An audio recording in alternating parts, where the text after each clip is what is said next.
think somebody would have gone, oh, okay, never mind, I'll do it. But anyway. I don't know. Continue, Maybe. But it's too much of a risk. By the way, you have nearly Yes, sure. 10,000 people watching you right now. Oh, my. I know. I My do. God. If like one or two of you want to And subscribe to we me, are- I appreciate it. Subscribe to this guy. What? Subscribe to That'd be Nate. great. Subscribe. Maybe. So we're watching My name is Jeff. Legal Vices. Okay, I didn't know if it As was public. DUI Guy explains what happened Nice to meet I'm you. aware. today in the Okay, line. you're aware. Obviously. Yeah. I know. He was denied entry. We don't know why Formalities, you know. specifically. Anyway, let's get back to the story. There may be some fuckery. So, But time yeah, is so ticking let's because listen. now it is 6:51. Finally, we have a bite. Vanessa walks over and says, I'll do it.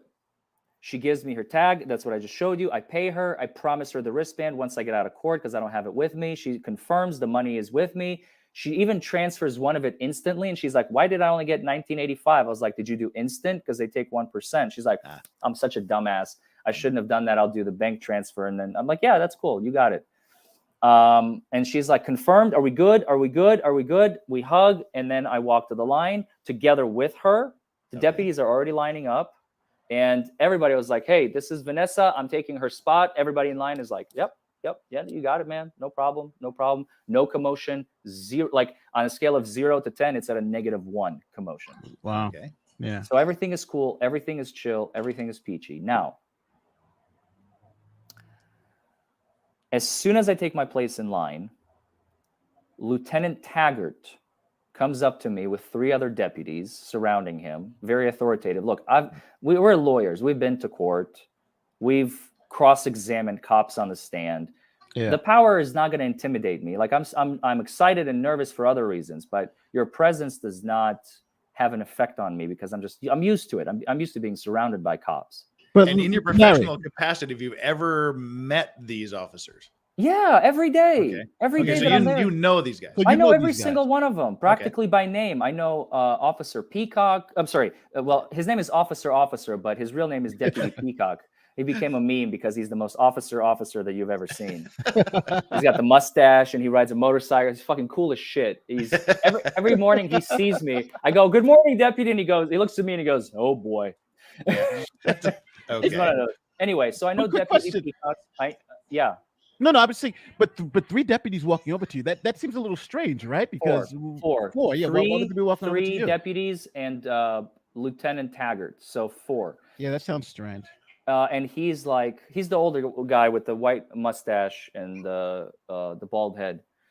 And I mean, he's cool. I've seen him like every single day I've been there. Even last Monday when I was here, he was the one controlling the line when we had to vacate the premises for the 12:30 whatever that they had. Remember, no lining up before 1 a.m. was the rule. Mm-hmm.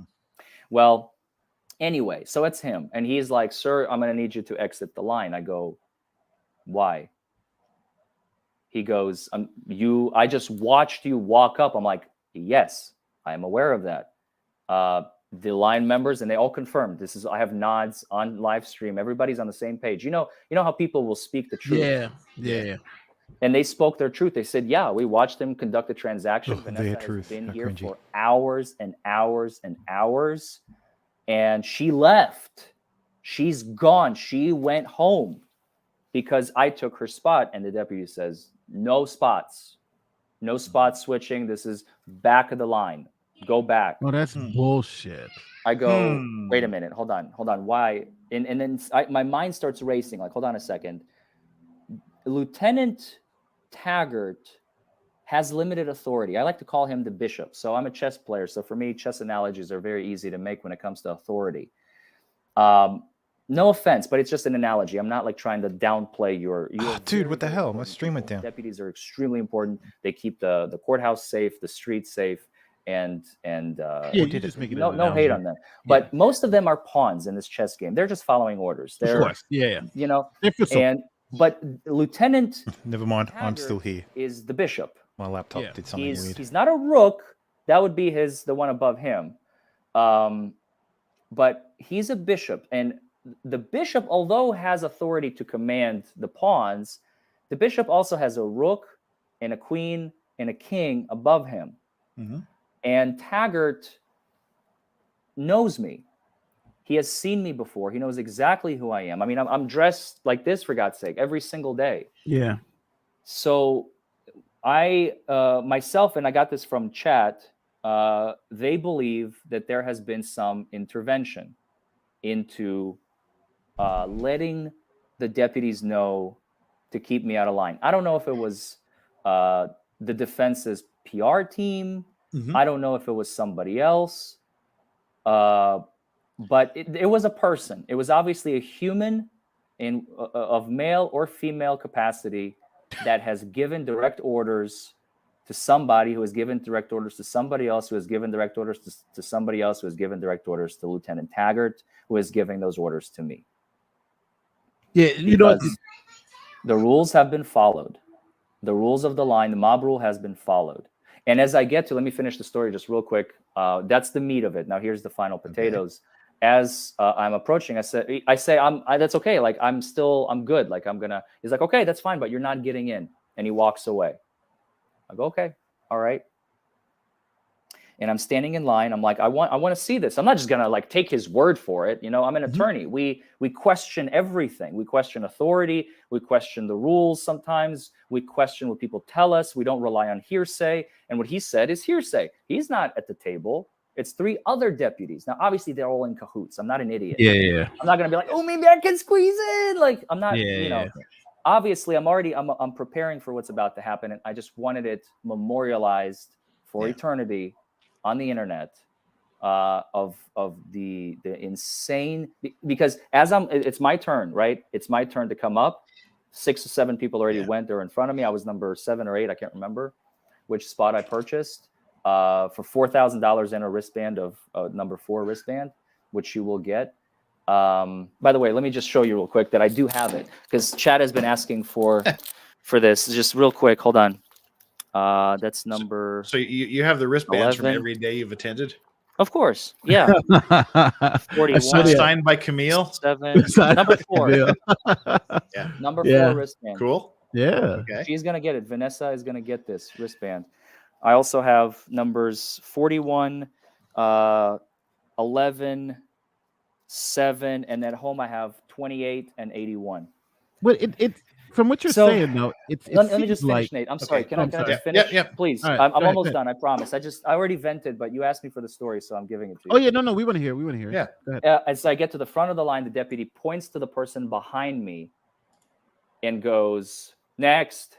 And I go, wait, what about me? Obviously, you know. And she goes, nope, I'm sorry. And I woke up. Are you serious? And like, sir, we need you to move. Please get out of the line. Sir, we need you to move. And what am I gonna do? I get out of line. Oh wow. Yeah, somebody. I think you're right. I think somebody above put the word out. Like, yo, we're gonna if there's any issue with this guy, we're gonna make sure this guy doesn't get in. That seems like. I don't know. I'm sorry to hear that, bro. I'm sorry to hear that. Well, let's start the cross-examination. Is there any? Are there any line rules that have been established about commercial transactions not being permitted to buy spaces in line? Nope. Yeah, but 3 or 4 deputies coming to one person all of a sudden. That's suspicious. Yes. The other person's gone. It just all just seems too convenient, you know. And then other people are doing this too, right? Other people other people purchased places in line, and got into the court. Yeah, because I know they were employing the line sitters for $500 a day, and that's fees. I know that seems a bit on the shonk. Line sitting is okay. Line sitting is okay, and I basically I created an impromptu line sitter. That's what I did. I converted a attendee that was there to watch into a line sitter voluntarily. She came up to me. The fact that he paid for $4,000 and doesn't get to sit there.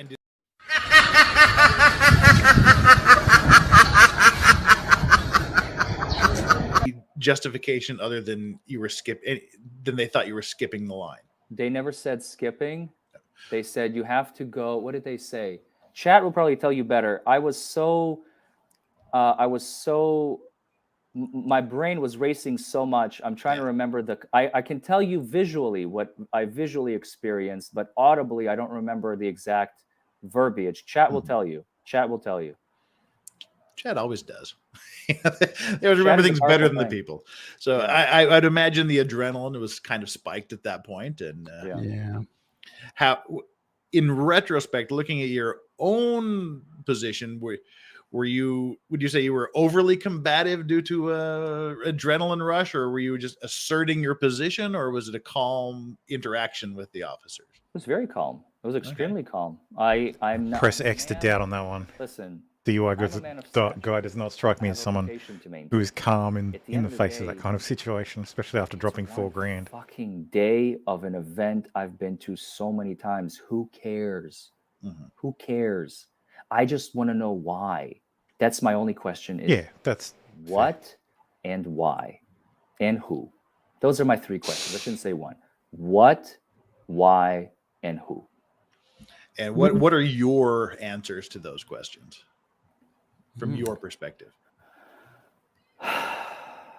It's premature to say. I don't know. And how did it end? Was it like fuck you, or did it end cordially? Did it end well with them? Or it ended very well. It actually ended with me shaking Lieutenant Taggart's hand, and I said, "I know you had nothing to do with this. You were just following orders." And he just looked at me and he nodded, and I walked away. Well, what's the next step? Are you going to try to pursue getting answers, or are you just chalking this up to? No, I'm chalking this up to it's done, and let's move forward. Oddly conclusive. Thing to do for the day too. Sorry this happened to you, bro. It's all right. It happens, man. I have more stories in the last 2 weeks than I've probably had in my 34 years on the planet. So it's a great outlook, bro. It's a great outlook.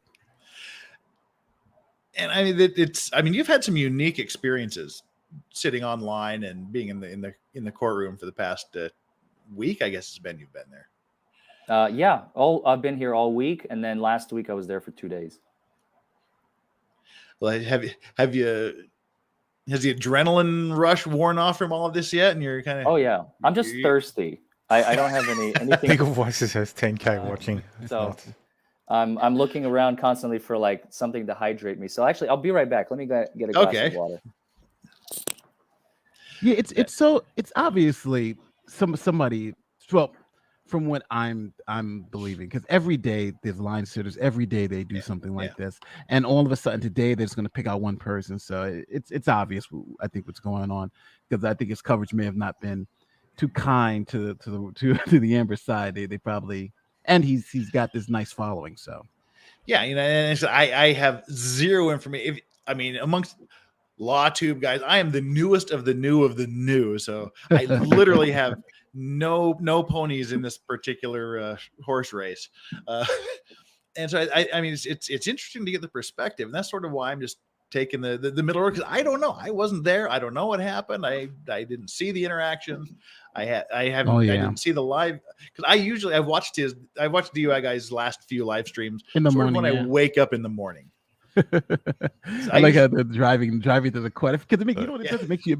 Earlier, I was watching Nick's stream from last night. So let's go back from to an that. individual to another individual, but from the community taking in from the individuals and then distributing out to the community. It sounds like something that I don't typically like, right? It sounds like something I'm not a big fan of. Can't quite put my finger on it. Which is communism. It sounds like you're taking away. And it's weird because you're not actually like taking anything. There's no contribution of money, but it's this time. It's this time and brand that gets lent into a thing. And that can be fine. You might value that. It could be a nice leverage point for you. It could be a support network. It could be a growth network. It could be all sorts of things. But at the end of the day, it's still you being attached and into a thing. And once you're in a thing, there becomes this need to figure out who's not in the thing, who can't be in the thing. Because for example, hypothetically speaking, can any lawyer start a YouTube channel and be in Lawtube? Anybody? Should the answer be yes? More importantly, should the answer be no? What the hell even is it? If no, what's the criteria?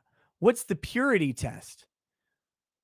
What's the no true YouTuber fallacy that we apply to it? How do you manage and regulate the thing?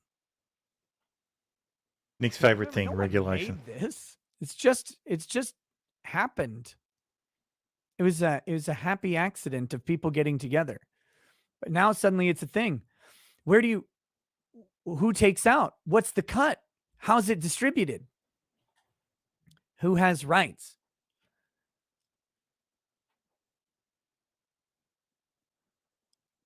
As for me and my stream, parroting a Bible verse, I will serve the grift. I will serve the grift. I like everybody I can think of who's in whatever it is called Lawtube. I frankly don't even fucking know where that line is anymore. And I don't know who's in it. There's a bunch of new people who have come into and out of their streams. And I don't know. I'm not. And I'm going to state that right here. Which I don't know if that surprises people or not. I am not in Lawtube. And I don't want to be in Lawtube. Because that's because the Pope is the head of the church, not necessarily part of the church. Held responsible for my actions.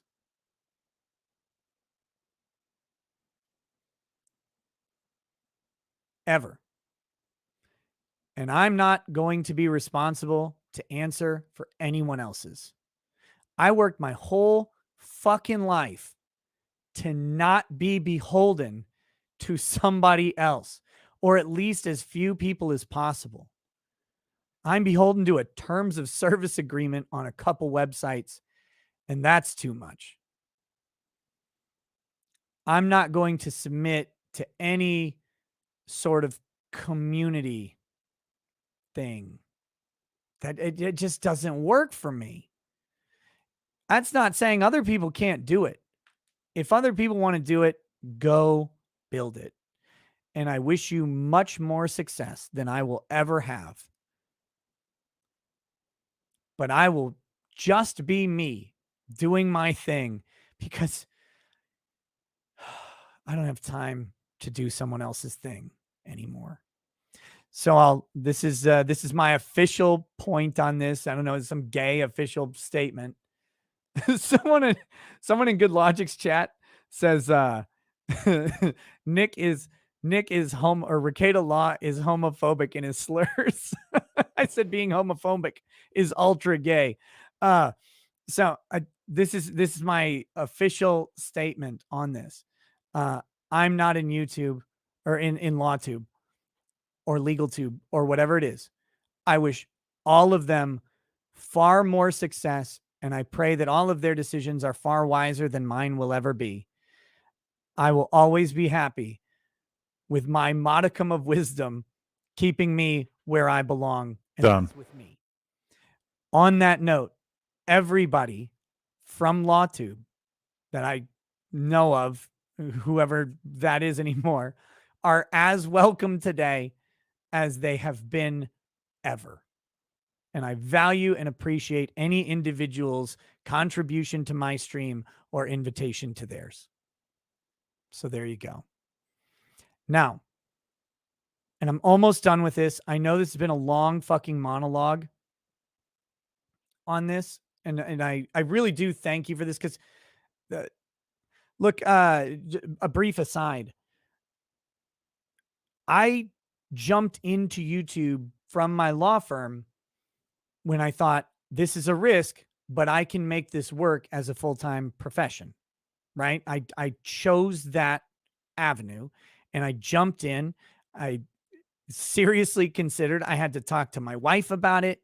I had to come up with some level of plan. I've been behind on that plan ever since, but I had to do this. This is my job. This is my business. When you run a business, and many of you are business owners, I know because I've seen the chats. When you run a business, you know that you think about your business all the time. It's always on your mind. This has been on my mind all day. So I thank you guys for letting me speak to this.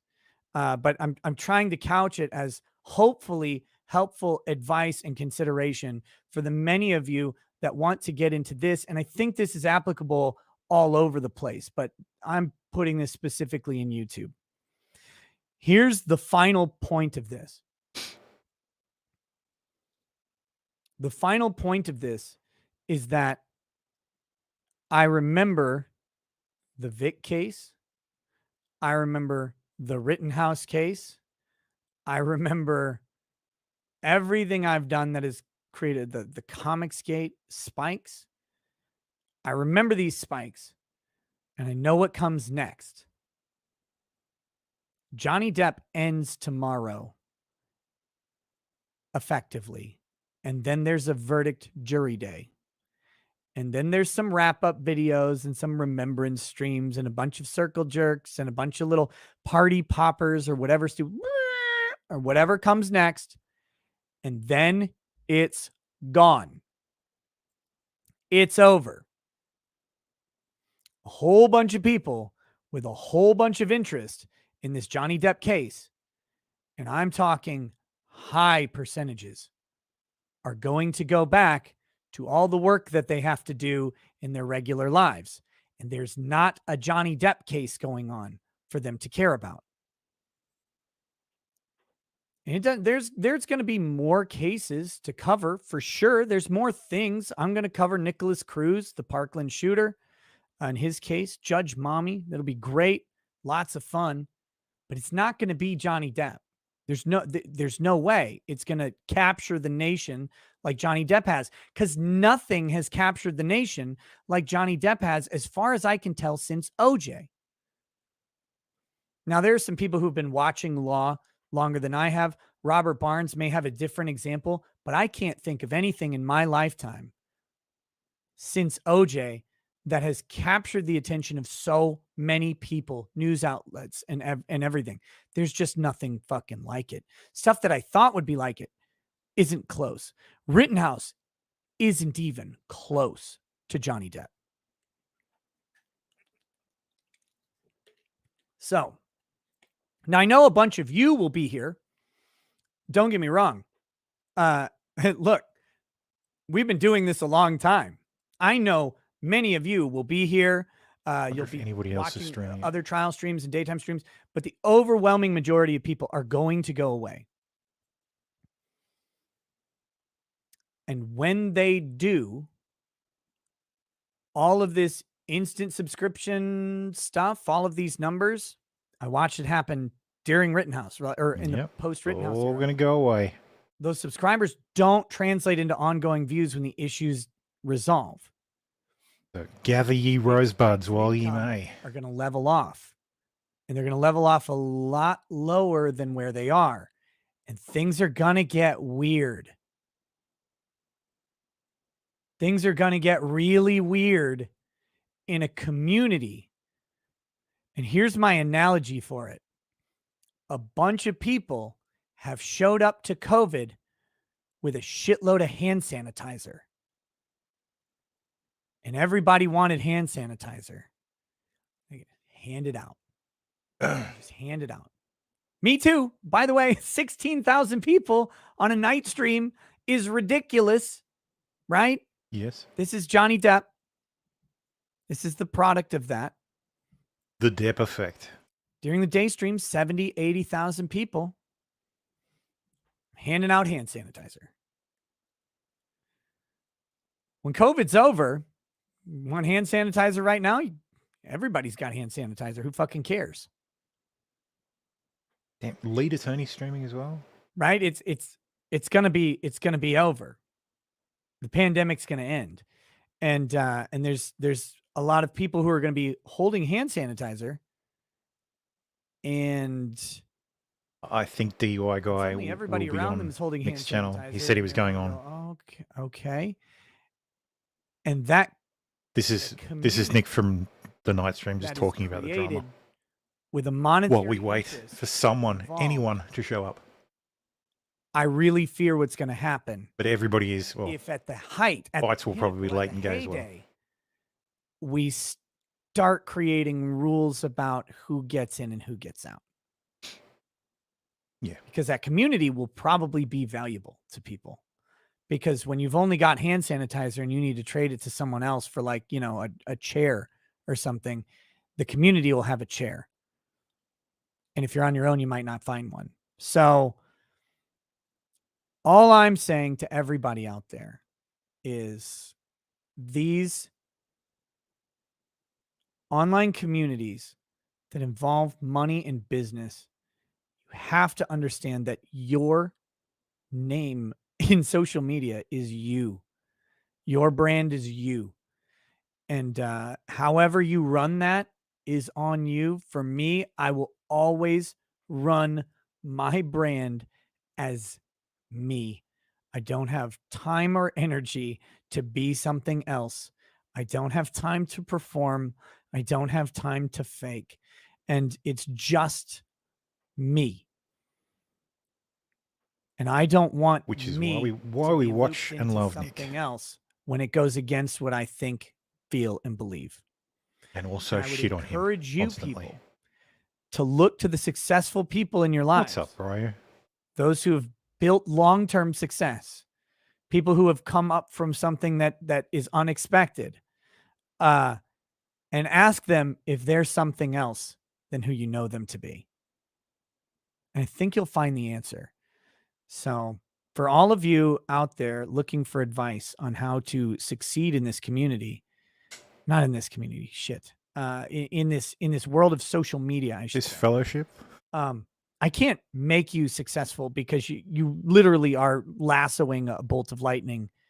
And if it collapses on it, you're in for a ride. And if it doesn't, you're in for a lot of work that I hope you have fun doing because you're not going to get rewarded for it.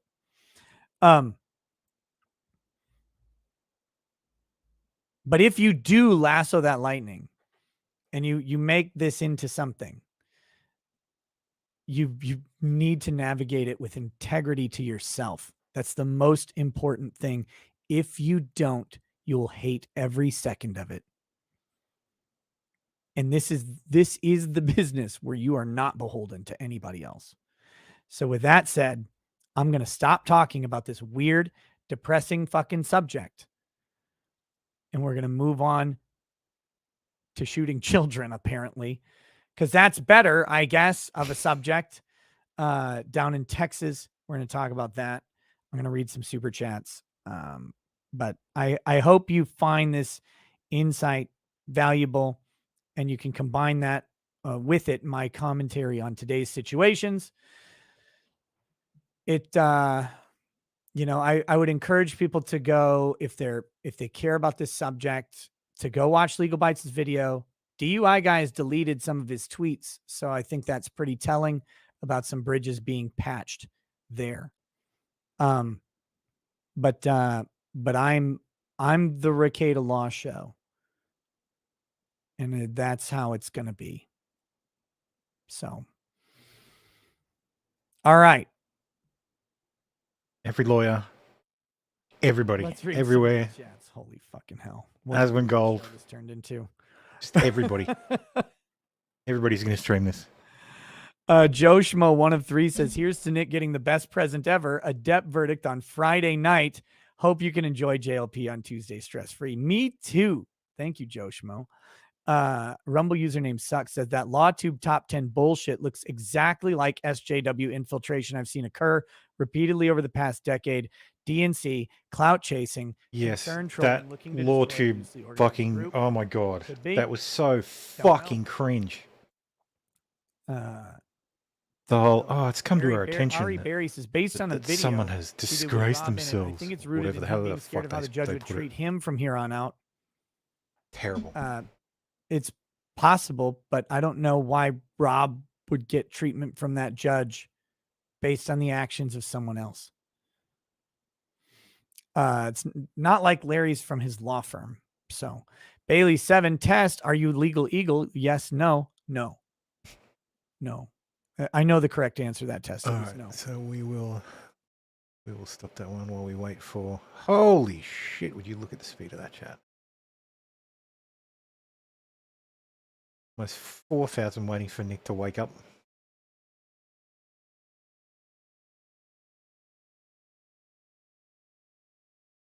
See what Bytes. 7,000 waiting for Bytes, though. Bytes is scheduled to start earlier.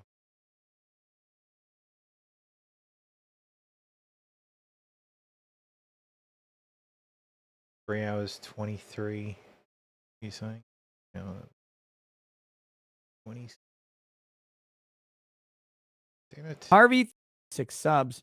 He provides excellent legal analysis and has a sweet unibrow. Check him out. To Legal View. Well, guys, check out Legal View. Although he's called a Lawtuber disloyal. Timothy Reaper, Herd's team kept bringing up someone called the Umbrella Man. When are you going to interview this mysterious stranger you've definitely never met? I don't know. Rob Ford 7777. How do I apply to become part of Lawtube?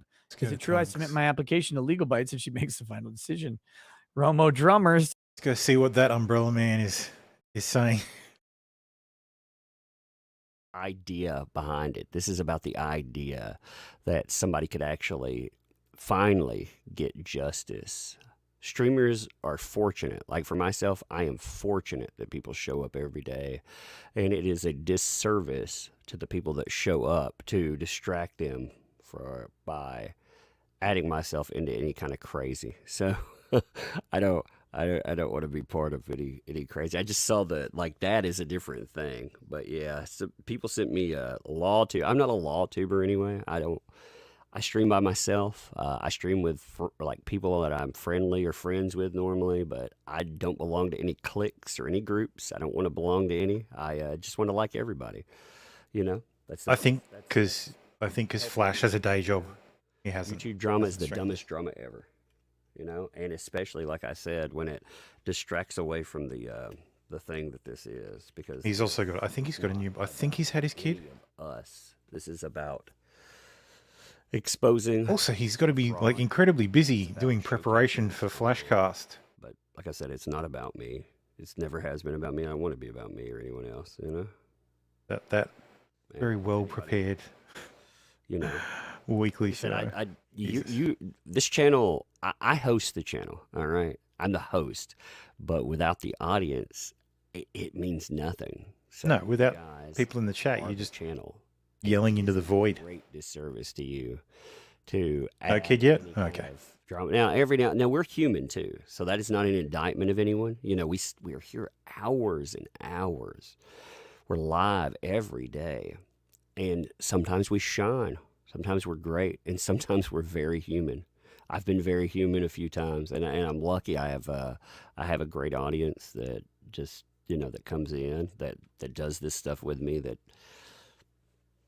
at least Tug is on time. Shined. Like people have been like, that's okay. You're good to go. So like I said, it's not an indictment of anyone either. But it's why I don't click up. It's why I don't do anything, because I don't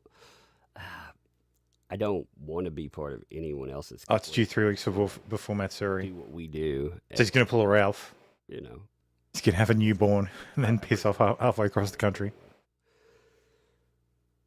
I also think like I said, I'm not a lawyer anyway. I'm not part of a Lawtube. I'm just a guy out here that's talking about a case, and I'll talk about other cases. I'm not looking at them from the law perspective. I'm looking at them from the what actually motivated this case perspective. There's a lot more there than.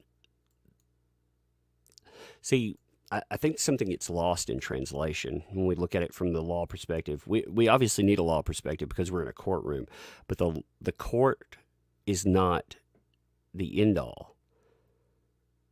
The court is the venue that we have part of this going on, but there's another thing. Flash has a man purse. It's the he court deserves to be treated like a piggy. Public opinion. In the court of public opinion, there had to be a change. There had to be a win. So, how's my sound today? Somebody said my sound was off in one of my videos, and I thought I couldn't hear it on replay. So, how's everything sound? Does it sound okay?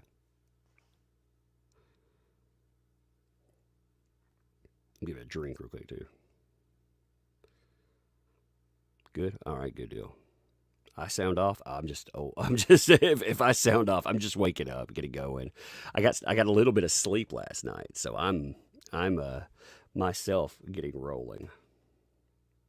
Solid. Like I said, I wanted to make sure, like somebody, anytime there's sound complaints. I had a video this morning that I put up about Kate Moss, and YouTube, they've been nasty about videos and live streams too. Like they've been, I don't know if other people are experiencing this, but man, they've been hitting like every live stream and saying, nope, no ad revenue for that. And they started hitting videos too. God forbid if you call something a win for Johnny Depp. That they have gotten to the point where they're cracking now. You put Depp and win in something, even the title. What's funny is I could more get away with the title of Amber Heard hates Kate Moss than I can with Depp's Kate Moss win. Like, isn't that crazy? I mean, you're not talking about him winning a case. It's just, hey, she gave him a W. Oh, nope, can't talk about that. They're terrified that you'll use the word win with Johnny Depp. And it's astounding. I think all these places are terrified that there will be any type of win for Johnny Depp. Because if there is, I mean, so many people have been wrong for a long time. And, even if there's not, see, here's the thing, too. The case isn't decided on whether or not the man is guilty or innocent of any type of aggression. It's the case isn't about that at all. Like, as far as that's concerned, really think about that. As far as that's concerned, you're taking the word of somebody that has no real evidence and didn't have any type of courtroom involvement or anything else. And the trial it's not really about that. Again, it's about whether or not a specific article that she wrote destroyed his career. And part of that argument is about violence, but the case is not about whether or not he did that. So that's one of the dangers inherent to this case too, is if there was a loss in this case, then you'll have all these people that'll, well, that means this. No, that actually doesn't mean that, Philip Booty, thanks for the 2. Kate Moss video was about 80% right channel. Huh, that's weird. All right, thank you for noting that. That's very strange. I'll have to see if I can adjust that then. There may be something off with the new computer and everything. You know how that goes. I like Miss Parasol. Yeah, she had a stream last night as well. She was talking about what was her thoughts on all of this stuff. I mean, she's I've been keeping up with this for a long time, and she hasn't necessarily picked up every single piece of information, but she's probably picked up more than, like, I would say 95% of people that that cover right now. So yeah. Troy Neenan thinks survive. You should have gotten another project going before the case. Maybe a pirate comic. No, never do 2 comics on top of it. Got to get 1 comic out. Also, fun enough, like Indiegogo, they have to. They're very nebulous about when the first payout is. They still haven't paid out my first thing. I mean, they will sooner or later, but they've been terrible about answering emails this time.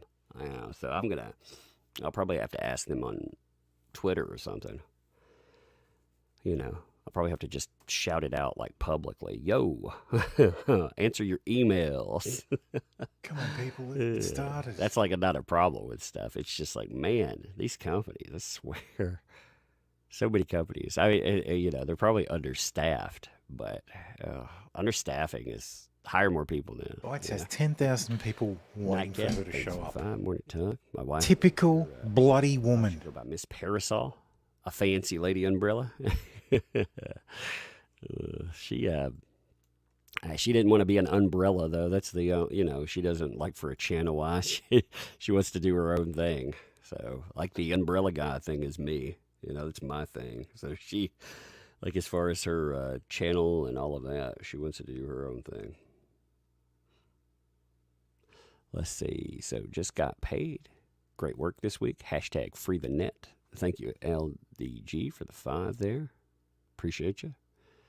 Liam Roberts, thanks for the 449. Hey, Tug, can we start the day off by wishing Depp's daughter, Lily Rose, a happy birthday? Happy birthday to her. I'm glad that they managed to keep her out of a lot of the... Tug's channel in the description. That's only fair. I guess because we all know who Tug is. But still, I like to be fair.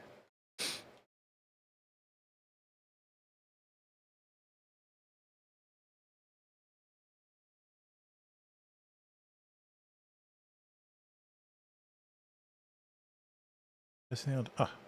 Did it. My bad. There we go.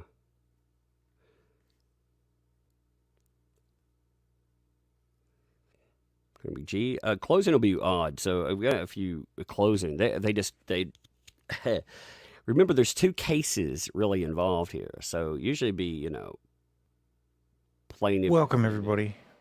I probably know you all. It'll be just like a jigsaw, plaintiff, defendant. To those I don't, but welcome. Remember, it's because you're going to have them addressing 2 different issues. So they'll go in, they'll address. I'm assuming main claim, and then they'll flip. Nick's gonna show up. Holy crap! It'll be Nick's kind of chat is different. just Like I said, there's 2 items here, not just one item. They have the main claim. I have and no the idea how counterclaim. he. And remember the counterclaim it's still there. I don't know how the counterclaim would ever win. Like I can't see the counterclaim winning. But we'll see. Let's go ahead.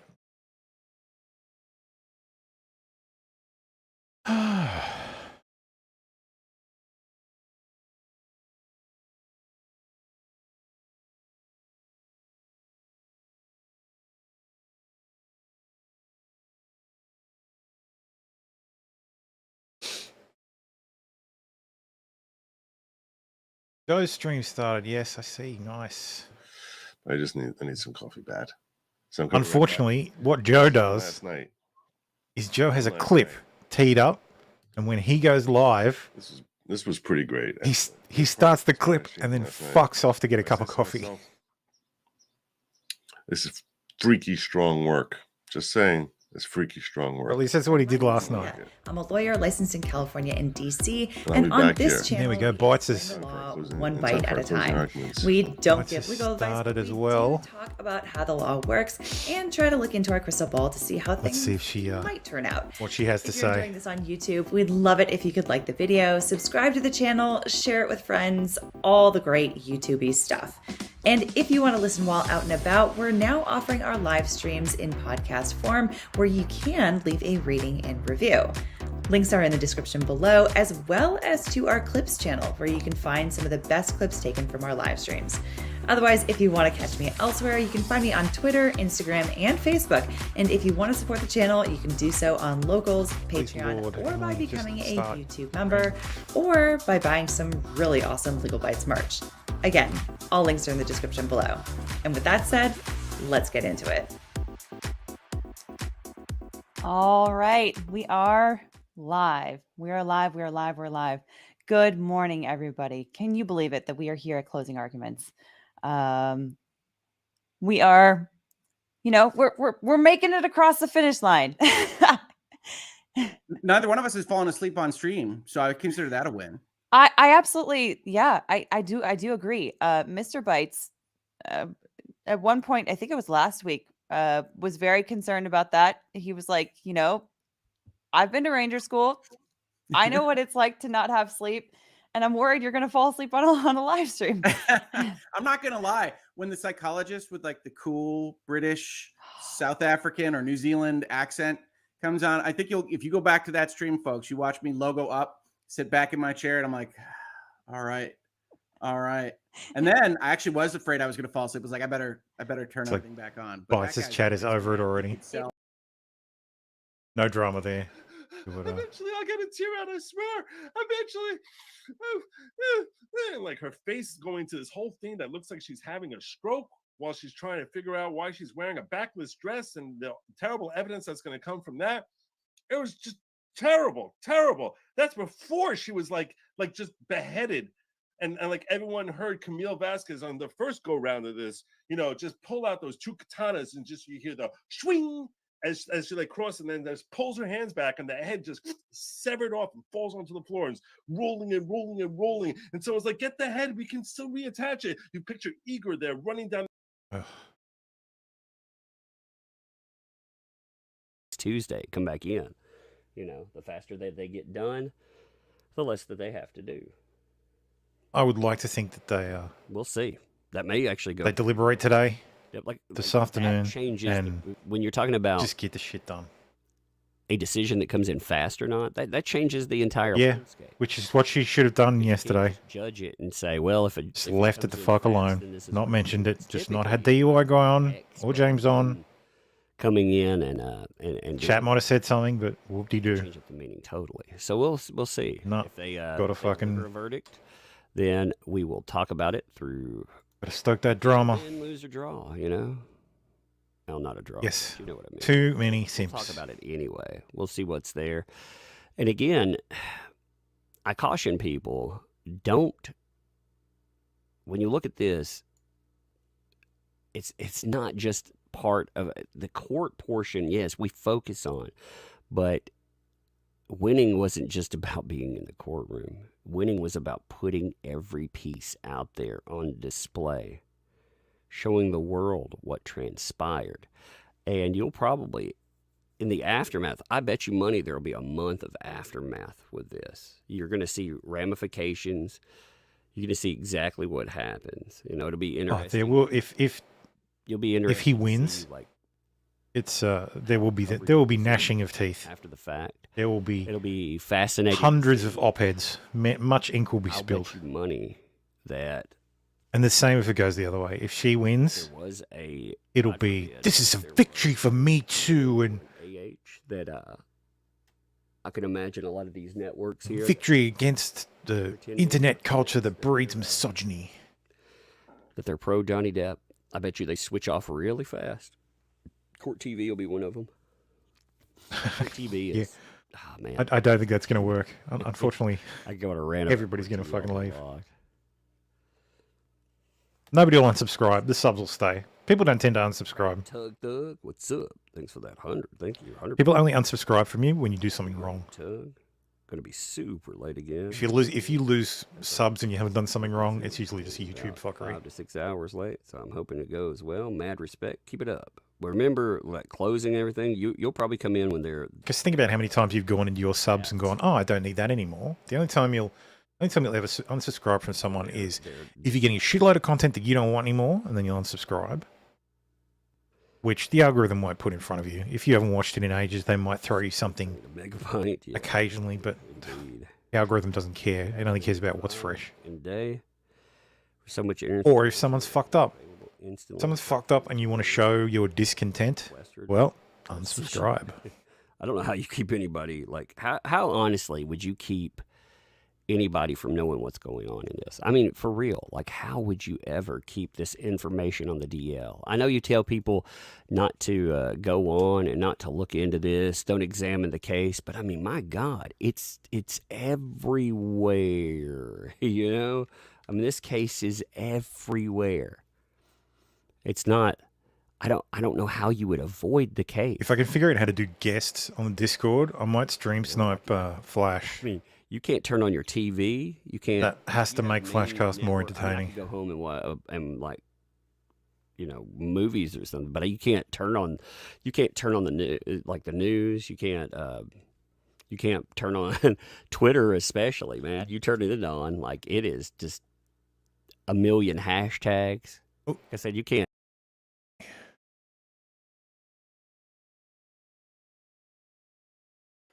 Hey, what's up, guys? Welcome to Law Splaining the Interwebs. I am your host, Nick Rekieta of Rekieta Law, a small law firm in central Minnesota.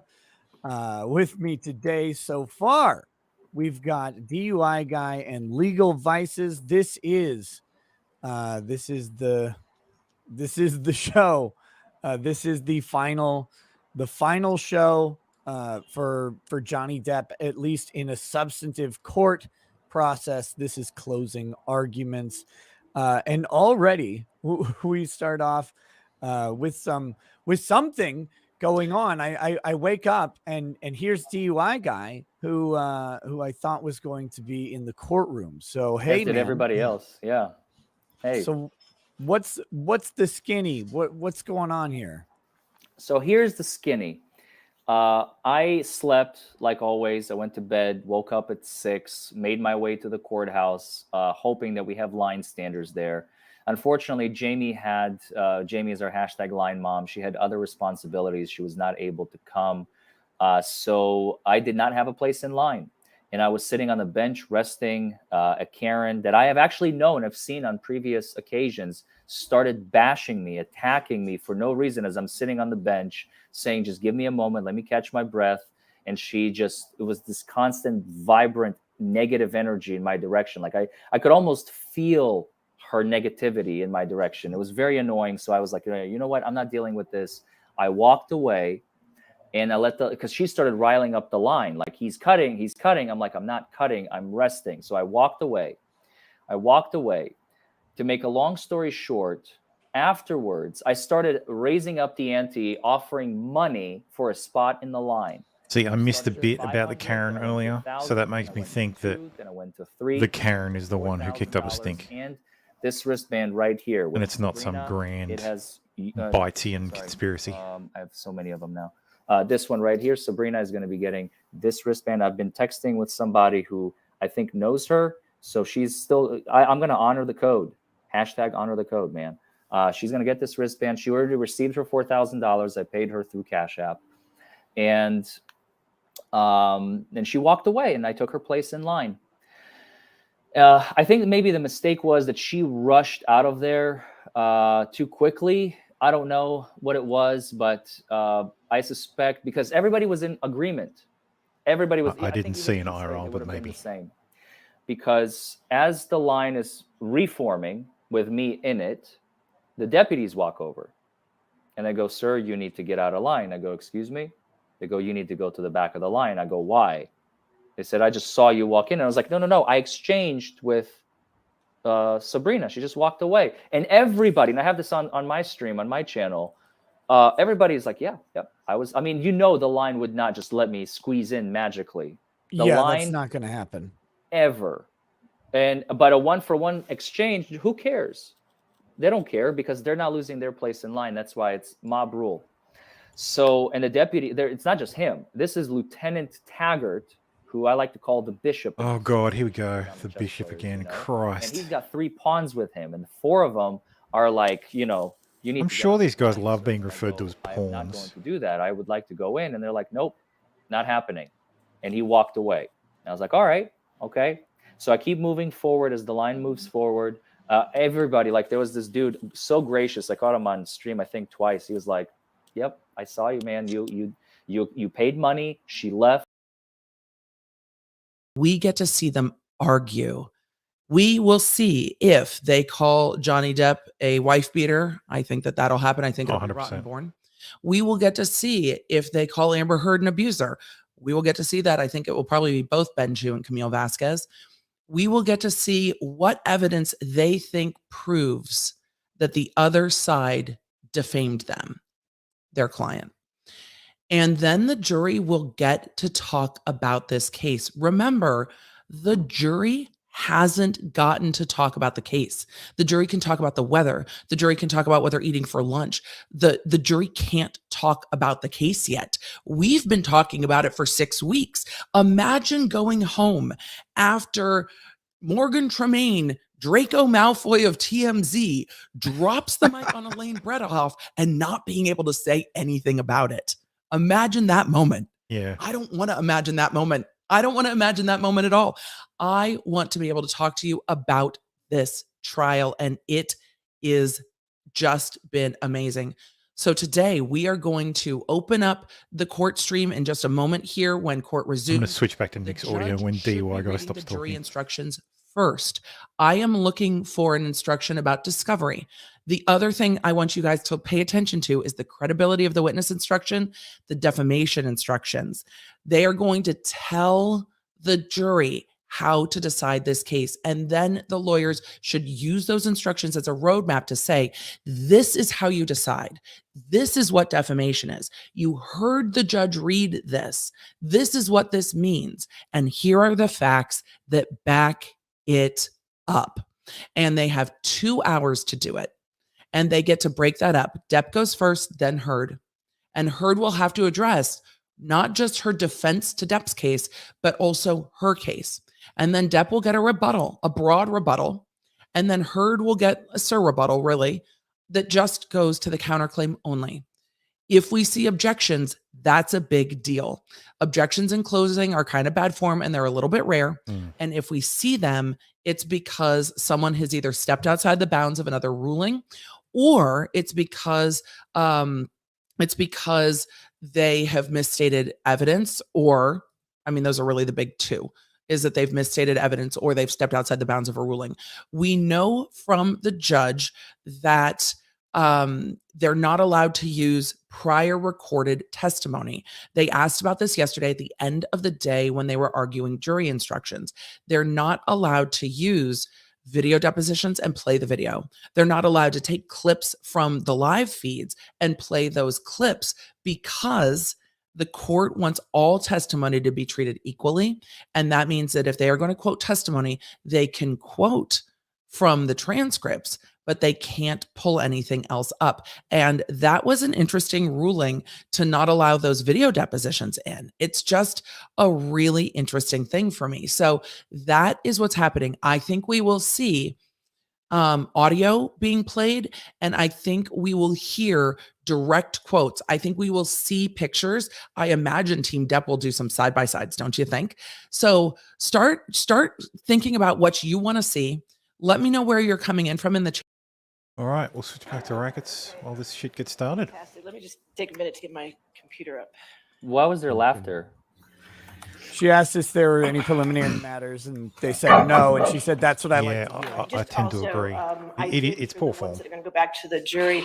I did take up the Depp and Heard on the title, so it just has the numbers on the jury instructions. Okay. Nick, judgment today, or are we going into next week? I think it's going to be next week. Definitely next week. I'm confident. I think it's going to be today. She would have made them come in on Saturday. There would have been a decision today. Oh, yeah. Ain't that the truth?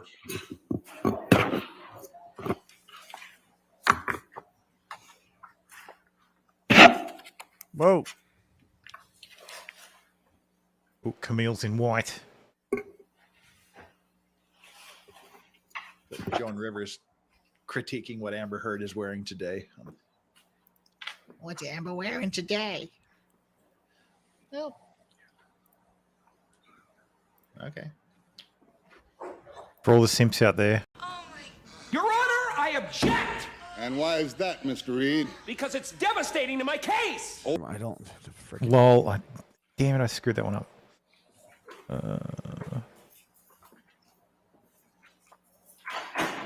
It was supposed. Do not come. Do not come. All right, ladies and gentlemen of the jury, you now have heard all the evidence. Don't do stuff just before you are. Before the lawyers make their closing arguments, the court will instruct you on the instructions of law that you are to apply in deciding this case. Okay. Since it's been quite a while since I gave you the preliminary instructions, I want to remind you that in closing arguments, the lawyers will refer to the testimony and the other evidence that you will have heard. But what the lawyers say in their closing arguments is not itself evidence. Their statements are only their recollection of what the evidence in the case was. It is your collective recollection as 7 jurors of what the evidence in the case was, which shall govern your deliberations. In addition, your notes should be used only as an aid to your memory. You should not give your notes precedence over your independent recollection of the evidence. You should rely on your independent recollection of what the evidence in the case was, and you should not be unduly influenced by the notes of other jurors. I also wanted to make you aware that due to the high profile nature of this case, the court has entered an order to seal the names of the jurors for a year, which is different than what I had instructed you in the beginning of the case. So I wanted to bring that to your attention. Okay. All right. As to the following jury instructions that I'm going to give you, you'll be able to take these written jury instructions into the deliberation room with you. So you don't need to write down exactly what I say right now, because you'll all have copies of them. But I would ask for your attention while I read them to you. Okay. With respect to the instructions that I'm about to give you, you may note that some of them are numbered and some of them are lettered at the top, and that the numbers and letters do not necessarily follow in any sequence or any order. Do not concern yourself with that. Some might even be missing, but just consider only the body or text of the instruction, not the headings. Okay. All right. Now, some of the instructions may appear to be in conflict. This is because the court cannot predict your findings of fact. Therefore, the court must instruct you, the jury, on the applicable law under both the plaintiff's and the defendant's theory of the case. Okay. All right. Here we go. You have been chosen and sworn as jurors in this case to try the issues of facts presented. You must consider and decide this case fairly and impartially. You are to perform this duty without bias or prejudice as to any party. All persons stand equal before the law and are entitled to the same treatment under the law. Our system of law does not permit jurors to be governed by sympathy, prejudice, or public opinion. Both of the parties and the public expect that you will carefully and impartially consider all the evidence in the case, follow the law as stated by the court, and reach a just verdict regardless of the consequences. You are the judges of the facts, the credibility of the witnesses, and the weight of the evidence. You may consider the appearance and manner of the witnesses on the stand, their intelligence, their opportunity for knowing the truth and for having observed the things about which they testified, their interest in the outcome of the case, their bias, and if any have been shown, their prior inconsistent statements, or whether they have knowingly testified untruthfully as to any material fact in the case. You may not arbitrarily disregard believable testimony of a witness. However, after you have considered all the evidence in the case, then you may accept or discard all or part of the testimony of a witness as you think proper. You are entitled to use your common sense in judging any testimony. From these things and all the other circumstances of the case, you may determine which witnesses are more believable and weigh their testimony accordingly. You must not base your verdict in any way upon sympathy, bias, guesswork, or speculation. Your verdict must be based solely upon the evidence and instructions of the court. Your verdict must be based on the facts as you find them and on the law contained in all of these instructions. With respect to plaintiff John C. Depp II's claims against defendant Amber Laura Heard, the issues in this case are summarized below. Number one, whether Ms. Heard made or published any of the following statements. A, Amber Heard, I spoke up against sexual violence and faced our culture's wrath that has to change. B, then 2 years ago, I became a public figure representing domestic abuse, and I felt the full force of our culture's wrath for women who speak out. C, I had the rare vantage point of seeing in real time how institutions protect men accused of abuse. Number two, do any of Ms. Heard's statements imply or insinuate anything about Mr. Depp? Number three, were Ms. Heard's statements seen by anyone other than Mr. Depp? Number four, did Ms. Heard's statements convey a defamatory implication to someone who saw them other than Mr. Depp? Number five, are the implications or insinuations about Mr. Depp in Ms. Heard's statements false? It's a nasty Number six, instruction. did on Ms. the Heard make the imply statements with anything. actual malice? Number seven, if Mr. Depp is entitled to recover, what is the amount of Mr. Depp's damages? On these issues, Mr. Depp has the burden of proof. Your decisions on these issues must be governed by the instructions that follow. With respect to Ms. Heard's claims against Mr. Depp, the issues in this case are summarized below. Number one, did Adam Waldman, while acting as an agent for Mr. Depp, make the following statements? A, Amber Heard and her friends in the media use fake sexual violence allegations as both a sword and shield, depending on their needs. They have selected some of her sexual violence hoax facts as a sword, inflicting them on the public and Mr. Depp. B, quite simply, this was an ambush, a hoax. They set Mr. Depp up by calling the cops, but the first attempt didn't do the trick. The officers came to the penthouses, thoroughly searched and interviewed, and left after seeing no damage to face or property. So Amber and her friends spilled a little wine and roughed the place up, got their story straight under the direction of a lawyer and publicist, and then placed a second call to 911. And C, we have reached Notice the beginning of the her end. hair looks like a halo today. Johnny It's Depp. like it's a signal of innocence. Are any of the statements about Ms. Heard? Number Princess three, were Bride. any of the statements seen by someone other than Ms. Heard? Number 4, are any of the trying to make her statements look like an false? innocent goddess. Number 5, were any of the statements made with actual malice? Yep. Number 100%. 6, if Ms. Heard is entitled to recover, what is the amount of Ms. Heard's damages? On these issues, Ms. Heard has the burden of proof. Your decisions on these issues must be governed by the instructions that follow. You shall only return your verdict for Mr. Depp on his claim of defamation about the following statement if he has proved by the greater weight of the evidence that, number 1, Ms. Heard made or published the following statement. Amber Heard, I spoke up against sexual violence and faced our culture's wrath. That has to change. And number 2, the statement was about Mr. Depp. And number 3, the statement is false. And number 4, the statement has a defamatory implication about Mr. Depp. And number 5, the defamatory implication was designed and intended by Ms. Heard. And number 6, due to the circumstances surrounding the publication of this statement, it conveyed a defamatory implication to someone who saw it other than Mr. Depp. And if Mr. Depp further proved by clear and convincing evidence, number 7, that Ms. Heard made the statement with actual malice. If Mr. Depp failed to prove any one or more of the 7 elements above, then you shall find your verdict for Ms. Heard with respect to the above statement. You shall only return your verdict for Mr. Depp on his claim for defamation about the following statement if he has proved by the greater weight of evidence that, number 1, Ms. Heard made or published the following statement. Then 2 years ago, I became a public figure representing domestic abuse, and I felt the full force of our culture's wrath for women who speak out. And number 2, the statement was about Mr. Depp. And number 3, the statement is false. Number 4, the statement has a defamatory implication about Mr. Depp.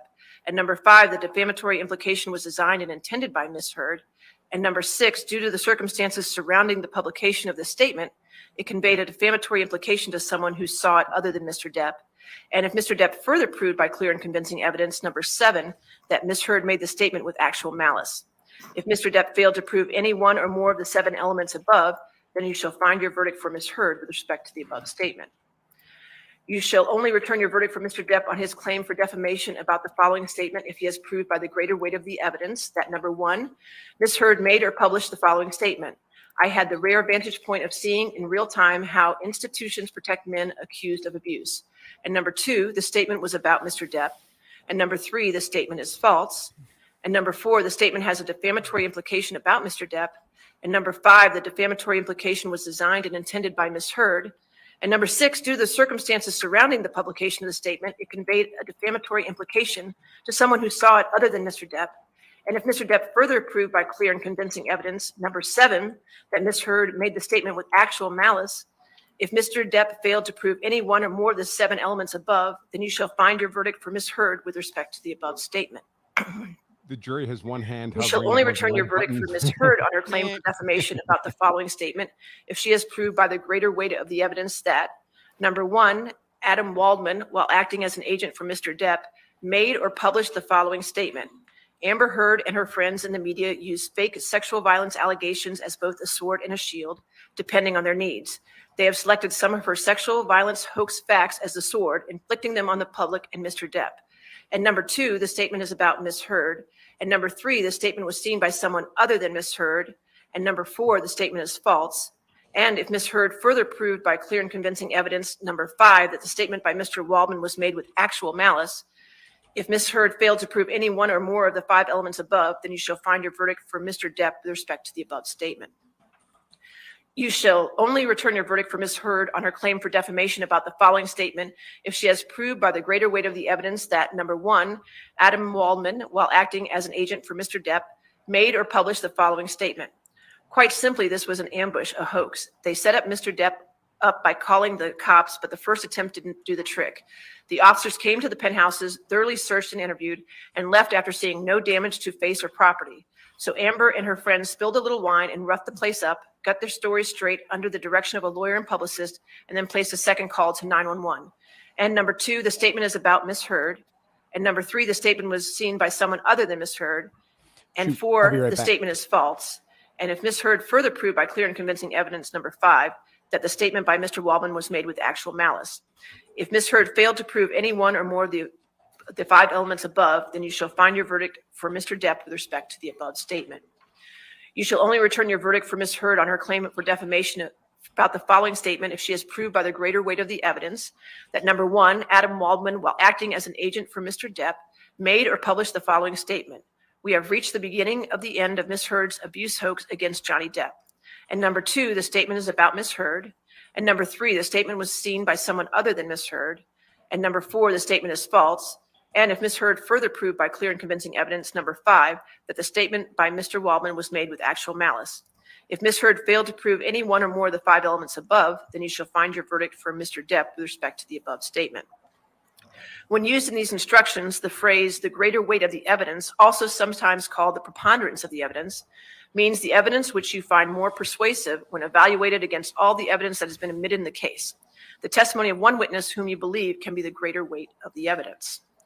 When a party has the burden of proving any issue by clear and convincing evidence, he or she must produce evidence that creates in your minds a firm belief or conviction that he or she has proved the issue.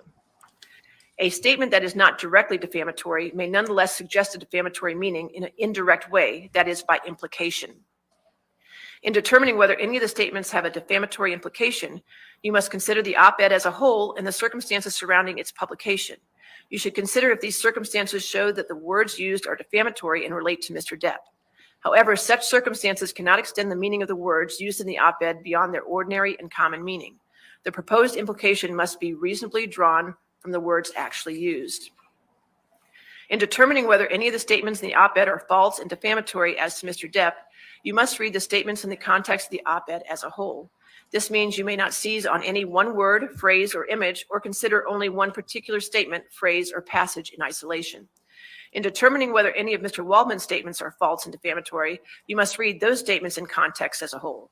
This means you may not seize on any one word, phrase, or image, or consider only one particular statement, phrase, or passage in isolation. Both parties have the burden of proving actual malice by clear and convincing evidence. To meet this burden, each party must prove by clear and convincing evidence that each statement was made or published, number 1, with knowledge that the statement was false, or number 2, so recklessly as to amount to a willful disregard for the truth, that is, with a high degree of awareness that the statement was probably false. Actual malice is a subjective analysis that looks to the state of the mind of the person who made the statement. If the person who made the statement is believed it was substantially accurate at the time of its publication, then it does not give rise to liability for defamation. The term actual malice should not be confused with the more common meanings of the word malice, such as ill will or hatred. Actual malice is not established merely because an author was motivated by ill will, prejudice, hostility, hatred, contempt, or even a desire to injure another. In order to find that Ms. Heard republished the original op-ed, including the headline, through a tweet on December 19, 2018, you must find that she retransmitted the defamatory material or redistributed the material with the goal of reaching a new audience. Stated differently, republication occurs when the speaker has affirmatively reiterated the statement.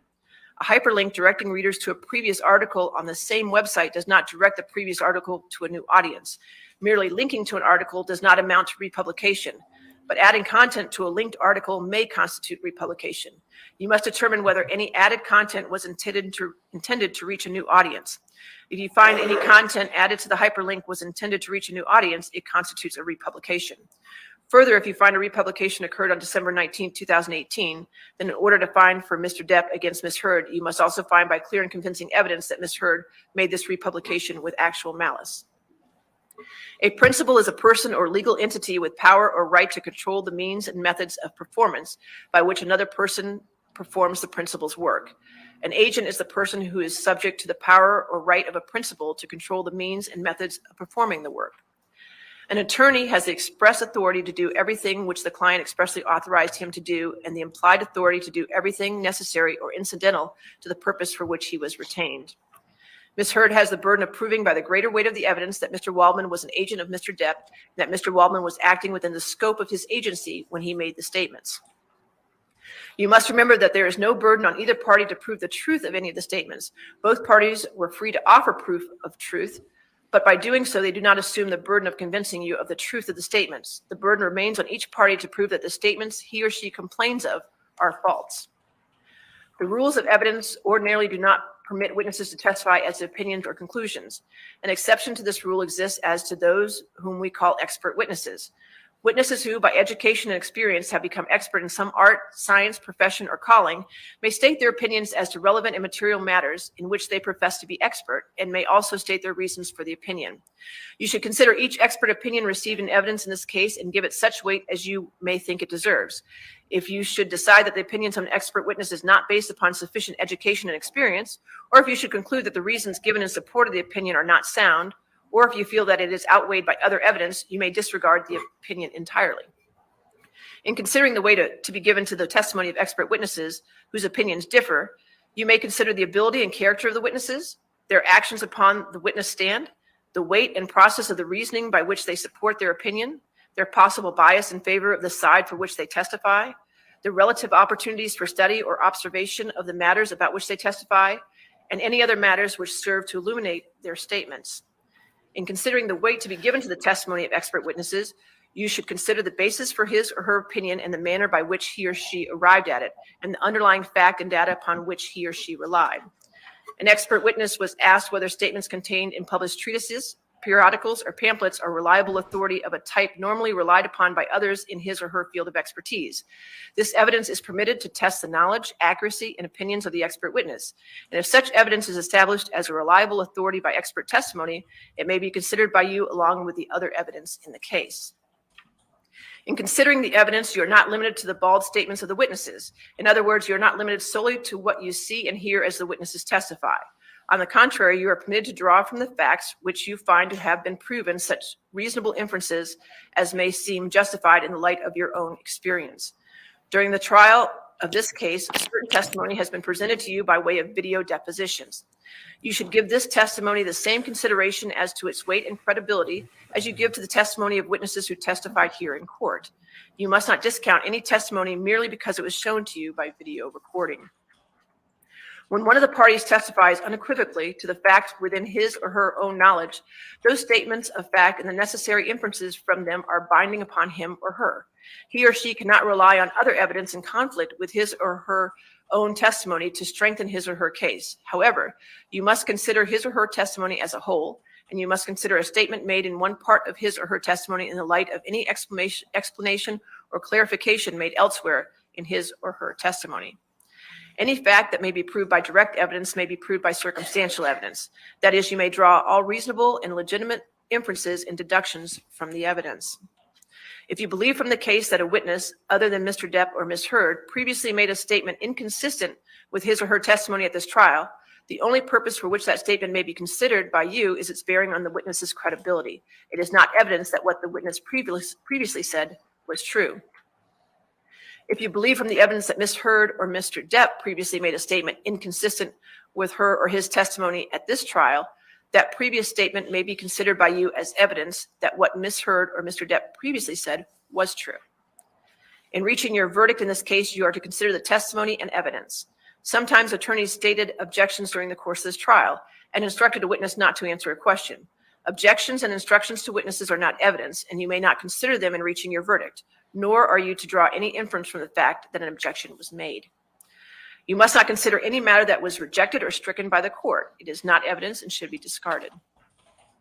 Any amount of damages requested by a party is not evidence in this case. You should not consider it as evidence in arriving at your verdict.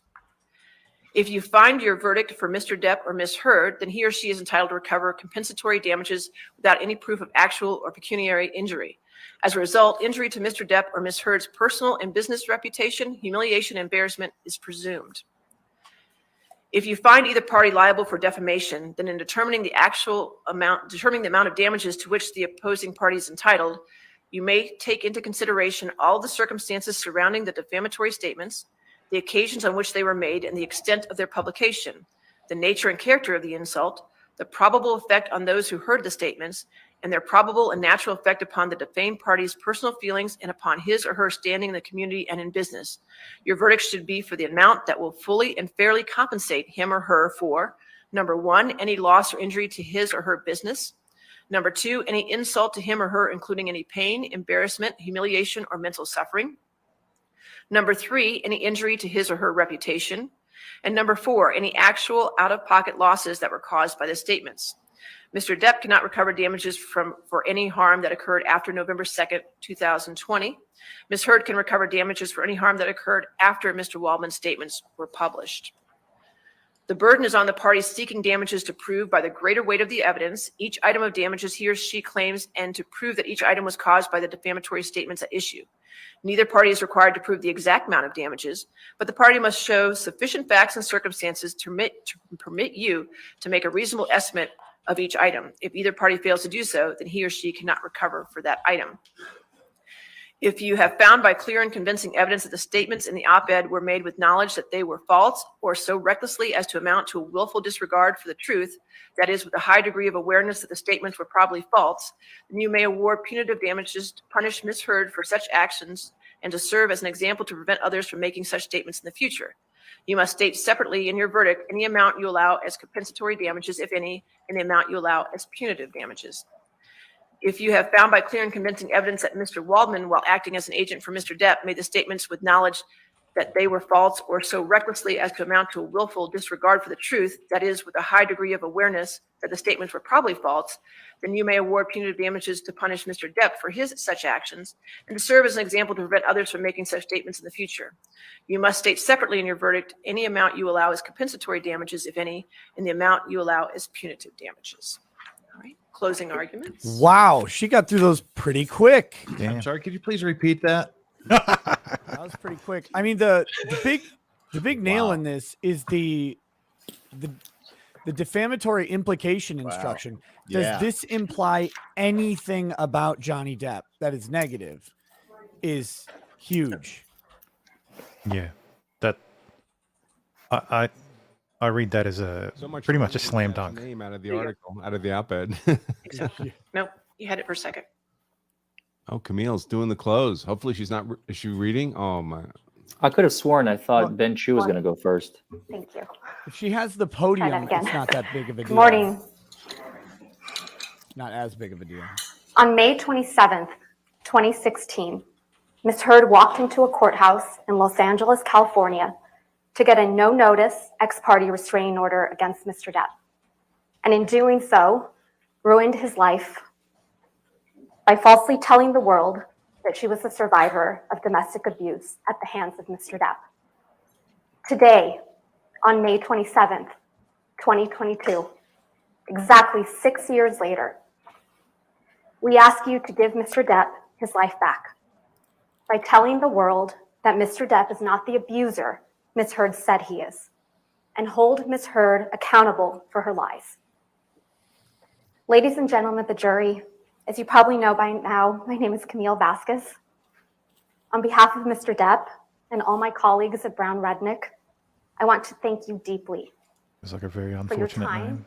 and your service Brown Redneck. over these last 7 weeks.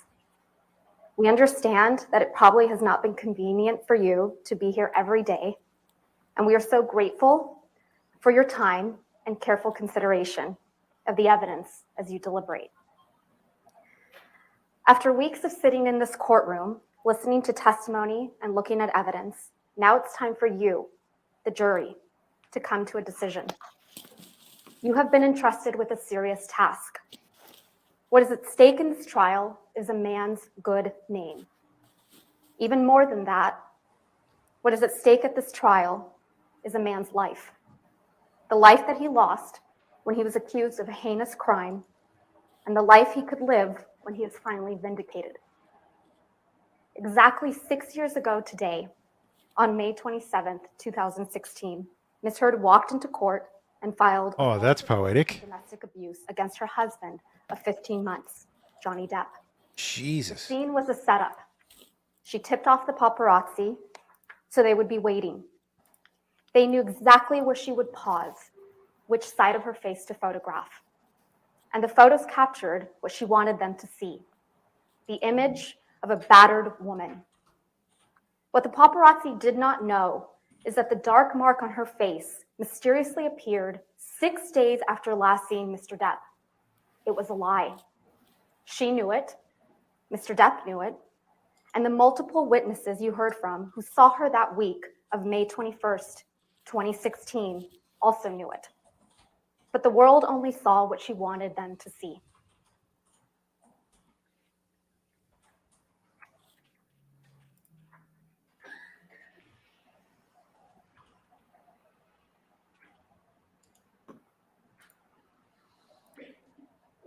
It's a multimedia presentation.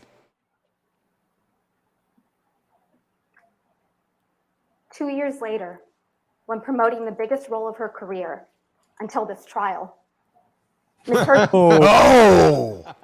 public figure representing domestic Can abuse. burn. The headline of the op-ed featured the term sexual violence, even though she had never before accused her ex-husband of such a heinous crime. Ms. Heard and her lawyers love to remind you of how the op-ed did not mention Mr. Depp by name. But Ms. Heard made sure that there would be no mistake about who she was referring to.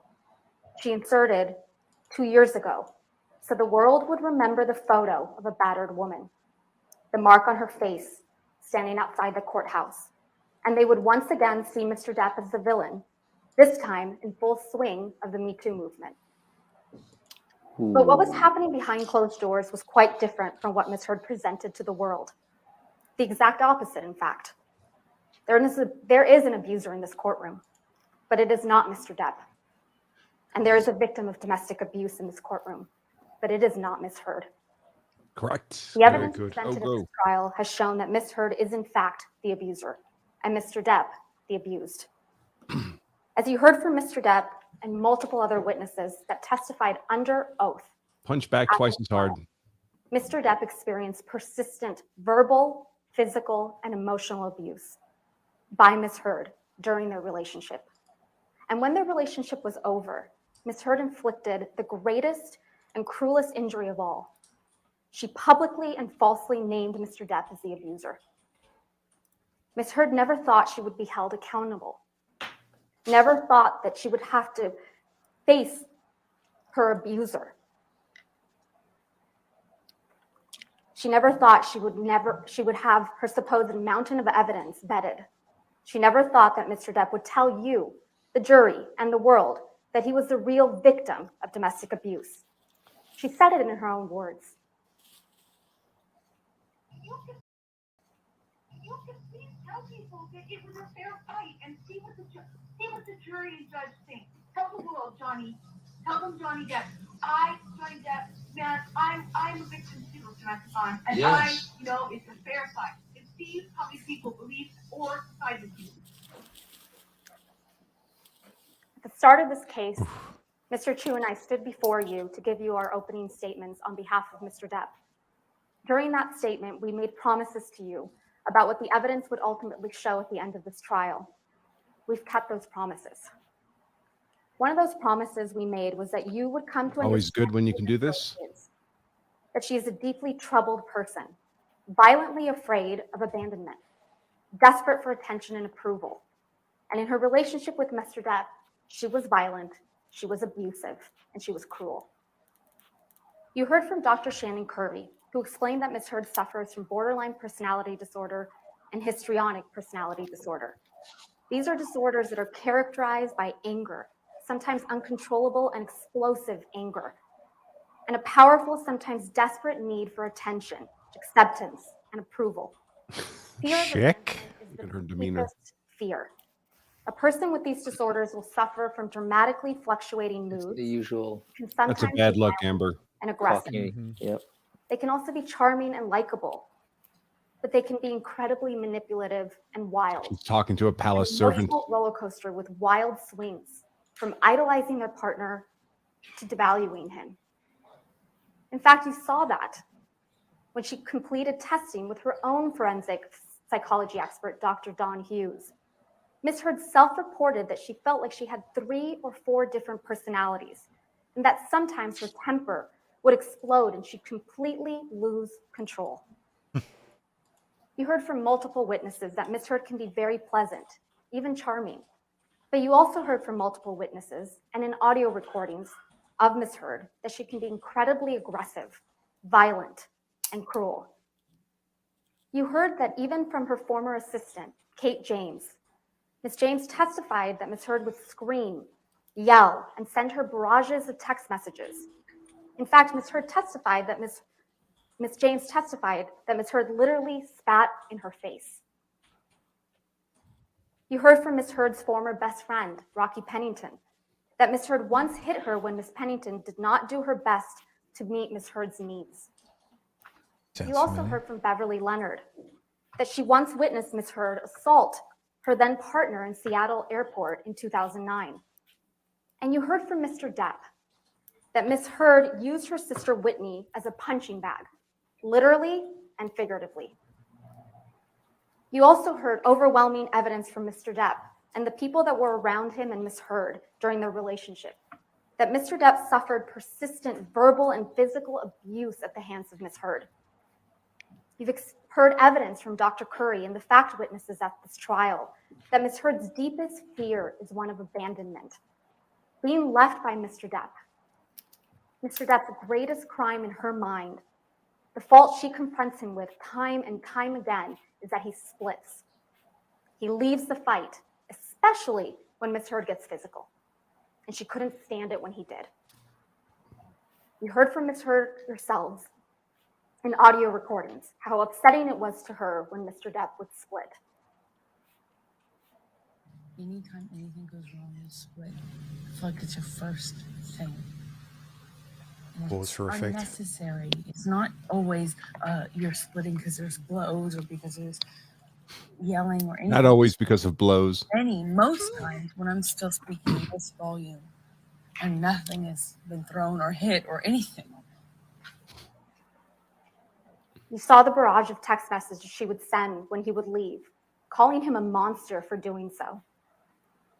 You heard from witnesses like Travis McGivern, Tara Roberts, and Debbie Lloyd that Miss Heard would claw at Mr. Depp, block the elevator, throw a punch. Mr. Depp tried to separate himself from the fight. And you heard from Mr. Depp and Miss Heard's couple therapist, Dr. Anderson, that Miss Heard reported that when Mr. Depp would leave to de-escalate a fight, she would strike him to keep him there because she would rather be in a fight than have him leave. You heard from Mr. Depp about how often Miss Heard would berate him, insult him, and physically attack him, including one of the most serious occasions when Miss Heard threw a vodka bottle at Mr. Depp, severely injuring his finger, and then put a cigarette out on his face. You heard from Mr. Depp that this whole incident in Australia started because Miss Heard was enraged that Mr. Depp wanted a post-nuptial agreement, and she wasn't in his will, just a month after getting married. When her husband was seriously injured and bleeding from a partially amputated finger, what did Miss Heard do? She pursued him. She kept coming after him because that's what she does. She wouldn't stop. I'm getting PTSD. To get out of that situation that's happening, or it gets worse. In Australia, when we had the big fight where I lost the tip of my finger, at least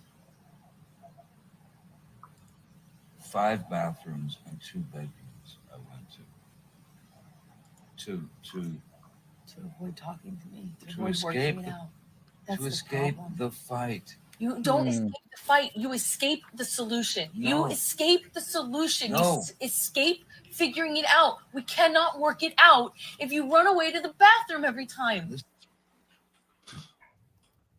You heard Mr. Depp testify. He went through something like a nervous breakdown that day, and he wrote a lot of things on mirrors and other places. Again, what did Miss Heard do as her husband was bleeding from serious injury? She wrote snarky messages right back to him. She denied it under oath to you, but the evidence you saw speaks for itself. You heard from Mr. Depp's security, Sean Bett, who was aware of constant arguing and bickering.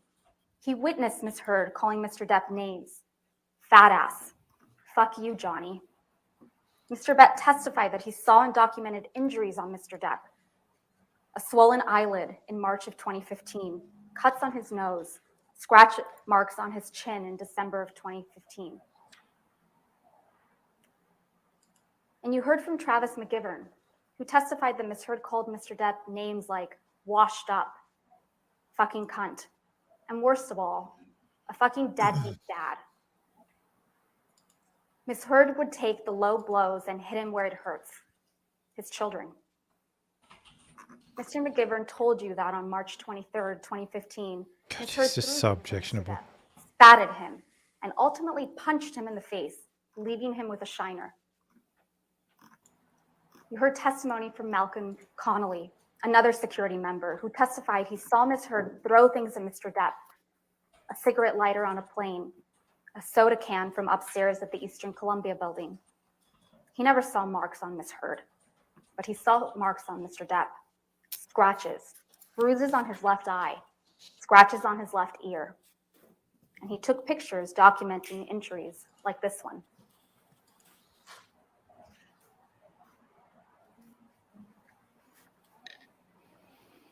You also heard from Tara Roberts, a manager at Mr. Depp's Island, who witnessed Ms. Heard telling Mr. Depp that he was washed up and would die fat and lonely.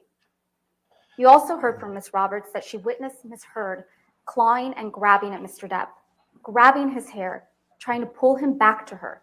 And Mr. Depp had a visible injury to his nose on that occasion. Most importantly, you heard from Ms. Heard yourselves on multiple audio recordings admitting to being physically violent with Mr. Depp. You heard Ms. Heard admit to hitting Mr. Depp. And then you fucking clap. I remember hitting you as a response to the door thing.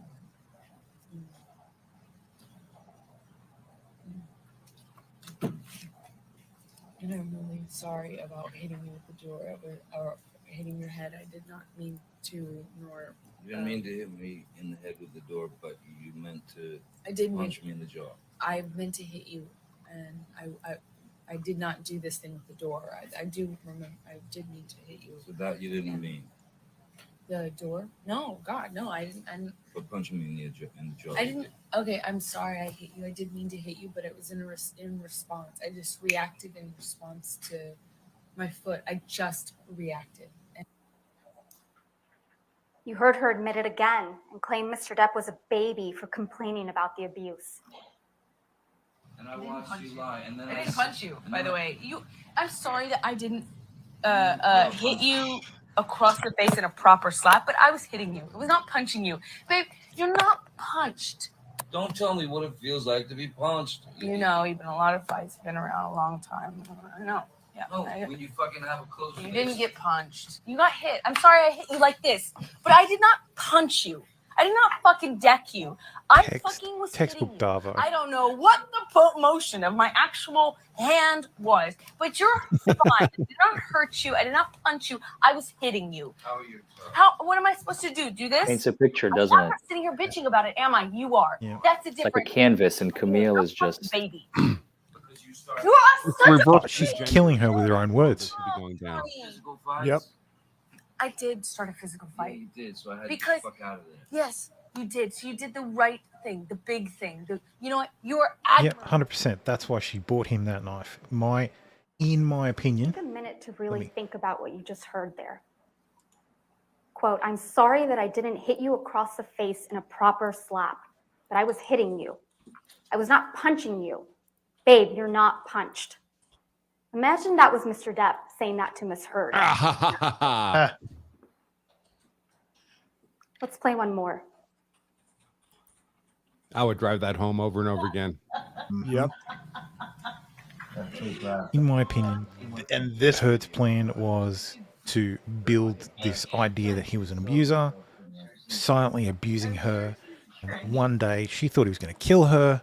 She grabbed the knife he had that he had bought for her, killed him with it. This is why she had such an issue with her not being in the will. No, I'm right. I don't regret. I don't regret. Oh, what else? What else are you? Oh, come on. Come on. Lay it on me. What else? What else are there things? This is just unhinged. I should put glasses on. Oh, no. Those glasses do her no favors. Get out, you Run away. Go get it. Her pen matches her blazer. It's pretty sweet. Please be running your 15 in your house to go run. Come on, go be a real married man. You deal with your shit the way that a man does. Go run to the next house. Every man does. Yeah. God, that sounds like my Run ex-wife. away. She's making another list. This is Shovel, revealed as duct her. tape. Not the one you saw in this courtroom. What you didn't hear on a single recording you heard in this case, and there were many played by both parties, is Mr. Depp ever admitting to hitting, punching, or kicking Ms. Heard? You didn't hear it. It doesn't exist. It didn't happen. Good.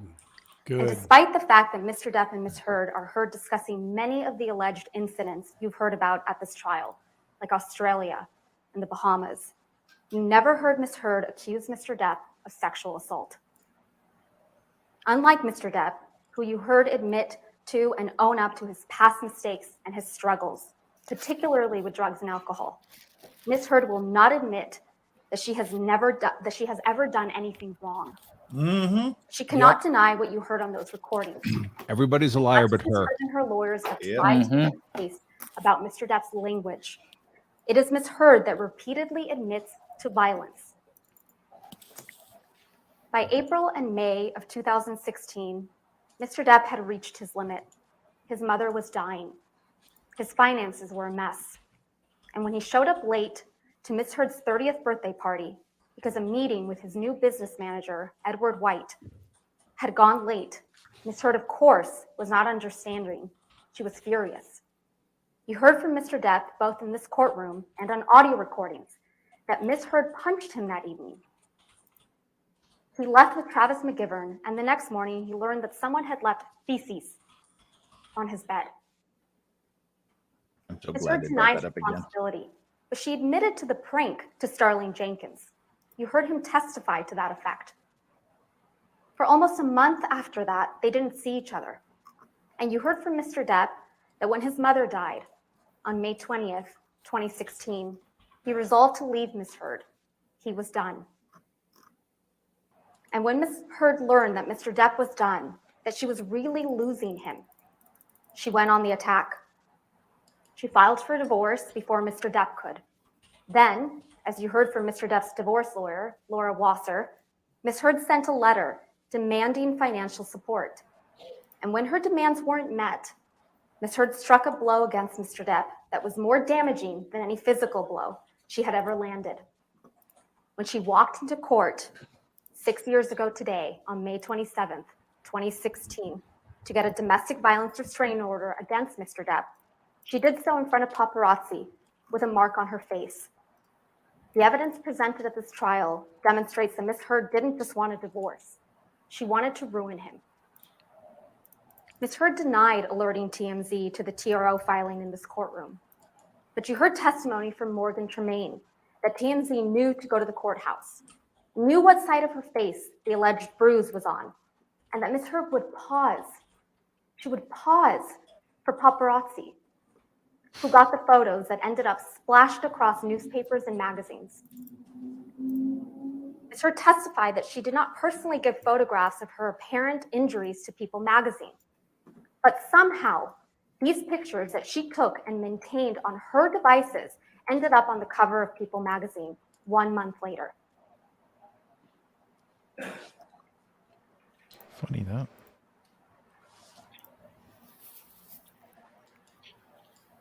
This is good. Make it about the implication of all of the statements. In the all end, of she the walked things that are away done with $7 are wrapped million up in that op-ed. without any tax liabilities, which she said she was donating to 2 charities, the ACLU and the Children's Hospital of Los Angeles. The ACLU, they got less than $1 million from her. And the Children's Hospital, they got $250,000. But that didn't stop Ms. Heard from telling the world that she donated everything. She wanted nothing. And she had donated everything. The word donated. And that didn't stop her from testifying under the penalty of perjury that she had donated it. Ms. Heard tried to tell you that pledge and donate mean the same thing. Claims she hasn't given the money because she was sued. But you've heard uncontested evidence that she had the money for 13 months prior to this lawsuit being commenced by Mr. Depp. She had all the money and had month after month after month to fulfill her pledge and actually donate the money. But she didn't. She also told you that she never fulfilled the pledge because Mr. Depp sued her for defamation. That's a blatant lie. It was Ms. Heard who fired the first shot after the divorce was finalized. when she sought to initiate an arbitration against Mr. Depp for defamation 3 months before the op-ed was even published and 6 months before Mr. Depp filed this lawsuit. Ooh, that's good. Not only does this contradict Ms. Heard's excuse for not making donations, it contradicts her narrative that she just wants to move on with her life, that she just wants Mr. Depp to leave her alone. Lies. That is Ms. Heard's narrative. Lies upon lies.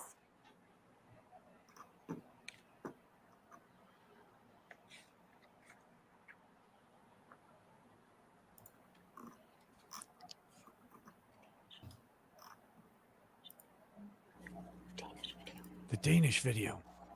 And actually were all kinds of accusations flying your way when you said all this, and then there was a divorce settlement. You got $7 million.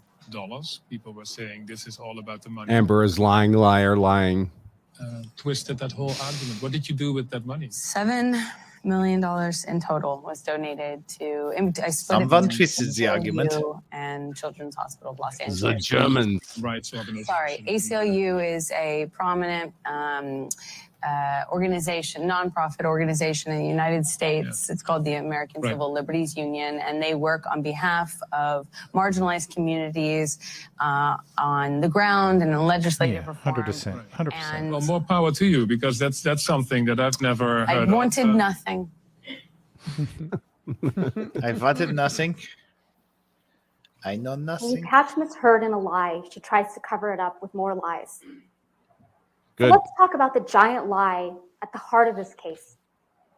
Ms. Heard's claim that Mr. Depp is an abusive monster and that she is a public figure representing domestic abuse. At the start of this case, Mr. Chu and I told you that you were going to hear some disturbing and graphic tales of abuse from Ms. Heard, and they were designed to shock you and overwhelm you, which you have. We told you that this would be a performance, the role of her lifetime, as a heroic survivor of brutal abuse. When Mr. Depp brought this case for defamation, Ms. Heard went all in. She spun a story of shocking, overwhelming, brutal abuse. She came into this courtroom prepared to give the performance of her life, and she gave it. Ms. Heard's acting coach, Christina Sexton, testified that Ms. Heard has difficulty crying when she is acting. You saw it. You saw it. Saw it. While spinning elaborate, exaggerated, fantastical accounts of abuse, and everything going on in her mind almost a decade prior while enduring that abuse. It was a performance. She told you that what she thinks about, she told you what she thinks you need to hear to convict this man as a domestic abuser and a rapist. She wants you to believe that she was abused countless times over the entire course of their relationship. But as Mr. Chu and I promised you, the evidence just does not bear that out. Ms. Heard has told you that she has mountains of evidence of abuse, but there are no medical records reflecting she sustained any injuries from the abuse she claims. Ms. Heard had medical professionals at her disposal. Dr. Kipper, Debbie Lloyd, her own nurse. I don't need super chats, man, but thank you. And yet there is nothing. Ms. Heard took pictures all the time. Pictures of Mr. Depp sleeping.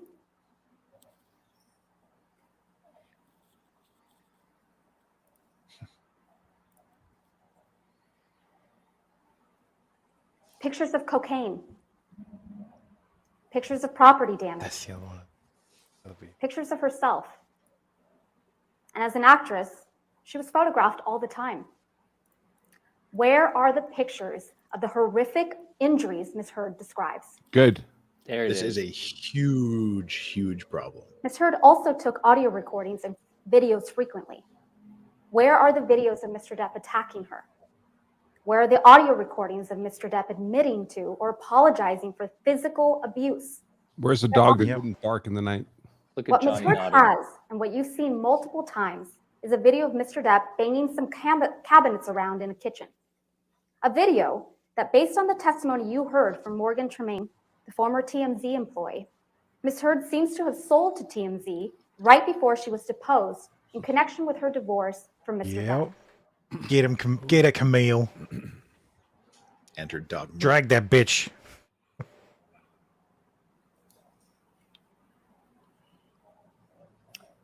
Sure, Ms. Heard can point to text messages where Mr. Depp is apologizing to her, but never for violence.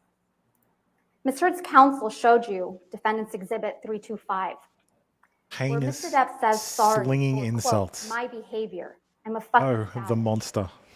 But this is not an apology for physical violence. It's an apology for the, quote, these heinous, slinging insults. Mr. Depp is apologizing for the words he used. Unlike Ms. Heard, who you heard apologizing for physical violence in multiple audio recordings, you have never heard that from Mr. Depp because he never used physical violence against Ms. Heard. Ms. Heard told you that Mr. Depp started abusing her right from the very beginning of her relationship, starting at the beginning of 2012. But she has repeatedly testified under oath differently to having spent a year of bliss with Mr. Depp before he ever laid a hand on her. And now, in this courtroom, she has suddenly erased an entire year of magic.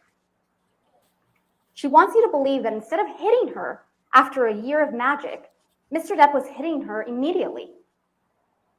The good times she has testified to about repeatedly in the past apparently never happened. And with the good times erased, Ms. Heard wants you to believe that she gave Mr. Depp a big knife that said, hasta la muerte, Somehow until Joe's death, stream is ahead of everybody else. to the man who supposedly would get drunk and high and beat her.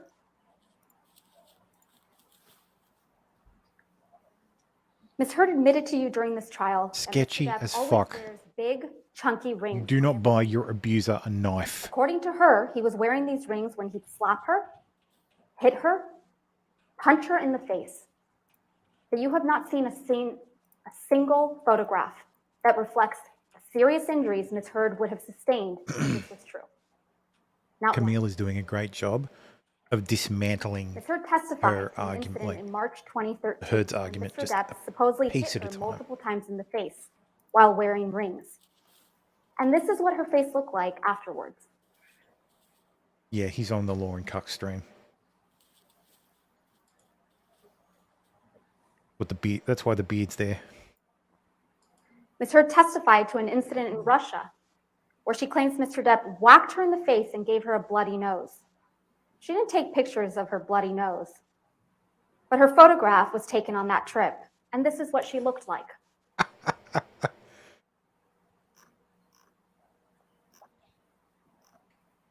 Pull up the photo. That guy's fired.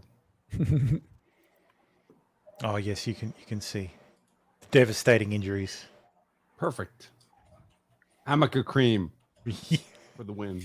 The cure-all. Rub a little Amica on it. An incident the night of the Met Gala in May 2014 when Mr. Depp supposedly whacked Ms. Heard in the face, leaving her with a red, discolored, and swollen nose that she felt was broken. Ms. Heard didn't show you any photographs of these alleged injuries, but photographs were taken of her the following night, and there were no visible injuries to Ms. Heard's face. Perfect. This is Amica country. Amica, the never sweller. Ms. Heard testified that in January 2015, while she and Mr. Depp were in Tokyo, Mr. Depp knelt on her back so aggressively that she was concerned that bruises would be visible in her backless dress. That's nice. Here's Ms. Heard in that backless dress.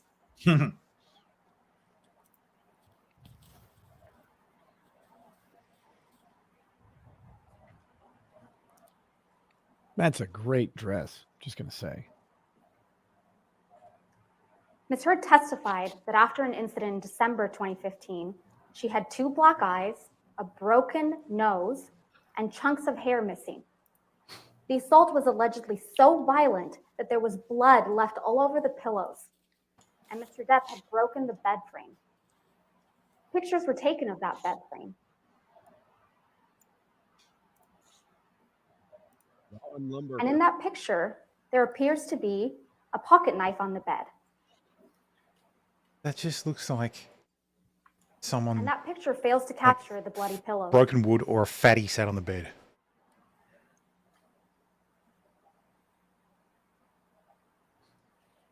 Dollars to donuts. That bed doesn't have a centerline support. Here's what Ms. Heard looked like. They've sat, two people have sat in the middle, probably one on their lap.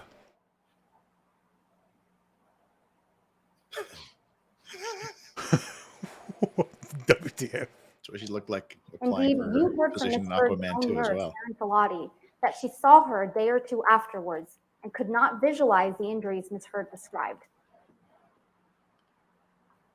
Ms. Heard did take pictures of herself after this alleged incident. But are the injuries reflected in these photographs consistent? That's the question. Are they consistent with the brutal assault and serious injuries Ms. Heard has testified to? Or are these injuries more consistent with Mr. Depp's testimony that he and Ms. Heard bumped heads while he was trying to restrain Ms. Heard to keep her from attacking him? During one of her horrible fits of rage. Out of Australia, where Mr. Depp sustained the most serious injury from his relationship with Ms. Heard spun a story. Woo, Australia.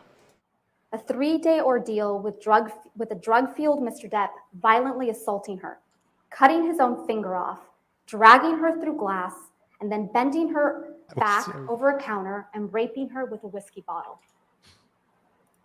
She claimed that she had bruises on her face, cuts all over her arms and feet, and was bleeding from her vagina from the sexual assault. I shouldn't laugh, but Jesus. What did Ms. Heard say? So ridiculous. She went upstairs, took some sleeping pills, and went to sleep. The next morning, she took pictures of the mirrors her husband had written on in paint using his amputated finger. She took no pictures of herself, her alleged injuries, or the property damage she testified to in this courtroom. When Malcolm Connolly, Jerry Judge, Dr. Kipper, and Nurse Debbie Lloyd arrived to extract Mr. Depp and get him medical treatment for his finger injury. You heard from Mr. Connolly, Dr. Kipper, and Ms. Lloyd. All of them testified they did not observe any injuries to Ms. Heard. And no one, including Ms. Heard, testified that she sought medical treatment. You also heard from Ben King. He also saw Ms. Heard right after this alleged incident. He flew home with her to Los Angeles. He testified that Ms. Heard didn't want to leave, that she said, I can't leave. It will be the end if I leave. He also testified that once they did leave for Los Angeles, Ms. Heard asked him if he ever got so mad he just lost it. When Ms. Heard arrived in Los Angeles, she saw Travis McGivern, who also testified he observed no injuries, and her personal nurse, Erin Filati, who documented no requests for medical treatment and no injuries in her nursing notes for Ms. Heard. You heard from Mr. Depp's sister, Christy, that she also saw Ms. Heard when she arrived back to Los Angeles and observed no injuries on Ms. Heard. Christy testified that when she told Ms. Heard her fighting with Mr. Depp was unsustainable, Ms. Heard responded that Christy should get off her cross, that Mr. Depp liked her feisty. Ms. Heard's testimony about what occurred in Australia just doesn't add up. That's because there was a monster in that house in Australia, but it wasn't Mr. Depp. It was Ms. Heard. Yep. Other than and the drop bears. All the evidence you've seen I in wonder this if trial the shows that senators it are was nodding Heard right now. I wish I could who see it. attacked and grievously wounded Mr. Depp when she threw a vodka bottle at him, severing his finger.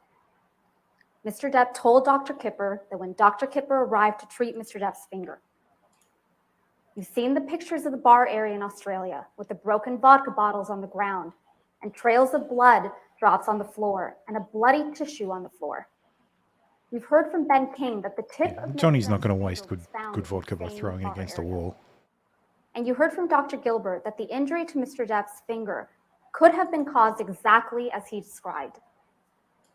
And interestingly, you heard from Christina Sexton that Ms. Heard told her that Mr. Depp injured his finger while swinging a bottle around.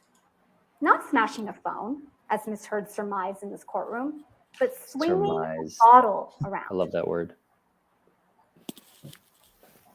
You also heard from Ms. Sexton that Ms. Heard first told her about the bottle rape in Australia while Ms. Sexton was at the bottle rape meeting with her lawyers the day before Ms. Sexton was scheduled to be deposed in this case. The evidence presented at this trial shows that this is not the only time that Ms. Heard disclosed a sexual assault at a convenient time for purposes of litigation she's involved in. The first time Ms. Heard claimed that Mr. Depp sexually assaulted her in the Bahamas in December 2015 was after Tara Roberts, the manager of Mr. Depp's island, submitted a sworn statement in the UK action describing the incident she testified to in this courtroom, where Ms. Heard chased Mr. Depp out of the house, was yelling and then pleading with Mr. Depp to stay while clawing at his hair and clothes, and left Mr. Depp with an injury to his face.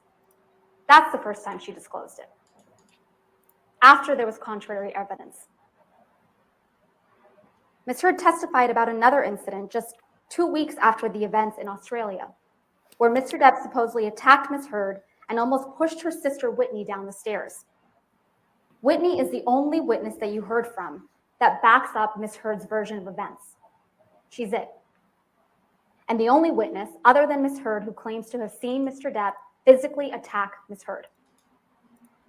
But just like Ms. Heard's version of the events in Australia, her testimony about the staircase incident and that of her sister Whitney's just doesn't square up with the other evidence in this trial.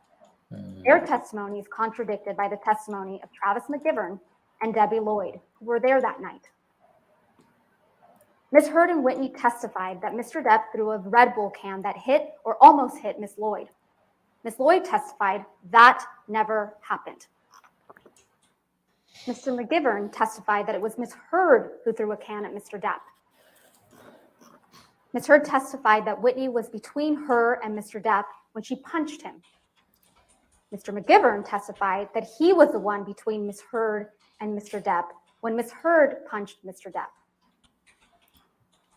Ms. Heard testified that Mr. Depp was able to get his hands in her hair, yank her, and then hit her in the face with the cast he had on. But you heard from Ms. Lloyd and Dr. Colbert, Mr. Depp's medical doctor, who treated Mr. Depp's finger injury, that Mr. Depp's finger was in a delicate state. He had a pin in his finger, a skin graft, and a soft cast that immobilized Mr. Depp's two middle fingers.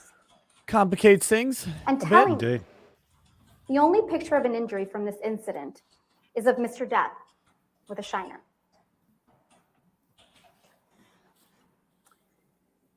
And then we have May 21st, 2016. Ms. Heard testified that Mr. Depp threw a phone at her face, causing a visible injury. Ms. Heard has shown you pictures she claims to show this injury, but these photographs are not to be trusted. You heard from Mr. Neumeister that, like many of the photographs Ms. Heard has presented in this case, these photos were stored in a photo editing application. This one looks like it has the And these metadata photos exposed. show signs of manipulation. Good. Nice. These two photographs were taken at the exact same time and have the exact same file name, but they are visually different. One shows significantly more redness on Ms. Heard's face than the other, which doesn't show any injury at all. Ms. Heard testified that the difference is explained by turning on a light. But there is no way Ms. Heard could have taken a picture, turned on a light, and then taken another picture. I've got it. Every hair in the exact I understand what happened. within the same second. Johnny Depp is guilty. He beat her. She's actually the Flash. That's why there's no injuries. She heals just so incredibly fast. That's how she turned the light on and took a second picture of herself in exactly the same position Alejandro Ramirez, within 1 second. who saw Ms. Heard on or Because she's the Flash. and saw no injuries to her face before she showed up to Case that closed. with a mark on May 27th. And the very next day, after Ms. Heard walked into court with what appeared to be a bruise on her face to obtain a domestic violence restraining order against Mr. Depp, Ms. Heard was photographed laughing with her best friend, fresh-faced, with no bruise on her face. Ouch. Yep. Funny that.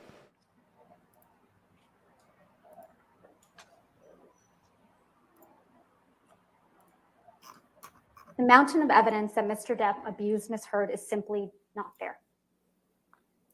What we have is a mountain of unproven allegations that are wild, over the top, and implausible. And you can't pick and choose which of these wild allegations to believe and which ones to disregard. You either believe all of it or none of it. Yeah. Either Mr. Depp Yeah, sexually it's still true. a bottle in Australia, or Ms. Heard got up on that stand in front of all of you and made up that horrific tale of abuse. Either she's a victim of truly horrific abuse, or she is a woman who is willing to say absolutely anything. All the chips in. Oh, yep. Oh, yeah. Mm-hmm. All in or bust. Go, Disturbing yeah, to go, think go hard, Ms. man. Heard would make up the horrific tales of abuse have to. she testified to in Yep. this court. She was the. She only brought it up during the This trial. case doesn't come down to whether you believe Ms. Heard or you believe Mr. Depp. This case comes down to whether you believe Ms. Heard or you believe Mr. Depp, Christy Dombrowski, This is good. Bett, Malcolm Connolly, Travis McGivern, Starling Jenkins, Keenan Wyatt, The kill Dr. shot. Tipper, Yep. nurses Debbie Brings it Lloyd, back to yesterday. Bellotti, Tara Roberts, Ben King, Kate James, Kate Moss, Dr. Colber, Morgan Knight, Morgan Tremaine, Officers Melissa Sines, Officers Tyler Haddon, Officer William Gatlin, and Beverly Leonard. Oh, that was Yeah. What Ms. Heard testified to in this courtroom is the story of far too many women. But the overwhelming evidence and weight of that evidence shows that it's not her story. It's not Ms. Heard's story. God, if they could have introduced her stealing her personal assistant's story, that would have been fucking fantastic to include. There For you Ms. Heard go. to hold herself out as a public figure representing domestic abuse. There you go. It was false, it was defamatory, and it caused irreparable harm.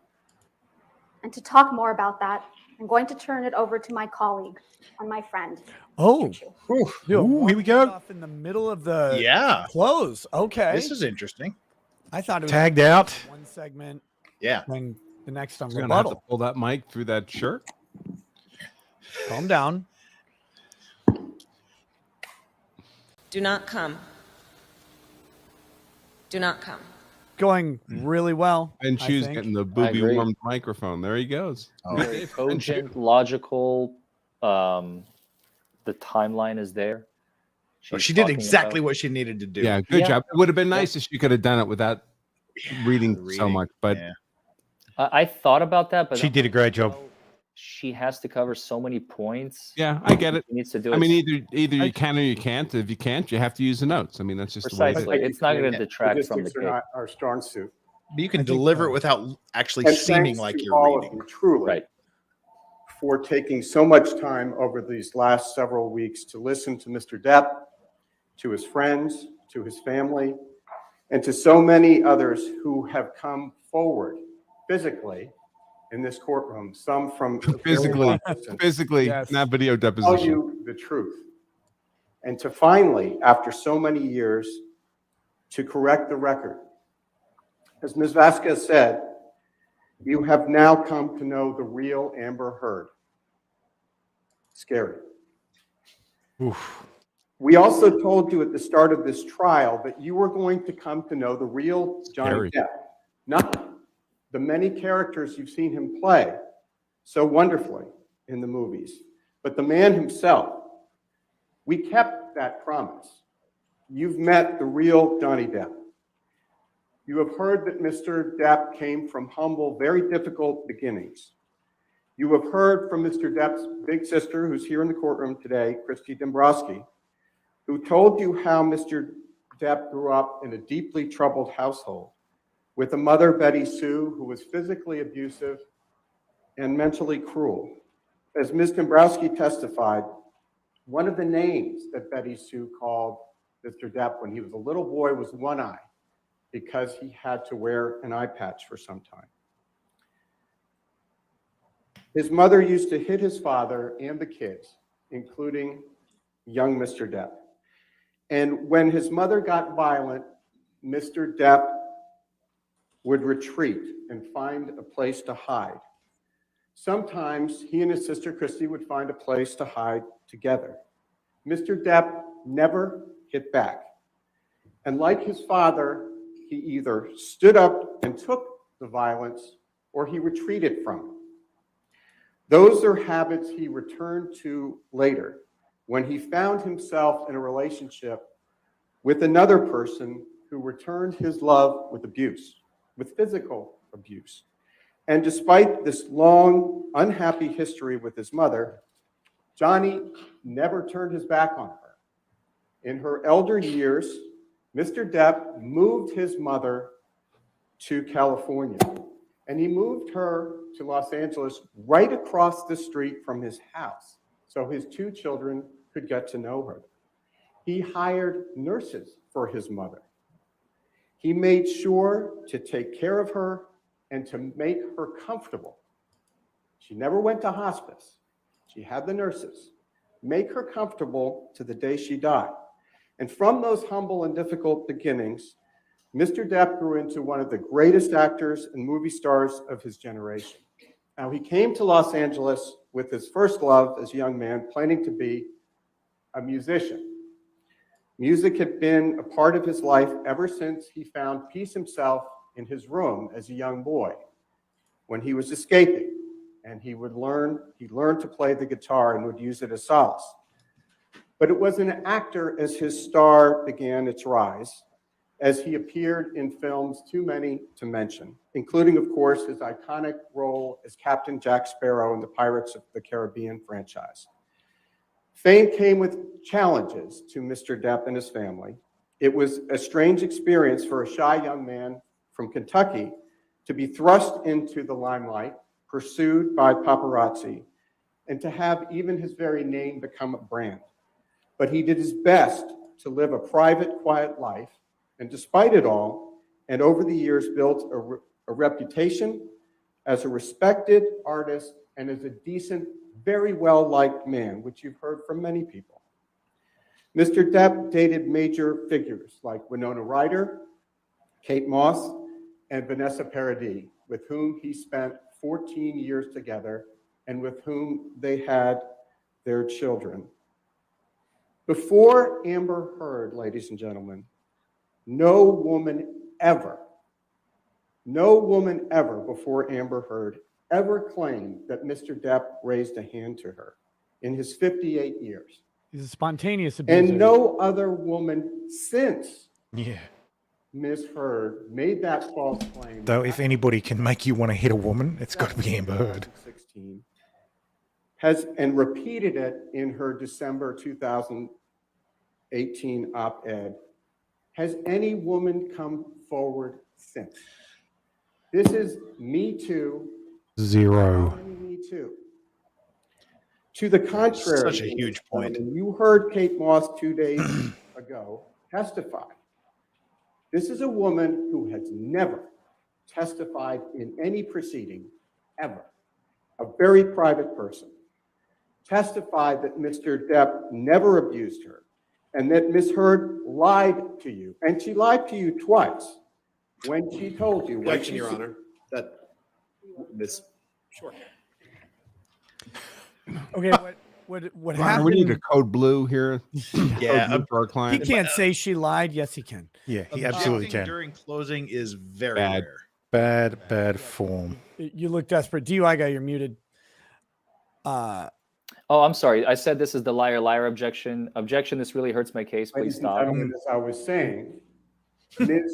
Heard lied to you twice when she suggested Now they get the fuck back down, Rottenborn. Re-say it. Moss down the stairs. And they're like, oh, You told her. Whoops. You heard her say. But she doesn't didn't want us smirk to in hear court. 2 days ago. Oh, God. That Mr. Depp never did that, and he never hit her, and he never kicked her. That was one of. Objection, Your Honor. That's not what she testified It's to. exactly We what just she discussed that. testified. Thank you, Your Honor. That's exactly There you go. So, like that I was was even saying, worse. Ms. Heard and her lawyers Jesus. have spent much of this trial What the talking fuck are you about doing, Rottenborn? You're making this worse. Mr. Depp is no saint, and he has never claimed to be one. He has made mistakes in his life, as we all have. Yes, he has struggled with drugs and alcohol, but Please you never say she heard has him never deny admitted. he didn't look like he was told you struggling. in the Like he was pretty good at it. He owns his flaws. He admits to them. He told you all about them. But he is not a violent abuser. He's not abuser, as Ms. Heard claims. And he did not and does not deserve to have his life, his legacy, destroyed by a vicious lie. And this is, as Ms. Vasquez said, this is the 6th anniversary of that. There is a That still blows my world of mind that difference this is the 6th between anniversary having of her getting her substance TRO. problems and being a physical abuser. Ms. Heard falsely accused Mr. Depp Holy shit. of beating her. That was her first allegation, and you know why, and you know that wasn't true. Then, years after the fact, for the first time, she accused him of raping her. The lies have grown and metastasized over time, and they need to be stopped. And His those cadence is great. You can tell he's done this accusations for decades. caused more harm to Mr. Depp than her fists ever did. That's a good line. More harm to Mr. Depp than his fists could ever do. Ms. Heard has admitted, unlike Mr. Depp, Ms. Heard has admitted on the audio tapes you've heard at this trial, and Ms. Vasquez just played you a few of them. She has admitted repeatedly to physically abusing Mr. Depp. And I would just like to take a minute to talk about the harm to Mr. Depp and his family.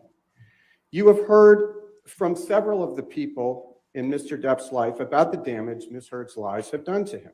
You heard from his sister, Christy, who told you how hard it has been on his family and on her little brother personally. You heard from Mr. Depp's friend of 4 decades, and that speaks volumes about Mr. Depp. He has lifetime friends. Yep. Unlike some other people in this courtroom. Told you how Mr. Depp and his Saying it without family saying have it. been, quote, completely wrecked, unquote, by Ms. Heard's lies. You heard Mr. Depp testify that he has lost nothing less than everything because of Ms. Heard's lies. Nothing less than everything. You heard about Mr. Depp's children, Jack and Lily Rose. His children have had to hear these allegations since 2016. And then when that started to die down, they had to hear them again. This time in December 2018, this time in the Washington Post, which is a national and international publication. And Mr. Depp has had to live with the knowledge that his children will keep hearing those false rumors and statements against him. Mr. Depp has millions of fans, people who grew up watching him on 21 Jump Street, which is something you heard Ms. Heard mock on one of the tapes that was played to you. Or they grew up watching him play the swashbuckling pirate Captain Jack Sparrow in the Pirates of the Caribbean movies, or Willy Wonka. Mr. Depp means something to those people, and those people mean a lot to Mr. Depp. He's a fond memory from Never any love for Dark Shadows. or adulthood. And to tarnish him Edward as an Scissorhands. abuser is to destroy him in the eyes of many of these people who will never look at him the same way again. And because of what Ms. Heard did, and because of what she said, Mr. Depp will go to his grave knowing no matter what he does, no matter the outcome of this trial, there are people who used to look up to him who now believe that he beat a woman, which is the worst thing you can say about a man. Beyond the personal and emotional effects of Ms. Heard's lies, their impact on Mr. Depp and his family, the damage she inflicted on his reputation and career is undeniable. There's an old saying that a good reputation takes a lifetime to build, but only a second to destroy.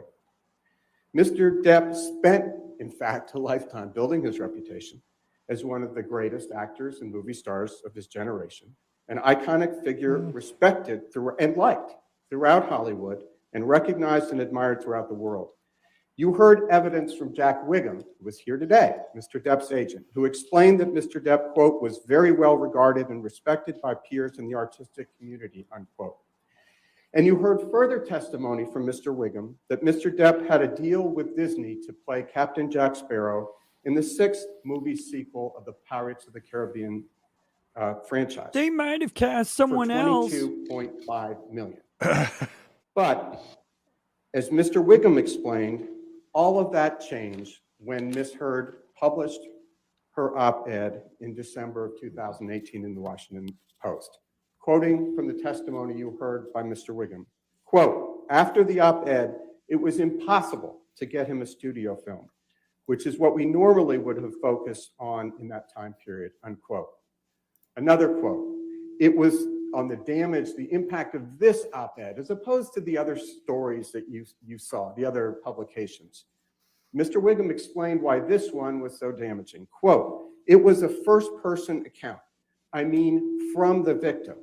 It's extremely impactful. You know, with respect to Johnny, it was catastrophic because it was coming from a first-person account.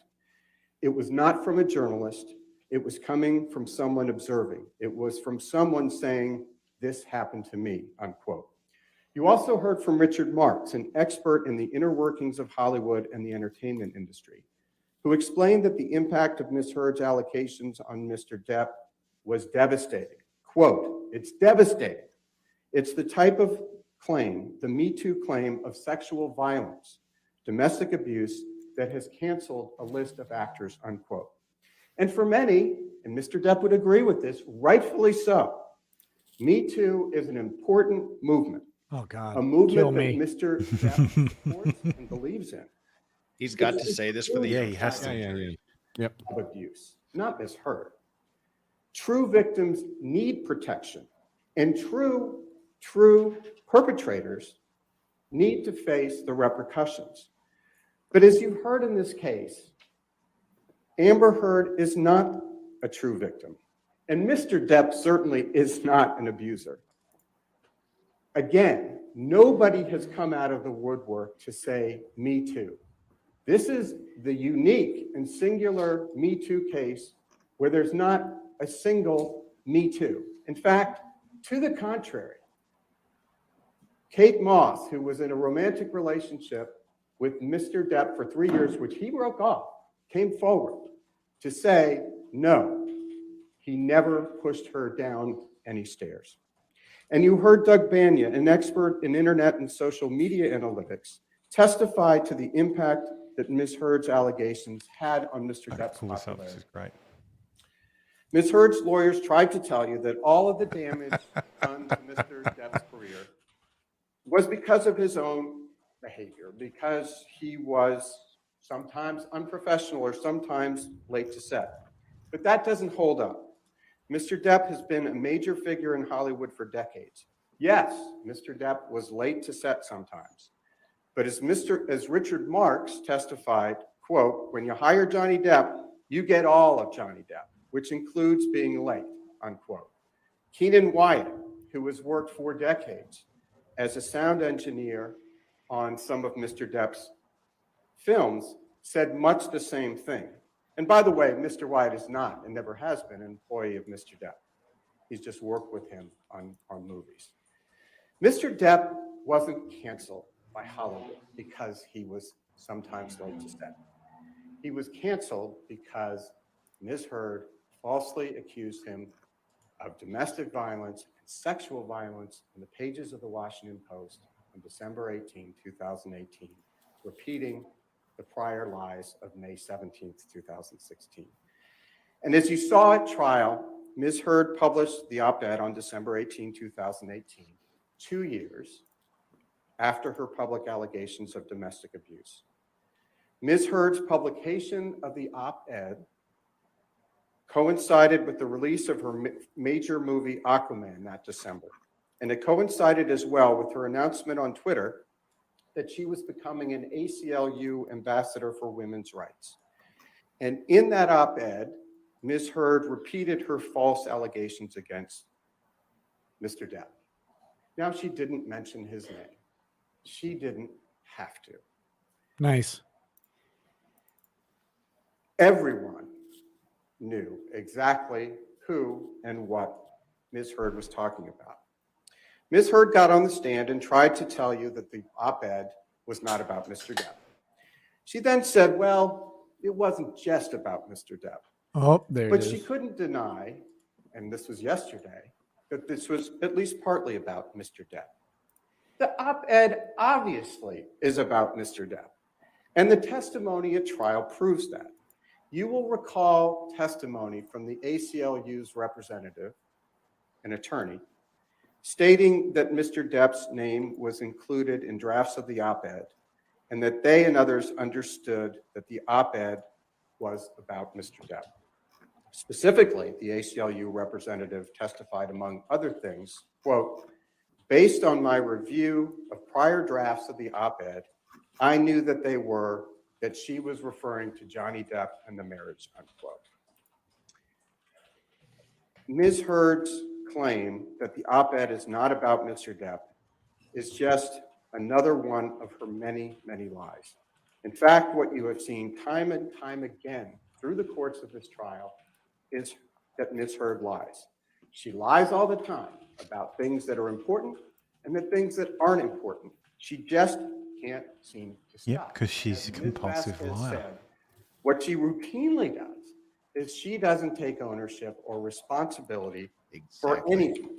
And she Anything. has an excuse Always someone for else's. Everything. Yep. But in this courtroom, confronted with the evidence, she can't run away from her own words. As my colleague said, words matter, and Ms. Heard is condemned by her own words. So Tom, let's please take a look at the words she used in her op-ed, which is Plaintiff's Exhibit 1, and which Ms. Heard published in December 2018. This is fundamentally a lie. She did not face our culture's wrath. Johnny Depp faced our culture's wrath. The title of the op-ed reads, as you can see, quote, Amber Heard, I spoke up against sexual violence and faced our culture's wrath. That has to change, unquote. Below that, Ms. Heard states, quote, then 2 years ago, I became a public figure representing domestic abuse, and I felt the full force of our culture's wrath for women who speak out, unquote. And below that, Ms. Heard states, quote, I had the rare vantage point of seeing in real time how institutions protect men accused of abuse, unquote. Each of those statements clearly refers to Ms. Heard's allegations against Mr. Depp. Yep. And taken collectively, their message and their implication about Mr. Depp is clear. Using the word from the instruction. That Ms. Heard is a survivor of domestic abuse and that Mr. Depp is a perpetrator. The context in the rest of the op-ed makes that clear as well. Consider, for instance, this line, quote, imagine a powerful man as a ship, like the Titanic. That ship is a huge enterprise. When it strikes an iceberg, there are a lot of people on board desperate to patch up holes, not because they believe in or even care about the ship, but because their own fates depend upon the enterprise, unquote. Everyone in Hollywood knew, and everyone in this courtroom now knows exactly what Ms. Heard intended those words to mean. The ship, the Titanic, is Mr. Depp. And Ms. Heard was the iceberg that sank him. That's precisely what Ms. Heard was saying in the op-ed. And in just the same way, everyone in Hollywood knew, and Hollywood and elsewhere knew exactly what Ms. Heard meant by the words, quote, 2 years ago, I became a public figure representing domestic abuse, unquote. That was a clear reference to the day 2 years earlier, on May 27th, 2016. As Ms. Vasquez said, that was 6 years to the day. That's when his life ended. That was 6 years ago to this day, when Ms. Heard, That's powerful. 27th, 2000, That's so powerful. with her publicist, Jody Gottlieb, having tipped off hint, 6 years, 6 million. an alleged mark on her face to accuse Mr. Depp of abuse. As always, Ms. Heard was quite mindful of her image. She was careful to portray herself as the innocent representative of abuse survivors, and by implication, Mr. Depp as the perpetrator of domestic abuse. She was the woman who, in the words of her title, supposedly, quote, spoke up against sexual violence, unquote. Now, Ms. Heard has done a lot to try to walk away from the title in particular. That's true to form. She has testified that she didn't write it, and she will argue later that she shouldn't be held liable because she didn't write it. But as the court's instructions, which you heard this morning, make clear, Ms. Heard didn't have to personally write any part of the op-ed for her to defame Mr. Depp through implication in the Washington Post. I like how they set let's this up. please, Tom, Camille on the narrative, Ben Chu on the turn technical. to Plaintiff's Exhibit 3. We'll walk through the jury instructions with you. Yep. Very well done. Ms. Heard, as you all can see on the screen, retweeted the article, including the title on her Twitter page. Ms. Heard put her name on it. And she proudly declared, quote, "Today I published this op-ed in the Washington Post," ellipsis. This is important. Unquote. Her tweet includes the title with the words, quote, "I spoke up against sexual violence," unquote, prominently featured. Don't ellipsis Nowhere that. Read the rest in of it, tweet in my opinion. or anywhere else does Ms. Heard. Would they then have to show people click through? I mean, claim We got the numbers down there. And at the same time, Well, wouldn't it just be republishing it regardless of what? I guess at least one person would have to you see can it. see right beneath it. Quote, "I'm honored to announce my role as an ACLU ambassador on women's rights," unquote, aggrandizing herself at the expense of Mr. Depp. So make no mistake, this was about Mr. Depp. In the wake of the Me Too movement, with her ACLU ambassadorship and a major movie coming out, Ms. Heard was trading on her accusations of abuse against Mr. Depp. She was reminding everyone of those allegations. She was once again taking on the role of her lifetime, the heroic survivor of vicious abuse, or to use her phrase, quote, "a public figure representing abuse." And she was once again casting Mr. Depp as the villain in her drama, the supposed perpetrator of that abuse. When you meet to deliberate this case, you're going to be tasked with several questions. Those questions appear on a form that you will use to reach your verdict in this case. So I'd just like to ask you, please, to spend a few minutes with me going through that. Tom, would you please put up the special verdict form so the jury can see it? Good. This is great. Yep. We've talked about this in other cases. Yep. Go Gotta through the be form. specific. Oh yeah, for sure. Tom might please blow it up. If only you could hold the jurors' hands with the pen in it. Got to step them exactly through what you need them to do. Here, the first page of the verdict form relating to Mr. Depp's claim for defamation against Ms. Heard. There are 3 pages relating to Mr. Depp's claim, one for each of the 3 defamatory statements in the op-ed. This is essentially the form they use to submit their verdict. You've heard those 3 statements many times, but they bear repeating. I promise, just once more here.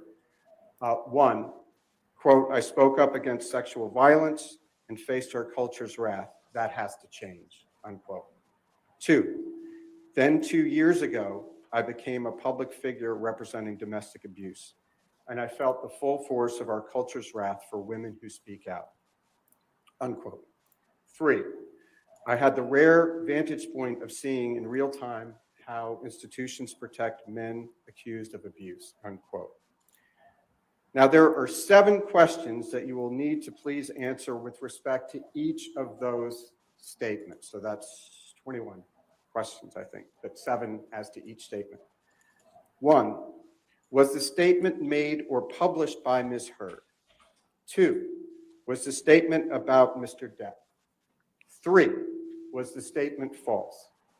4, did the statement have a defamatory implication about Mr. Depp? 5, was the defamatory implication designed and intended by Ms. Heard? 6, was the defamatory implication conveyed to someone other than Mr. Depp? 7, did Ms. Heard make the statement with actual malice, which is, Her Honor explained, meaning did Ms. Heard make the statement knowing it was false or with reckless disregard as to the truth? Which is obvious by the totality of this trial. Answers to those 7 questions are all yes. And if you answer yes to all of those questions, which you should, we respectfully submit, you will be asked to state the amount of damages to which Mr. Depp is entitled. In the wake of the Me Too movement, movie producers know better than to cast a movie star who has been accused of domestic and sexual violence. And it is entirely within your discretion as jurors to quantify the amount of money that constitutes fair compensation for Mr. Depp's pain and humiliation inflicted by Ms. Heard's defamation. But while Mr. Depp certainly is entitled to monetary compensation, this case, at least for Mr. Depp, has never been about money. This case for Mr. Depp has never been about money, nor is it about punishing Ms. Heard. It is about Mr. Depp's reputation and freeing him from the prison in which he has lived for the last 60 years. Just give him $1. The most important question, I'll take care of the rest. the ones truly at the heart of this case, are questions 2, 3, and 4 on the verdict form. That's how you ask for $1 without asking for. Yeah, exactly. He's just saying, hey, just give him a yes, and Amber's going to be asking for dollar bills. you don't need to make it 50 million. Just whatever you think is fair, jury. And while Tom's pulling that up, let's take question 2. Thank you. Jesus, Tom. Were the statements about Mr. Depp? Yes. 2 points here. 1, Nice. Perfect. when the ACLU pitched the op-ed to the Washington Post, I think you'll remember this, they pitched it as, quote, a piece by Amber Heard, who, as you know, was beaten up during her brief marriage to Johnny Depp, unquote. That's how they pitched it. Yeah. 2, after the op-ed was published, Fucking ACLU. news outlets, including USA Today, and you've seen that was an exhibit, characterized the op-ed as referring to Ms. Heard's allegations of abuse against Mr. Depp. So the USA Today interpreted it that way, and so did many other publications. They got exactly the implication that Ms. Heard and the ACLU intended them to have. Tom, if you would please pull up Plaintiff's Exhibit 409 and 411, if you could put them side by side. And this was expected. This is what they wanted. There had been a lot of press 2 years prior to the publication of the op-ed about Ms. Heard's claims of abuse against Mr. Depp when she walked into court with her publicist to obtain the domestic violence, the no notice, ex parte, meaning Mr. Depp's lawyer was not informed and he was already in New York, which he testified Ms. Heard was well aware of. You don't need a domestic violence restraining order when your husband is halfway across the continent and is heading for a European tour. On May 27, 2016, with a purported mark on her face, everyone knew exactly who and what Ms. Heard was referring to in the op-ed. She was referring to Mr. Depp. Let's take questions 2 and 3 next, if we can. I see questions about time. They're at Were about an each of hour the and 15 statements minutes. false? And did the statements have a defamatory implication on Mr. Depp? Again, Yes. your answer is yes. The statements, understood in the context of the op-ed itself and in the broader context of the press coverage of Ms. Heard walking into the court with a mark on her face to obtain a domestic violence restraining order against Mr. Depp in May 2016, clearly imply that Mr. Depp physically and sexually abused Ms. Heard.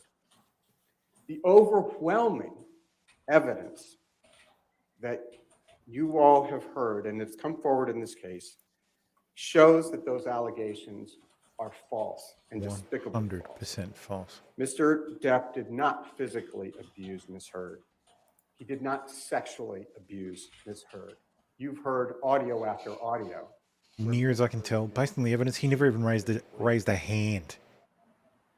Barely raised his voice. Will be forever tarnished by these horrendous and false allegations. This case is about telling you his story and the truth about what really happened, which you've now heard. It is about restoring his lost reputation. It's about showing Mr. Depp's children, Lily Rose and Jack, that the truth is worth fighting for. Yep, 100%. She's the abuser. And it's about restoring Mr. Depp's name and standing in the community to the fullest extent that you can. And you can do something. And only you, ladies and gentlemen, can do that for him. You heard from Mr. Depp yesterday that he has been carrying these outlandish, outrageous stories on his back pretty stoically and living with them for 6 years and waiting to be able to bring his truth out. And he has told you the truth, the unvarnished truth, even truth that pretty embarrassing. He knew that was going to happen when he brought this case. You've seen the evidence in this case over 6 long weeks, which we again thank you for. That evidence shows overwhelmingly that Ms. Heard's attempt to paint herself as a heroic survivor, an innocent survivor, and Mr. Depp as a terrifying abuser are utterly false. We ask you to please return your verdict for Mr. Depp. We ask you, we implore you to give him his name, his reputation, and his career back. Thank you very much, ladies and gentlemen. That's very good. Magnificent. Not Good a job. single dollar. Don't give a shit. Yep. Just give him his fucking name back. Yeah, perfect. And they're gonna do more than that. Don't do any outside research, okay? Thank you. I mean, that's Emily Baker's in tears. Let's man, they Yep. not Emily's in an tears. done emotional. It wasn't a huge emotional play to the jury. It was a moment where he took a breath so that he didn't overdraw that moment to the jury. Let's come back at 11:05. Oh, Ben Chu did a great job. okay, sure. 2 items of business, Elaine. All right. Well, we're going to get to some questions while they approach at sidebar. We're going to leave the camera up, but I absolutely felt that, and his passion in fighting for his client. Absolutely felt that from him. And you know, he's been fighting for someone for 6 weeks, but really for years. And so I absolutely felt Ben Chu on that. And I've been there. I've absolutely been there when you're standing in court going, oh my God, I can't do this right now. Because I don't want a judge to sanction me for my face. And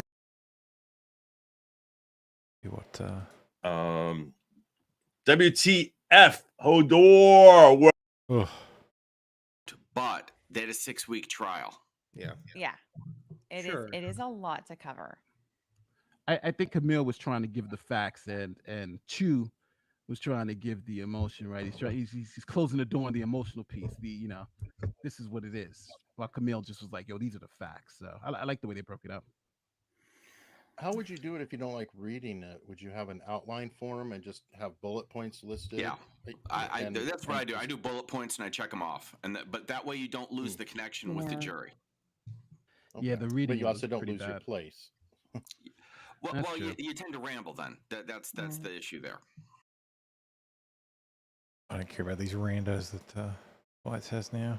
With the help of my followers on Twitter, Ben Candyman Chew. Because of the power move that he did. Yeah. Nice. Man, that was I'm just sitting here looking for things that I really had any problem with in that cross, and I'm not finding it. I saw nothing. And usually in these trials that we watched, I've had some sort of problem with somebody's cross somewhere. And I mean, this one Camille did make one reference to Depp as an abuser. Yeah. You know, clearly misspeaking.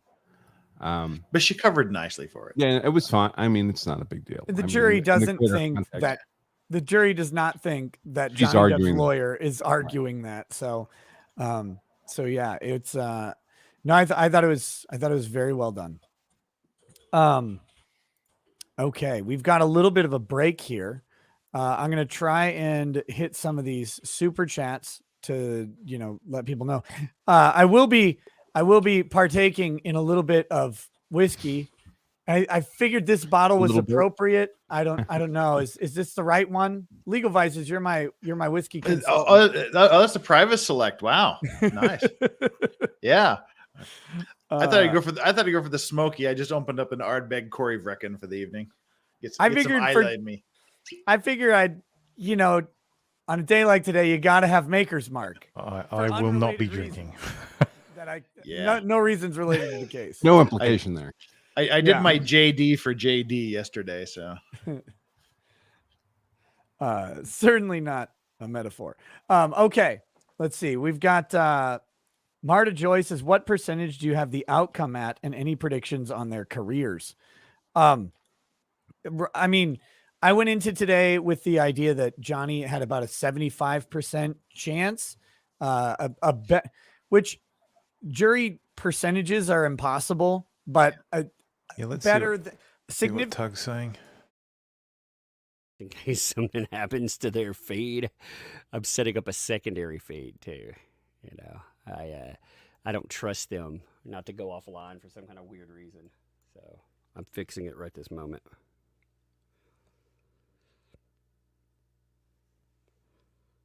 It was a good closing, though. Like I said, the first time that they ever brought up the abuse hoax was with Tara. I said Tara Reid. Did I say Tara Reid? Tara Roberts. I almost said Tara Reid. Tara Roberts. I hope I didn't say it before. Tara Roberts was the person that ran his island. She's the one that talked about the mineral spirits jacking Johnny Depp in the face. So the first time that any of that was ever mentioned by Amber Heard was actually to deflect from Tara Roberts' statement. Let me see if we can pull that up real fast. Tara Roberts, like I said, she had a very powerful statement throughout all of this too, because she overwhelmingly supported Johnny Depp, and that's what you have. But unlike Amber Heard, Amber Heard has one person that backed her claims, one person. And that's her sister. And even in that one claim, it doesn't make sense. It's never made sense. For Johnny Depp, he has multiple people. One of the things that also backs him up, remember, something that we didn't hear in this case, Amber Heard hired a private investigator. He's a Hollywood fixer is what they call the guy.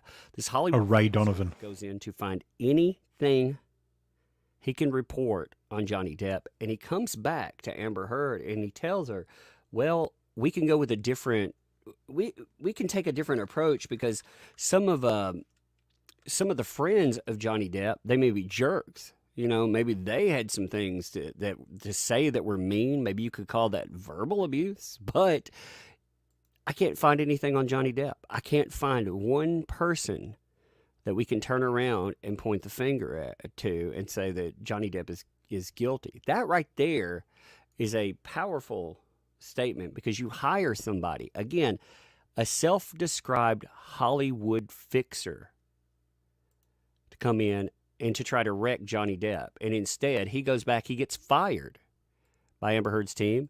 He goes public after that because they come out and they defame him. And he goes forward and he says, the reason that they did this isn't because I didn't do my job, but it's because I did my job. And when I did my job, I didn't tell them what they wanted to hear. And I always thought that was a very, like I said, a very powerful statement on the side of Johnny Depp. Because when you're hiring people, when it's their job to defame, when it's their job to wreck someone, and they can't find anything whatsoever to say about you that's terrible, that's negative. I mean, yeah. So Tara Roberts, though, like I said, her statements, I always thought they were pretty powerful because, again, she is they tell you have to discount every single employee. I mean, that's been part of their narrative. And okay, if it were one employee that was taking up for Johnny Depp and Johnny Depp had some overwhelming amount of the hell happened there evidence against him, then I could concur with that. When it's every employee, when it's the police. Here's Tara Roberts, by the way. Like I said, Tara Roberts went on record talking about what happened, on the island. She said that, during the evening of December 29, 2015, this is the first time Amber Heard deflects this by bringing up sexual violence. Depp drove to the office alone on his John Deere Gator. He had said that he just needed to get away from Amber Heard. Shortly after, Amber showed up at the office. She started pleading with him to come back to the house. And at the point, I walked out of the office. A few minutes later, I heard a vehicle start and I stepped outside. She was standing in front of the vehicle, screaming at him and apparently not letting him get away by blocking his path. He climbed into the vehicle and he drove her back to their house. I went in my golf cart, went to the Of course, the interesting context you get from Tug. I called Christy as I was unsure how far this would go. Well, I could not hear what caused the fight. Amber repeatedly berated him in increasing ferocity. She was insulting him, calling him names. And in the middle of this onslaught, I heard her say specifically, "Your career is over. No one will hire you. You're washed up, fat. You'll die a lonely man." And also screaming things that were incomprehensible. At some point, Johnny tried to leave again. As they were now in the parking lot, he repeatedly asked for the keys for his vehicle, which she had taken out, refused to give him, which were later found in the house. He was responding to her verbal attacks by saying, "Go away, just leave me alone." She screamed and berated, rose to a fever pitch. Johnny continued to yell, "Go away." That's enough, but internationally, she may. Yeah, well, she's facing perjury charges unrelated to this trial in Australia, and she may be charged with perjury in the UK for her lies about the donations. But Yep. I mean, hanging on that pledge versus donation argument, it's an argument, but I wouldn't want to be making it. Well, I mean, here in the US, I mean, you have to be congressional, general, presidential level stuff before it's worth prosecuting for. Even then, it's Or purely anybody lying to the political. or anybody lying to the FBI, then they'll fuck you. Yeah. But other than that, what if any consequences could she face? I mean, the public and everybody hears under oath. They listen to her story. They line up the consistencies or inconsistencies, and they hold her to have lied. And that is what will do her in. No one would want to work with this person. And this person's a walking liability for relationship too. That's the thing. Also, I mean, she may be as well be like a guest trying to get into your house who's literally on fire. It's like, sorry, you can't come in. Yeah, please back away from the curtilage, ma'am. DUI guy, can you check your Instagram messages when you get a second? Yeah, sorry. No. You're cool. No worries. The Big Sleepy says justice for DUI guy. Jay Lama says my closing donation. Gonna miss the daytime entertainment. Well, you don't. See what Joe's got to say. And then like any point, and it's like, you know what, they're gonna enjoy this. I've been really solid this week, last couple weeks. So I feel like I found my groove. 1,500 views. Emily's on 208,000 viewers. Anything Jesus. I had 6 months ago. Rackets with 66,000. Mark Sidloy, first time super chat. Welcome. Bytes with 57,000. Mark, time for some hakaras hatov. That means gratitude. That's Hebrew for gratitude. Been watching the trial with you daily since you started streaming. Also, shout out to Nate. Keep growing strong and good Shabbos. Good Shabbos to you as well, Mark Sidloy. And thank you so much for your chat. I apologize for breaking your popping the cherry on super chatting because just watch it. The money starts to flow much easier. John had a good Camille bookend in the closing of the promises made in the opening. Amber Heard can't do that. I agree with you. I think that's something that people notice. Musician educator Amber Heard, no vows necessary. Doesn't suffer from class B mental illness. She makes everyone else suffer. That's a fair point.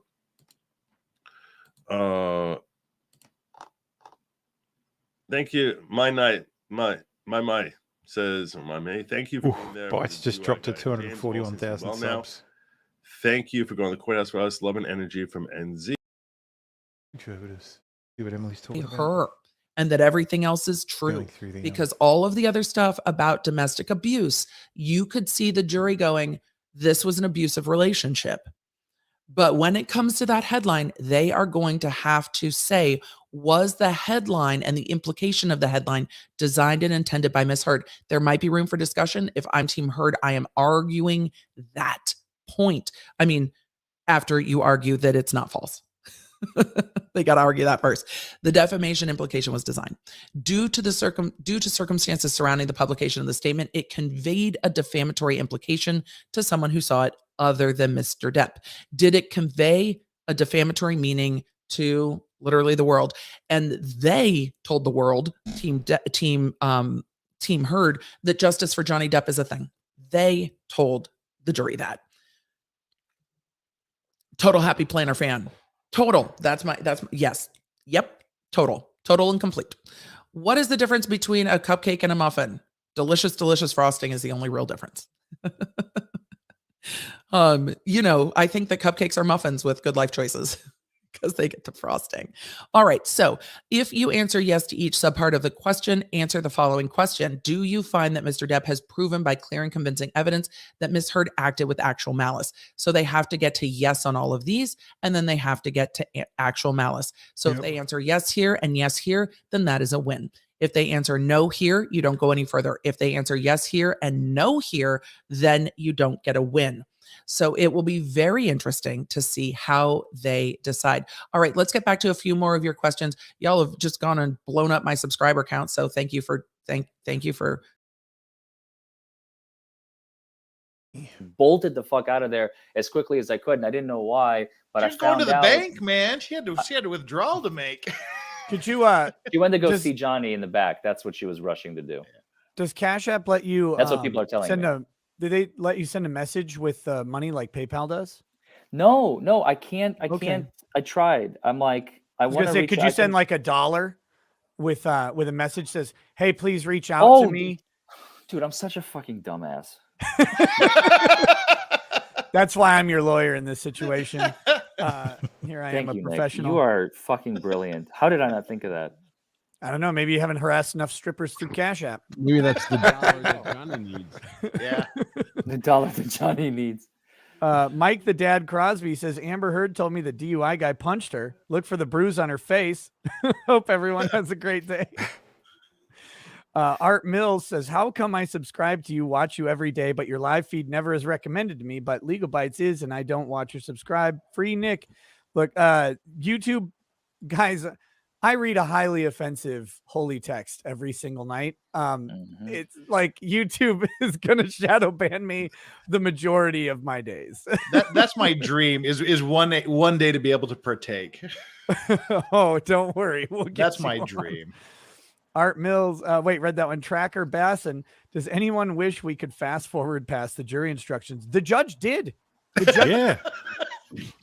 The judge had the little option, right? Like she clicked on the cog and it said playback speed, and she had 1, 1.25, 1.5, 1.75, 2.0, and then she went straight to Ben Shapiro. Yeah. I mean, we got through those jury instructions in like 29 minutes. It was amazing. I was expecting at least an hour on them. Me too. That was It's how we got through first closing. I got nothing before the out first of the jury break. instructions, but I was expecting an hour. It's entirely possible And that I mentioned this to Nick offline, but we how finished lucky is they Depp go into deliberations after lunch. was delayed until 2022 and didn't take place in the hysteria of Me Too in 2018. Jesus. Yeah. And I responded back, "You bigot, woman hater." Yeah, that's what I responded back. No. And realistically, if it was 2018, something amazing would have to come out of the cross, out of the we'd be pouring water on Johnny Depp's out of Heard's closing, public burning. I mean that's how bad for the jury was, and that's why it was decide for done this her. way.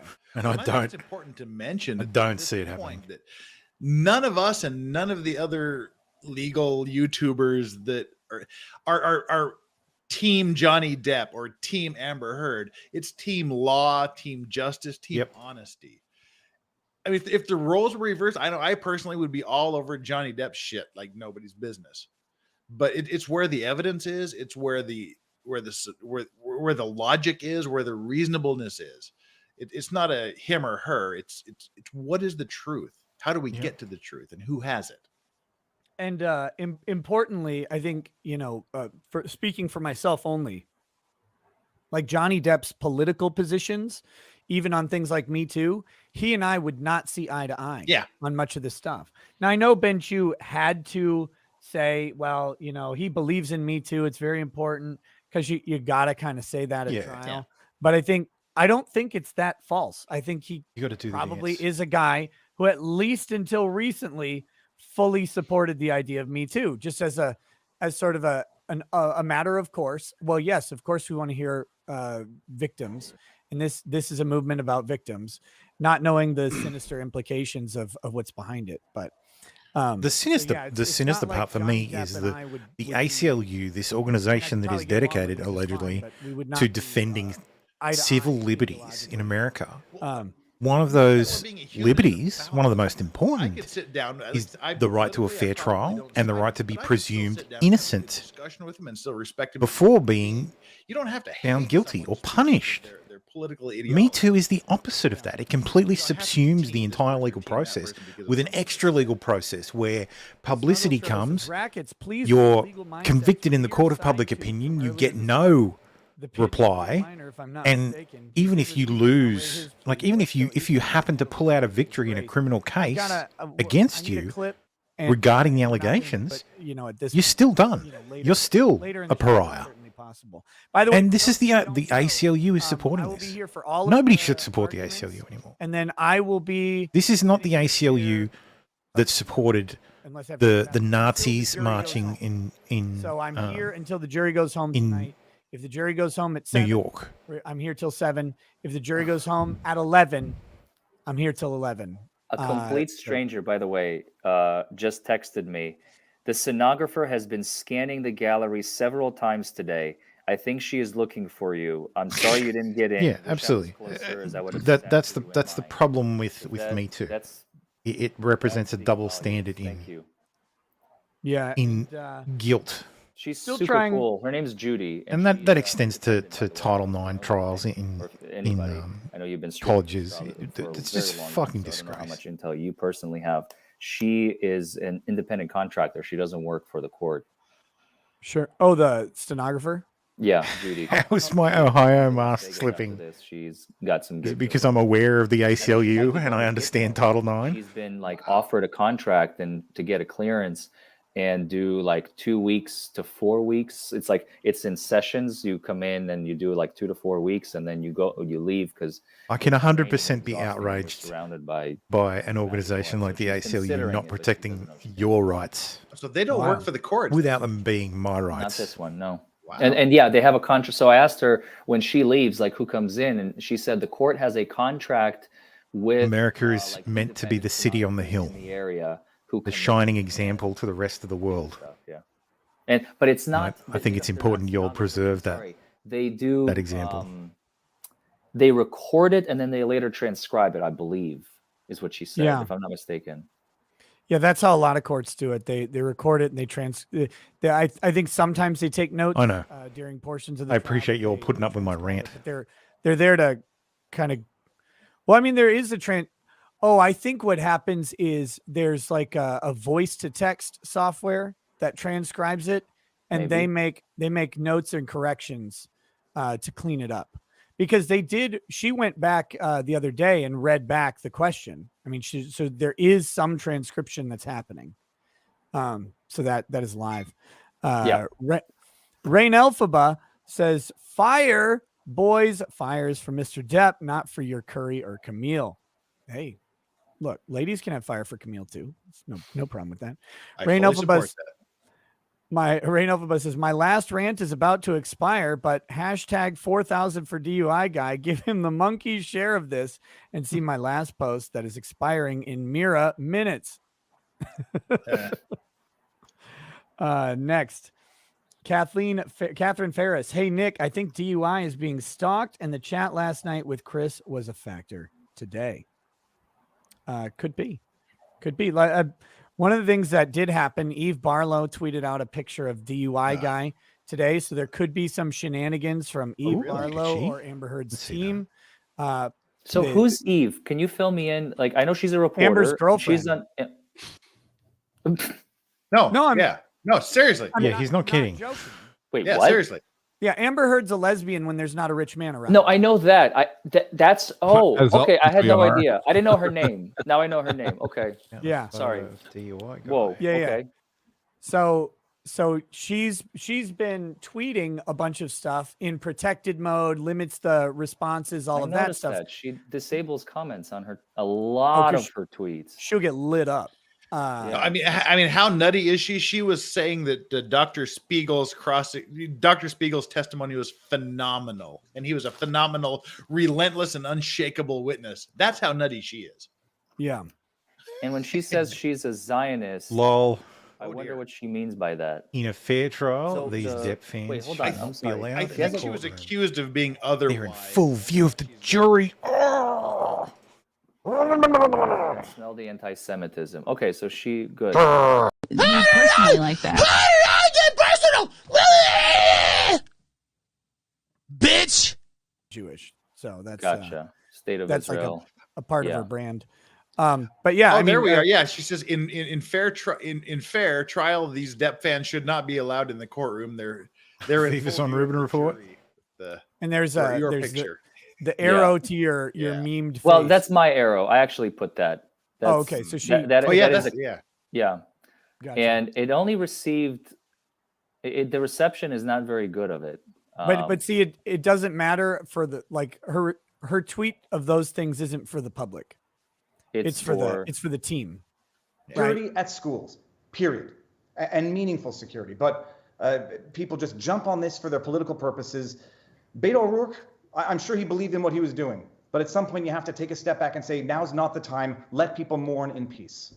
Yeah, you're actually giving Beto a little more credit than I'm giving him. I'm not sure he knows what he believes or I mean, I just think he wants attention more than anything else. Rav, you are wise beyond your years, but you are the youngest. I know two people here, and one of them is Dave Rubin. 2019, so you're not that far out of being in. He's a young kid. He's a young kid. But they're not talking about the trial. I'm going to leave that. We'll wait to Nick's audio. Post on Instagram from months prior without the date, or with the date cropped out. So she's a nasty piece. But just so everybody knows, like the situation around DUI guy is an evolving thing with some nebulous facts, and we're trying to hammer out what those facts are. I think we mentioned. I think it's looking more and more like it had nothing to do with anything except Eve Barlow. There's something that happened where you seem to have been targeted for removal. And I'd say it's from Heard's side. There's some indications there. Tara Olson, do you think Depp's team week open was on purpose? No. And to disarm the plaintiff to think this is an easy win. Seems like a movie reaching a crescendo. They get stronger every day, like a good guy overcoming evil. Yeah, I think because this is like a celebrity trial, it's not really interesting to the lawyer Viva. did something worse. I haven't really seen much of his coverage. The answer I stopped watching. unequivocally is no. I've stopped watching their weekly roundups just because it's too risky. Barnes's takes on Ukraine have just given me the shits. Some part of it. I like Barnes, but his takes on geopolitics are boring. Shit. The likely thing is, you know, they were in an unfamiliar courtroom, maybe a little shaky to get started. Over 6 weeks, they've gotten to know the judge. They've gotten to know the jury. Their confidence is boosted up because they're getting positive feedback from the jury, from the public, from everybody. And they're just rolling high. That's my synopsis. I'm surprised Rottenborn's going first. I thought Elaine would go first and he would follow. Here we go. Trying to convince you that Mr. Depp has carried his burden of proof in proving that he was never abusive to Amber on even one occasion. Think about the message that Mr. Depp and his attorneys are sending to Amber, and by extension to every victim of domestic abuse everywhere. If you didn't. Oh, won't somebody please think of the children? Yes. If you didn't tell your friends, you're lying. And if you did tell your If friends, there's no evidence, there's no evidence. If you didn't seek medical treatment, you weren't injured. If you did seek medical treatment, Kind of hard to prove any of these you're things crazy. without the evidence. If you do everything that you can, if you take pictures of the blanket, but not the blood-soaked pillows, of the crushing drug and alcohol abuse that spins him into an abusive, rage-filled monster. Except quitting yourself. And if you finally decide that enough is enough, you've had enough of the fear, enough of the pain, and you have to Amber's strapped on save her. yourself. Stunning brave face. That is the message That's that not Mr. how that Depp works. is asking you to send. But he doesn't stop there, because in Mr. Depp's world, you don't leave Mr. Depp. And if you Oh do, my God. he will start Except for the fact he's been married twice before and they clearly left Mr. Depp. smear campaign that lasts to this very day. He will do everything he can to destroy your life, to destroy your career. That is what they're saying, ladies and gentlemen. And that's what they're trying to get you, the jury, to be an accomplice to. But it's not surprising, because Mr. Depp cannot and will not take responsibility for his own actions. It's always someone else's fault. Dude, Just as Mr. projection? Projection. I would like to extend my thanks to you on behalf of Amber and our whole legal team for the care and the diligence with which you have served as jurors in this matter. That remains to be seen. maybe Rottenborn looks older than I thought he Every was. piece of evidence, and I can't even imagine the sacrifice that you've made in terms of time away from your friends, your family, your job, to be here on this jury. It's a very important role that you're serving, and we thank you very much. Let's pick up where we started 6 weeks ago in opening statement. You may remember that I asked you to keep a simple question in mind, which is, why are you here? And much of what you've heard during the course of this trial, you don't need to make a decision on in order to return a verdict for Ms. Heard on Mr. Depp's claim of defamation. Now, we'll talk about— Is he asking them to ignore the evidence? Defamation against Think her. so. And Elaine will Literally. to that in a few minutes. Pay no attention to the bullshit. That's my Your key case. question to answer is, does the First Amendment give Ms. Heard the right to write the words that she wrote in this article on December— He's going to ask the jury to do a First Amendment analysis? That's the question. Without a jury instruction. Yeah, without a jury instruction. Good job. Protect and uphold Idiot. the First Amendment and find in favor of Johnny Depp on this claim. You don't have the right to lie under the First Amendment. Yeah. Right. So they're going to Defamation is literally an exception. Like that in the United States of America. accurate description. I'm American. Hold on. Let's hear it. So let's talk about that. And to do that, we get to explain a bit more about the law that you have to follow. I'll just sit here quietly and drink. Objection, Your Honor. He's mischaracterizing instruction. I'm not going to read it to you again. You heard me read it to you in opening statements. And Isn't I that a would different urge you, headline? when you're in the deliberation room, read it. The print Read one it is again. different. And I know we focus on it, here and there over the course of the trial, but the vast majority of the trial has not focused on these words, on this piece. This is obviously the paper edition. There's the online edition as well. Now we get a chance to discuss with you exactly what you have to find about this article.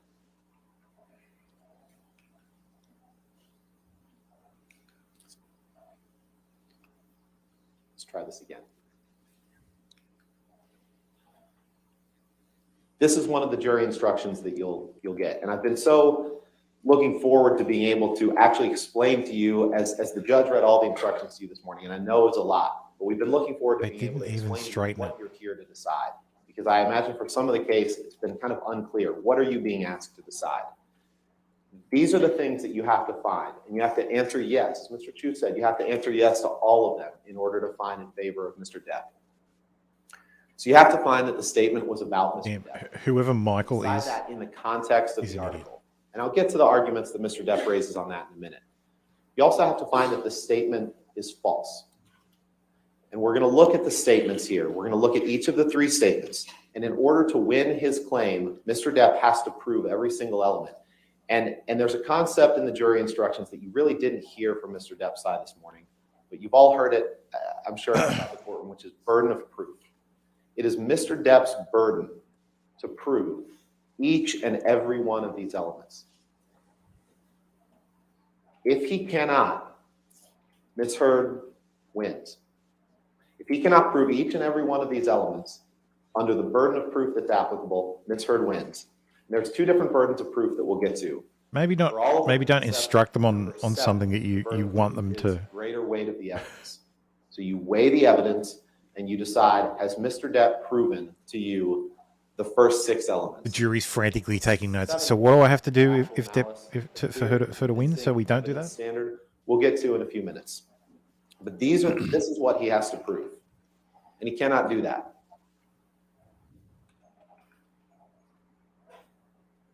These are the three statements.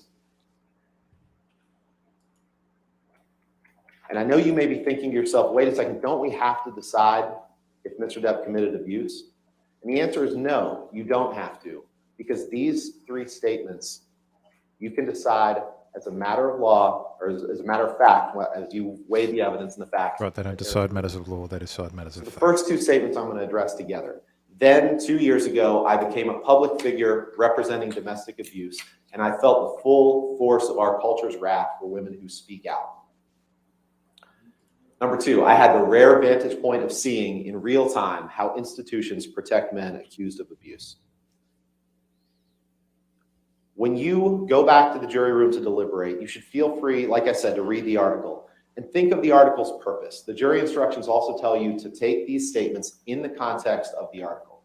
Think about the purpose. The purpose of the article was to promote legislative measures designed to protect victims of domestic abuse, designed to protect people who did exactly what Ms. Heard did, to speak out. That's apparent on the face of the article. And to do that, Ms. Heard talked about her own life experiences as someone who had obtained a TRO against Mr. Depp, someone who had accused Mr. Depp of domestic violence.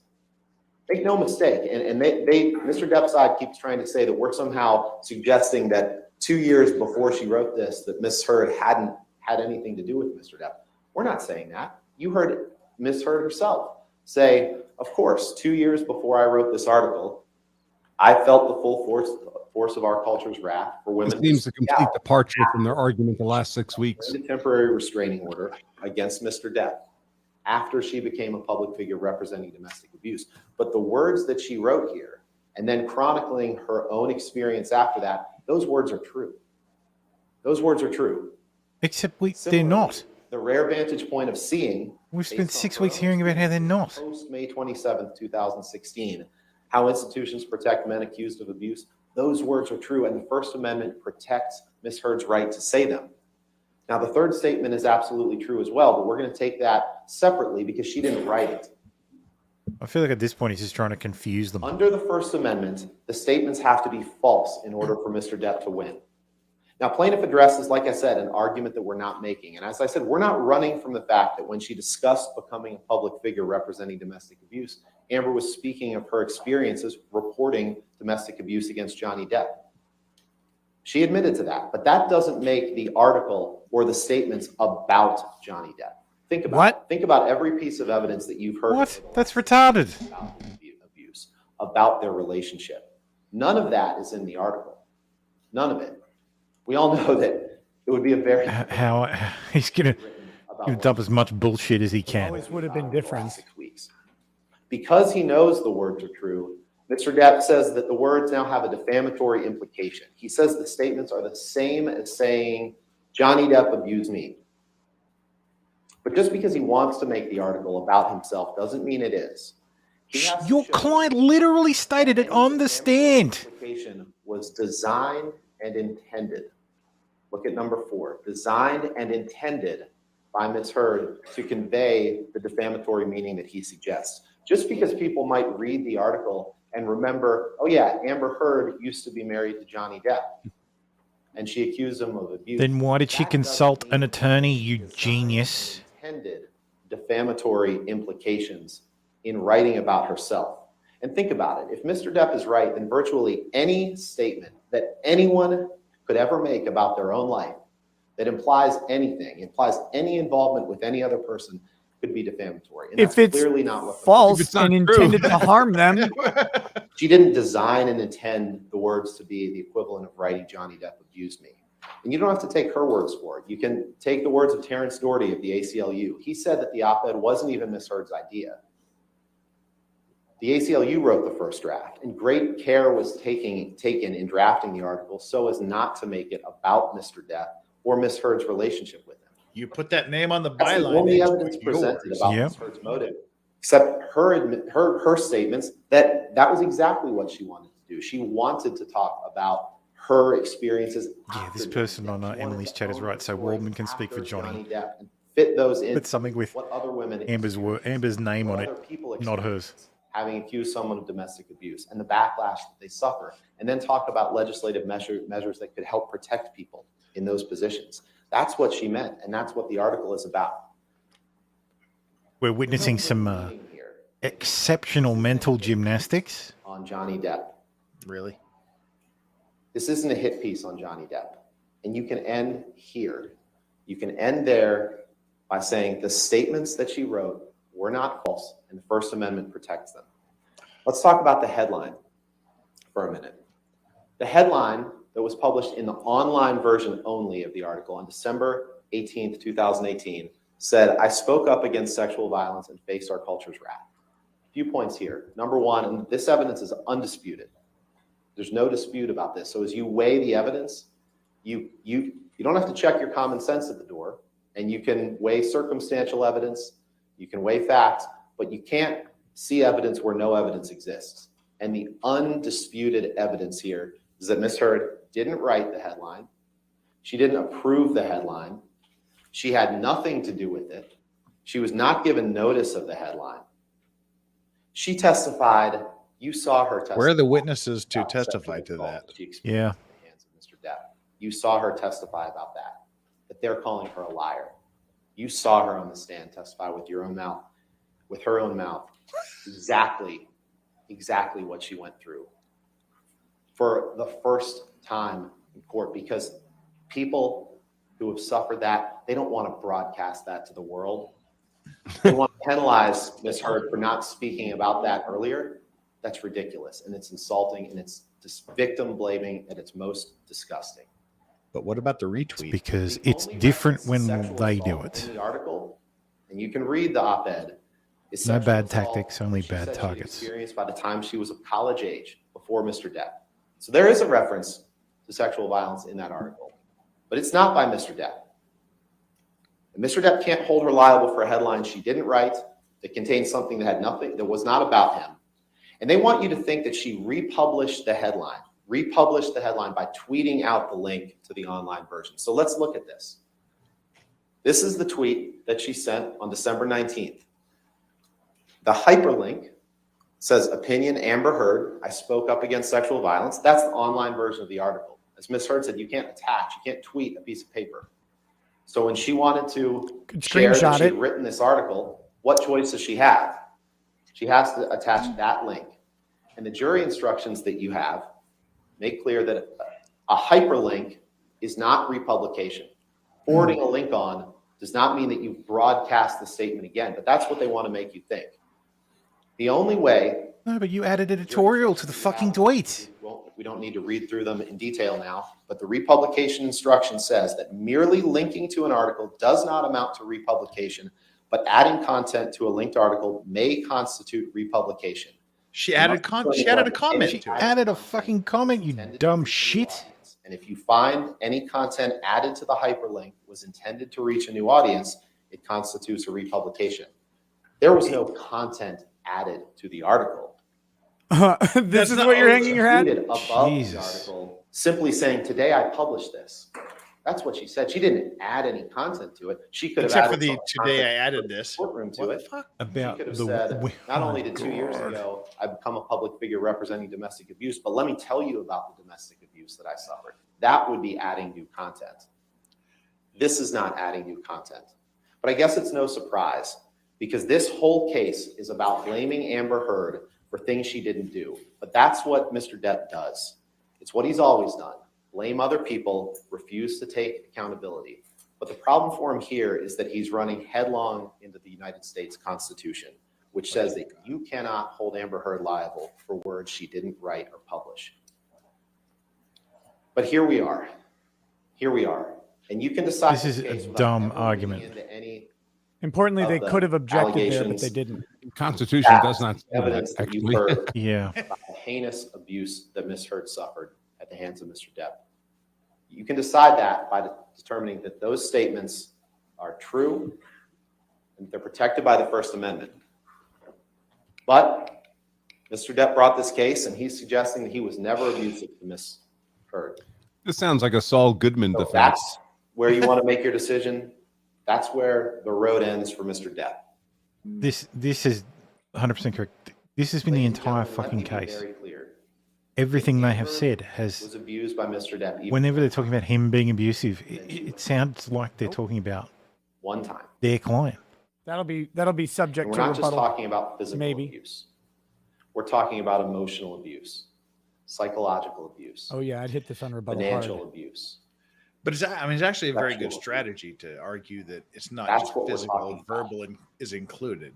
That's where I think their Look at the weakness evidence. is. You heard Mr. Depp define abuse from his own mouth. He admitted all of that when you talked about his childhood. They reference his mother called him one eye because he had a lazy eye. And he said that that was worse than the beatings that he took. Worse than the beatings that he took. Being called one eye by his mother was worse than the beatings that he took. And after the evidence that you've seen, some of which you're going to see, I want you to think to yourself, But it's not a compelling argument. worse than what. Because either you believe the physical claims of abuse or you don't believe anything. Yeah. Remember his expert. You're not Shannon going to Curry just believe agreed those, that but believe abuse the other can take stuff. many forms. And you'll remember that Don Hughes, Do I believe he argued with her? Absolutely. intimate partner violence by Ms. Heard, characterized by physical violence, psychological Do I aggression, believe he sexual violence, he coercive set about on a control, and campaign surveillance to behaviors? dehumanize her or to She said that the tests show that there's a high destroy degree her of psyche? serious violence Fuck no. perpetrated by Mr. Depp toward Ms. Heard. She got that opinion and that impression by reviewing the medical records of Ms. Heard. She talked about the role of coercive control that Mr. Depp exercised over Ms. Heard. The effect of coercive control, she said, was drastic, and it was composed of things such as possessive jealousy, the imbalance of power, not only in physical stature and physical size, but in where they were in their life and their career, by intimidation. She said writing obscene messages to your partner can absolutely be intimidating behavior. She said that Mr. Depp, after reviewing the evidence, banging and throwing and hitting things in the household, that's psychological aggression. Punching a wall, throwing something, screaming, that is abuse. That's abuse, ladies and gentlemen. She said alcohol Press X to throw doubt on that lighter one. fluid off a flame in a situation of domestic violence. All of these things constitute the domestic violence that Ms. Heard suffered at the hands of Mr. Depp. And he's trying to get you, to fool you, to believing that he's carried his burden of proof that never a single time in their relationship was he in any way, physically or non-physically, abusive to Ms. Heard. And that's ridiculous. That's ridiculous. So let's look at some of that evidence. Yeah, And like I said, self-abuse, you can apply your own 100%. common sense. You don't need to check that at the door when you go into the deliberation room. He- I'm going to walk you through the evidence. Punching some walls, of the yeah. evidence that's been presented, including evidence from Mr. Depp's own mouth, his own words, or the words of his witnesses. Keep in mind the burden of proof. And as we go through this evidence, I'd ask you to keep this in mind as well. It's not about who's the better spouse.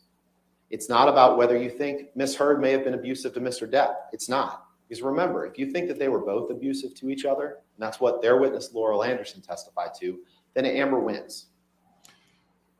They're trying to trick you into thinking that Amber has to be perfect in order. They need to stop saying Amber wins. Even while they're ignoring Mr. Depp's many flaws. But don't fall for that trick. Amber's not perfect. None of us are.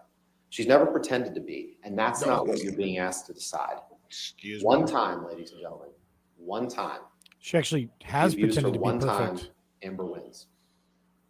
Actually, if he fails to prove that he never abused her one time. God, these ridiculous text messages. So let's take a look at something. I really hope Johnny Depp sued one of the first messages shown. The council that handed his entire history of text messages to fucking. This is a message to Paul ridiculous. Bettany, his drug ridiculous. Early on in their relationship, when he says, "Let's burn Amber. Let's drown her before we burn her. I will fuck her burnt corpse afterwards to make sure she is dead." Some of the most vile, disgusting language that you could ever imagine. Oh, don't look at my That is what text. he said to her at the beginning of the relationship. He didn't say that to her. He So said let's that to look Paul at- Bettany. Exactly. Bookended. Yeah. You remembered Mr. Depp the other day in response to some text that we'll see later saying, "I don't write like that." Saying it hit him on about the someone is incoming. very different This is a than bookend saying it to someone. This is after it was over. I hope they actually noticed. I asked Mr. Depp to read that top text. You'll remember that was the only thing I asked him to read. And he immediately said, Yeah, exactly. With a friend, between friends. Of course he not at Amber Heard. No, he wrote the text under it that said, "Hopefully that cunt's rotting corpse is decomposing in the fucking trunk of a Honda Civic." Fucking Honda Civic. Ended their relationship. Holy mackerel. Ladies and that's gentlemen, testimony. these words are a window into the heart and mind of America's favorite pirate. Yar. This is the real Johnny Depp. This is the real Johnny Depp after Miss Heard decided that she couldn't take it anymore, decided that she needed to leave him. And I'm not going to reread this whole text to you. But this is where he says she's begging for global humiliation. And she's going to get it. He says, "I'll stop at nothing, and I can only hope that karma kicks in and takes the gift of breath from her." It's one of the only promises to Miss Heard that Mr. Depp has ever kept. Objection.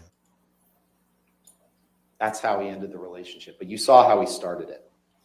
Again, to a friend, not to Miss her. Heard did testify on the stand that Mr. Depp abused her countless times.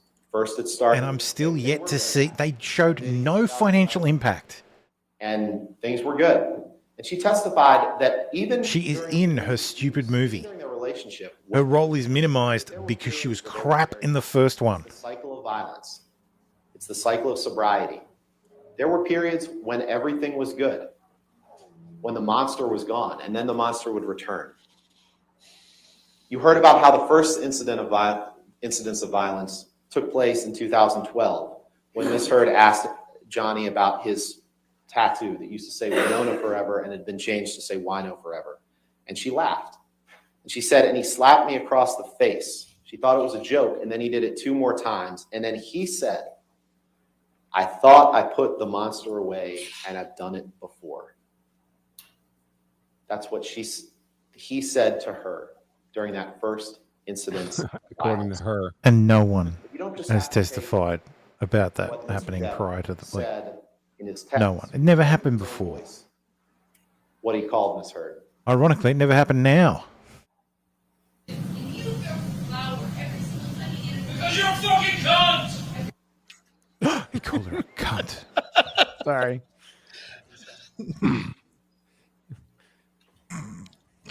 Look at that back there. It's like, yeah. And Shut your fucking mouth! No problem, John. Shut the fuck up, you cunt! Shut it!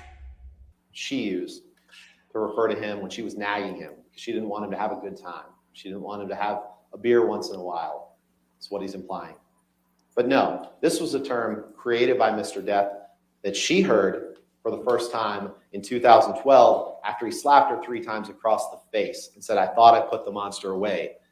And after he sat up here on the stand under oath and told you that she made that term up, we look back at his texts, the writing at the time. The first text is after Australia in 2015, during a period of sobriety, a short-lived period of recovery for Mr. Depp when he told Jerry Judge, his bodyguard, all I had to do was send the monster away and lock him up. Remember, he texted Elton John, or sent an email to Elton John in 2012, referring to himself as the monster. He tells Dr. Kipper, the doctor to whom he's paid millions and millions and millions of dollars, thank you, my darling Kipper. He says, I've locked my monster child away in a cage deep within. I really do think they mischaracterized the monster. I really do think the monster that he's talking about is his addiction. He tells him, she thinks my Peruvian... The opioids. Which is a reference to cocaine. He admitted to that that means him using cocaine, has made me a monster and that I am ruining the relationship. Imagine that. Someone actually thinking that maybe the impact of alcohol and cocaine is ruining a relationship. How dare she? He says, need to discuss the news helicopters. The monster, I want to shoot a motherfucker, but don't worry, the monster is not involved. Mr. Depp knows that he can turn into a monster. He knows that. Does he have a history of shooting He a knows motherfucker? that. He got up here on the stand and tried to deny that to you. His name is Michael M. Morbius. The M stands for Morbius. Let's see the monster in the flesh.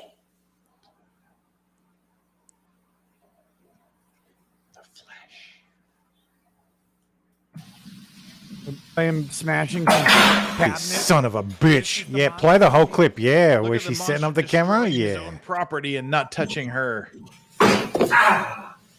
Motherfucker!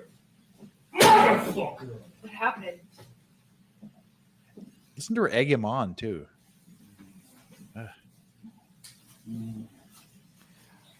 You can see her checking she's not blocking the frame. This and goes, wait, this is the extent of the monster? Like, you've never slammed a cabinet or a cupboard or a door? Mother In effer, frustration? I don't know. Maybe some people find this like horrendous. Do they know anyone who's Irish?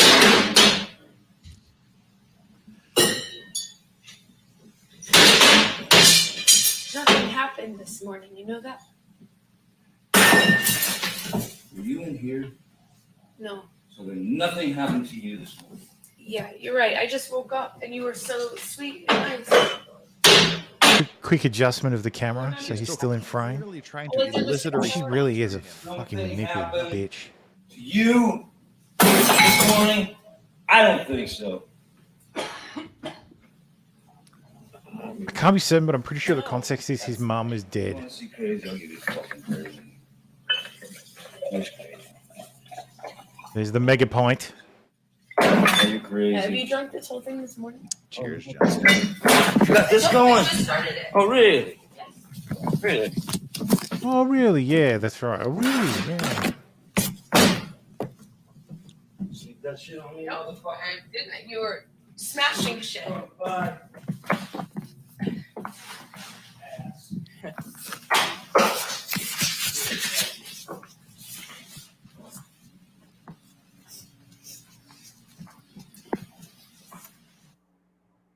You see Miss Heard laughing in that? She's not laughing in that.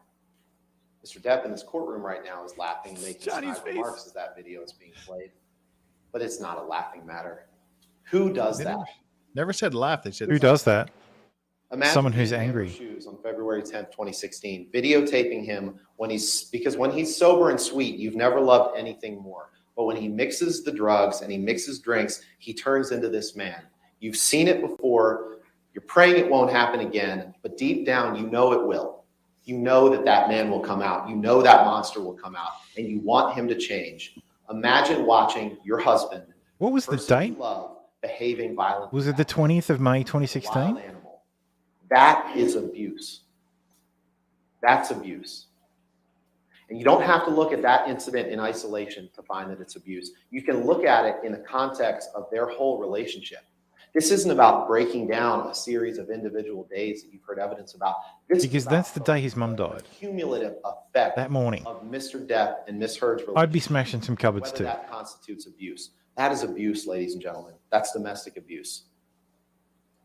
And if my wife And their had set up response is, a camera she to sold it record me which she didn't. getting mad No at evidence of. smashing She was on a plane. The only smashing evidence shit that she because was my on mum an died, international flight yeah, when Mr. I'm gonna be Dupre mad. testified I'm going to that take her they phone. received it and it was validated within something like 15 minutes, which could only have happened by the person who sent it.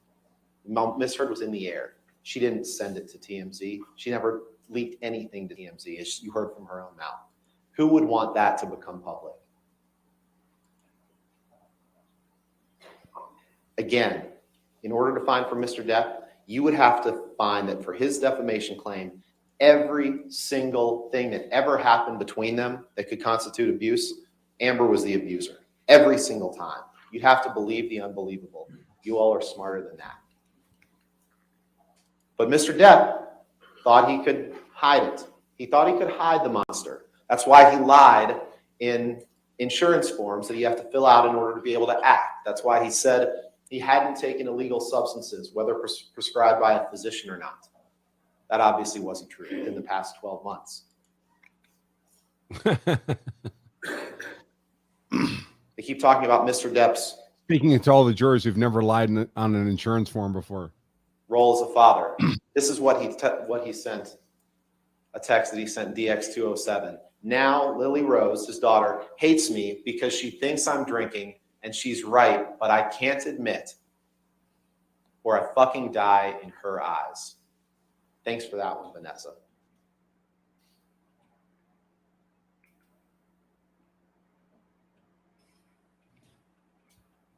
Is this abuse Mr. too? Depp passed out in a Tokyo hotel room during the press tour for the Lone Ranger in 2013. Abusive. Ms. Heard testified that Mr. Depp screamed at me, and all I could think were the kids are in an adjoining room.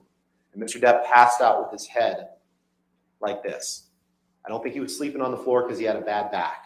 They keep referring to these pictures as she took pictures of Mr. Depp while he was asleep.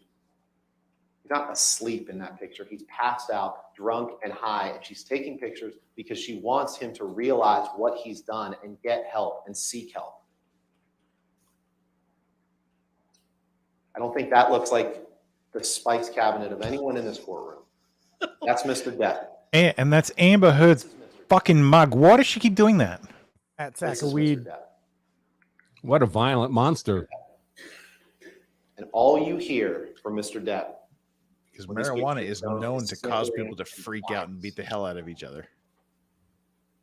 Victim blaming Miss Heard for taking the Yep, no lie. for trying to help. It's all a scam. So let's talk about some of these instances of abuse. Oh, forgot one. Yeah, this super chat is right. He's twisting the words. That's it. That's his job. The Wino Forever tattoo. In March 2013, there were a couple instances. There was one where on March 8th, and we'll get to that in a second, where he was drinking brown liquor and doing a lot of cocaine. Cheers to brown liquor. Sorry, that was March 22nd. The On March brownest of 8th, brown liquor. this is when Mr. Depp backhanded her. She felt like her lip went into her teeth and got a little blood on the wall. He grabbed her by the arm and held her on the floor, screaming at her. We'll come back to this in a minute. This is March 22nd. And this is what Mr. look, Depp there's said is her, every hour. her mug again. Not interesting. Totally Her mug always seems to responsibility for behavior like show up this. in these photos. What happened on March 22nd is he wanted Miss Heard to remove a painting. And let's not show the photo. It's framed almost exactly the same way, but doesn't include Johnny's box. She didn't admit to it because it wasn't true. So he decided to have some lines of cocaine and some whiskey for breakfast. That doesn't actually show that he And had then, lines of on cocaine. the way to filming the Keith Richards documentary, This is actually one of the pictures that multi-hour made me sway grab completely into Johnny's camp. Yep. their dog, their teacup Yorkie, and holds the dog, Boo, out of the window of a moving car. And he's howling like an animal, Yep. Miss Heard said, while holding the dog out of the car. That is All this stuff is what solidifies the idea that she was building towards killing him. Miss Vasquez read a parade of witnesses. And if I were Elon Musk, I'd be running for the fucking hills. But as you've seen over the course of this proceeding, these witnesses, And if you're a dick with a wallet attached, stay clear of Amber Heard. almost all of them are witnesses on his payroll. They're all scared to say anything bad about him, Or you'll end up being the victim in a Lifetime movie. and none were there for the instances of domestic violence. What they're saying is, Nobody if was. he didn't abuse Miss Heard in front of his 4 bodyguards, then it must have never happened. That's essentially what they're asking you to believe. No, in front of anybody ever. Take his sister, Christy. I know it seems like a year ago, but she was the first witness in this case. You'll remember her on the stand when I presented her with these texts that say, stop drinking, stop coke, and stop pills. You'll remember her squirming and saying, I don't think I was asking him to stop drinking, stop coke, stop pills. She couldn't even answer that basic question because she wanted to lie for Mr. Depp and say that Ms. Heard was delusional. She couldn't even admit this to you. She's nothing but an enabler. The same with Sean Bett, his head of security, who's been sitting in this courtroom for the past 6 weeks. He's right there. Mr. Bett was the one who testified to you that when Mr. Depp has a few drinks of alcohol, he said, I wrote this down, he said it's like the rest of us drinking sparkling water. I don't think that's violence. It's like you or I when we drink sparkling water. This is the same Sean Bett who said that on the evening of May 21st, he's never met 2016, which Elaine will talk about in a little bit, he said Mr. Depp may have bumped something off a table. You've seen the pictures. You'll see them again. Just like Travis McGivern said that Mr. Depp rearranged. Everybody's lying except for Amber. Yep, again. Just like Tara Roberts in the Bahamas, who tried to blame everything on Miss Heard and only under cross-examination admitted that Mr. Depp passed out face down in the sand underneath a hammock and his son Jack found him there. She took a video of their cabin in the Bahamas to try to suggest to you that this assault that Miss Heard alleges couldn't have taken place. But conveniently, she didn't take the camera into the closet where Mr. Depp more projection held Miss Heard, hit her. Yeah. We'll get to that incident. She didn't take the video camera into the bathroom where he sexually assaulted Miss Heard. She didn't do that. This is the Heard She defense. wanted to generate evidence only favorable to Mr. Depp. Think about Sean Bett and Starling Jenkins' conflicting stories about the birthday party on April 21st. Remember, Mr. Depp experienced horrific financial news the evening of that night, April 21st, 2016. He learned that he was essentially out of money and he needed to start selling things. Elaine's coming up. We all know what Mr. Depp does when he receives bad news like that. He left the meeting at 9:30 and didn't arrive at Miss Heard's birthday party until 11:15. Okay, fine, he was late. But we all know what he does when he has that hour and 45 minutes of free time and he's stressed out about something. Mr. Bett testified, remember he said, I took him to his home on Sweetser Avenue, his other home, to pick up a birthday present for Miss Heard. That's what he said. That's what he said. Mr. Jenkins, you may remember him. He testified by the video link on the stand. And I said, you don't know what he did in that intervening time period. And he said, oh, yes, I do. It's insane because said Amber constantly turns around and has this. And I said, who told you that? Has this smug look on her face. Yeah, 100%. I've seen no proof of abuse. Mr. Depp has paraded up here. Not from Amber Heard's side. That's for damn sure. Almost all of them. And they're telling you whatever they think they need to tell you to get you to take Mr. Depp's side. Just as we previewed in the opening. I just want to let you guys know, as Rottenborn is doing his closing, it started pouring down rain in Fairfax. Mr. Depp wanted to get better. These are texts, PX 120A and 120B. Thanks for the update, the DUI Guy. These are texts that Mr. Depp sent to Paige Heard. His name to the weatherman. Finally, Amber's tears. After detox on the island in 2014. What'd they miss? This is retarded too. He sent such a wonderful letter to Amber's mum. That means he's great. Of course, he's going to say nice things Go for a swim to his mother-in-law about his daughter. Like, no, he's going to slag her off. What the fuck? That got me through this. There's no. He's hardly going to mention the. I had medication for the pain, and she refused it. You're weighing Mr. Depp's credibility. Think to yourself, what do I believe? What he has a motive to say on the stand, or what he wrote contemporaneously with the events? Take his own words to Amber after the detox.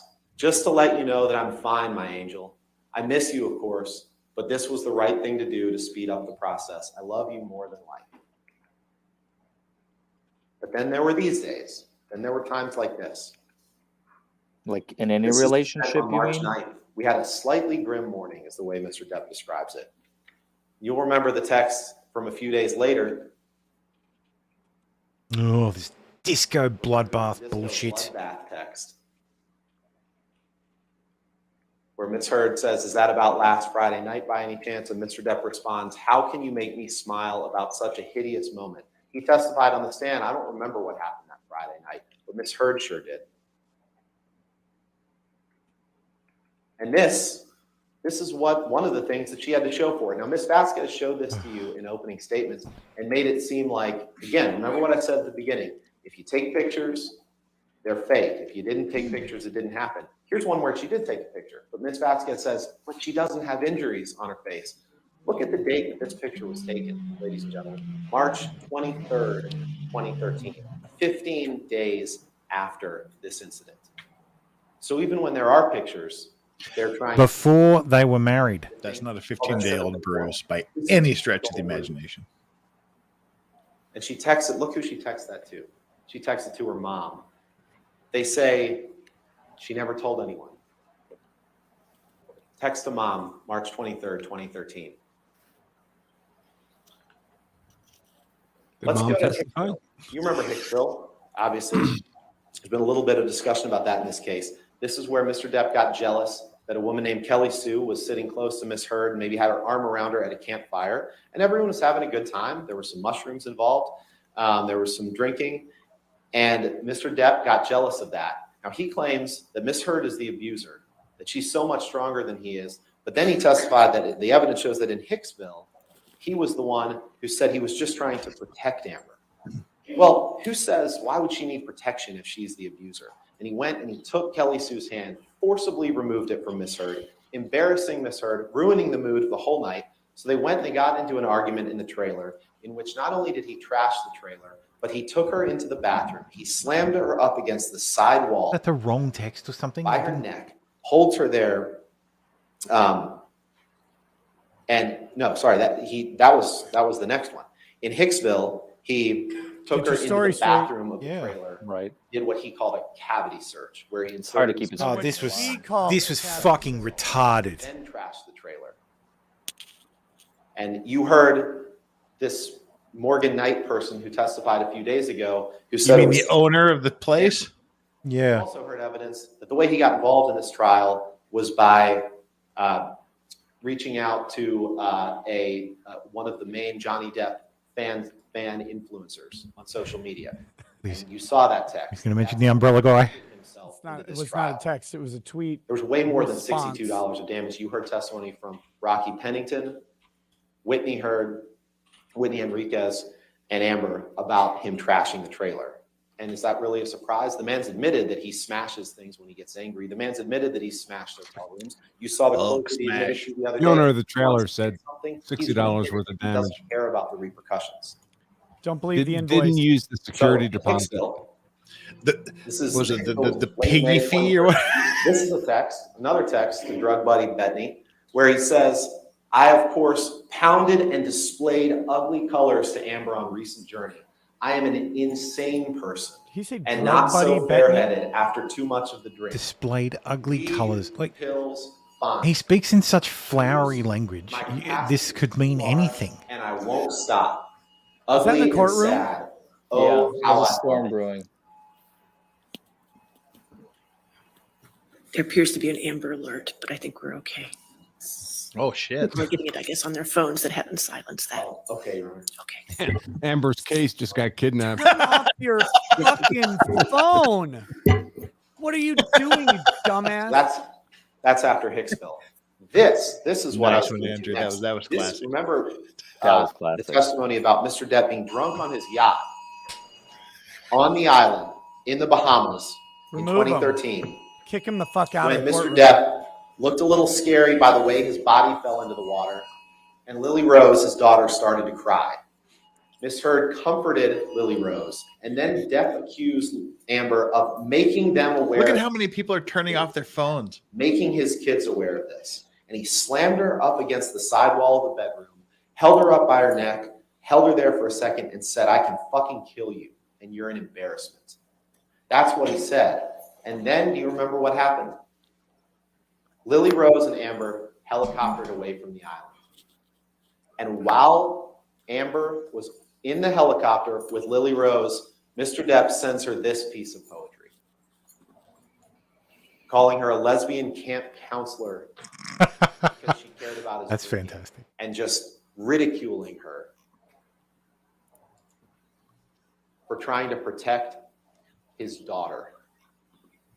We'll go through this later, Sickening. like in the break. but DUI guy, did Jesus. you set up that Amber Alert? Tell the This truth. text. Let's fast forward a little bit to actually, before we talk about this is the Boston flight. Let's talk about the Moscow flight. The Moscow flight, when Mr. Depp and Amber, she said that was the one time. Yeah, it was ironically, it was an Amber Alert. When he threatened to break the flight attendant's wrist. And Miss Vasquez, again, just tried to tell you, oh, he always wore rings. Now, Miss Heard said almost all the time he did, maybe sometimes when he didn't. And in the picture that she just showed you, PX 1248, you can take a look at that when you review the evidence. That's a picture taken in Moscow with no rings other than a wedding ring on his finger or some kind of ring. He's wearing one ring on his finger. And so in Mr. Depp's world, they're going to try to come at you either way. They say, well, he was wearing rings, but it didn't leave a mark on your face. And then they show you a picture where he wasn't wearing rings during that trip. So that's what happened in Moscow. On September 2013, in London, Mr. Depp was filming with Paul Bettany. He missed a few days of work, going on a multi-day drug binge. And that's when he told Miss Heard that if she accepted an invitation and went to a concert with a friend that she was starring in a movie with, that the engagement would be off. Talk about coercive control that Don Hughes testified is abuse. That is abuse. And there's been a lot mentioned in this case by Mr. Depp about Miss Heard not wanting him to leave. Miss Heard not wanting him to leave. Well, this is why she didn't want him to leave, because he goes off with his friends and he twists off, as he calls it, and goes on a multi-day bender. That's why she didn't want him to leave when he got spun up like that and she could see the monster coming. So let's fast forward to the Boston plane incident. Mr. Depp was jealous that she was filming a movie with James Franco. And Miss Heard testified that when she met him in Boston, she was on the plane, his car pulled up. She could guess by the way he was moving. She knew what was going to board that plane. And it wasn't Mr. Depp, the man. It was Mr. Depp, the monster. She said, I already know he's drunk. I already know he's using. And then when he got on the plane, he straight up started taunting her. He called her a go-getter and a slut. He started throwing things at her, ice cubes and utensils, and he slapped her face against the window when she was seated. And when she got up to move, how dare she, he kicked her in the back. She said, I feel this boot in my back. And he continued to drink and eventually started howling like an animal, passed out in the bathroom. Let's play 221, please.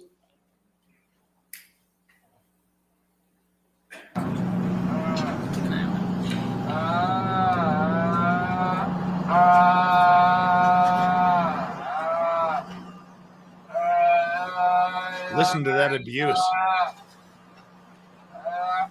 What animal is that?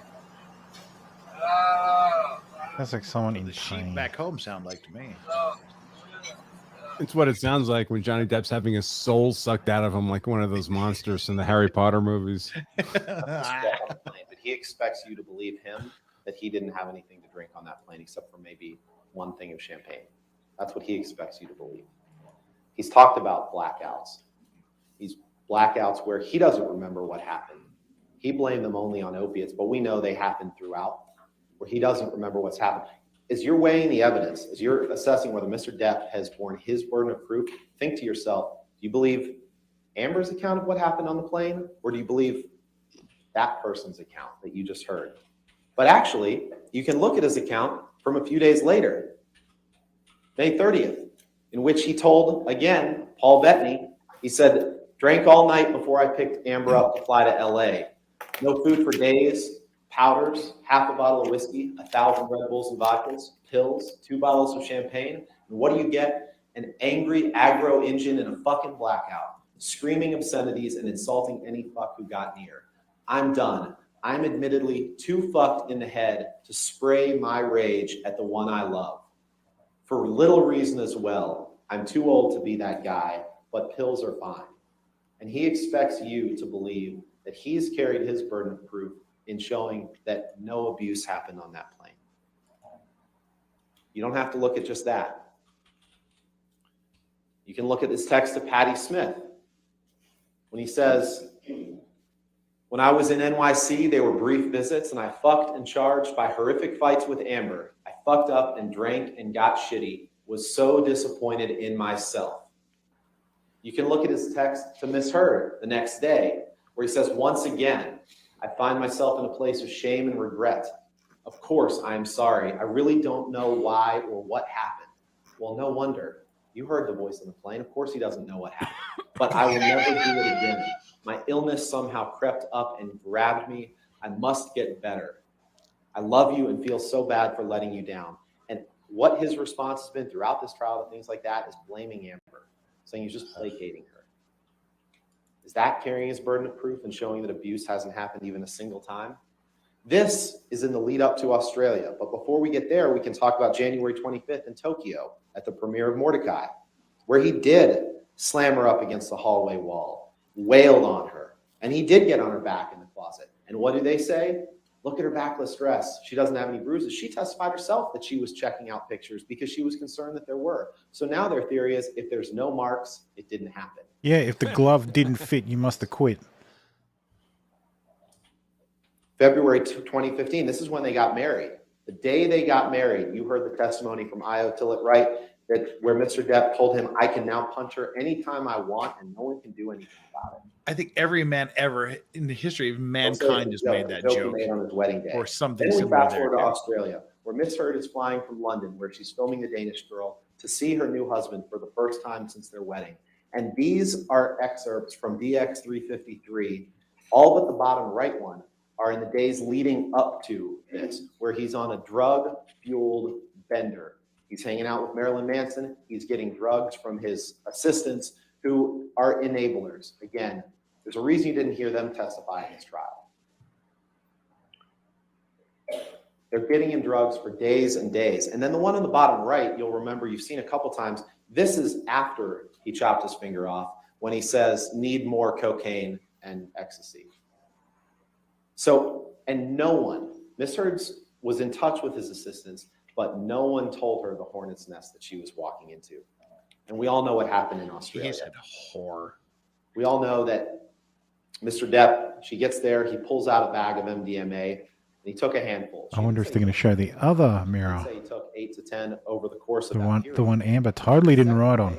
Mr. Depp, who claims that Miss Heard refused to do a post-nup, calls Amber's domestic relations attorney, Michelle Mulrooney. You heard from her when he was drunk, and he fired her. And he told Amber for about the 25th time, she said, the only way out of this is death. I don't want a post-nup. And then she said, there's no man on the jury that believes that has any validity whatsoever. Testimony from Australia. You remember her saying that he had her by the neck, squeezing her neck. You remember her saying that he threw her on the games table like a ping pong table. You remember seeing the pictures of that broken table. You remember her saying that at some point he had a broken bottle up against her face, and he told her that he'd carve up her face, that he was throwing bottles at her. He's throwing bottles one after another, and I could feel glass breaking behind me, and you've seen the evidence of that. And he was just over and over again smashing the phone into the wall, screaming at me as she watched it break into pieces. Now, she doesn't know how he lost his finger. She said that she saw him smash a phone to pieces. And you heard him get impeached the other day with his testimony from the UK, which was different from when he testified here, where he said he did smash a phone. And then they tried to put that picture in front of you with the desk phone and suggest that that was it. Smash my phone into pieces. Vocoder. Then you heard Miss Heard testify that the next morning she found meat that he had left all over the house. But not before what happened before she went to bed that night. Where Miss Heard testified, and I remember trying to get up, and I was slipping on the glass. I was wanting to move. I felt this pressure in my pubic bone. I remember just not wanting to move because I didn't know if it was broken. I didn't know if the bottle that he had inside me was broken. God. But no doctor appointment. Yeah. Yeah, but I didn't go to a doctor's appointment. This is what he wrote with the bloody I'm pretty sure. And there's been testimony about what happened to cut the finger off. But frankly, it's irrelevant to your deliberations here. Amber could have chopped it off with an axe, and it has nothing to do with whether or not Mr. Depp abused her. But we all know she didn't. We all know that his fingers weren't curled, and someone was standing with a half-gallon vodka bottle from about where that canopy is. And it wouldn't matter if she chopped his finger off with an axe, managed to by the way. damage just the bottom of the finger and leave the nail fully intact. We all know that didn't happen. Mr. Depp knows it didn't happen. We'll see some evidence of that. But here, he writes about her ambitions, starring Billy Bob and Easy Amber, who talked about controlling, jealousy, talked about him not wanting her to act. Dawn Hughes testified how that is a form of intimate partner abuse. Here he's writing on the mirror again, and they try to blame her and say that she wrote Call Carly Simon. She didn't write that. That looks like her. She doesn't even know who Carly Simon is. Who was writing? Her. Kind of begging the question there. And she's still in the house. Until she was told. We traced the phone call. This is some of the evidence. Mr. Depp told you a couple different stories the other day about the evidence on the right. He claimed that that was the handle of vodka between those two beer cans there.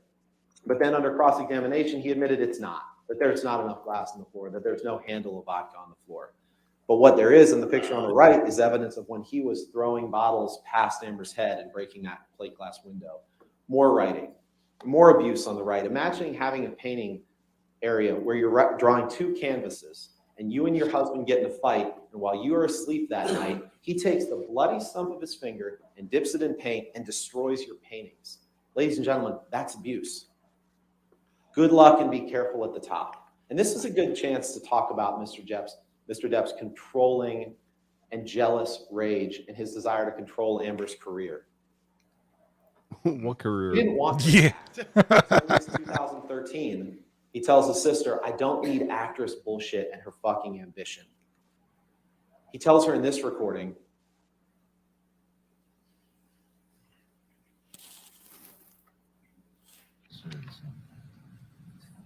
If you look at the bigger picture, what is it? Irrational when you're doing movies. I become jealous and fucking crazy and weird. You know, we fight a lot more. I become jealous when you're doing movies. I become irrational and fucking crazy and weird. Out of his own mouth.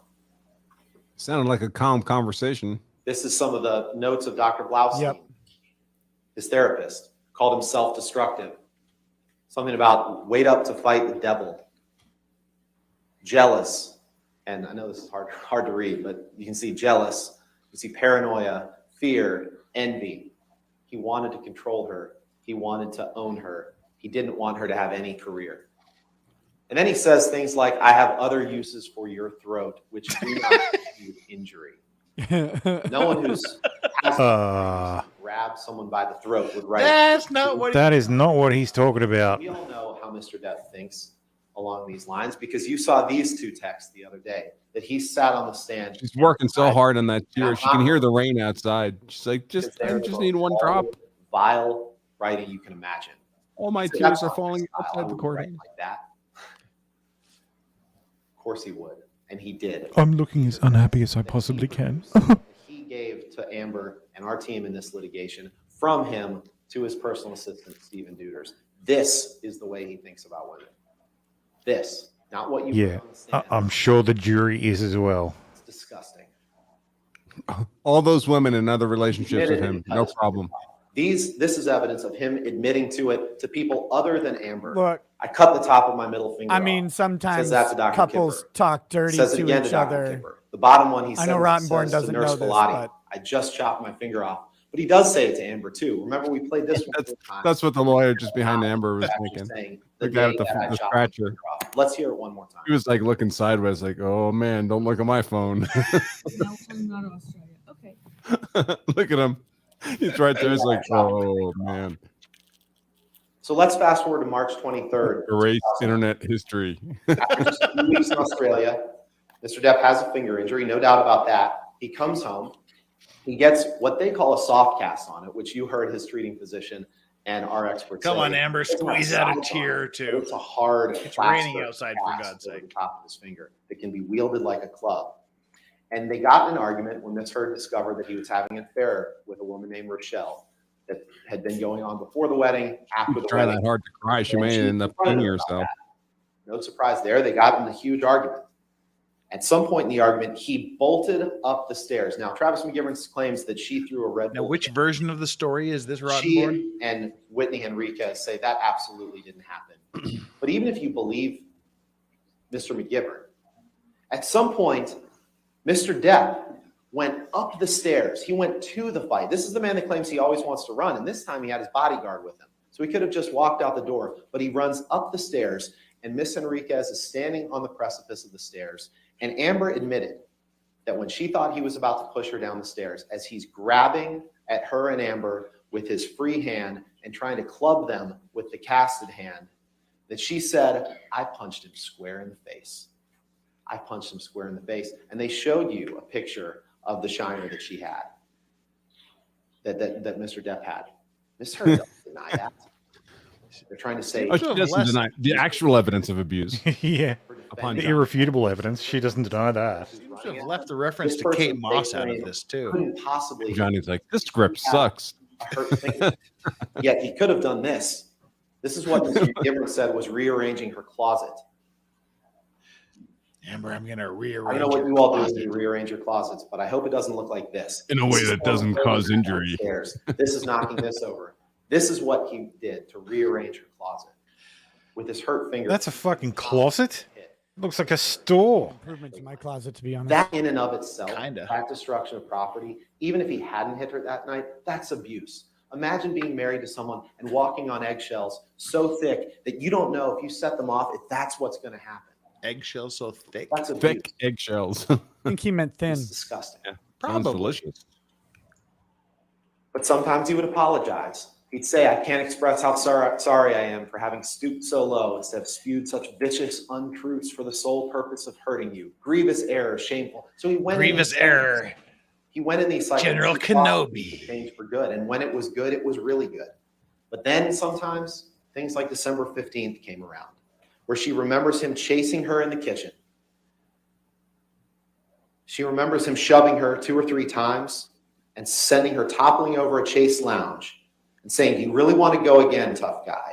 And she looked at him and he balled up his fist, leaned back and headbutted her square in the nose and pounded her head with the back of his fist so she couldn't breathe on that bed that we're going to see in a second, where she was suffocating in this pillow top. And she said, this is when I thought I was going to die. He's going to kill me and he doesn't even know what he's doing because he's out of his mind. And these are at least they're matching. That they claim. I don't know what they're claiming. I don't know if they're claiming. My wife did our youngest daughter's laundry today. Oh, you weren't hurt badly enough? We had 20 pairs of socks, not a single double. Like they were all and again, their unmatched. theory is that all of this is a lie. All of this was some grand hoax. If this were a hoax, ladies and gentlemen, she'd have it would have been done better. Worse injuries than that. She'd really do it up. She took pictures as they existed when she could plan at the time a of abuse. hoax. And yet Miss Vasquez has the nerve. Never thought you'd be challenged. Retrofitted the hoax. What, as she's being hit, she's supposed to somehow grab a video camera with one hand while she's defending herself with another hand? You heard her in one Women of the do it all audio the time. tapes. Yeah, it was never going to be about the abuse directly. She never expected Johnny to be able to testify. Caught under a door as he's coming after her. And of course, as Don Hughes testified to, victims. How much time has he used? It seems like it's been about 18 hours. He's an abusive partner and apologize for things that aren't their fault. That's because it feels like it's dragging. And you push a door into me, and I have to hit you to get away. There's no way the jury isn't feeling the same way. Yeah, she did apologize for that because that's the cycle of violence. That's what victims do. Yet Camille was engaging, quick, brutal. There's no evidence she painted on. Choi was. And again, if we're talking great, about a hoax, perfect cadence, hit all his and points. they say, well, you can't see any injury there, so it must not have happened. She would have to be Rottenborn, man, I don't know. the dumbest person in the world to say, I'm going to commit an abuse hoax, but let's do it the day before I go on national television. Let's do it the day before. But you heard Melanie Iglesias, her makeup artist, testify in great detail, and I didn't even understand half the terms about makeup that she was using, but she testified in great detail about exactly what she did. I'm a man. I don't understand makeup. The red lipstick that she put to cover up the busted lip. You heard the testimony of that from a neutral party. who said exactly what she did. Like, she talked about how she looked at the color wheel to neutralize. Feels like they've got 10 minutes left. They claim it was just an accidental headbutt. Well, no accidental headbutt rips out hair. We saw no evidence of fucking hair. To cut this portion of the bed out to stage this. Well, I don't know if that's a pocket knife or not, but the only testimony in this trial about a pocket knife is Whitney Enriquez. That's a splintered piece of carried wood. a pocket knife in his pocket every day. We all know where that, if it is a pocket knife. That's just an American thing. Every especially like west of the Mississippi carries a pocket is the text he sent to David Heard, Amber's dad, 2 weeks later, where he says, I meant to send this to you a week or so ago. I'm sending it to you now. I think mine's on the kitchen table. I forget if it's a text or an email, but you can look at BX580. He says, yes, I fucked up and went too far in our fight. Because as a result of that fight and the bruises that all of her family saw, the family refused to go to the Bahamas with them for Christmas. The family refused to go to the Bahamas for Christmas. And on that trip to the island, Mr. Depp kept passing out. And every time he passed out, he would dump a glass of wine on Amber's lap. And she didn't like that. And she yelled at him. And because it was in front of his kids, he got up. This is the one where Tara Roberts took the video, but she didn't show you the closet. She didn't show you the bathroom. And Amber says, while holding my neck, this is in the closet, he said, I'll fucking kill you if you ever speak to me like that in front of my kids again, because you embarrass me. And then he took her into the bathroom, and she said, but this time he grabbed my vagina, shoved his fingers inside me, but through my bathing suit, and held me there and asked me if I was so fucking tough. Hang on, through her bathing suit. She ran out. The only woman in almost 60 years of life he's ever had this kind of relationship That's when with. he claims, and she admits she threw something at him. She didn't know what it was. It's been testimony. It was a can of mineral spirits that she claimed that hit Mr. Depp. And Mr. Depp is somehow the victim in that encounter. Yeah. Come on. We talk about the train ride to Asia. You saw the pictures taken before they got on the train ride, where Mr. Depp has the same shadowing under his eye that he does in the allegedly abusive picture. But in that picture, he held in that train ride, talk about a honeymoon, he held her up against the wall while she was trying to get his arms off her neck, and he was squeezing her neck against the railway car. And at some point, I pulled the lapel of his shirt, he rips the shirt off, and she woke up with the shirt around her neck and a giant knot in the back of her head. No evidence of Let's that. fast forward to her birthday party just very quickly. Apparently, he's used slightly more than 1 hour and 5 minutes. They got into a fight. There's been conflicting evidence about that. But Amber said, I hit the side of the desk. He chest bumped me. He fell to the floor. I fell to the floor. And when I got back up, he held me down by the shoulders. And that's when he grabbed her by the pubic bone and pushed her down. And you'll remember Miss Vasquez showing her interrogatory answers where she details a lot of this and saying, nowhere in there does it say that. And Miss Heard says it actually does on page 64. And pointed out to Ms. Vasquez exactly where it says that. That's abuse. It's sexual abuse. But we all know what Mr. Depp does when he experiences terrible financial news or terrible news. He experienced terrible news that night on the way to the birthday party where both of his bodyguards have testified that he was either visiting his sick mom or getting a birthday present for Amber. And then we know what happens the day after his mother passed away on May 21st, 2016. And we're going to skip through a little bit of this now. And Elaine will talk about this in the context of the counterclaim. Oh, good. These are pictures. Jesus, if you don't fucking hurry up, Elaine's going to have no time to talk about anything. Well, they must have been faked. There's been no testimony in this case that these pictures were faked. There's been no testimony that the marks. Yes, there was. Including this mark with a straight line from below her eye to the top of her temple that it lines up directly with a phone. There's been no testimony that those are faked.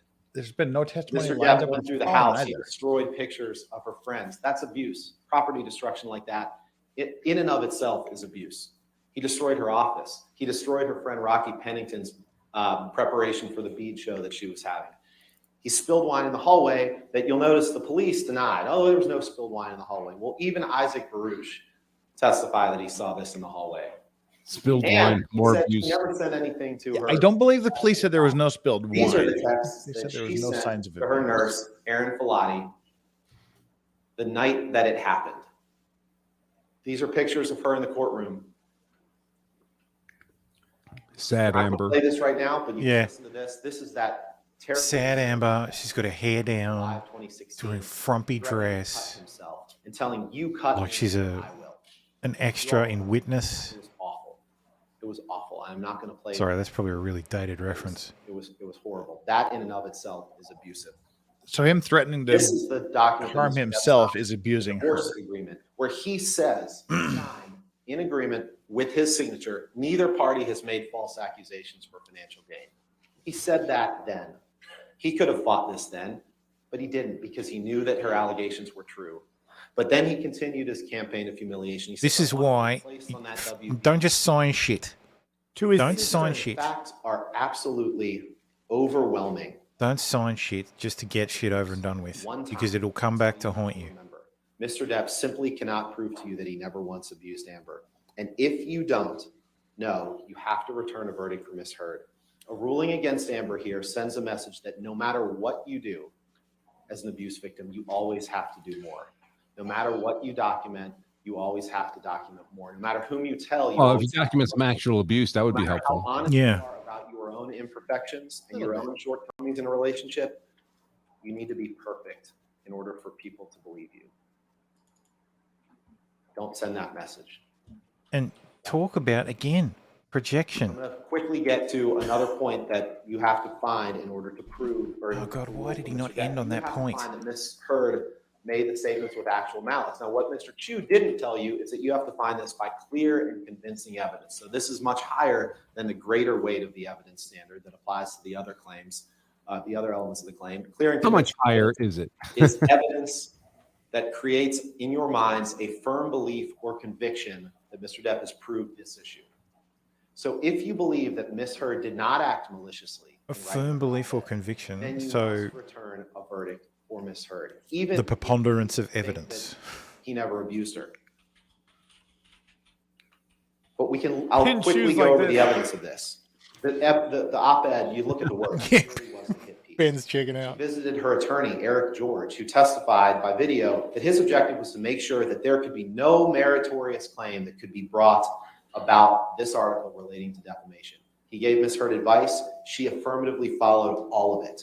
So you cannot find that Ms. Heard met the clear and convincing evidence standard, given the testimony of Eric George, given the testimony of Terrence Doherty from the ACLU, when Amber went out of her way. Attorneys never give bad advice. Yeah. People say it doesn't matter if she's lying, but even if that, should let Waldman know. They will say that doesn't matter if she's lying, but even that isn't true because again, keep in mind that if Ms. Heard wanted to be malicious for Mr. Depp, the argument would be very different. And I think it's interesting here. Again, it's the liar's lying lie defense. Amber utilized her. She would have been much worse if she meant it. To make sure that she was following the law. Mr. Depp used his attorney, Adam Waldman, as an attack dog to defame Amber and to fulfill Depp's promise to her of global humiliation. The last thing I'll touch on before Elaine talks is Mr. Depp's damages. Elaine's going to have 40 minutes at this point. He blames other people for probably a good thing. Everyone but himself. You heard much us reading the stack of articles dating years before he broke up with Amber, before their marriage broke apart, talking about his problems, talking about the fact that his movies were flops, talking about the fact that he was late to the set, he's unreliable as an actor. A word of reminder here, ladies and gentlemen, is that the only thing Amber ever did that Mr. Depp is allowed to sue her for is the op-ed. He's trying to say, I want to sue her for what she said in 2016. I want to sue her for harm that was caused then. You cannot do that. The only thing you're being asked to decide are the words of the op-ed defamatory, nothing else. Any damage to Mr. Depp's career is self-caused. Then think about the testimony that you've heard from his former business manager, Joel Mandel, said that Depp had issues with drugs and alcohol that damaged his career. Depp sued him. His former agent, Tracy Jacobs, said he was late to the set and that he used an earpiece. Depp fired her. She said Disney never committed to Pirates 6. Disney's corporate representative, the agent was Tina Newman, working with the business partner no that he sued. Record by the in way. Disney's records of this op-ed. This op-ed had nothing to do with it. In fact, Catherine Arnold, our damages expert, testified that the paper version of the article that allegedly they say came out 4 days after the op-ed was published the same day as the op-ed. It said that Johnny might not be in Pirate 6. The same day, the paper article came out the same day. So the op-ed didn't cause that. There's no evidence of any contract by Disney for Pirate 6. His agent, Jack Wiggum, couldn't identify a contract. His former agent, Christian Carino, said that there's no contract. Jack He Wiggum didn't lose did anything identify as a an result of oral this op-ed. contract. Anything he's lost is the result of his own choices. You also heard him lie to you. You heard him tell you that this was his first chance to tell his story. But let's break it down, because that's not true. He could have fought the TRO that Amber filed. He could have said, I didn't abuse her, but he chose not to do that. He could have fought her in the divorce case, but he chose not to do that. Instead, he signed the statement saying that no one had falsified any statements. He only filed this suit. He's Rottenborn. You alone should know Who convinced that him to file suit, people can be given poor legal advice. to file suit against his law firm and fire them and blame them for things. Wait, Adam Waldman But by was in the charge time of that Johnny Amber wrote Depp? the I op-ed, thought Adam Mr. Waldman Depp was Johnny already Depp's had agent. had another opportunity to tell his story. He filed a case in the UK against the Sun for calling him a wife beater. And in that case, he had many of the same witnesses. He was on the stand for parts of 5 days, and he got to tell the fact finder in the UK whatever he wanted. Now, it's not the same testimony he told here, because you heard me impeach him about 13 times with his testimony from the UK. But he's had his chances. Ladies and gentlemen, it is time to tell Mr. Depp that this was his last chance. Tell him to move on with his life. Tell him to let Amber move on with hers. Stand up for the freedom of speech. Stand up for the First Amendment. This trial is about so much more. Stand up for wife beaters. It's about the freedom of speech. Stand up for it, protect it, and reject Mr. Depp's claims against Amber. And now you'll hear from Ms. Beretta Hawk about the counterclaim. Well, you're going to keep going? How much time are you going to burn on this? Not right now. I think he means metaphorically, not like immediately, right? He said now. No, right now. Yeah. Now you'll hear from Miss Beretta Hawk. He just used an Oh my hour God. and 20 minutes. Getting the microphone out of his butt. Yeah. Did go on 60-40 split. They were going to squeeze the counterclaim at the end. I mean, they're limited to Oh, look, rebuttal on the Camille's counterclaim got a big only. smile on her face. Oh, they're ready to shred what just happened. I mean, I get to say good afternoon. Meow, meow, meow, meow. Oh, Ben's Lady Elaine Fairchild. very strong thank you to all of you. Boomerang, toomerang, schmoomerang. We really appreciate it. I'm going to go really fast and try to go as quick as I can so that you can get a break from us and go make your decision. I know you're probably itching to do it at this point, but this is very important to us and we appreciate That it. seems to imply that they're not going to do I'm gonna close stay on their this counterclaim, slide and it's for just a one moment. and done. Important on this slide that hasn't been brought to your attention by Mr. Depp's team. When you see the actual damages, go down to the last paragraph, if you will. It says, Mr. Depp cannot recover damages for any harm that occurred after November 2, 2020. Do you all see that? So what Mr. Depp's team got up here and told you through Mr. Chu this morning has nothing to do with this case. He had his chance in the UK. The lawsuit was filed June 2018, 6 months before the op-ed. The trial was July 2020. The process ended, according to Mr. Marks, their expert, on November 2, 2020. And his damages stopped then. He can't get reputational damages. He can't get his legacy back for his children. He can't get anything after that day from you. You can't restore his reputation. You can't give him anything. They didn't tell you that, but the court told you that. And that's a very, very important thing here. He told his story. He had his opportunities. He had his full opportunity. I feel like this is really dancing right up to the He line came in here and lied to of you. bringing and the said he's here. UK case. Back. It's just one of many lies in this case, but it's a really big one because here we are, 6 weeks of your time, precious time, 6 weeks of this court's time. For what? For nothing. Only to go after Amber. That's psychological abuse. He's going Wait, the after trial itself? for nothing. Because he wants to put her through this again. The third. Then why did you file your counterclaim? So we're fighting back, and that's the counterclaim. She finally has said enough, enough. And we're asking you to finally hold this man responsible. He has never accepted responsibility for anything in his life. You've heard it this whole time. He hasn't admitted to anything. He's blamed everybody in the world, his agent, his manager, his lawyer, Amber, his friends, everybody. But he's never accepted responsibility for a thing he's done in his life. What We're in any the asking fuck you are you talking about? To accept, to make him accept responsibility, to hold him legally responsible for his actions, and to fully and fairly compensate Amber for what he has done by creating this concept of a hoax for the defamation that he has committed, that you have heard so much about, that just took wildfire and went off into negative media and has made Amber's life pure hell up to this day.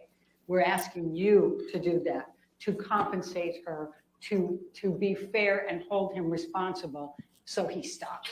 We don't want another lawsuit. We don't want anything else. Sure We want don't. to leave Amber alone and let her get on with her life. Leave Amber alone. Yeah. So let's talk about the counterclaim for a moment. These are Adam Waldman's statements. You've heard Mr. Depp say, well, why are you Bingo. Waldman? It's a retarded argument. Typical of Mr. Depp, he doesn't take responsibility for anything. So now he's going to blame his lawyer. But the evidence is very clear on all three statements, and we'll show them to you. It says Adam Waldman, Mr. Depp's attorney, says these things. Now, Mr. Depp says, oh, I didn't even know about those until the counterclaim. Well, we know that's not true because Mr. Waldman's testimony was This will be shredded 2 on months rebuttal too. before those statements were made. In February of 2020, Mr. Depp accompanied Mr. Waldman to the Daily Mail, the same place that all three of these statements were published. And he gave him 2 I spliced. think Elaine might have hit the catnip a little bit too hard. Adio. Like Adio. Amber was Spliced? the person who was When was the last time committing someone the abuse. spliced something? He went with him. He knew that Mr. Waldman was doing this. He knew that Mr. Waldman was launching a campaign against Amber to try to discredit her. And the timing of this, we're talking, the statements now are April and June of 2020. The trial is July of 2020. So they're launching an attack. to It's like try one to giant run-on sentence. before the trial in the UK. That's what happened here.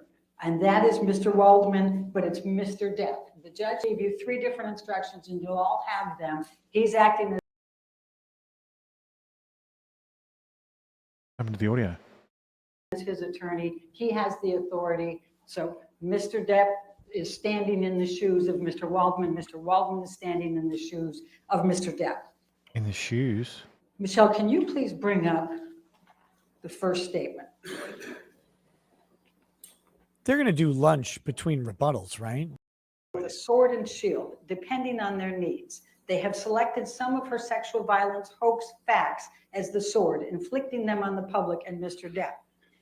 Now, what this statement is meant to imply is that Amber is lying about the sexual assaults and using them with the media to try to discredit Mr. Depp. Fake news.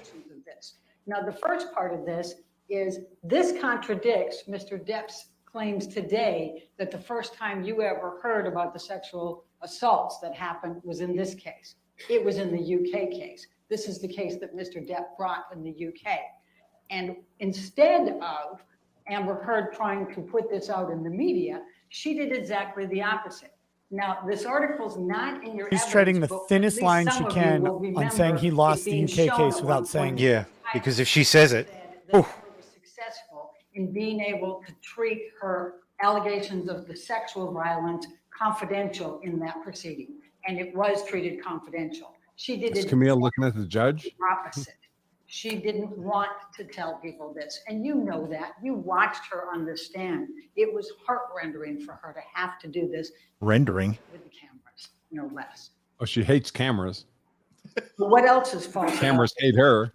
Her reflection doesn't show up in mirrors either. False statements of sexual violence. Ben went through all 4 of them, and I will not repeat them all. You heard the testimony. And interestingly enough, you didn't hear any stories that differed from that with Mr. Depp. He didn't get on the stand and say, you know, no, this didn't happen, to at least a couple of them. And he can't, he can't remember anything likely. But if you just look at the pictures of the destruction in that house, I mean, imagine painting those canvases and how long that took and how much hatred and rage you have to have for somebody to do something. To paint a canvas. Walls, tearing up her nightgown, Solid color even. wrapping pieces of raw steak and putting it. My heart feels empty as she's speaking. Remember that she also testified that he took her clothes. Zero effect. Well, the same with Rottenborn. It's like you just like there's no connection. You know these things happen. But we don't. With respect to the malice on this one, you know he knows. You know. Yeah, you know. He was out of it for 3 days. She can say it as much as she likes, but it doesn't make it true. What? But you can find To prove malice, you have to prove that he knows that you know that he knows he was out of it. What does that even mean? And both of those are the same for purposes of evaluating the verdict form.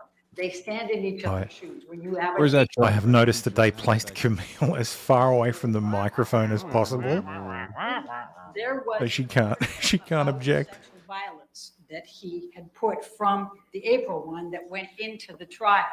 Amber's testimony, she was sitting near him in the trial. Adam Waldman threw that newspaper down in front of her defiantly. That's actual malice. Defiantly. And That's she not was actual quite malice upset, at and all. You heard her testimony on the stand about that. He was just inflicting it on her. Remember Bruce Whitkin's testimony? This was Johnny Depp's best friend. Bruce for 40 Willis, what? years, until he testified truthfully 4 years ago about the drugs and alcohol, and he stopped talking to him. There was a couple of really important things that Bruce Whitkin said. He also One of the allegedly things is stole he said he $4.5 met Adam million. Waldman once. Adam Waldman said, "Do you have any dirt on the Mandels?" And he said no, and that was it. And he didn't care. He is an attack dog. I don't like Elaine mansplaining things to me. And put dirt on people. The second thing that Whitkin said that I think was pretty instructive was that Johnny Depp has deep-seated anger issues that have nothing to do with Amber. He remembered even back when Johnny was married to his sister-in-law, he had extreme jealousy even back then. And I think that's pretty significant. Remember, Mr. Whitkin also was called in a few times to intercede in some of these fights between Johnny and Amber when Johnny would become so angry. The last thing I thought he said that was actually pretty important was that Kipper and his whole group are a scam. He said, you know, how is it that they can be sober doctors, you know, for these years, and he's never sober? You know, he's even taking pot all the time. How can you be sober? I thought that was quite instructive. But in any event, going back to, that's the first statement. The second statement, Michelle, if you can bring that one up. Oh, before I go there, I want to talk about a few more things from Mr. Waldman that you have in your pocket to be able to find additional malice with him. Remember, he's the one that after the UK trial went to the LAPD with a notebook full of things and tried to get perjury charges against Amber. The LAPD said, we don't investigate those things. But he then went to a German newspaper and said, Amber is being investigated by the NYPD or the LAPD for perjury. Do you remember that? That's malice. That's showing his intent to do harm to Amber. He also admitted that he speaks to that umbrella guy, and you'll see that one text in there. There we go. There it is. That umbrella guy is the big lead of Johnny Depp's, you know, positive social media that is putting negative. The big lead, dude. And he also rave mode here. Out of Twitter because he was abusing Amber. So now we'll go to the second counterclaim statement. If Johnny wins this, he needs to meet Tug. A hoax. That needs to be arranged. By calling the cops, but the first attempts didn't do the trick. The officers came to the penthouses, thoroughly searched and interviewed, and left after seeing no damage to face or property. So Amber and her friends spilled a little wine, roughed the place up, got their story straight under the direction of a lawyer and publicist, then placed a second call to 911. Now this is May 21. Now the clear implication here is that they're saying that Amber got together with her friends. They decided they were going to. You don't have an implication jury instruction, Elaine. And so they called the police and they tried to make up this whole story, get him arrested, but the police said there's no evidence here, and went away. And they said, darn. And so they spilled wine and they, you know, busted place, and they called 911. They got advice from a lawyer and a publicist. Sounds credible. And tried again to get Johnny charged. That's what this says. Now we all know that's false, and it's heinously false. We all know that. Because, after these events happened, and Ben talked about a little bit of it, but I'll talk about the rest of it, and I'm going to try to do it really quickly. I don't know what's happening with Nick's stream. The exact opposite of this. But what were the facts of May 21st? He comes over. He's already been drinking. He's already Emily's on the air about feces in the bed from a month ago. Everybody's talking about the poop. Talked about when he gets into these drugs. You never proved the fecal phobia, though, Elaine. These paranoias, and he gets some Or the idea in his head, Picasso. and he just won't Still let pissed. it go. And that was his this time. It feels like There's she's chiding the somebody jury. put It that does. feces in the bed a month ago. That was his spin. So she gets Io Tillett on the phone. He's in New York at the time. He's going, they thought, this is ridiculous. Of course nobody did. And by the way, This is Boo just has as this huge disjointed as problem, her of course, opening. with I Boo. fucking He's hate always it. doing this. But Johnny just won't get there. So then they laugh. That makes him mad. Then he throws the phone at Amber. Amber screams out and says, ow, you just threw the cell phone at me. It hurts. Io says, Amber, get out of there. Johnny gets madder, pulls her hair, grabs her and starts hitting her. No, they're not allowed to So misstate the Io law. gets They hold could have of Rocky objected. They Pennington. didn't. She comes They'll over probably as address it on quickly as rebuttal. she can. She goes and gets in between the two of them. She puts her hands up on his chest. That's He a pushes fair them rebuttal. down. And then She seems absolutely manic. Elaine, Like you're trying to Elaine. testify. Loudly 10 times. Amber, get the fuck up. Amber, get the fuck up. How do you know it's 10 times, Amber, Elaine? Get the fuck up. Are Loud. you going to do it another 7 more times, Elaine? His bodyguards hear Get this. the fuck They up, come in, yes. they break it up. That's how that happens. But the next part of this, Elaine remember has not known Josh what the Drew, assignment is. And I think Elizabeth Mars was amazing in this one. Remember their testimony? I think Elizabeth Mars was For amazing. after that, he goes and he Vouching. has to, he always leaves a path of destruction as he's leaving. He So always leaves a he path of flashes up destruction. things and you saw $62 in pictures Hicksville. here. Elaine? Yes. Frames, Girl? knocks things over as he's going, goes down the hallway. You in he's danger. Splashing the wine. He gets his bodyguards to let him in the Rottenborn's work penthouse is being fire. undone at this That's where point. Josh and Elizabeth are trying to help with Rocky's bead thing for the next day. And he comes in storming in. I don't understand. Did Rottenborn lose a bet? And he's got the big magnum and he's mad. And Elizabeth is just terrified. She barely knows Johnny. She's met him 4 times. The bet was, okay, if you lose, you have to have Elaine as co-counsel. There too. Then what does he do? He rearranges the furniture, or he might have knocked something off, one of the countertops or something. I think is the testimony of his bodyguards. But you saw the pictures. He went through and This is uncomfortable.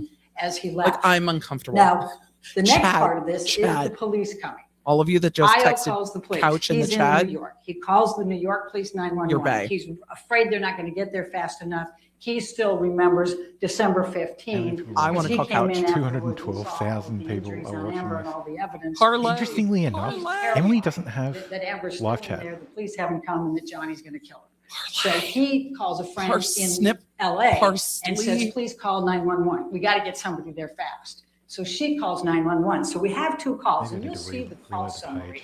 And the call summary shows those 2 calls really close in proximity here. So it's not them, we didn't get the first police officer, so we'll rough up the place and make a second one. You'll see that they're like 8 minutes apart up there. But it took 2 hours to dispatch the 2 different ones.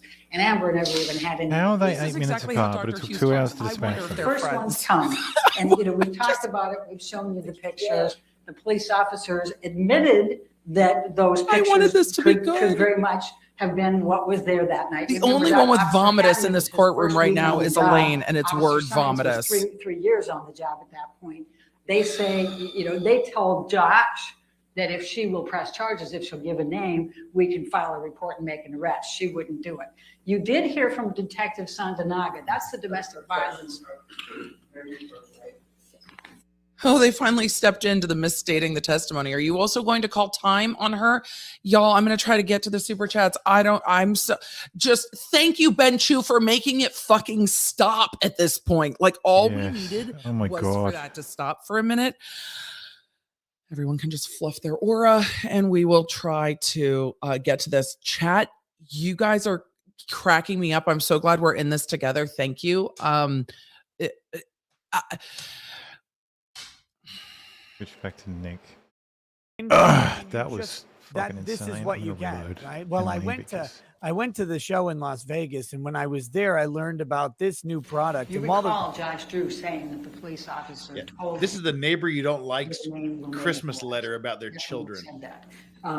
But in any event, she would not cooperate. She didn't want to, but Detective Sandanaga, their domestic relations or domestic violence person, said they should have done an incident report no matter what, even if they decided there wasn't a crime.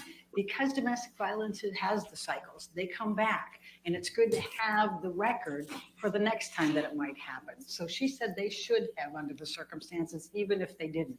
And she also said that when they That's put a lie. verbal dispute only in those calls, it is a code that they use, and you'll see that it's twice on that call report.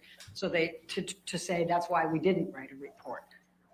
But in any event, whether the police officers, forgot about it 2 months later when they were first asked about it, whether they just decided she's never going to press charges, and you'll see on the call report, they're insisting that to the second set, it doesn't make any difference. The point is, this is still false. This statement is still false because Amber did everything but try to press charges against Johnny Depp.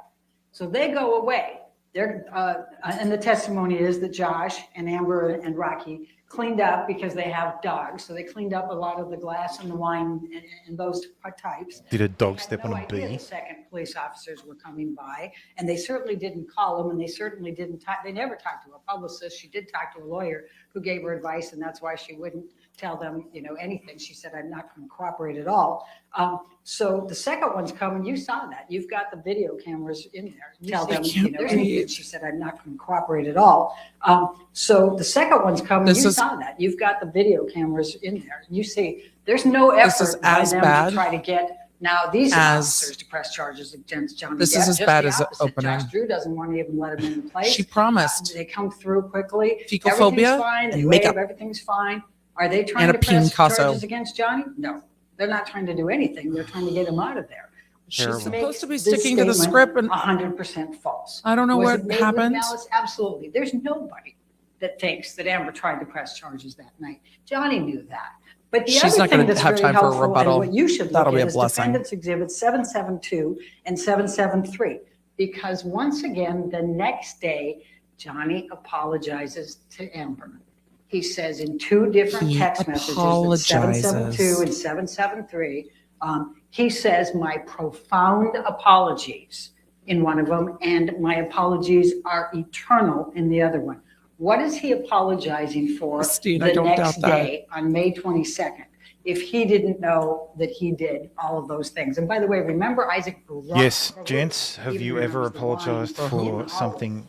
I pledged $7 million. You don't remember? To make it stop. I I pledged do. $1 million to busy make and it they got stop. I'm always sorry. They didn't remember this call 2 months later when they were asked about it. So that's the next one. So clearly that's 100% false. Clearly they knew it. Clearly there's malice I'm in making that also statement. waiting They're for trying this to one time at suggest band camp. that she's manufacturing evidence with her friends to try to frame Mr. Depp. I will get to that at the Nothing break. could be further from the truth on that one. And she did not want those police Three. officers to press charges. 3 hours later. The third Oh, statement. and let's talk about the makeup. just for a Shit. moment. Oh, here we go. She's got the makeup. This makeup thing, fresh faced, natural. These were Adam Waldman planting these when he talked to the ECB people.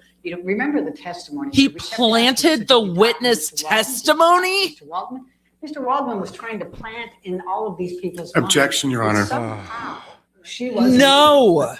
Do you approach? That is so Did she miss the objection or inappropriate. something? Elaine, there is no evidence that Adam Waldman planted these stories with witnesses who are now testifying in court. There are lines that have been crossed, but what the fuck? I would love to know the look on the judge's face as they are talking right now. Camera, can we pan? I want to see the judge's face. Hold on. Let's go see if we can get a split screen. Let's see if no, this is behind. Oh, this is well behind. Hold on. Let's see if we get a split screen here. So Darn it. I didn't say that any of the witnesses admitted that Adam Waldman planted. Yes, that. you fucking just did. Planted it. That's me arguing the planting. And that's because The judge all the same admonished thing. her. She's Yes. wearing Fucking anything. hell. The judge She admonished is her. natural. God, She's this wearing fucking stitches. I woman. didn't say. Every one of them says it. It's the exact same thing. Well, why would you say that? She's an You can't actor. just She's not make gonna up go outside bullshit in the closing. house, How is you this know, woman a without putting lawyer? makeup on. And if she has bruises, why on earth, when How she's been long has she- covering she's them up got to for have been a 4 lawyer for years, fucking decades. why on earth would she not put makeup on so that she would cover those up? Why on earth would she not want to cover up those bruises? It makes no sense. But you know what? You guys saw her here. You guys saw it. Is that an Oura ring? You saw Amber on the stand. There were days like an where Oura she ring. didn't wear eye makeup. A lot of people think that she's not wearing makeup when she doesn't have mascara and eyeliner on. She has different looks, and some of them are with eye makeup, and some of them are We were without. trying to show you, ladies and people gentlemen. misunderstand, especially people that aren't that good at makeup, and a lot of men, frankly, go, "Oh, then she probably doesn't have makeup." Look at And that's where her that looking at the mistake jury. happens. Ladies and But you gentlemen, heard her testimony. gentlemen You of the heard jury, her you don't makeup know. artist You don't know. testimony saying she doesn't go You don't out know. of her room without concealer and foundation. That is not She what knows her how makeup quickly artist it blends said. in. She said she And goes you saw natural and defendant's wears exhibit a 155, and light you'll tinted have the actual moisturizer. thing in there. Elaine. That's the type This of is palette what she Emily. used. Bring up And the she was Milani very palette adept at again. telling you what color she puts on for the different days of bruises. After This foundation. is a woman who for 4 years did everything she could to cover up anybody knowing anything about this. Elaine has been You honestly think she's just Elaine has been going trying rock, rock, cases sweet since with her bruises 1984. exposed? Of course she's not. Now, What the fuck? All right, I'm done. let's go to the third one. I'm done. And this is the abuse hoax. He says, we've reached the beginning of the end of Ms. Heard's abuse hoax against Johnny Depp. Now, obviously the defamatory meaning of that is that Amber's creating an abuse hoax, but there is no abuse hoax. I don't need to tell you all of the evidence because Ben did a beautiful job of just taking you through all of those different things, but I will point out It was a couple better job things than for this. you. And that is, remember Bonnie Jacobs, the therapist. Dr. Hughes and Dr. Spiegel testified about Bonnie You're Jacobs' really going to Dr. notes. Spiegel? And remember that I was holding that, you don't get to see them, but they testified that they went through them. Dr. Hughes testified that she also spoke with Bonnie Jacobs. Dr. She Spiegel's kept our hope. contemporaneous notes from 2011 when she first started seeing Amber. And the We abuse must is have another documented in those notes. another Dr. objection, Hughes but testified to. everybody else They is start in behind. 2012, both physical and sexual Objection, Your abuse. Honor. That Dr. Hughes Admit- testified to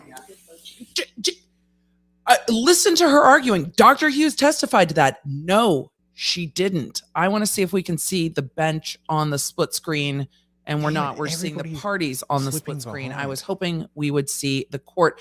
Y'all, the reason these objections are happening is because she's doing the malice, which I think she misstated the law on. And oh, we binged.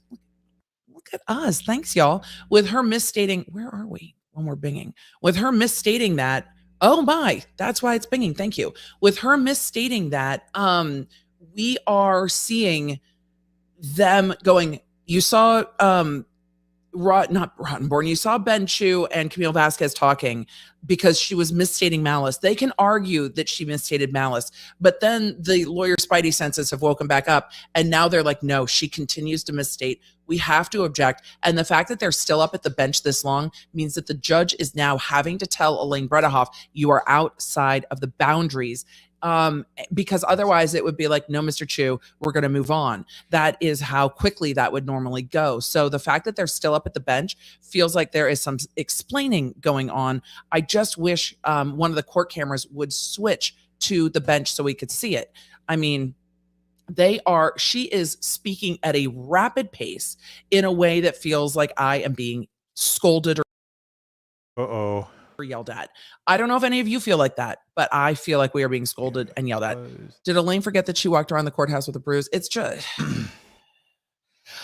it's very, very hard because this part is not Amber Heard's fault, and she has no control over how unappealing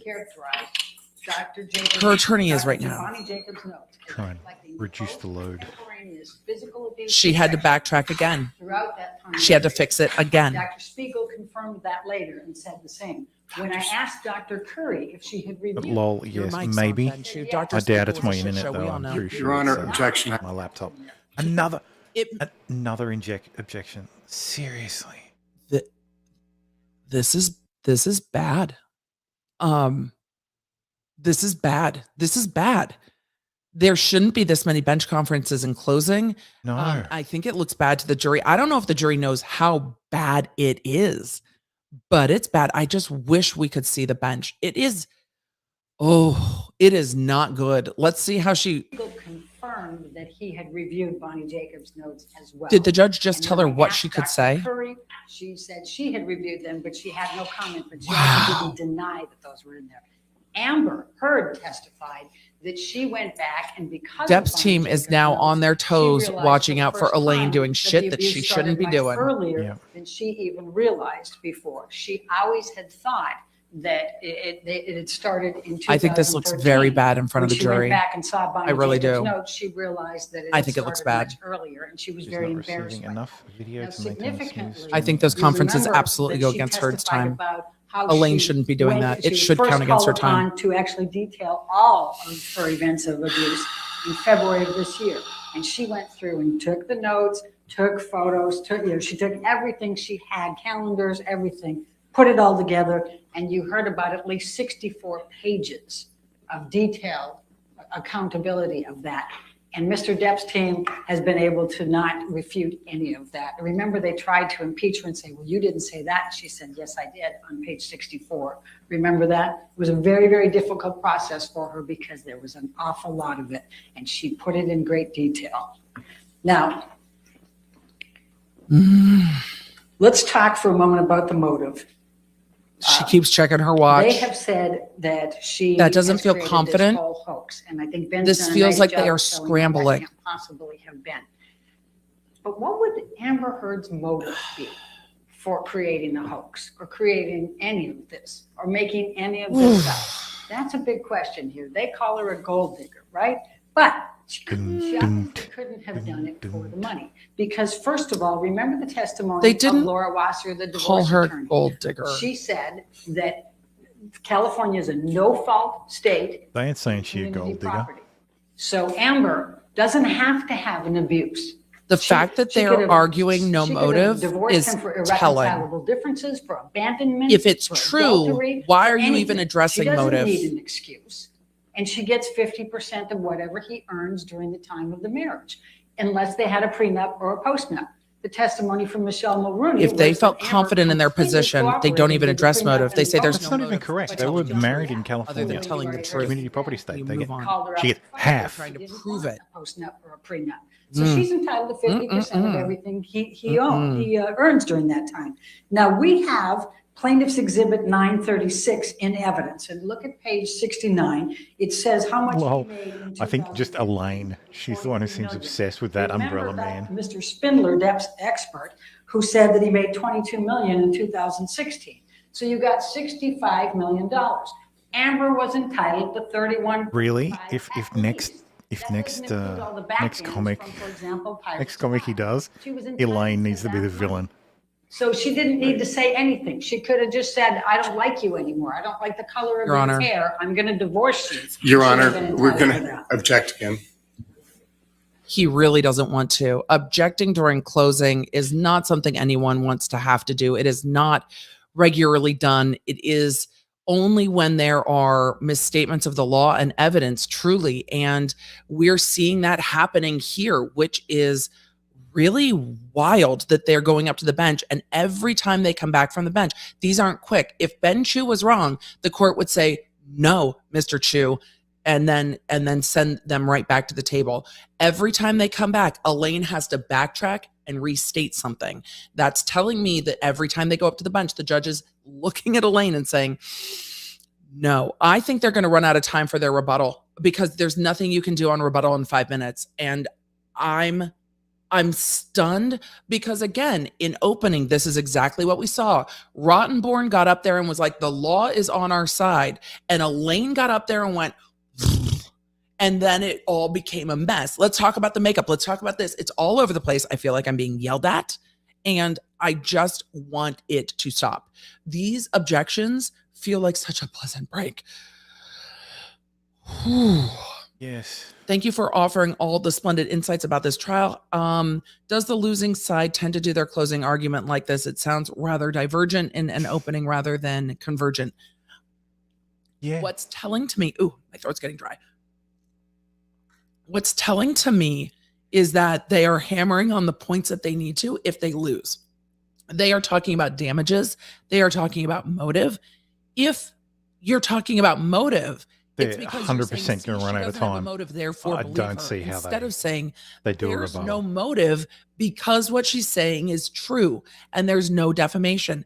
They, I feel like, are trying to patch holes at this point. And instead of saying, our client told you the truth, there is no defamation here, do not take away her voice. They are trying to plug the hole of every argument. If you do the math, and that doesn't feel Edward's strong. At least 31.5. What does she take? Oh. 7 million. What does she do? She had with to the fix it 7 again. million? She gives it to charity. Or she Objection. What? Now they make much ado about the pledge versus donation. Because it's a big fucking deal. Designees for ACLU and for Children's Hospital said donation and pledge are interchangeable. You know, these are pledges. The ACLU corporate designee said you typically do pledges because of the tax benefits. And that's what she said. She pledged it over a period And of time never because of the paid tax it. implications to it and because she was getting paid over the time. Now she started to make these donations, and you'll see that the first one was on behalf of Mr. Depp's business manager, Mr. White, actually sent the letter. Why are they trying to rehab this shit? That was the initial one. He was trying to take credit for those. And in fact, both the ACLU and Children's Hospital got confused and gave the credit to Mr. Depp, not to Amber, for those. Then she made payments to both. And Elon Musk also made payments to both for $500,000 each, which she didn't count to her pledge, but they helped those organizations. At the end of the day, she's made $1 million in payments to them. But then she got sued here and hasn't been able to. Motion because she granted. spent $6 million Withdrawn. in attorney's fees. That is unrefuted. She still intends to pay those pledges, honor those pledges. And she said that throughout. And I elicited from both the ACLU and from Children's Hospital, they haven't expired. She can pay them whenever she wants to, and she fully intends to. But she has to get out from under this first. There were 13 months. Who would blame a woman for giving $1 million in charitable donations? There were Who would 13 do months. That sounds like psychological abuse to me. Now, Mr. This entire Mandel close testified that Johnny feels Depp like is not a psychological charitable abuse to person. me. He hasn't written any big checks for him. Mr. Depp got on the stand and says he does it anonymously.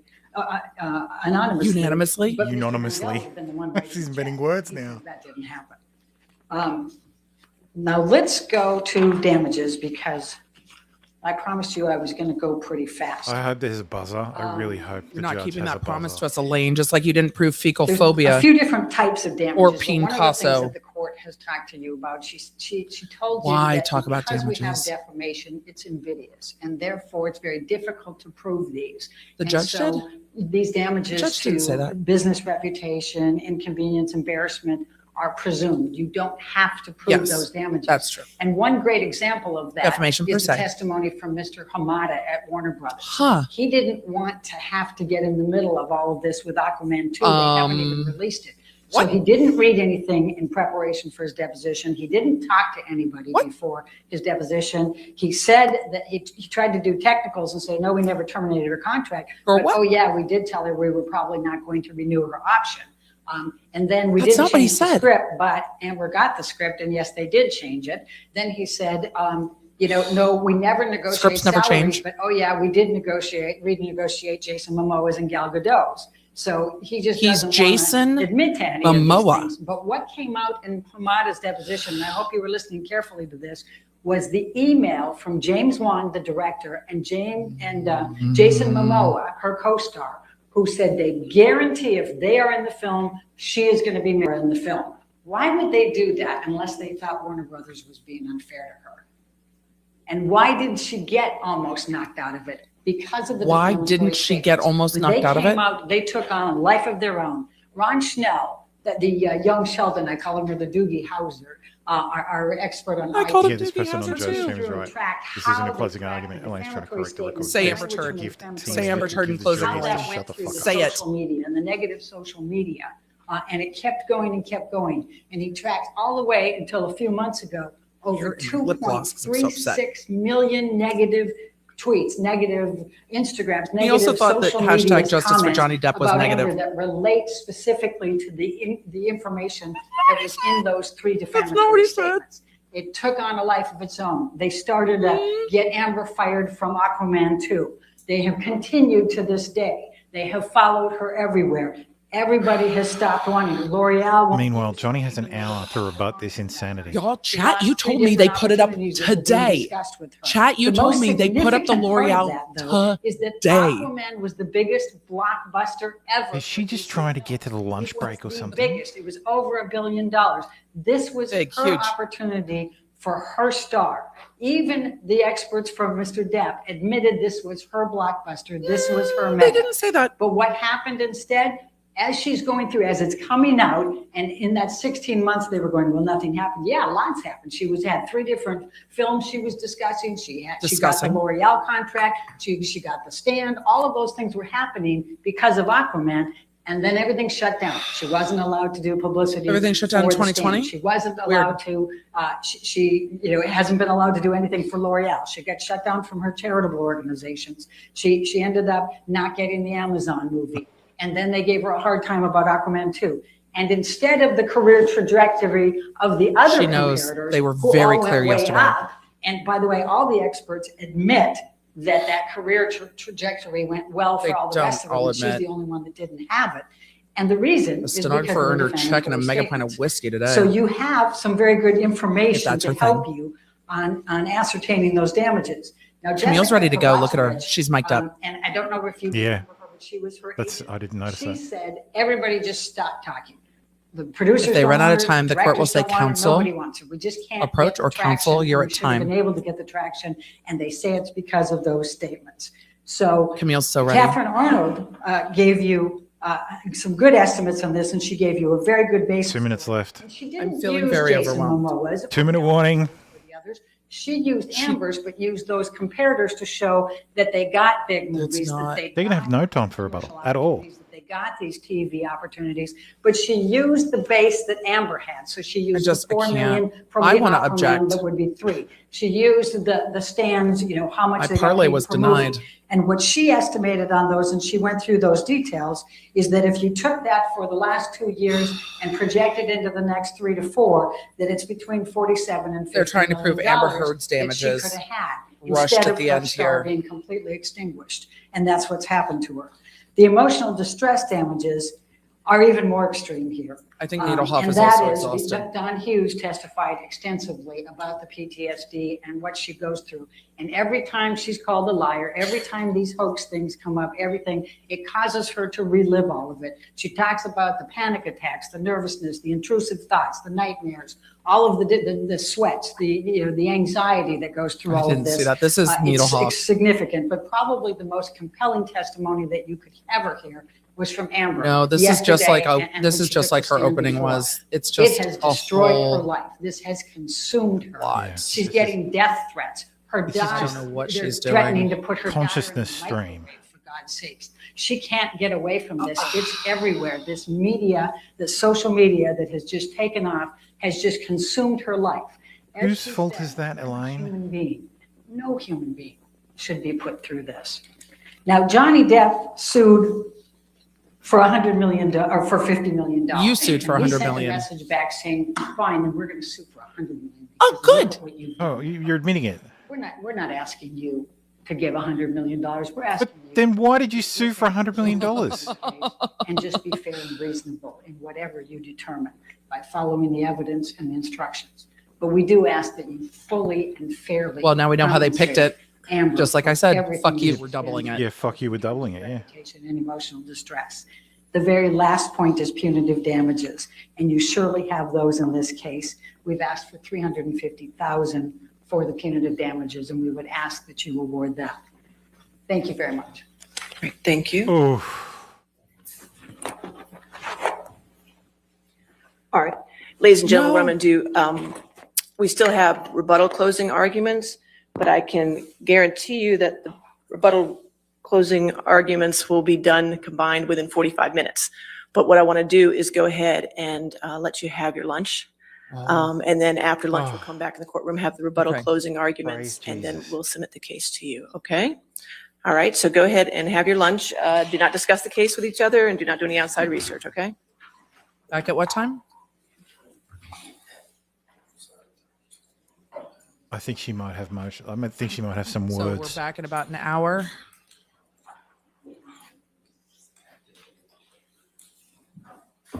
Oh, good. We might be able to go through this insanity. Wow.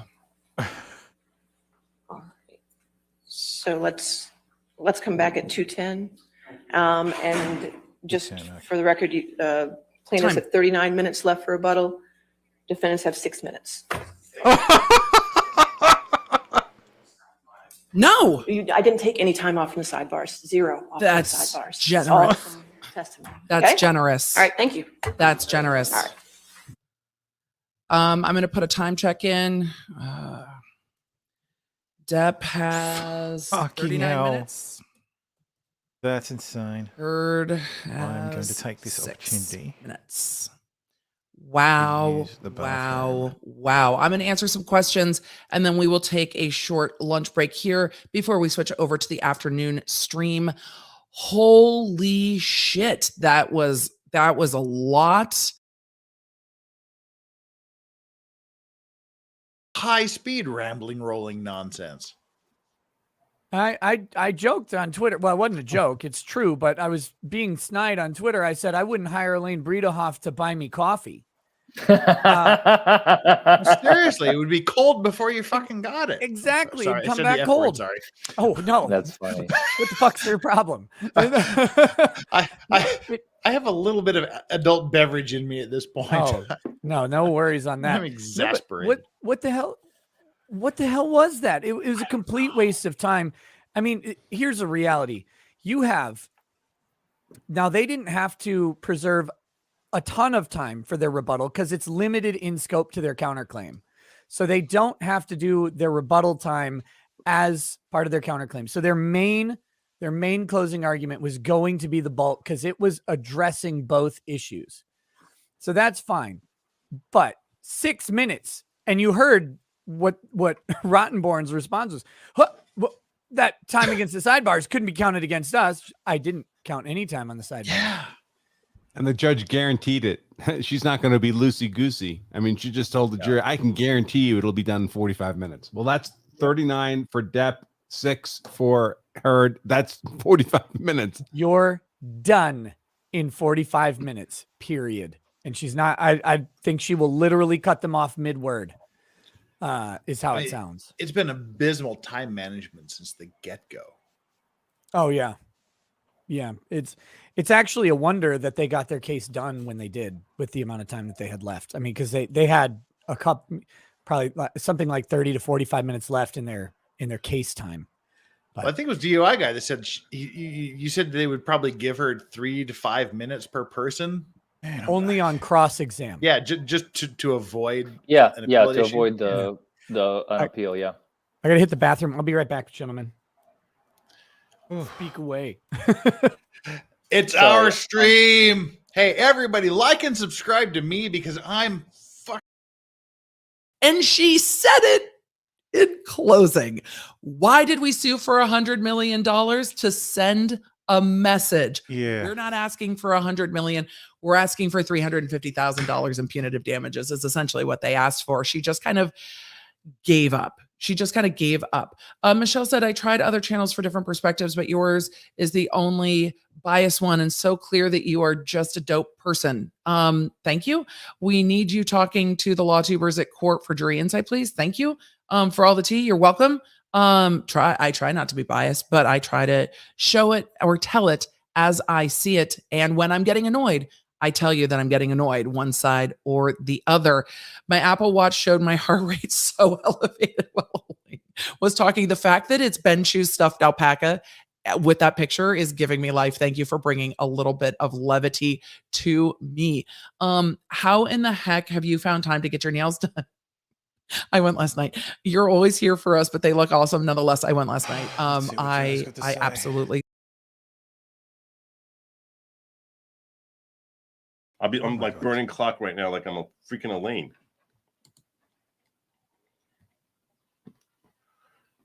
I'm going to assume that this is not a hoax. That 2 out of 2. Let me check this out. Pull this up. See you all. See if Sariana said 2 out of. If 2 out of 2 is actually 2 out of 2 or 1 out of 2, or I don't even know what's going on here. When Joe reads super chats, I want to neck myself.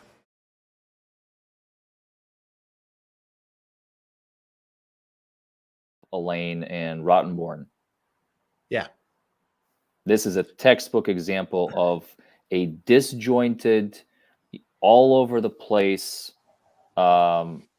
incoherent, incogent. I mean, how many more adjectives can I throw in there? I have no idea who the judges The are, most memorable high points of her closing, but it's were very the weird, objections and I and her feel like conceding that they don't really expect that. I feel the like whole it's a $100 troll. million I feel like it's a counterclaim is very nonsense. They should have put that in the middle. complicated troll. Like, because that was the punctuation mark on the whole thing was, well, we don't really expect $100 million. We just said it as a message. Please give us 350,000 or some fucking stupid amount. No, but there was, notice the stark difference. Camille Vasquez and Ben Chu's closing statements, which I thought it was weird doing a warm handoff in the middle. Yeah. Like they did, but they worked with each other. Yeah. Those two closing arguments meshed. One logically followed the other. Camille Vasquez lays out the narrative. This is all of the stuff. Here's all the evidence. Here's what you heard in this case. Here's what's important in this case. And then hands it off to Ben Chu, who then takes what she said and starts applying these things to jury instructions. Now, you just heard the story. Let me tell you how the story fits into these boxes that you need to fill. Yeah. Rottenborn and Elaine have no cohesion between the two arguments. They could have been delivered entirely in vacuums and made as much sense as they made on the stand. Whereas Vasquez and Chu were complementary. These were isolated products delivered next to each other. And if you're going to do that, have Rottenborn give his and have Elaine give hers on rebuttal. And that's fine. They could have done that. Because Elaine was really pretty much arguing about this other portion. There was no reason to have her follow Rottenborn. Yeah. It was terrible. Just terrible. And literally the Holy only complaint I can give about Johnny Depp's side was, I wish he hadn't read it. But even this reading this time around was much better than the opening statement reading that she did. Yeah, you can, and in my opinion, you can read an argument. I don't have a problem with it. If you're doing it from a podium, it will always look better. Yeah. And they had a podium. Yeah. I thought that worked out much better.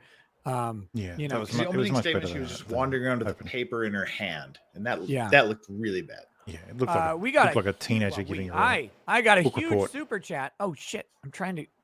Oh Jesus, dude! Here we go, and it's so big that it gets rid of half the panel.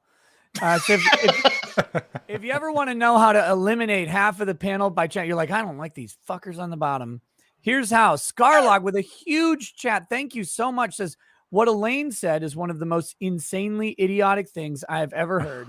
At no point in her rambling, incoherent closing argument was even close to anything that could be considered a rational thought. Everyone on the internet is now dumber for having listened to it. I award her no points, and may God have mercy on her soul. Imagine spending $500 to quote a film. Well, thank you, Scarlock. I very much appreciate that. Respect Billy Madison, the giver and the receiver on that one, man. That's the single largest. Well, you usually have to say I've ever seen. That comment you just made is usually only said in poly relationships. Yes, it was. He's from Billy Madison. I'm from Utah, you know.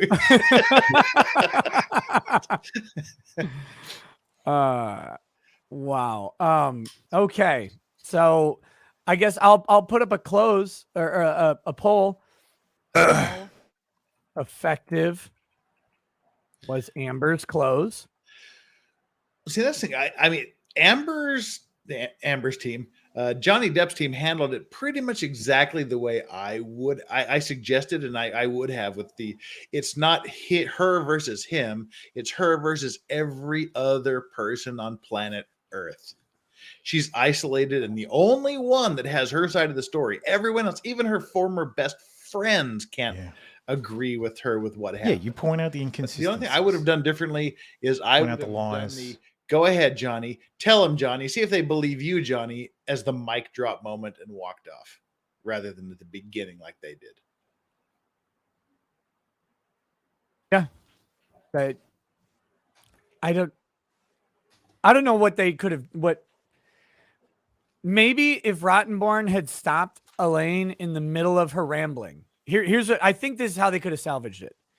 If he would have stopped Elaine in the middle of her rambling, had someone dim the lights in the courtroom and flicker them a little bit, and started spraying holy water on her and said, "We'll fix this. No, we knew this would happen. We knew this would happen." And then dragged her out of the courtroom with some priests rushing behind them with Bibles up, right? Like maybe that could have done it. We're sorry. This is not us. This is not her.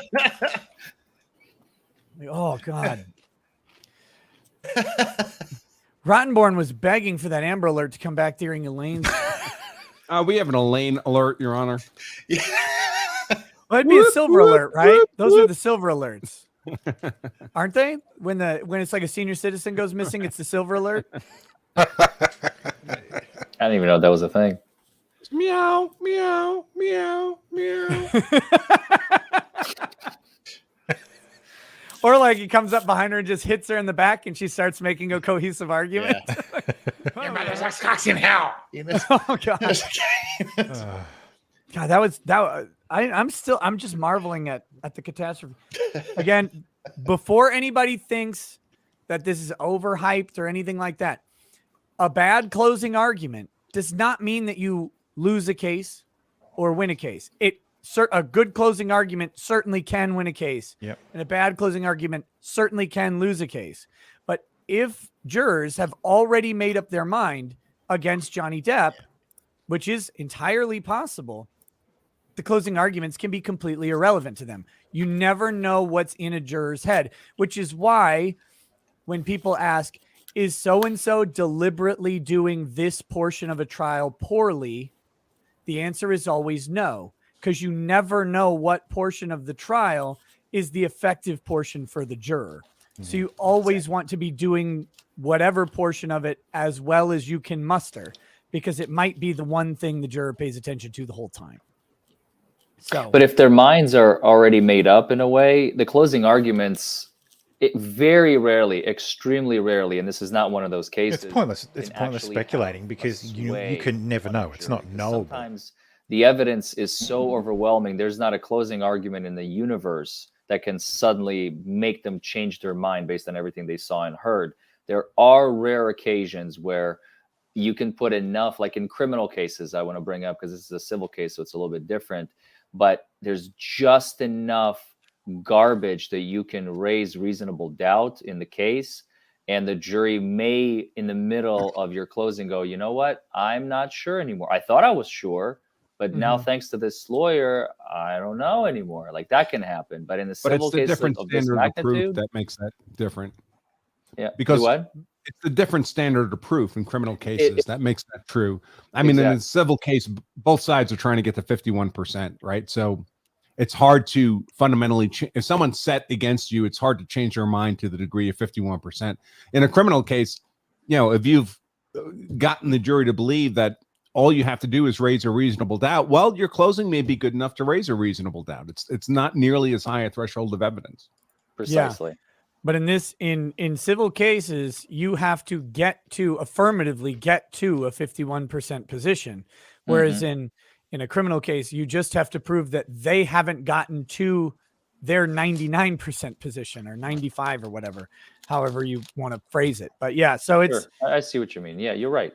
You're absolutely right. But I do think, still I think a good close with enough in it can get someone there. I mean, it can sway a jury, certainly either direction. I just this one was terrible. Yeah. And I don't know that it will sway a jury either direction, because I would think at this point, rather than convincing someone to your side through an amazing closing argument, it would be more the case that you would turn someone off from a really awful closing argument. That's just my feeling. What was that again? Rather than saying, okay, Amber's side is going to compel someone through their amazing arguments to come over to their side, they would deliver such an awful closing argument that they would push someone to Johnny Depp's side. Yeah, that would be my concern in this case, is that what Elaine just did with those objections, with 100, why on earth would you back off of your position of asking for $100 million when you brought in an expert to testify? I mean, I know you only got to 50, but you're combining in this mental, that was just economic damages. You're combining in these mental damages. And why isn't your position to say, we showed you how Amber Heard would have 47 to 50 million in economic damages, and we're very serious about that number. But what's crazier is she suffered such emotional trauma at the hands of this violent monster that she suffered at least that much damage.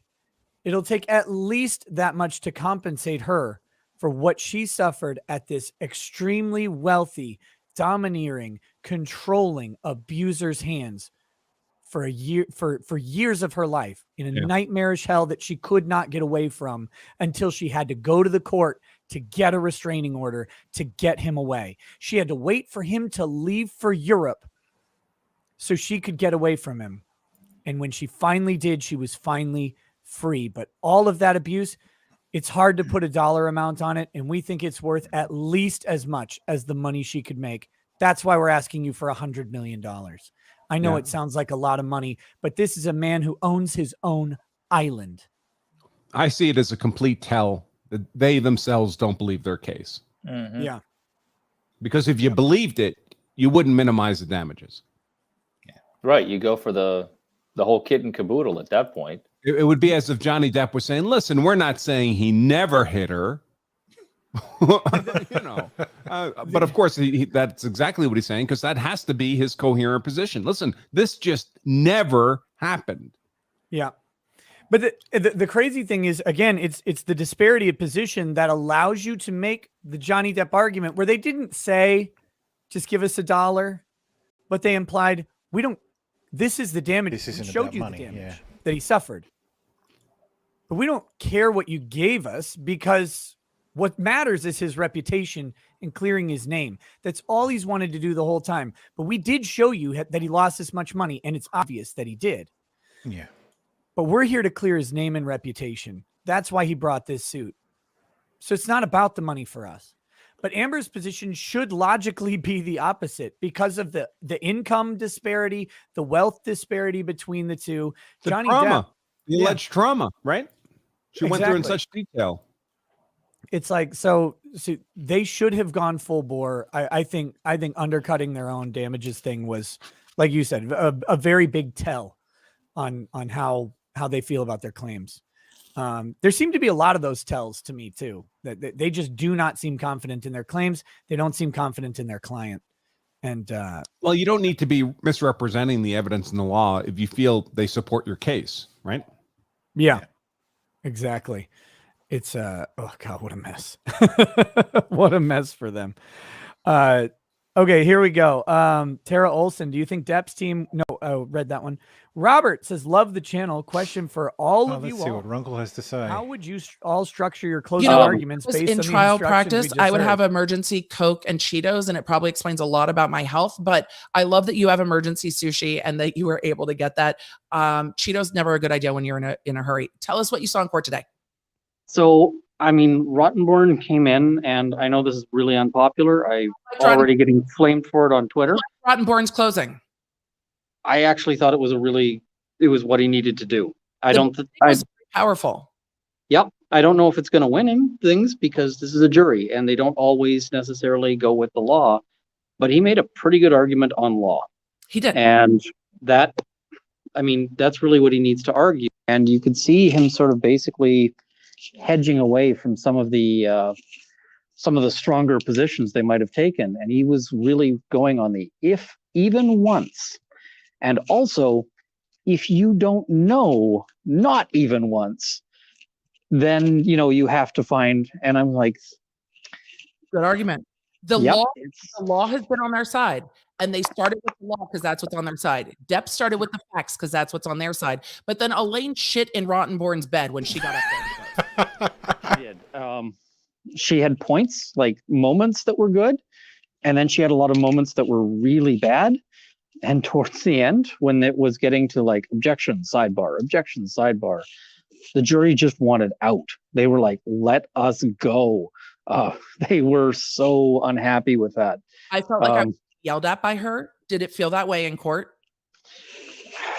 I mean, one thing that's kind of interesting is that from my perspective, we're getting a very different view than what you're getting and what the jury is getting of Elaine and Rottenborn's closing, because we're getting the back of their head. And so it's quieter. It's going to be less emotionally powerful. I don't get to see their face. I'm seeing the back of, and, at home, you're going to get a better view of what that, but I get to see the jury, which is sort of the advantage there. And, the jury, they were incredibly attentive during jury instructions. And I think that's actually kind of a bad thing for Depp, because it indicates a very conscientious jury who are going to be trying to follow those instructions to the letter. And, when we've got Rottenborn coming in and arguing law, well, Depp is probably happier with a jury that doesn't care about the law right now. They wanted to go to the verdict forms. They're like, this is all you need to fill out. Just go to the verdict form. That's where they were trying to direct the jury to, because they're like, don't worry, the rest of it, go to the verdict form. I thought it was fun. I don't know if it'll work.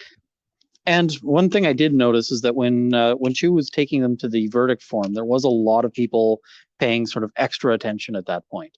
And that's a good sign. I mean, if you want the jury to be following along with what you are about to tell them about the form.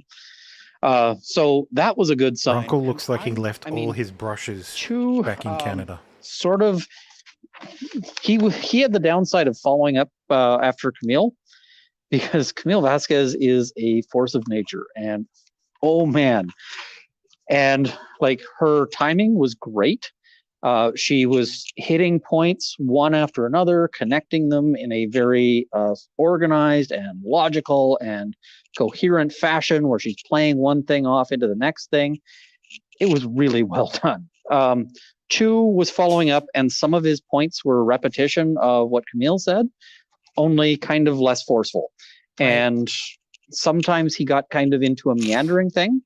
And so I saw the jury start to kind of wander, not hugely, but they did wander a little bit. There was more wandering as things went on. So, it's hard to say. Of the sort of arguments today, Elaine's arguments got the least attention paid to them. So were terrible. I mean, it just, even if she had points, it was terrible. What did you think about the alerts going off in court? I thought the judge was actually quite reasonable about that, because courthouse security today they have completely exhausted every little bit of patience. They have made it very clear that they basically said, in the past, we've given warnings for things. Today, you're going to get a tap on the shoulder and you're out. Immediately. Yeah, they have been super clear about that. And from what we saw, there was somebody who got yeeted before they even started. Okay. Somebody walked out of the courthouse and, or out of the courtroom, and I was pretty sure I saw a deputy with a cut bracelet. So, or a cut wristband. So that's like before anything even begins. That's a hell of a thing, right? Yeah. So they have no sense of humor right now, but they don't. When these alarms started going off, I initially thought, is this a fire alarm? And, that was, but she was like, it's an Amber Alert. We're just going to let it go. People are closing. Yeah. I mean, and the thing is closing is a terrible place to get that kind of interruption. And it was such a bad interruption because it's so loud and it keeps happening. Like one starts and stops and he's like, okay, let me start. And then somebody else's goes off. Cell phone carriers get them out at different rates. So different phones will go off on those alerts. And even if your phone is silent, they go off. Did your phone go off? I keep my phone off in there. Oh, turned off, not just silent. I have it on silent. I have all of my alarms turned off, and then I have the phone turned off because I do not want to risk getting thrown out. Yeah, my phone went off once in court. My ringtone was Khalees's My Milkshakes Bring All the Boys to the Yards. It was mortifying, and the judge read me about it the rest of the time I worked at that courthouse, almost every time. And if you did that today, you would be out of that courtroom. Well, absolutely. That wouldn't happen today. It was one of those days where I was digging through my bag. But the jury instructions went by pretty quickly. Nothing big. No instruction on discovery is what I noticed. That was the big thing for me. Yeah, and I actually thought the jury instructions were really well done. They were very clear and very quick, which, yes, they were excellent. Because sometimes jury instructions just go forever. And I was kind of expecting that they would go forever today and that we'd see a lot of people tuned out. They didn't. They did go pretty quickly. Yeah. And they were pretty I like their form because I got to look at their verdict form and they go to each element. Not all jurisdictions do that. It's really nice to see that on defamation they find each element and then they have to find the malice separate because the malice does have that slightly different legal standard, which is a quirk on this case. The defamation is one standard, but the malice has a heightened standard. It needs more evidence to prove malice. But did you die when Elaine was misstating malice? Yes. I died. I died. There were a lot of moments where I was like, so what you probably see is that Ben Chu and Camille were leaning over trying to talk to each other as that was misstated. She did it twice. And I mean, the really fun thing on this is the time management issue because they've got 39 minutes on the Depp team left. And, there was a point where I was like, Chu, wrap it up. You want to save this time for later. And, you're kind of in a loop now. Yeah. But Elaine, I was just like, what are you doing? For the love of God, Elaine. For the love of God, Elaine is where we were. So. I was sitting there going, I actually wrote just as a note, TikTok, Elaine, come on. I actually was starting to think that the judge was just going to call time on her. And that would have been so bad because defense is supposed to have the last word on this one. They don't have much. And begging for time at the end. She's like, what about the sidebars, Your Honor? And it's like, she could have taken time at the sidebars because those sidebars were due to Elaine misstating evidence very clearly. Yep. She could have clocked her out and she did not time her out. And she has 6 minutes. It's just enough time that it's not going to be an issue on appeal, but not enough time to do anything with. When you're begging for a couple of extra minutes, because that's really what that was, is please, can I have some extra time? She's like, I already gave it to you. Yeah. I've got to say, there's nothing left. The one thing I was curious about with Ben Chu is that he was leaning in to the First Amendment argument. I'm like, if you believe your client is a victim of this level of horrific abuse, you don't need the First Amendment. The only time I've been in trial where defense attorneys have started arguing the Constitution is when their client is on videotape doing the thing, and then they have an audio recorded confession, and then they also have a signed confession, and then there's nothing else they can do. And they get up there and they're like, everyone has the right to a trial, guilty until proven innocent. This is the standard of law because there's nothing else to argue but the Constitution. And once he started getting into the Constitution, I'm like, oh, you think that you're fucked on this? And then they started arguing why Depp shouldn't get damages. And I'm like, if you think you're winning, you don't even waste your breath on damages. Yeah.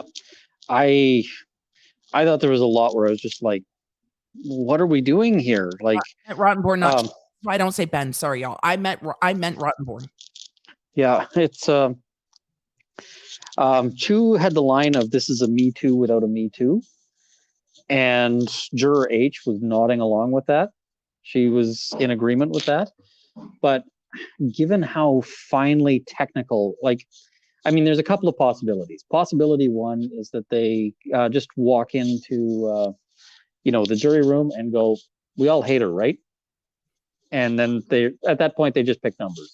They go, this is defamation. Here's the verdict form. Fill it out. And he really leaned in. You said, ask for $1. And he said, we're not here for money. We're here to clear our name. He didn't even argue it. He didn't.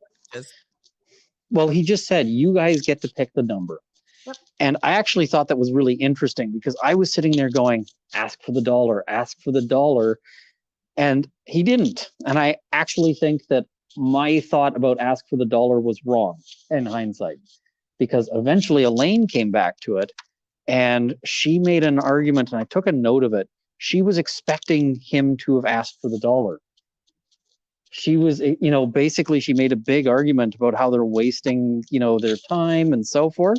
And I'm like, him not picking a number gutted that argument. Yes. And I thought that was really that was a point where I was going, I was wrong on that. He had the better approach. They were able to say Johnny Depp wants nothing but his name back, but you get to pick. You get to pick what's justice for Johnny Depp, and they can come back and rebuttal and say, remember, you get to decide what's justice for Johnny Depp. They haven't said that yet. I think they're saving it for the rebuttal. They have said, tell the world, but I do think Warren's beginning of his close was very, very strong. It was later on that he starts to get into the weeds and started to sort of repeat himself. And I wonder if he took time to shut down Elaine a little bit. Might have been. The other thing that just kind of amused me, and this is purely a lawyer moment, purely a lawyer thought. There's a moment where Rottenborn starts saying, he initially says JD. And I'm like, I heard that. And the reason why that happened is not anything other than his notes will be in point form. And so his notes aren't going to say Johnny Depp every time. He was just putting JD, and he just got into the moment and read his note. And then he sort of corrects himself and goes, Mr. Depp. Yep, that is purely what happened right there. And, it doesn't mean anything. The jury's not going to notice it. But just, as a lawyer, I'm like, been there, done that.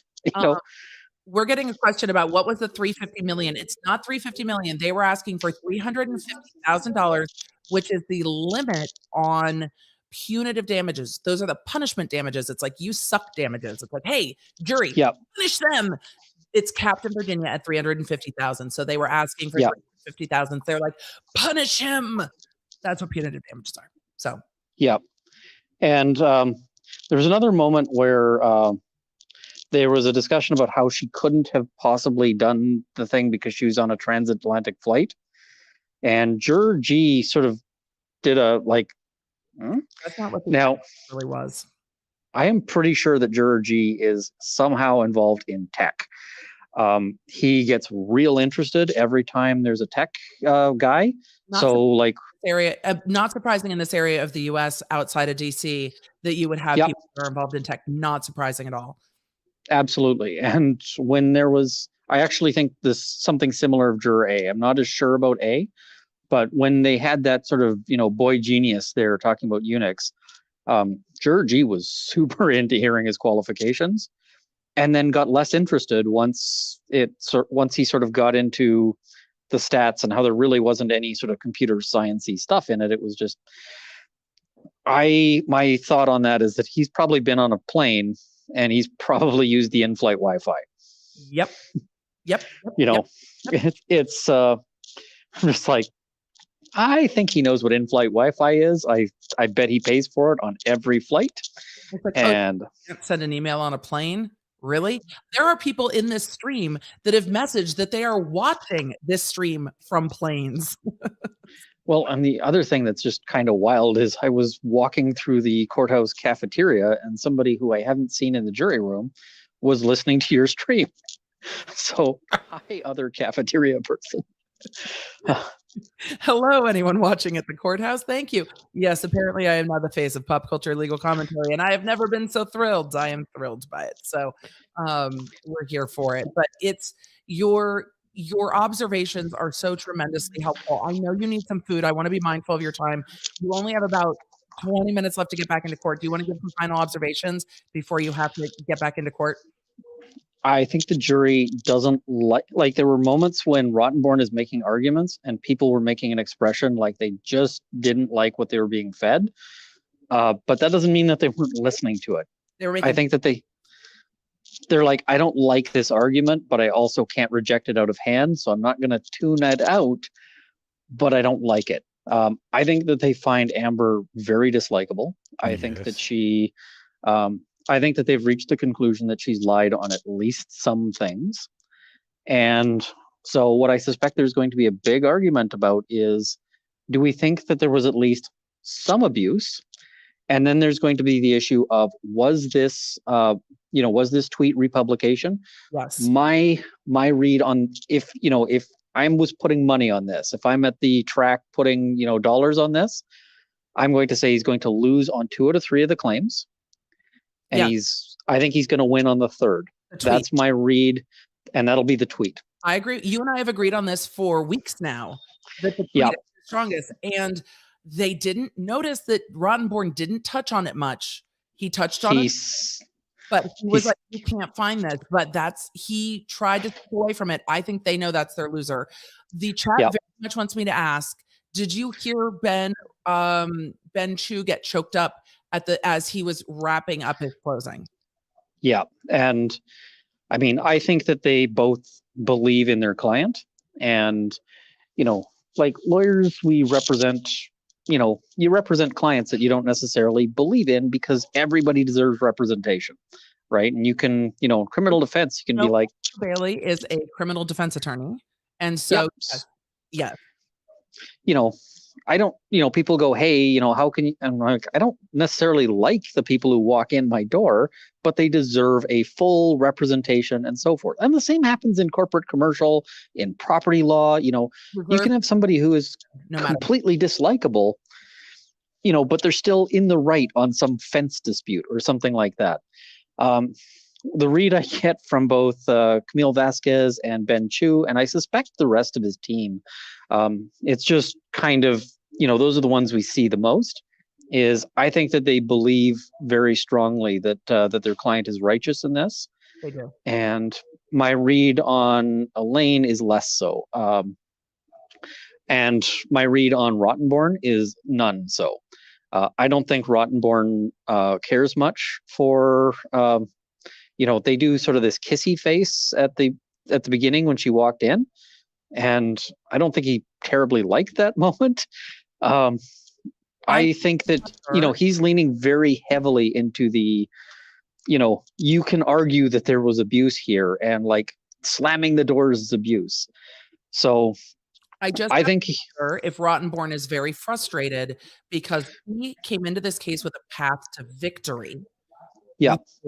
And I think it's been, that's not what I want to do. And he wanted to win. And feels like his client has undermined his ability to win, because they came in with the stronger legal case. Yep. And I mean, that's the thing, is when I say I think that they have a path to victory here, it's because the test is so high. I think that, my personal feelings is that it is unfair if Depp doesn't walk away with a judgment in his favor. But the law isn't always fair. The law is the law. And, we don't necessarily like it. There's situations where, you might have a mother of 6 kids who's old and, infirm, and her landlord wants to throw her out on the street, and the landlord might actually be right in law. And, I say that sucks. All the time, Ian. I say morality and legality are not always the same. And we talk about it because there is often a split between, in my gut, this feels awful, but in the law, this is proper. And that's where something can be morally wrong, but legally right. Feels disgusting to you. You get to vote for the people who write the law. Our systems of law start that feels from a point of morality. Feel divergent here. But they don't stay there. Choice. And that's one of the things that we talk about here a lot. And that's how I parse it, because they're different, and they are different. And that's a hard thing sometimes for entering law students. They're like, but that doesn't feel right. It's like, right, but also irrelevant. Like how it feels is irrelevant at the end of the day. Legal, not legal. And I mean, unless you get to the point where the jury just hates her so much that they take that form and say, we just really dislike her. And that is a possibility. I think she's come off as really dislikable. So yeah, I don't think the jury cares for her much at all. And, it'll really come down to just how much they're going to say, how much weight they're going to put on the legal argument. Yep. But I think my bet on this is that they're going to find a way to get to that ruling on that third issue. So I'll let you go here just so I can stuff some sushi into my face. But thank you for having me on here again. And it's observations. I really appreciate not just the compassion that you address the law in this case with, but also really breaking it down, even when sometimes it's an unpopular opinion. Look, Rottenborn had some good moments in closing. I think he's upset that everybody else is just fucking up his win, and that's what's happening here. So thank you for being here.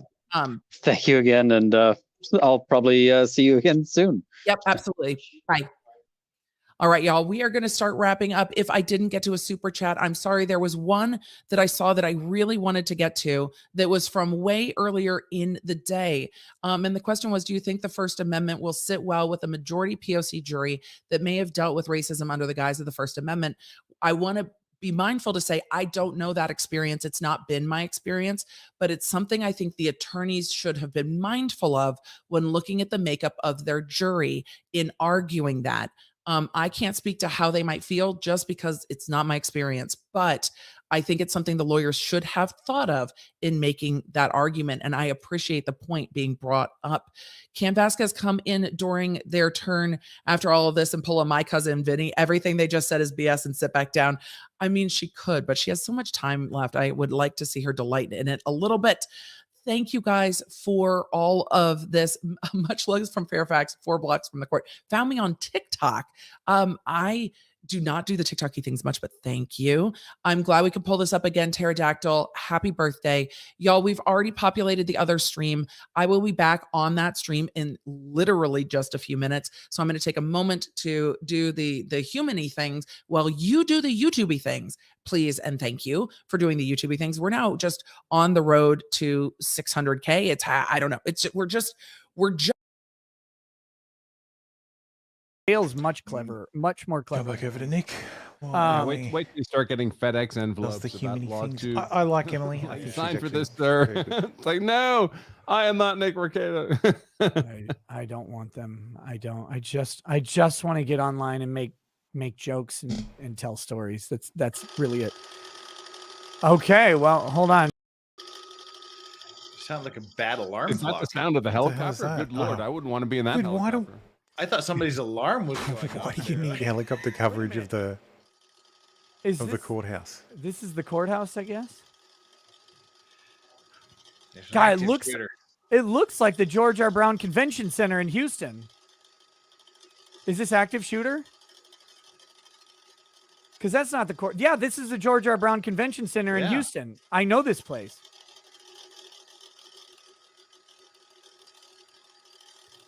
A lot of big hats. It's Houston in the summer. Gotta block that sun. It's Killer. the helicopter guy. What the hell? Baby killer. Hmm. I don't know what this I guess is. there's a protest going on. Let me get this out of here. I love the smell of napalm in the morning. If they've got some like breaking news coverage, I can't imagine they'd Oh, it might be the NRA convention. It's probably the NRA that's convention. what it is. Okay. Yeah. I didn't go this year. But I'm not interested in like potential breaking news coverage of the NRA convention. No, that might... Beto O'Rourke is supposed to be there doing a protest. I've seen these anti-gun protests at the NRA convention. It's invariably 12 or 14 people show up briefly and then go out for lunch and never come back. Welcome, man. Welcome. Really bad this year because of the Uvalde thing, the Uvalde school shooting. So it's going to be like you can imagine that thing's going to be juiced up and covered in completeness. Oh, they always have plenty of media coverage. I'm just saying, I've seen it after events like Uvalde. They have plenty of media. Often there's more media than there are protesters. Yeah, but again, I'm not interested in. Might turn down rackets and we'll go through this ridiculous fucking thing. Have this ready. So I assume everybody watched the start of my stream. So remove that for now. Now it's or at the very least, watch Nick last night. We'll hear the sound before the. This is the response from Politique Republic. I swear to God, this has to be a troll. This can't be someone like this has to be someone Well, absolutely taking the piss. Like, because this is says a statement like that. Do not watch this is Law YouTube weird. to get a JD. Like they've totally walked back their Lawtube top 10 awards. This was so much. It was distilled cringe. It was that bad. And forming the Recator Commission. If you want to practice law, however, you do that. That's chef's kiss. If this is this has to be a troll. I have to believe this is a troll. Otherwise, criminal law, constitutional law, right there in my this is law of self-defense. radioactive cringe. We got enough students signed up that it's a definite go. Like, so they're apologizing to DUI Guy for rushing to judgment, and this is what makes me think this is a troll. Depp heard trial. Job well done and cheers. They've gone fucking Warren Commission on this shit. They've like what? What the hell? Right, what do we got next? Lieutenant Heavy Metal says love. But anyway, yes. So they've apologized to DUI Guy and reinstated him. They've replaced the Lawtube top 10 with the Lawtube top 100 and allow for self-identification in the Lawtube top 100. Please explain why Johnny has to. And they have formed the Recator Commission to study the long-term viability of the Lawtube community after the conclusion of the Depp Heard trial. Arguments are very. It's very careful. Please tell me that's not a troll. If that's not a troll, that is the worst attempt at entryism I've ever seen, and it has thoroughly misjudged who it refers to. I think in another it refers to Nick as the Lawtube OG. Prove the falsity. I mean, that's another. Which anybody who you're not so you think it's not a troll. You think it's absolutely 100% serious. Yeah. You've never punched someone. I want to believe that this is a troll. I have to believe this is a troll. You can easily prove and you did punch if someone if there's a if I'm right and it is a troll, easy to prove you punched someone. A round of applause. This is a great troll. Great troll. Because nothing occurred. If this is not a troll, if Ryu is right and this is not a troll, this is 100% serious. Somehow prove that it didn't. It's boy. Well, I think Jesus. People get confused. They when this is like some of the most cringe stuff ever. To some certain degree of absoluteness. Like, that's not what's the committee reviewed courtroom layouts and came to the conclusion that it is clear that the jury could have seen DUI's guy. I think they mean couldn't. Right, and that's couldn't have seen the DUI guy's reaction, much less have been influenced by it. 51%. So, what if they could have seen it? It still would. You wouldn't have overreacted. Like, these people are. Yes. David Rottenborn. These people are fucking nuts. If this isn't a troll, they're nuts. Mental, economic. But any of these. They've apologized to DUI Guy. Who is they? Who is they? Who is this? Who is this Recator Committee? And the op-ed is the basis for the defamation. The public demands answers. We must know who the Recator Committee is. On the rebuttal is. And this, holy shit, inclusion and equity. This is one of those things that makes me think it's a troll. Especially, you refer so evidence number one. For domestic violence. You Warren Commission the fucking courtroom. Evidence number two, you refer to Nick as the OG Lawtuber, and you think this is something that he would want to be involved in. So you have to ask yourself if you've ever. And then you refer to fucking inclusion and equity in said document. If you've said one unkind word to someone, qualify them to stand up in front of. Like, nobody who's watched Nick could ever possibly think that this is something that he would want to be a part of. in any way, shape, or form. Yeah. You like the Ricada Committee, the Ricada Commission. You have to make the argument. You have to lay it out for the jury. Finally, the award committee voted to disband and replace itself with the Ricada Commission.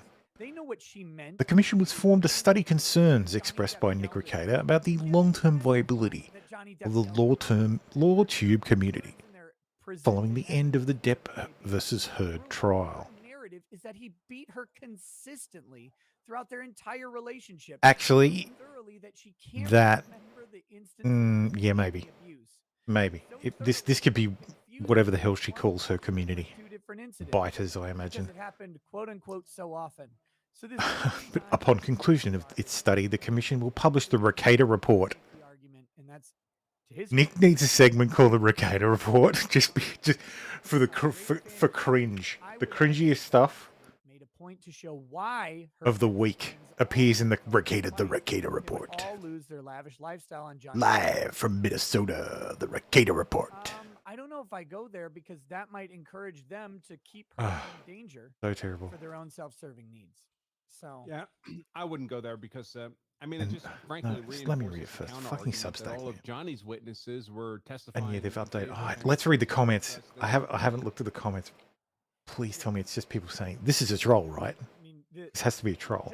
Just rehash what Camille said yet again. You heard every person in this is case, them. Yeah. Except Amber Heard is lying. Response. They're all motivated. These people are taking it seriously. Act of perjury. Larry Foreman, aka DUI Guy. That's an unfortunate. Save Johnny Depp. No lie, Kentucky without exception didn't do well with the name, with the 2-letter initials. I did like did not make an outburst in court, had a facial reaction to a funny blah blah blah. This is overblown. It smells very fishy. Yep. No, Mr. Ricada has asked that his name be taken off the list immediately. Please see the tweet above for more information. Their argument. Well, there was no outburst. There was a shock face. This feels like the first real person. This is an incredibly stupid award. Along with its stupidity, at least one of the recipients has come out and said they do not wish to be included. Since you've excluded a winner because of a fake controversy instigated by another winner, this is why fandoms die. You're also pushing the cancel culture agenda by excluding. How about you just sit this one out, champ? Agreed. This outburst is also made by every other lawyer in the courtroom. Oh my God! For the record, not only this is disgusting. That anyone that endorses this list, I'll be unsubbing. Yes. I don't think they're so distinct. We were very passionate individuals. The committee. Who the fuck is this committee? Your side. It's a tapestry. Call the FBI. These people should be on a watch list. Coherent narrative for the jury. If you moving a winner because of a fake controversy over a completely non-issue is simply ridiculous, especially given that all the Lawtubers mentioned, DUI Guy has gone to far more significant lengths to provide real in court. And it's really, especially because it isn't personal. The threats have got to stop. What are you fucking talking about? Weeks ago, it was 6 weeks ago with the break. 6. Yep. So they need to bring them. We found for some of the stuff. They need to remind. We found the uncivil simp. You actually come on. I like Law and Lumber, but actually let's. That's crazy. That. Let me just get into character. Oh yeah, I kind of remember that person. So that. Come on, I like Law and Lumber, but as of this writing, Rob only has 4 videos. Leaving out on civil law was surely an oversight, easily corrected. Thank you. I offer you a recommendation. Burn Northland and Kilkeman Bourbon Sherry Oloroso cask. As a Scot, good whiskey deserves good whiskey. Maker's Mark ain't bad. I think I've pulled my cringe muscle. Look, I don't drink Maker's generally. It's a little too sweet for me. Terrible. This one is not bad. This private. So yes, that was. I got it for the meme. Incredible cringe. Yeah. The only reason. I've had this on my shelf for like 2 years. Like it's such a high corn content that it's really sweet. Yeah. I had a timer, but I broke it. Last night I did polish 5 off minutes. This Kilkeman, and this was a Snipe is a good whiskey. Yeah. Yeah. So I'm a fan. I'm a fan. I'm still gonna be really, really nice. Yes, but see, that's why they turned it. That's why they disbanded. disband their committee and created the Recator Committee and made it the top 100, and people can just choose to join. It's just like, oh, Jesus Christ. It's a fantastic, if you're talking about all Rosos. That kind of stuff is how fandoms, like that guy who said this is how fandoms die is spot on. That's the kind of stuff that ruins fandoms, and it's the entryism you see among that are really good. One that was pretty good, for want of a better term, leftists. Jolzy Barracuda says, "Lawyer during custody." Quote: "The law does not care what you join these thinks or feels; it's what can be proven." These fandoms, communities, fellowships, if you will, and destroy them from within. They set up committees, like what? Fucking committees. Crazy case that one, I can't remember the parties, but that one just Lawtube is not a corporation. Was it Kurt who and was covering that? Lawtube is I feel like that is not the fucking Soviet Union. It was Nate. What the fuck are you doing? That was a very, very, very Stop good it. comment about it. God, I really needed to what you can prove. I routinely tell that to clients we have meetings with. I'm like, I completely agree with you. You may have the best case in the world, but whether you're right or wrong does not matter one iota. It's what you can prove. Yeah, and people misunderstand what proof, what we mean by proof, because there's something called evidence, which are like the building blocks of what you'll argue in court to a jury. Whether or not something's proven, that's 100% inside the head of the jury. Yes, or like I said, it's a brilliant troll. To whatever legal standard. I want to believe it's a brilliant troll. Do that or not. But that's the difference between evidence and proof. Evidence are the building blocks you use to construct a narrative to convince the jury that something's been proven. But whether or not it's been proven, those are the people in the jury box who make that call. Mm-hmm.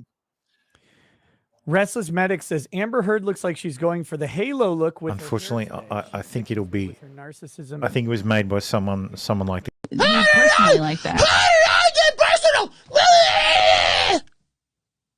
Bitch!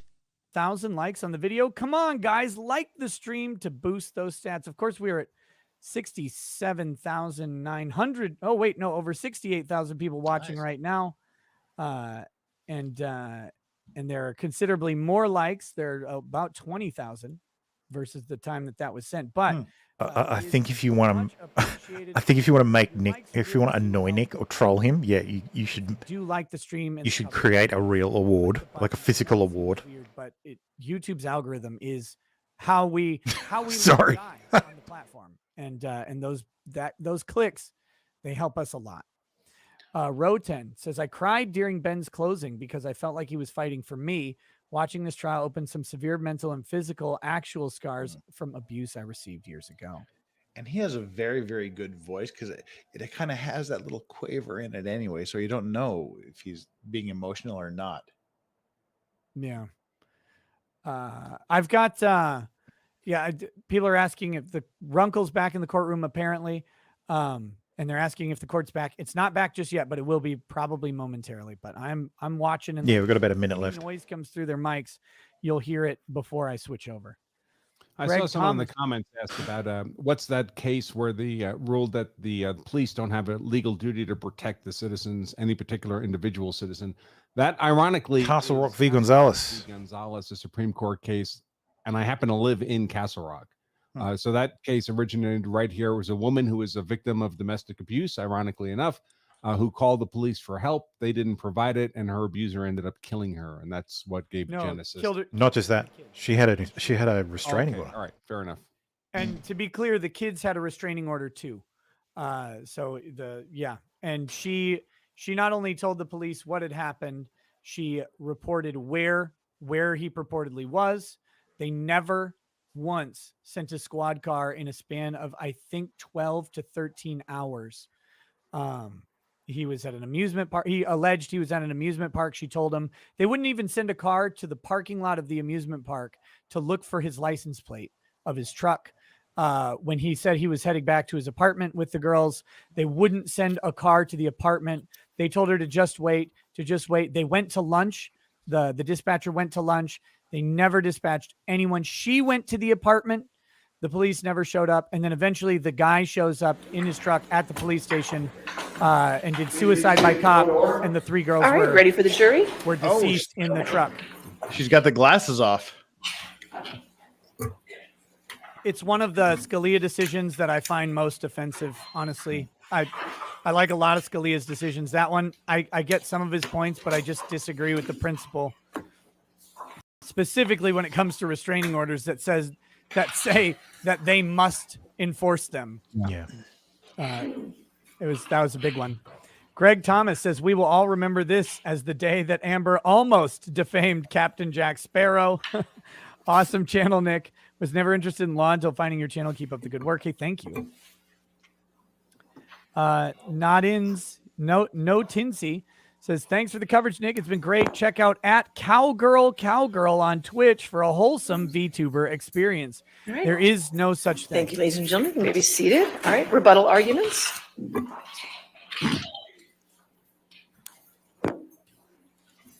You okay, Camille? She's trying to turn the mic on. Oh, she's reaching behind her. Yeah. The gallery. Everyone in the gallery is looking at her butt. Hello. Everybody on YouTube is too. Well, speak for myself. The tech guy was getting real excited. He was going to be able to help her with that switch for just a second, but then it worked. Let me help. Good afternoon, ladies and gentlemen. Ms. Heard's counsel has mischaracterized the record multiple times. Boom. Lied to you. They've mischaracterized the testimony of police officer Symes and Haddon, Nice. who explicitly testified that they saw no signs of injury and no property damage.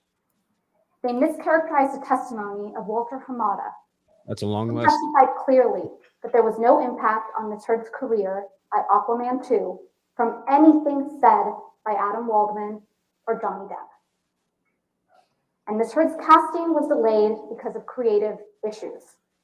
They've mischaracterized the testimony of Detective Sadaga. They mischaracterized the testimony of Ronald Shell. You've been here. You've listened to the testimony. You know the record. Ms. Heard lied, and she lied again, and she kept lying. She lied 6 years ago on May 27th, 2016, when she walked into court in Los Angeles to publicly accuse Mr. Depp of abuse for the first time. She lied again when she told the world over and over again that she donated all of the $7 million divorce settlement to charity. You heard the evidence about what she donated, and you watched her. You watched her try to save her lie about that broken promise with more lies on the stand in this courtroom. She lied again when she told the world in her op-ed on December 18th, 2018, that she was a public figure representing domestic abuse, painting herself as a representative of abuse survivors everywhere, Crank it up a bit. and painting Mr. Depp as a representative of perpetrators.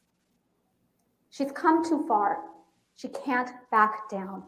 She's lied too many times to too many people. This is great. When Mr. Depp finally decided to fight, to clear his name by filing this lawsuit, Ms. Heard responded by making up more and more stories of more and more extreme abuse. She came up with a new accusation that Mr. Depp had raped her with a bottle in Australia. And she keeps making new claims up even now. At this trial, for the very first time, she claimed that she had been sexually assaulted the night of her 30th birthday, even though she had testified repeatedly about her birthday prior and never mentioned it. And at this trial, she also claimed for the very first time that Mr. Depp was hitting her all the time during the first year of their relationship, even though this first year, she had testified previously, was magic and bliss, with absolutely no violence. Her story is a constantly moving target. It never stays the same. Mr. Depp owns his mistake. He owns all of them. You saw him do it on the stand in a raw and powerful way. But in this trial, Ms. Heard has been confronted with her lies and the damage she has caused, and she cannot take any responsibility for what she has done. And you've seen the story, her story, it doesn't hold up. You've watched her performance on the stand. You've saw her caught in lie after lie. The time has come for those lies to come to an end. The time has come for you, the jury, to decide the truth. I started this trial giving you an opening statement, and I said to you that words matter. And this case is about Ms. Heard's words, the words she published in an op-ed about Mr. Depp. Ms. Heard and her attorneys have talked a lot about this in this trial about the First Amendment. They've talked about the importance of free speech, and we agree. I'm a lawyer. Of course I agree with that. But the First Amendment doesn't protect lies that hurt and defame people. Bingo. Ms. Heard has no right to tell the world that Mr. Depp physically or sexually assaulted her when that isn't true. That's not protected speech.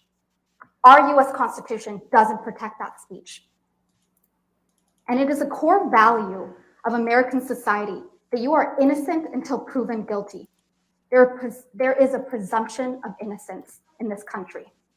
A person's life cannot and should not be destroyed by a baseless charge and no opportunity to defend yourself.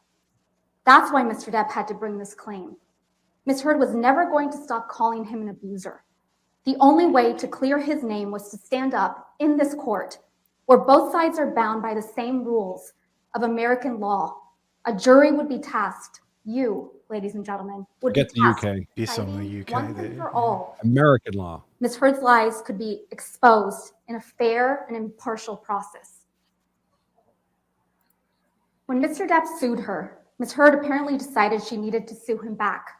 And because there were no statements made by Mr. Depp on which she could base a claim, she sued him based on statements made by one of his lawyers, Adam Waldman, calling Ms. Heard's accusations of abuse a hoax.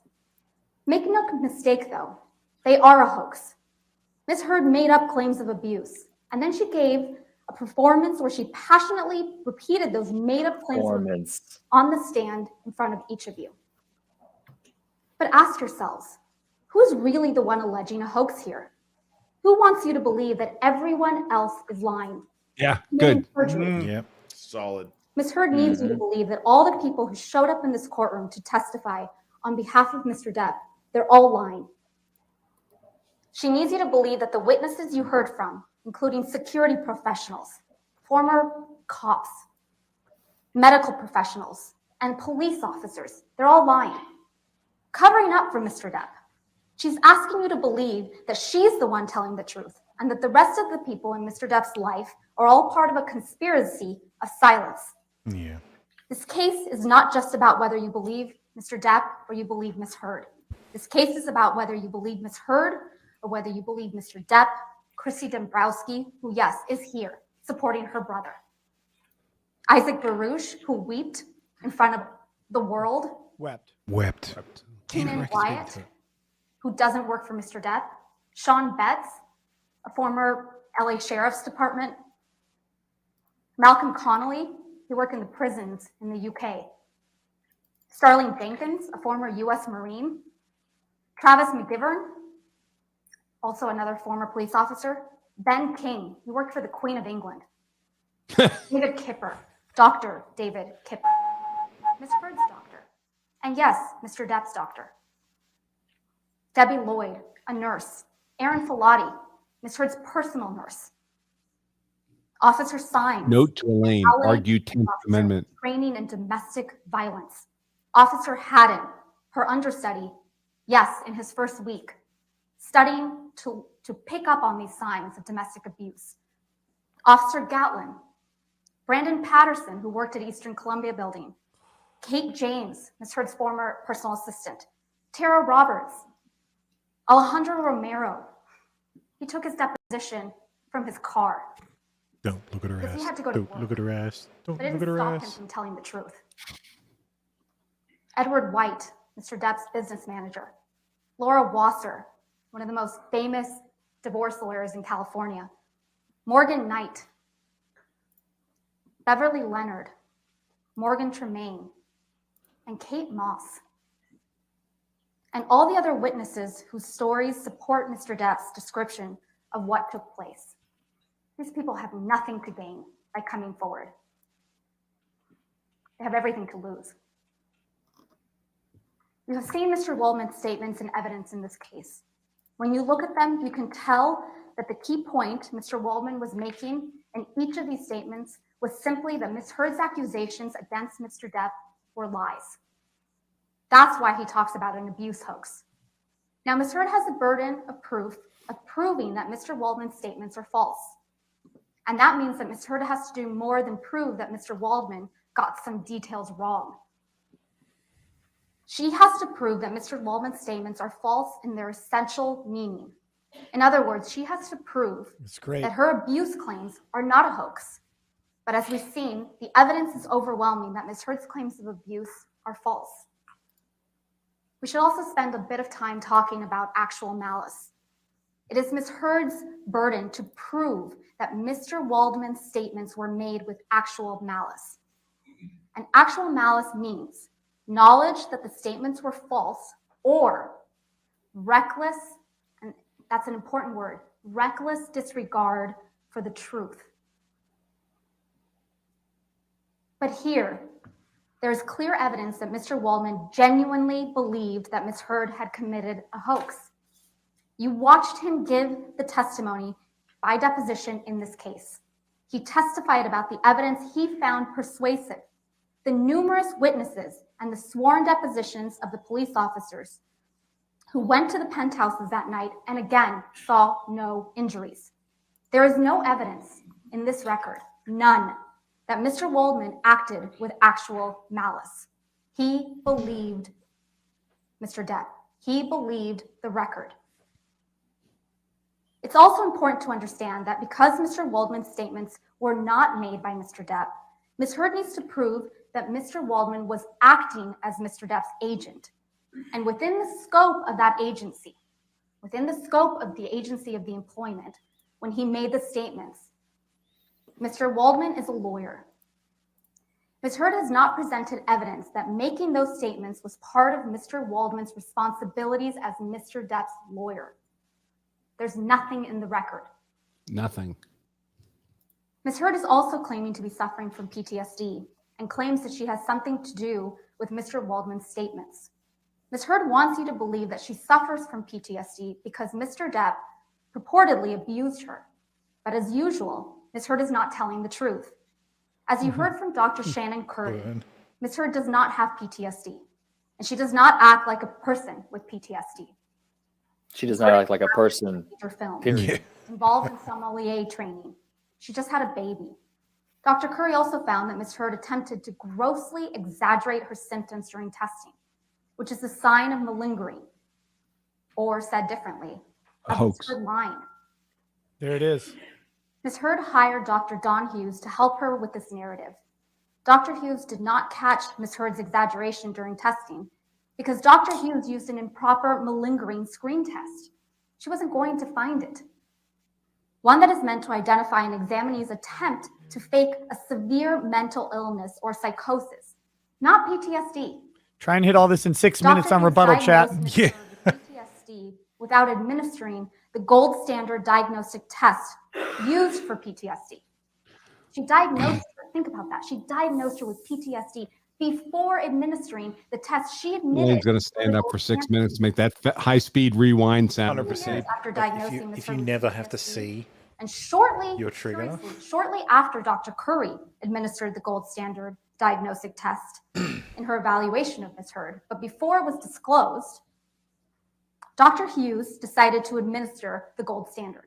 Finally, nevertheless, even after Dr. Hughes used the proper test, there were a number of deficiencies in her administration of that test. You saw them, including her failure to even follow the instructions that render her diagnoses unreliable. Ms. Heard's claim for monetary damages related to Mr. Waldman's statements, frankly, it's a fantasy. Ms. Heard speculates wildly that she has somehow been damaged by Mr. Waldman's statements. But in reality, Ms. Heard has not shown any damage at all that was because of or by Mr. Waldman's statements. There is evidence of a mountain of negative press coverage about Ms. Heard, including press reports about her defecating Mr. Depp's bed, cutting off his finger, and putting out a cigarette on his face. But none of that has anything to do with Mr. Waldman's statements. And Ms. Heard has presented no evidence, none, of any film or other project that she has lost because of the statements. In fact, you heard from Warner Brothers president, Walter Hamada, who explained that Ms. Heard suffered no loss, none. No loss of compensation or other adverse effect on her major film, Aquaman 2. You heard it straight from him. Ms. Heard's expert, Catherine Arnold, testified, but for the statements from Mr. Waldman, Ms. Heard would be a much more successful in her career. To form this opinion, Ms. Arnold compares Ms. Heard to actors such as Jason Momoa, the actual Aquaman, Chris Pine, Gal Gadot, and Zendaya. But as Richard Marx, who does deals every day, that's his job, not testifying here for a paycheck, does deals in Hollywood. And Doug Banya both testified that these actors are simply not comparable to Ms. Heard. After all, Jason Momoa, he was Aquaman. Chris Pine, he was Captain Kirk. Gal Gadot, Wonder Woman. Zendaya, she's been acting since she was 13 years old on the Disney Channel. And she's in every single Spider-Man movie. Further, the Q scores of these actors are not at all comparable with Ms. Heard's Q scores. As Mr. Banya testified, Ms. Heard's rating was less compared to these actors, and all of Ms. Heard's Q scores ratings were less favorable than the average of all performers. As you heard from Michael Spindler, because Ms. Arnold relies on the salaries of these comparable actors to calculate Ms. Heard's damages, Ms. Heard's claim for damages makes no sense. There's no connection. Further, and more fatally for Ms. Heard's damages claim, is that there's no connection to the Waldman statements, to Mr. Waldman's statements. Even if you find damage to her career, you have to connect it to the defamatory statements. There is no connection. Mr. Banya testified that all the negative tweets that Ms. Heard has entered into evidence have no causal connection to the statements underlying Ms. Heard's counterclaims. Mr. Scratchy is thinking about his Memorial Day plans. Sharon Shell presented a flawed methodology that included picking out hashtags at random, including justice for Johnny Depp. What does that have to do with the Waldman statements? And counting accompanying tweets, even though it had nothing to do with Mr. Waldman. Ms. Heard's counterclaim is based on statements by Mr. Waldman, not Mr. Depp. Ms. Heard knows perfectly well that she hasn't suffered any damages from those statements. Buried at the bottom of articles in a mere tabloid, the Daily Mail.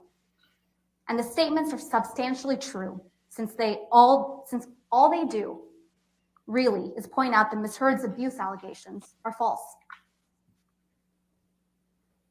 Ms. Heard's counsel argued that Ms. Heard did not write the title of the online version of the op-ed, which stated, "I spoke up against sexual violence and faced our culture's wrath. That has to change." It does not matter whether or not Ms. Heard wrote the title. You will recall from the court's instructions this morning that what matters is whether Ms. Heard republished the defamatory language. That instruction states in part that you should find Ms. Heard republished this article if she, quote, retransmitted the defamatory material with the goal of achieving a new audience. Of course she did. Another 20 full minutes. Occurs when the speaker has affirmatively, that's important, affirmatively reiterated the statement. Ms. Heard affirmatively reiterated the statement. She posted it on her Twitter. She said, "I just published this." Yeah. To talk about this subject. And also, of course, it's to reach a new audience because it's her Twitter audience. Exactly, yeah. This is the tweet Ms. Heard Such a sent. stupid argument. I want you to read She this thing that you retweeted the didn't Washington see. Post tweet to a new audience, her own Twitter followers. Yeah. And she affirmatively reiterated the statement by proudly declaring, "Today I published this op-ed in the Washington Post." She didn't quibble with the You're title. muted, Legal Vices. She said proudly, "Today I published." Rottenborn's arguments in this regard made no sense. Yeah. The title of the op-ed was prominently displayed in the tweet. That is enough for you, members of the jury, to find that Ms. Heard republished the title of the op-ed and adopted the statement as her own. She can and should be held liable and responsible for that statement. Women simping for JD. Yeah. Heard tries to make Like something new out material of the to fact me. that Mr. Waldman reported her to law enforcement in Los Angeles for perjury after her allegations of abuse were made against Mr. Depp. But I'll submit to you that all this proves is that Mr. Waldman believes Ms. Heard has committed perjury. Mr. Rottenborn argued that the lack of supporting evidence for Ms. Heard's allegations of horrendous, constant abuse is somehow not something to be considered. That it is shameful for you to consider the fact that she didn't document all the terrible injuries that she claims to have suffered. That is a twisted argument. First, you know, because you have seen and listened to Ms. Heard in action, that Ms. Heard is a woman who's documenting things throughout their relationship. Yeah, good And point. it is instructive that the things she chose to document had nothing to do with violence. She documented Mr. Depp sleeping. She documented lines of cocaine, featuring prominently Mr. Depp's loan out company or production company, Infinitum. Staged photographs. That's what she documented. Yeah. Mr. Rottenborn's entire argument assumes that Mr. Depp, a man, should be disbelieved because despite the fact that Ms. Heard can't support her accusations with actual evidence.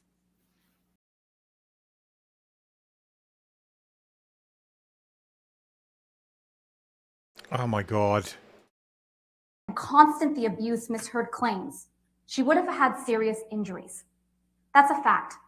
She would have had serious injuries. That would have been observable in the pictures we looked at and by the witnesses It's a we fair heard from, argument. and would have required medical. That would have been observable. It's a fair argument. This is because I saw someone in the chat say Elaine is gorgeous. It's a What fair you have in argument. the end is Ms. Heard's The word. browser couldn't Do handle you it. trust it? Woo! We are not here because She Ms. paused to Heard let them think. told the world Mr. Depp was verbally abusive. She paused to let them come This up is with the not answer in about their head. the words used by Mr. Well Depp. done. We are here because Ms. Heard told the world that Mr. Depp was physically and sexually abusive. That's what Ms. Heard was saying in the op-ed.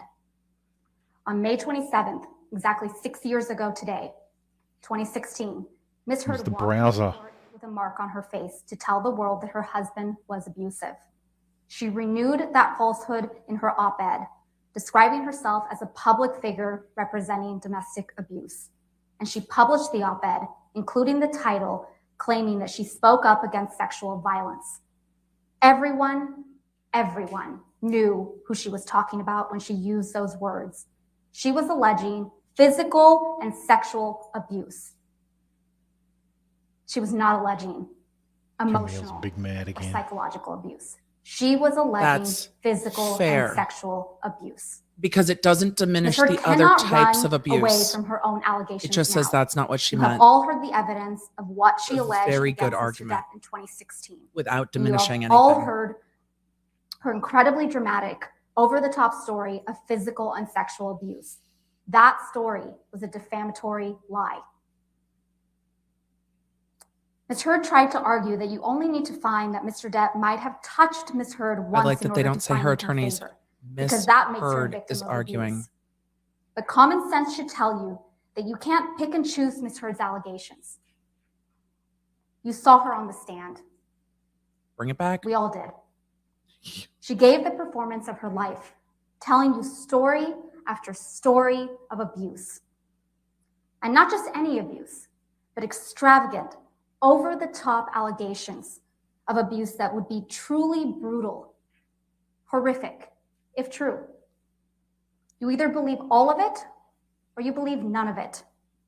Either she's telling the truth, including in her most extreme allegations, or she's lying. Either she was raped by a bottle, or she's the sort of person who would get on the stand in this courtroom Ooh. and lie to you and the world about being raped. Ooh. She would lie about that. Jesus. What wouldn't she lie about? Yeah, exactly. You can't find that Mr. Depp hit her once. Either he hit her countless times, or you can't believe a single word that comes out of her mouth. And what is the actual meaning of Ms. Heard's op-ed? That's an important question. It's not that Mr. Depp said a nasty word to her once. It's not that Mr. Depp might She have can't be hit her trusted. once. She's a liar. It's that she is a representative of domestic abuse. And by extension, Mr. Depp is a representative of abuse perpetrators. Words matter.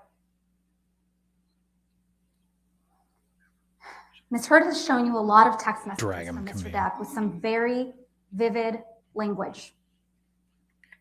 As I told you at the start of this trial, Mr. Depp has a unique style of writing.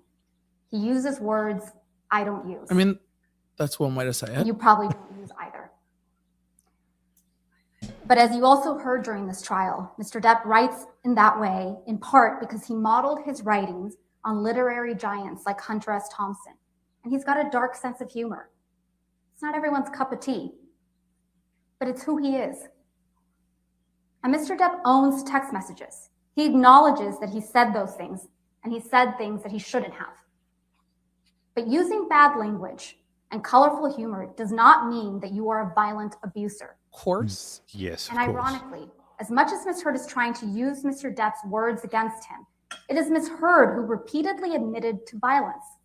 In her own words, you've heard the tapes. You've heard her admit to violence. Ms. Heard can try to distract you with text messages showing that Mr. Depp uses bad language and has a dark sense of humor. But none of that, I submit to you, ladies and gentlemen, none of that is evidence of abuse. Hitting your husband is evidence of abuse. I mean, Mr. Rottenborn talked about the burden of proof. Let's talk about that for a minute. Mr. Depp only has to show that it is more likely than not, that the statements in the op-ed are false, that it is more likely than not that they have a defamatory implication, that it is more likely than not that Ms. Heard designed and intended the statements to refer to Mr. Depp. And the evidence on these points is clear. Ms. Heard made these allegations 6 years ago today, May 27th, 2016. She went out of her way to make them So public, poetic. tipping off TMZ. I like that they keep talking about the timing. When she published the op-ed, she was reminding everyone in Hollywood and the world of her abuse claims. And those claims are a lie. Consider what the true purpose of the article. Mr. Rottenborn said it was to promote legislative reforms. But what was it actually? The evidence shows it was to promote Ms. Heard. It was timed to be released at the same time as Aquaman on December 21st, 2018. And it was timed to coincide with her announcement of her ambassadorship at the ACLU for women's rights. And her witnesses That's testified to that. It was not his, designed hers. that way. That was not a statement about legislative reforms. This was about burnishing Ms. Heard's reputation at the expense of Mr. Depp's. It was about Ms. Heard continuing to portray herself as a heroic survivor of abuse. And on the question of actual malice, that just means whether or not Ms. Heard knew the allegations were false. Ms. Heard knows perfectly well that she wasn't abused. She has direct knowledge of that. She was in that relationship. So actual malice is easily established. You may have noticed that no one showed up for Ms. Heard in this courtroom other than her sister. Oh, girl. Every other witness who traveled to Virginia for her was a paid expert. This is a woman who burns bridges. Her close friends don't show up for her. Oof.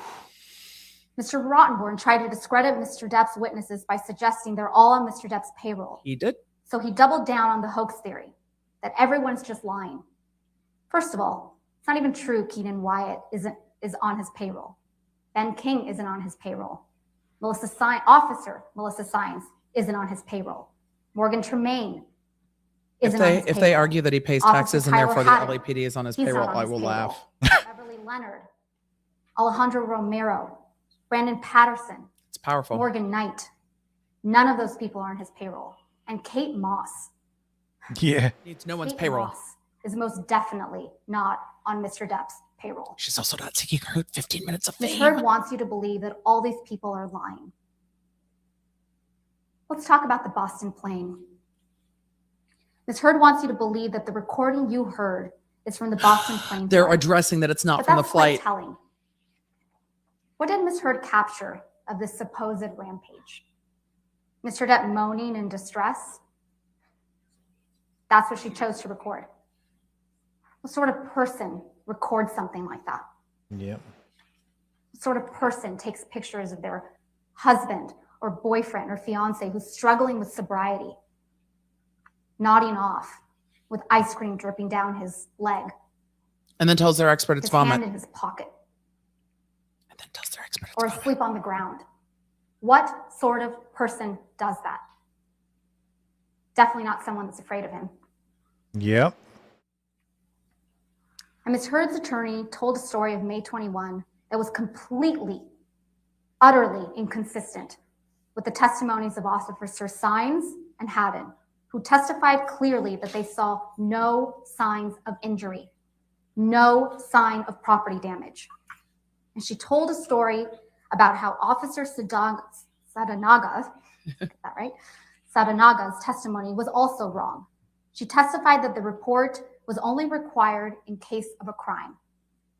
Ms. Heard's attorneys tried to tell you that Mr. Depp apologized on May 22nd because he had hit Ms. Heard.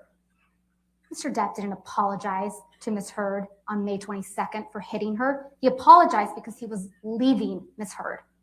And this was a woman that, in spite of all her violence and all her rage, Mr. Depp, he loved her. Yeah. He had been with her for years. Of course, he apologized when he finally broke it off. Ms. Bredehoff also tried to tell you that Ms. Heard did everything in her power to keep the authorities away and to not get Mr. Depp in trouble on May 21st, 2016. She did Take say a that. minute and think back to what Ms. Heard did 6 days later, 6 years ago today. She walked into court with a visible mark on her face, not wearing makeup that day. She tipped off TMZ, she made it public, and she showed up on the cover of People magazine with a mark on her face. Was that protecting Mr. Depp? Or was she trying to destroy him? And she asked those questions in cross, and it just comes right back Mr. around. Rottenborn asked Were you you to protecting consider Mr. why Depp you're then? Were you So why protecting are you Mr. here? Depp then? You're here because of a lie. And that was a lie that Ms. Heard repeated in the op-ed. At the start of this She's almost done, I trial, think. we told you that this trial is about the evidence. The evidence overwhelmingly shows that Ms. Heard is an abuser and that she is a liar. She lied about Mr. Depp and took on the role of a lifetime as a public figure representing domestic abuse. Camille's out here so confident in her argument, is she's the not best even wearing a evidence watch. She of doesn't that even need it. abuse? A video of Mr. Depp banging cabinets around, and text messages of Mr. Depp using bad Mr. words Rottenborn and dark, only ugly has humor, 6 minutes. but never once admitting to abuse. Pictures of Mr. Depp sleeping. That's her best evidence. It's a strong Ms. argument. Ms. Heard held herself out to the world as a representative of abuse survivors everywhere, the face of the Me Too movement. This is not a Me Too situation. There are no Me Toos, just not me's. There Ms. are no Heard Me does not Toos. deserve to be known as a representative Just not of survivors of abuse. And Mr. Depp does not deserve to be known as the representative of perpetrators of abuse. That is what this case is about. It's not about money. It's about giving Mr. Depp his life back 6 years ago when she took it away. While you deliberate, ask yourselves why Mr. Depp would put himself through this. He chose to Expose sue. every embarrassing detail of his life on national television. It's horrific text If messages. he was guilty of anything that Ms. Heard accuses him of. We ask you, we implore you to render a verdict for Mr. Depp. We ask you to set the record straight that he is not the abuser she described and that she is not the heroic survivor she portrayed. And we ask you to tell Ms. Heard that what she did was wrong. Thank you very much, ladies and gentlemen. Great. Thank you, ma'am. Rebuttal closing. He's only got 6 minutes. She did a great job. There is nothing else to How say. about that? Yes. Thank you.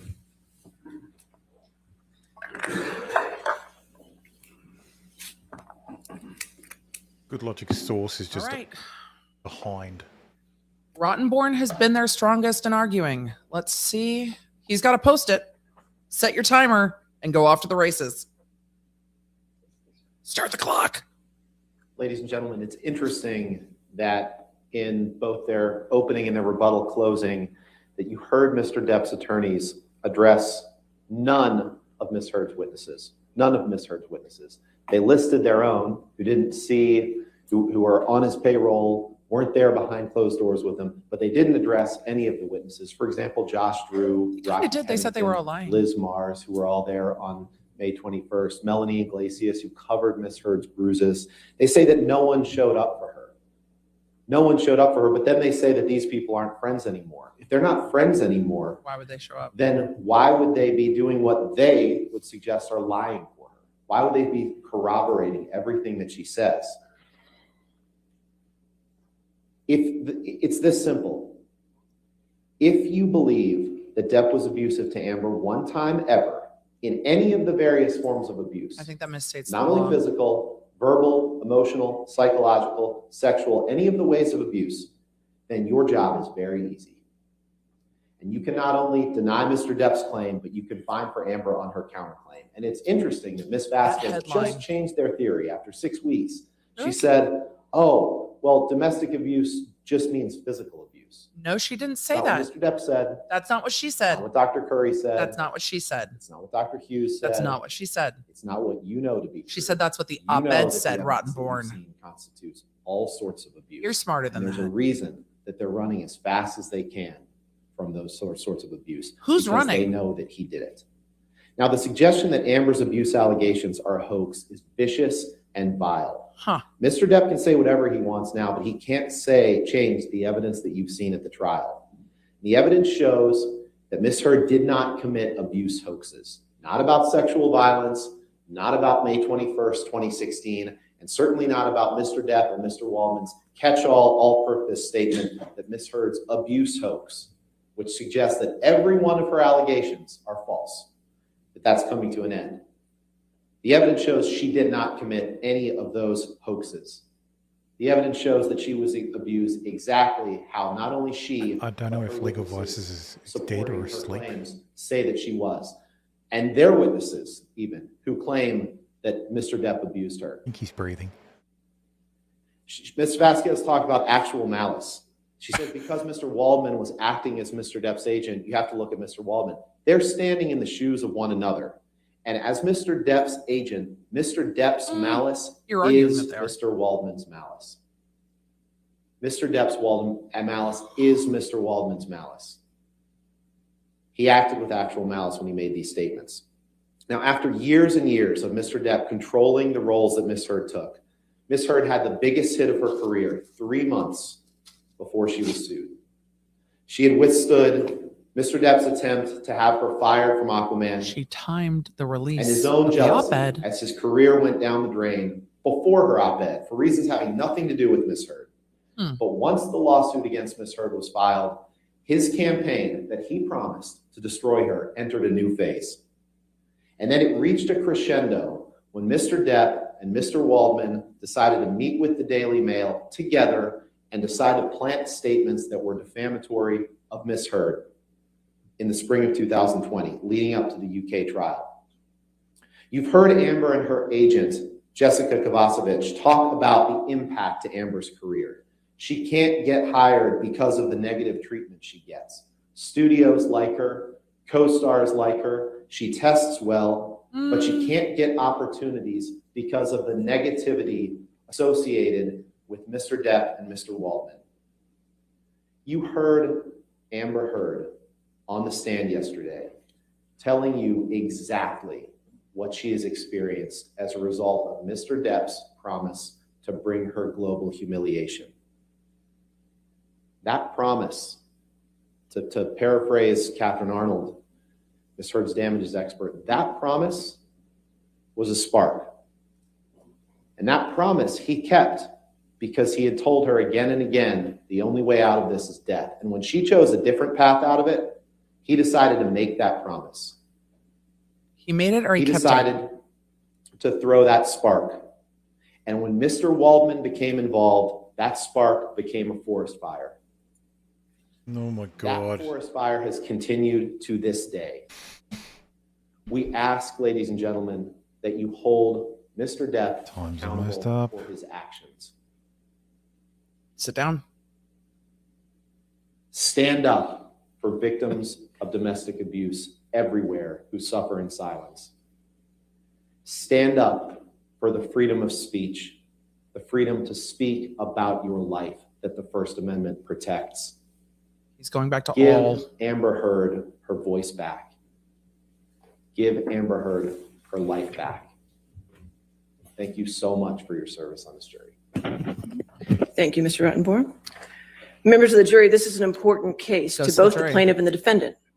In order to reach a verdict, each of you must agree on that verdict. In other words, your verdict must be unanimous. The first thing you should do when you go back to the jury room is to select a presiding juror. The role of the presiding juror is to see to it that the deliberations are conducted in an orderly and businesslike manner, that they are conducted only in the jury room when all the members of the jury are present, and that each juror has the opportunity to fully and fairly express his or her views. It is rarely helpful for jurors upon first entering the jury room to take a straw vote, or for any juror to make an emphatic expression of his or her opinion in the case, or to announce a determination to stand for a certain verdict. To do so before all jurors have had an opportunity to consult with one another and exchange views and opinions might allow your sense of pride to prevent you from retreating from an announced position, even when shown that such position is unsound. You have a duty to consult with one another and to deliberate with the objective of reaching an agreement, if it can be done without offending your individual judgment. Each of you must decide this case for yourself, but only after an impartial consideration of the evidence with your fellow jurors. In the course of deliberation, a juror should not hesitate to re-examine his or her views and change his or her opinion if convinced it is an error. However, none of you should surrender your honest conviction as to the weight or effect of the evidence solely because of the opinion of your fellow jurors or for the mere purpose of returning a verdict. In the jury room, you will have the exhibits that were entered into evidence. You will also have the instructions of law that I just read to you, and you will have the verdict forms. You'll also have a laptop, and that laptop will have just 2 files on it, and Deputy Lusa will set it up for you in the jury room. One is the plaintiff's files for audio and video files, and one's the defendant's files for audio and video files, and you'll be able to hear and watch those as well, the ones that were submitted into evidence. During your deliberations until you are discharged from jury service, you must not communicate with or provide any information to anyone who is not a member of this jury by any means about this case. You may not use any electronic device or media to conduct any independent research about this case, the legal or factual issues in the case, and the individuals or attorneys involved in the case. You are not permitted to consult dictionaries or reference materials, search the internet, visit websites or blogs, or use any other tools to obtain information about this case or to help you decide the case. Try to find out information from any source outside of the testimony and the exhibits received as evidence during the trial. You will also have, I know the attorneys discussed briefly about the verdict forms. You'll have 2 sets of verdict forms, one for Mr. Depp's case and one for Ms. Heard's case, okay? Now, when you have these verdict forms, the first 3 pages of both verdict forms have each of the statements separately. Okay, so when you're going through it, you're going to look at each statement separately and answer the questions that are on the page, okay? Now, if you decide yes for every question for a statement, then that's when you go to the last page of the verdict form, which is for damages. So for example, if you find yes for all of statement 1, then you could go to 4 and 5 for damages. If you find yes for all of statement 1 and statement 2, you still go to 4 and 5 for damages. If you say yes for statement 1, statement 2, and statement 3, you obviously go to 4 and 5 for damages. If you answer no on any of the pages for any of the statements, you don't go to 4 and 5. Okay, so that will be for all of them. And then when you do come to a verdict, make sure the foreperson signs it and dates it, and then just let the deputy know about that. Okay. All right. Now, for the tough part. Yep. You may remember at the beginning of this case. Oh, I got to yeet 2 of you. I told you we would randomly select 4 people to be the alternates. So much. We still have 2 alternates left. It would suck so much. And the numbers were placed in an envelope in the very beginning of the case. So let me just say Really? before I release the alternates that I know that this trial has been a huge sacrifice numbers? for all of you. And I have taken, my and God. you've taken away from your life for weeks on end here.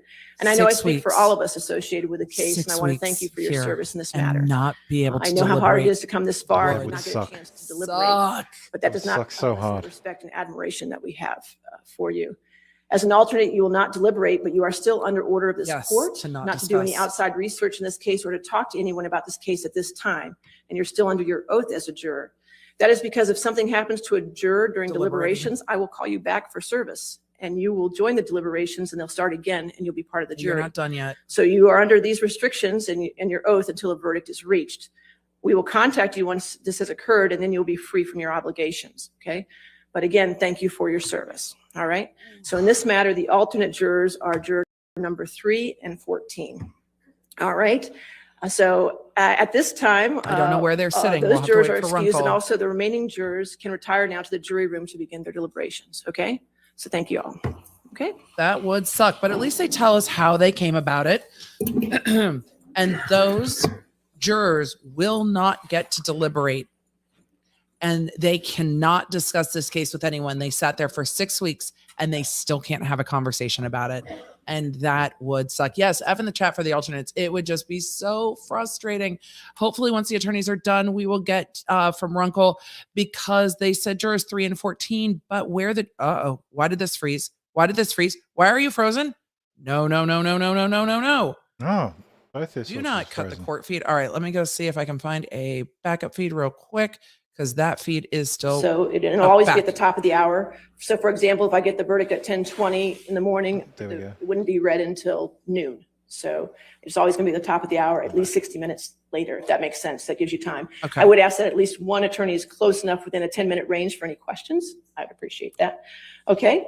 And I know some of the attorneys are going to be leaving, so I just wanted to thank all of you for your professionalism and your hard work during this case.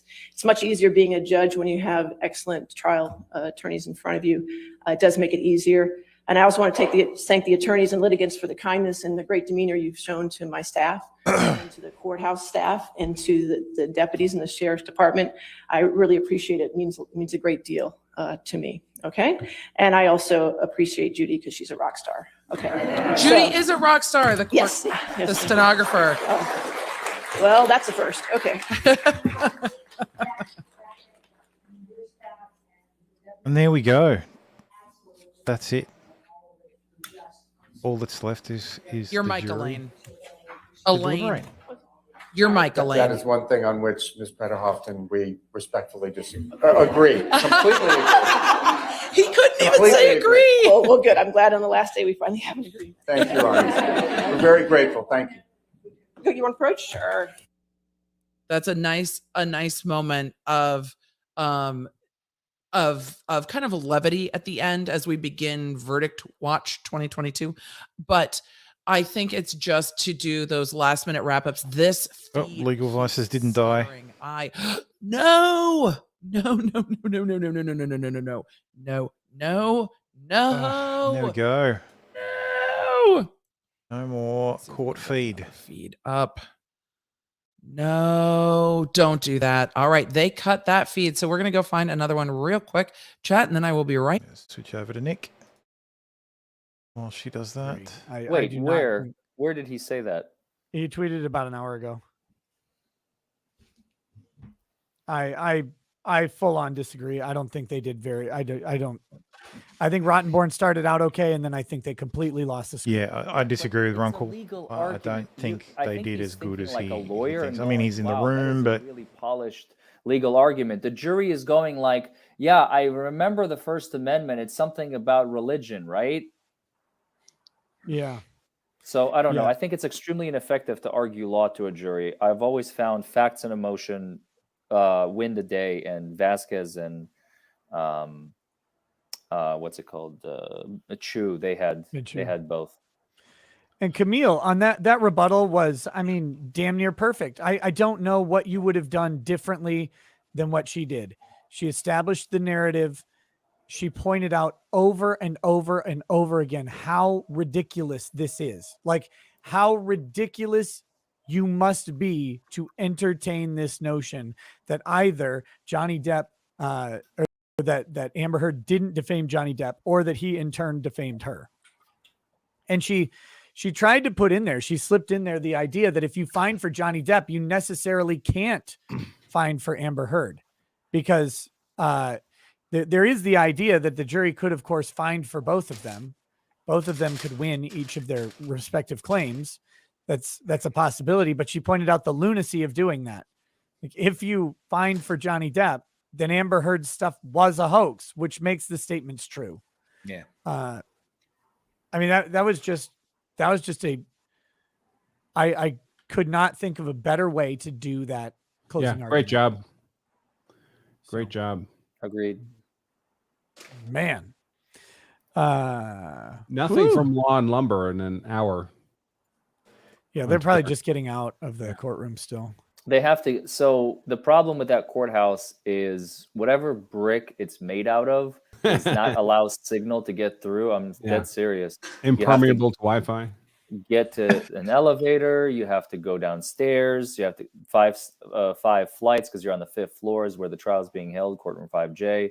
Then you have to walk outside to the courtyard. You have to walk to the middle of the courtyard to where your phone, maybe turn on your phone till the signal comes back on. So you got to give them a little bit of time.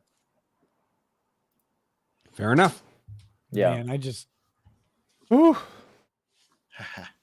Yeah. But I'm refreshing both of their Twitter feeds. I'm waiting because I want to know who the fuck number 14. So number 3 was the young chap, probably. It's a safe bet. Ronkel's going to go on might with Emily, I guess, again. Our island fellow, my favorite, who's Can't our blame him. She's by our count is number 9. That's why almost I said 200,000 viewers again. Going to be 4 persons, probably number 8. That's insane. She finished her last stream. But number 3, if it's 1, 2, almost 3, 200K. then it's obvious. But number 14, and now she's back up to 200K. Has to be the last one. It has to be the last one because they're, yeah. It's also, but it's okay. It's okay. The jury will survive without. Number 3, if it's the same 3 that I'm thinking about, if it's the young chap with the glasses and the mask, that's the one that I like. Number 6, I eventually started being able to get a read on, and I got some more intel from Chanley from Court TV. But number 3, I swear, is a fucking rock. And I think he's young, he's inexperienced, he doesn't know what he got himself into. And he's like, okay, but my job is to be fair. I need to listen to both sides. And he doesn't have enough life experience to separate the sheep from the herd. That's just my own personal opinion. What do you mean by that? Well, you know, when you're young and you just are still learning about the world. I'm still young, my friend, but continue. Do you remember when you were young, Mr. Branca, several decades ago? I don't remember. So, I mean, are you suggesting he won't be able to tell lies from the truth, or? No, it's just based on his reactions as he was watching witnesses from both sides. He is by far the number 1 most objective person I have ever met. Because even like 6, 7, 8, 9, 4, 2, 1, they all showed their bias. 5 was very hard to read, but eventually, if you pay attention long enough, even 5 gave away like signs here, signs to the welcome to but everybody who suddenly joined us. It's even more more difficult by the fact that he's got a mask, he's got glasses, he's got long hair that kind of covers, you know, it's cousin but he's gone, he's out, so it doesn't matter. Yeah. Well, we'll see how it goes. I guess the place to watch for a verdict announcement would be Chanley Painter's Twitter. I think that's going to probably be one of the quickest ones. Court TV is going to report that right away. So I'm gonna pull up a Twitter page with just her feed open, not her feet. Shit. Just her feed. That's going to be clipped. You do realize that, right, Nick? Now that I've had my power nap, I'm all saucy and salty again. Welcome back. The other day you had your head down, but you were like looking at something. No, that time I was burying myself in the Hicksville Trailer Palace. Nah, this time I'm just copping it. I was full out sleeping. Nice. It was weird because like today in the office, I was really feeling the sleep deprivation effects of this trial. Because literally now it's 4:00 in the morning here. It's go till 4, sleep 2 hours, wake up at 6, go to the office, power out all day, come home, grab a bite to eat, get on Legal Mindset, do my stuff, come here. And today was like really, really muddled. And like it was taking me 3-4 times longer than normal to process things. Oh, you've got slow processing. Okay, I'm sending Dr. Spiegel away right now to diagnose you with years of drug abuse. You got the drug abuse going. Chanley Painter says, so this is her assessment. Team Johnny Depp started closing arguments day strong, with the jury looking quite attentive, giving thoughtful and pensive expressions, taking in exhibits, taking in the jam-packed gallery, rare or no notes taken at all. And then she says, now it's Amber Heard's time to present this team's first closing. We know Camille Vasquez will be giving Johnny Depp's rebuttal closing. What do you think so far? And then she says, the next thread is overall jurors glued in early to Team Amber Heard closings, with Benjamin Rottenborn's dramatic opening remarks using a softer voice to repaint the narrative of who the abuser was in the relationship. So all I'm commenting on is behaviors and traits that are consistent with the diagnosis. They ended their stream and it autoplayed. Sorry. Yeah, again, very few, if any, notes are taken so far. During Heard's first close, most jurors just watched and listened. I didn't denote anyone looking tired, even with the marathon morning. As Elaine Bredehoff started arguments, jurors number 2 and number 8 smiled at her. Juror number 8 jotted more notes during Heard's close than Depp's first close. Welcome to the people who keep She showing up. also looked quite a bit over towards Depp during observing his reactions, if any, to Rottenborn. During one of the many sidebars, juror number 2 chatted with juror number 1 and smiled. You realize, DUI Guy, that you and Rob and Runkle and James have caused this, right? Like you realize that you have done this to Chanley Painter. Really? These like jury notes that she's giving. Do you think that you guys did not cause that? I don't know. Has anybody ever done that before I did it? Man, I don't know. I'm pretty sure. I've never heard of it, and it was my idea. So the way it went down was when Ian and Rob and I sat there last Monday. I didn't bring any notes with me, and that's when we met James, linked up with him the following day. But Ian and Rob were not there on Tuesday because they couldn't make it in, and I made it in. And I was like, well, they were taking notes yesterday. Maybe I should start taking notes. And as I'm taking notes, I'm like, wait a minute. What if I tweet this shit? Has anyone ever done that? And that's when it came to me. And I went from 800 subscribers or followers or whatever to almost 100,000 now. And nice. Yeah. So many people.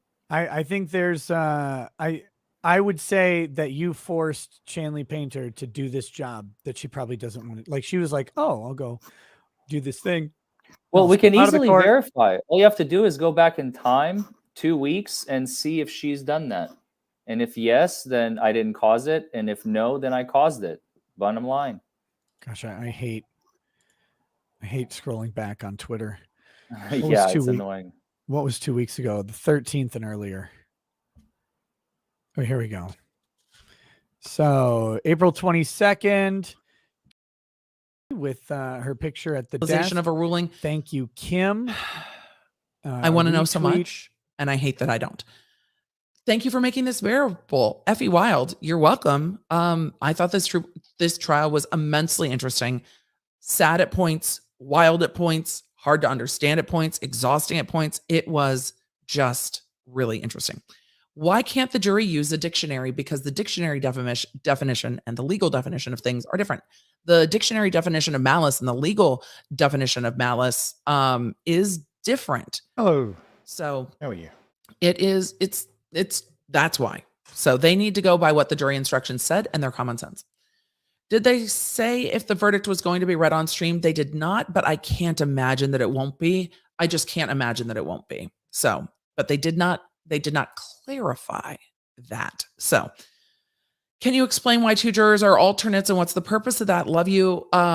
Thank you, Brittany. Yes, I can. So, especially in a 6-week trial, but in any length of trial, shit can happen. We saw it in the Cardi B, Tasha K case that one of the jurors had a exposure to the panini. One of the jurors was talking to another juror about evidence, like actual evidence, and got kicked off the jury. He got yeeted immediately.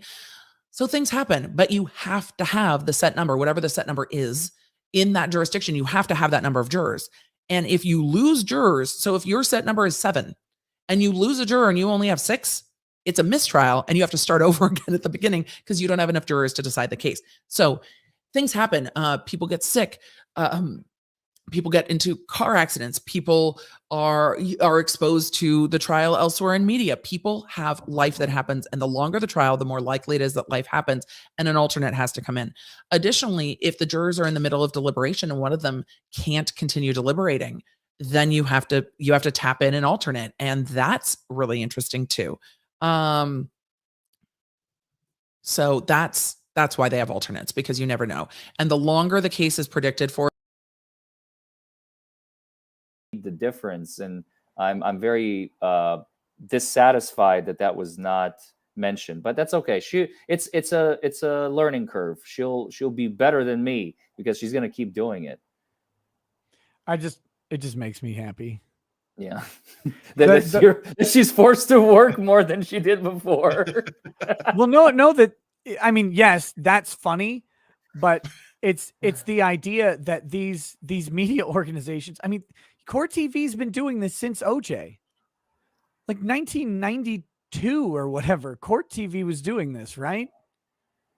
And because you went into a courtroom and started tweeting, they now have to change what they do because you're just a guy, right? Like you went to a courtroom, you're like, oh, I'm gonna look at some jurors and start tweeting about it during these breaks. And now they're like, God, I'm sorry. Have I been watching a different fucking trial? What is going on here? Why is Rottenborn did surprisingly well with his 6 minutes? They shouldn't have been hiding him under a rock for so much of this trial. Did Amber Heard like fucking convert Runkle into her camp all of a sudden? I don't understand what is happening here, Nick. Is it compared to Elaine? He was doing good. Well, I mean, to be fair to Rottenborn, he had 6 minutes and he did what he could do. It wasn't anything of substance, I don't think. Yeah. But he didn't like come out and say Amber Heard did it. Like he didn't do that at least. But Camille threw 95 pitches, right? And he had 6 swings. And instead of, I think he chose the smart thing. Instead of swinging at any of them, he just turned and did his own thing, which is what you had to do. Because a hurricane full of tigers. Issues to speak into, the jurors got to be thinking, why didn't you speak about the other one though? Why didn't you talk about this? Why didn't you talk about that? So I mean, I'll say with his 6 minutes, I think he did fine, but it doesn't make it like particularly helpful to the case. Look, I think fundamentally at the end of the day, Runkle's going to either look like a genius or look like a fool. Runkle says Vasquez pounced on the openings. EB left with her misrepresentations, and this allowed her to basically suggest that not only is Amber Heard incredible, so is her counsel. Would not have been an opening but for Elaine Bredehoft. Major error on Amber Heard's team side. Well, Elaine Bredehoft is the major error on Amber Heard's side. Other than Amber Heard. And I would gather it's because Amber Heard probably hired Elaine Bredehoft and Elaine assembled the team, is my guess as to what happened. That's a terrible, gentlemen, I wanted to throw it up to the panel. Popcorn I'm Planet. Oh, can I, before you get into that, Nick, just real quick on the topic we were just on. It's confirmed. I just checked. I scrolled back. May 25th was the first time she mentioned juror number whatever. That was literally Wednesday this week. Oh, yeah. Mine was on the 17th or something. I can't remember. Literally, of course, of course, Court TV saw you, Runkle, and Rob getting tons of attention. I can't stress enough for the chat. This is the juice. This is the spice. Court TV is the media coordinator for this case. So what they get is they run the camera feeds.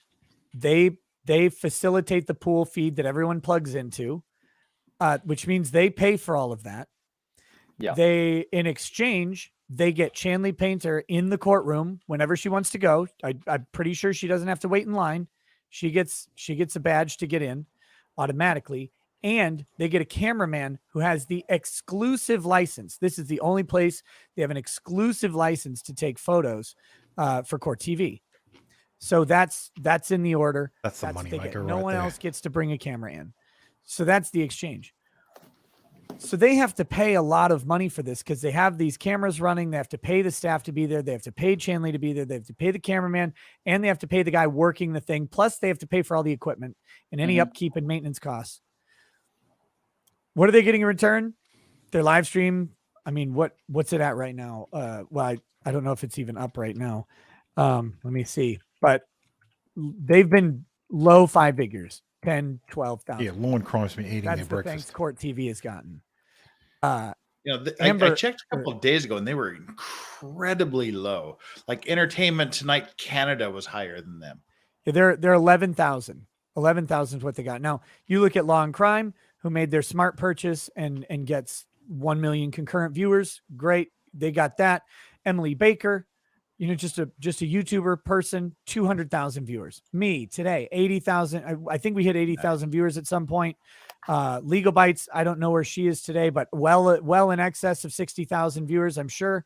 You have Asmongold, a non-lawyer over on Twitch, laughing at this thing. 150,000 live viewers over there. I mean, everybody's doing better than the people forking out the money to cover this damn thing. And it's the funniest thing on earth.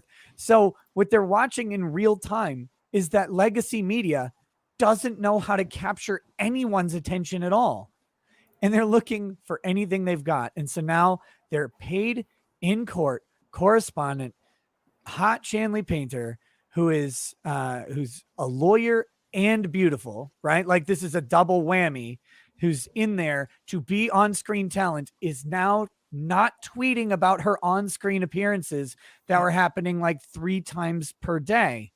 Now it's just her tweets about the jury reactions because that's what they found out people wanted to see. And it's because of guys like you, Runkle, Rob, and James from Court. You guys did it. They couldn't figure it out. That's the funniest shit in the world to me. Just wait. Apparently because of DUI Guy, I got 1,000 subscriptions while I was taking a nap. Nice. I got a trail of love that follows me, and Nick too, by the way. You're gonna get a lot from his channel too. Go subscribe to these guys. Free book, Legal Vices, and of course Nick. You guys know. Everybody, free book. Free book. I love it. That's what it says on your thingy. No, yeah, free book. Everybody's YouTube channels are linked in the description. You click on their names, takes you right to their page. You click subscribe. That's how it goes, guys. This is how we network. This is how we network on YouTube, and it's I of course appreciate very much all the panel contributions, and so I would appreciate it if you would contribute back to them by giving them a subscription, checking out a video or two or all of them, and that'd be just swell. Yeah, and I'm not at all defensive about free book. I am attorney free book. Don't worry about it. I don't know your name and I don't know your channel, so I have to read. Andrew, I'm not going to read a lawofselfdefense.com / I'm like, subscribe to free book. He just got name. He's Andrew is his name. Andrew. Nice to meet you, Andrew. I've seen you before. No, I mean this is insane. I started this 2 weeks and 1 day ago, and I'm at 15,000 subscribers, and it's literally because of Legal Mindset, Nick, LiberalBytes, and DUI Guy. That's I've done nothing but just like freeload and ride coattails. And this is an awesome community. Everybody's great. That's how Let's see what Tug's saying. Oh my god, fucking advice. But anyway, let's go through this. The next case, Detective Doug. I think we'll be looking at Marilyn Manson, though. I think we'll look at Marilyn Manson's case.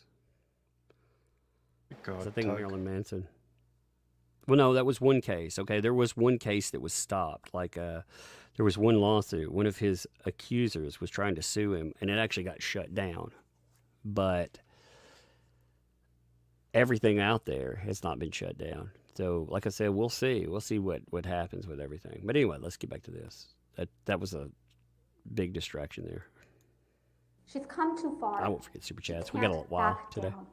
She's lied too many times to too Look many how people. she looks So worn when out. Mr. Depp finally decided to fight to clear his name by filing this lawsuit, Ms. Heard responded by making up more and more stories of more and more extreme abuse.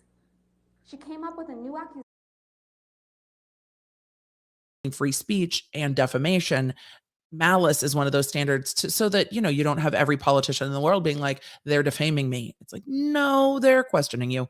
And that coming out with celebrities and stuff like that is also where that falls. So that's why there's that. It's a brief restatement of why there's that actual malice statement when it comes to public figures, because you're allowed to give public commentary. I talk about this more in the context of like Ethan Klein and Ryan Kavanaugh, because where are the boundaries between being able to talk about publicly available information or suing someone for defamation for restating what was in an article? Where are the lines of republication? Is it republication to talk about an article? In that case, I don't think so. It's very different than Amber Heard saying, I wrote this. Read it. Did the judge announce how long she would let deliberations go today? No. I was a felony clerk for a while and the judge kept us until 1 a.m. What? Destiny. 1 a.m.? Yikes. So in Los Angeles County, the court reporters union was very, very strong. So there were not worries about hours like that. Also in criminal cases, don't know. When the defendant had to be present for a verdict. I know they're basically There treating was a him whole bunch like of busing that went on with the sheriff's like department. he's So the rules head of Johnny Depp's social media done team. at 4:30, maybe 5 on the latest. Here, And the if that, judge said honestly, that needs to get him a they could meeting. deliberate as long as Pug they should like, be able to meet but the Johnny court Depp. does not serve dinner, and they Johnny Depp should meet the Umbrella Man. So it's up to them. But she did not give a cutoff. I'm sure she hopes that maybe if they get into it and are like, we need to listen to all the audio. Let's see what I the imagine they would lovely work till Andrea has to 5:30. say. Everybody loves Andrea. Rebuttal. Yeah. What Oh my God, it was strong perfect. Yeah. finish. Poetic. My God. That was a thing of beauty. That was like Fairfax Police Department. I'd like to report a murder. Well, she did what you need to do, which is just take the most effective points that your opponent was making and just systematically undermine them. I think that the problem with Ben Rottenborn's argument is that he simply doesn't have a coherent theme. He's trying to accomplish too much. He can't hang his hat on the First Amendment and also hang his hat on, Amber's version of events. So he doesn't know what to concede and what not to concede. And it just ends up, from my perspective, being a kind of shotgun approach of spitting facts and spitting law in a way that did not clearly lead to a reason to vote for his side. I thought that one of the most effective things that Camille did was disrobe him of that flag. He was trying to drape his case in, say, no, that is my fucking flag, because you don't get to lie about people and you should be giving people their presumption of innocence. Loved it. Yeah, oh, go ahead. No, great stuff. That's all I had to say. Yeah, it was. I thought their the opening closing argument, Ben Chu and Camille Vasquez, I thought it was very good. I was a little surprised by the transition in the middle of that first argument. I thought they were going to split it off, argument, rebuttal, or closing and then rebuttal. But I was weirded out by it, but that doesn't matter. Looks like two of the men for me, there was a big difference. Picked as alternates, which is not surprising considering Vasquez handed off there are only 2 women on the jury. No, like, 3 women on the I've jury. set up the story. Now you make it stick. And then he went. So it looks like it is through the jury instructions. 4 Asian men in their this stuff matches up. 20s. Finish up. They have 40 minutes left. 3 Asian men in their 20s. Rottenborn. Asian man in his 40s. Starts with their Asian woman in her basic 20s, defense, a black woman in her on this 40s, technical legal white woman argument, in which her I think 50s, you're not in appellate a court. white your man in argument his isn't gonna 60s, and a help white you, man in and his you've lost on 20s this to argument in 30s. front of the judge. I don't think you're going to We'll convince be the jury on the deciding legal thing, but you Amber got to try Heard's because I fate. think it's better than the facts. And so he tries to do it, and he sets up something. I'm still foggy on what he said, because what happens next is he transitions to Elaine, and I don't know what happens. Like she erased what he said to me because I couldn't follow her like spastic approach to the argument. Well, what's that old expression, right? If the law's on your side, you pound the law. If the facts are on your side, you pound the facts. And if neither are on your side, you vomit on the jury for 45 minutes. And if Johnny Depp's on your side, he pounds Amber Heard in the fucking face. No, it's in a way not to cause injury. Yeah, metaphorically. Yeah. But she she took the starts- rings off to hide the marks. With total respect.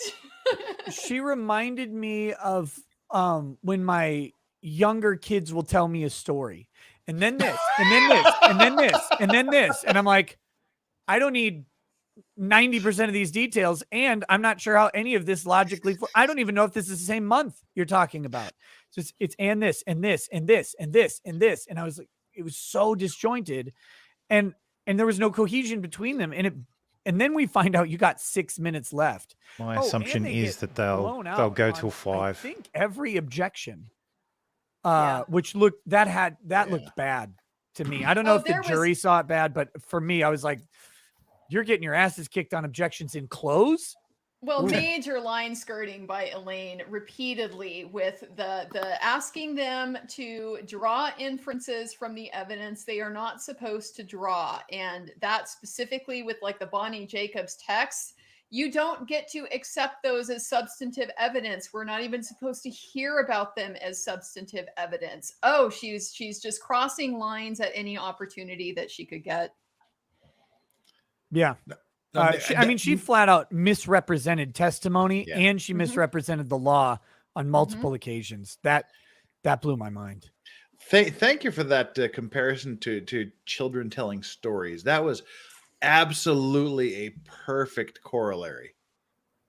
Yeah. Well, Nick, I just forwarded you a tweet I saw from the Court TV gal about the jurors. I don't know if you guys. Elaine has been where'd you send that? Litigator for 38 years. I think I did. All right, Ronkel just confirmed it's 2 and 8. That does on not. the list that we have created on Elaine does Twitter not with the seem like lumber law when he wasn't able to get in. I think Tuesday. Someone who has been practicing law, circulating the internet. That long. 2 was the young, what we believe to be mildly either autistic or something. He's got some sort of deficiency. We don't know what it is, but he seems to be very cogent. He's paying attention. He knows his stuff. Bytes. He laughs at the right time. So it may just be very, very mild. And then number 8 was the one that I like to refer to as our Irish Catholic lady. She was very sweet. She was very sympathetic towards Johnny Depp. And again, you got to remember, they all have to. With your argument about the muddy middle, when they said no, they said it was a is that a blue Yeti? big pattern of abuse. For the love of God, man. Whole enchilada, or it's just simply not true because they repeatedly say it. There is no excuse. Yeah, I know. After these last 2 years, if you work in a professional role and have more than one Zoom meeting a week, you haven't gone out and gotten a decent microphone. Carrie Groats, thank And you. this thing, whatever this is, which I'm pretty sure it's a blue Yeti, is not a good microphone. Thank you. I appreciate that. And welcome, Detective Seeds. Hey, how are you guys? Good. How are you? Oh, I can probably actually put all of our mics up. Come to think of it, now that I just heard Get the you. mics going. I didn't want to come in and blow you guys out. That's fine. Yeah. Well, I have to turn it down for the court feed. And so then 49,000 a lot of people asking us to turn up the court feed, and We'll go back to Nick. Potentially, like she just has that type. She seems really sweet. Pretty sure that's a Meatloaf song, isn't it? I'm just saying. Is it? I have no idea. The Jewish woman who got me to change my religion. It sounds like it to me, man. Whatever. I don't know. Anyway, she's the kind of person who could convince you to join her religion. That's basically what I'm trying to say. Because she's like, she looks very sweet. She'll make you like an apple pie and sit you down at her table and tell you about, you know, her cult. Whatever cult it is. Yeah. There's a good REM song, "Losing My Religion." There you Man, go. it just sounds like that I won't do that song, like, to me. I won't do I would that. do anything for love. I would do. Yeah. Whew. Good to see you, Andrea. And I have a Good to this is see like you. this is a totally irrelevant question, but it's been a curiosity point for me. The fish, explain.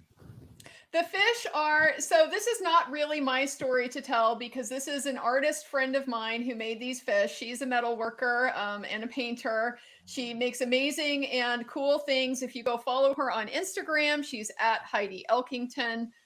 Really amazing girl. So she's a little slip of a woman who is my boxing partner. She's my sister. Apologies. In spirit, we have 5:30 and I'm starting to get hungry. of each other. She has kicked my ass for years. I love her more than anybody in the world. And these are just part of having her here with me in this process. Cool. Very cool. Very cool. I see a new series of videos in your future. Getting my ass kicked by my best friend. Here we go. Check this out. Someone sent me this. This is honestly exactly how it felt. Like, what is this? And I think Camille really hammered this concept home. To buy their story, and whatever anybody thinks, this is something that's not taught in law schools very effectively unless you get a special teacher or a special school. Storytelling. We communicate to people by telling stories. And if you want to communicate an entire relationship that is years long and complicated of these people with lives that are not like these jurors' lives in any way. I mean, every fact they hear, they're like, well, shit, I want an island. Well, shit, I wish I owned 18 houses. I wish I didn't have to drive because I had Joe's wife to drive me. This is what they're thinking every time, is every fact they hear. So you have to be able to communicate to this group of people, and you don't know any of their background specifically. I mean, you might have a couple voir dire questions that help you out. You have to communicate just on the human level, this story of this couple. And if you can't tell that story, if you can't develop that narrative, what are you doing? Like, you can spew facts at them, but they've just sat through 6 weeks of facts. And if they could just hear more facts, they're going to be bored. So you've got to craft a narrative that they can listen to, that they can relate to, and that they can believe. And whoever crafts a better story, it goes a long way towards getting a result. Hey, Nick, I'm going to go live on my 100%. channel. Thanks for having me. I've been here for like, 6.5 hours now. So I really appreciate it, my friend. Yeah, buddy. All right, man. Thanks for hanging out. It was great meeting you, my friend. Congrats on all your new success. Andrea, good to see you again. And Very good free to book. see you. Free Next book. time. Bye, guys. See you later. But yeah, it's telling that story. I killed myself with popcorn. Oh, hey, 2 minutes ago, several motorcycle officers rushed to the front of the Johnny Depp Amber Heard courthouse, jumped off their bike, and ran inside. No word on what this is about. Being monitored. Free donuts. That's new. But no, you've got to tell the story. And I think they had a real problem telling the story on Amber Heard's side. It was just, it just didn't flow. And if there's no narrative flow, what's the jury supposed to be following?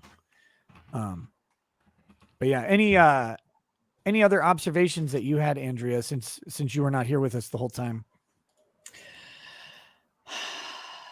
I just think overall, coherence in that narrative, both sides are, I think, a little bit more deficient on the narrative than they could have been. This did not end up being a real clear storytelling trial. But overall, I do think that the coherence of the message that's being sent was much clearer from Team Depp than it was from Team Heard. They're very clear. Amber Heard is lying about all of this, and that damaged Johnny. It damages people who are real survivors of domestic violence, and you need to punish her for doing this. That's coherent very clear and credible. Right? Incredible and easy to understand, easy to relate to. What we got from Team Heard was just much more of a mishmash. Is she actually the abuser? Is she not?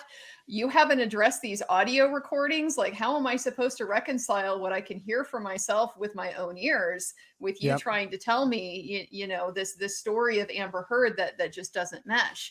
So it's not clear if this is a First Amendment case, if this is a justice for domestic violence survivors, if this is a, you know, Chicken Little sky will fall on DV reporting. If you vote against Amber Heard, it just was all over the place, and that's what I think is ultimately its biggest deficiency.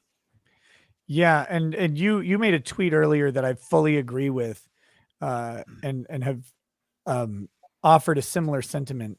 I will leave you with Nick for the a minute. biggest, I mean, the biggest bathroom. mistake that they made in this case was filing the counterclaim.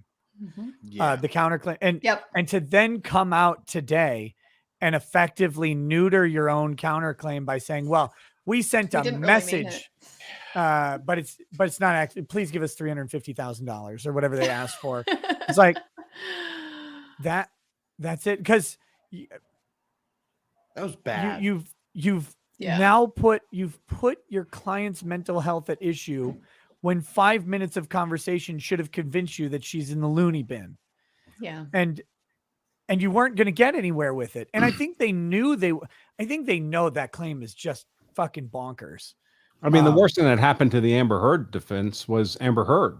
I mean, I think Camille, one of the many great points Camille made was, look, she didn't call her a lying liar who's lying to all of us, but she made the point. I mean, listen, when her first claim of abuse is not sufficient, there's an elevated claim, and then there's an elevated claim, and then there's an elevated claim. Things that any normal person would have claimed from the start if they were true. Yes. So apparently they're increasing degrees of fabrication that she feels compelled to make because her first series of lies are falling flat. Yeah. Imagine if they hadn't filed the counterclaim and there's no diagnoses and there's no mental health at issue. Yes. And no the Dr. only Muffins. No Imagine Dr. Muffins, that world. No Dr. Hughes, no Dr. Spiegel, but instead, the only witness that they call for Amber Heard, they make their opening arguments. They're like, Amber Heard stood up against domestic violence. We know she did. She got a protective order against Johnny Depp. This happened. She was named as an ambassador for domestic violence by the ACLU, and she was invited to speak to Congress. Then, so these are true statements that she made. This is the truth. And they're going to try and make this about everything except the truth. But this is the truth. What was said here. And then the only witness you call is that makeup artist to come in and say, yeah, I had to come in. She had 2 black eyes. She had a bruising and swelling on her nose. I had to apply an anti-swelling ointment we call Arnica cream. It helps to alleviate immediate swelling. I got ice on that thing right away. And then I started working magic. I started doing what I was paid to do. I had to offset the color. First, we laid foundation on her face, and then I had to start offsetting the colors that were left over showing through on the bruise. And these are the ways that we do it.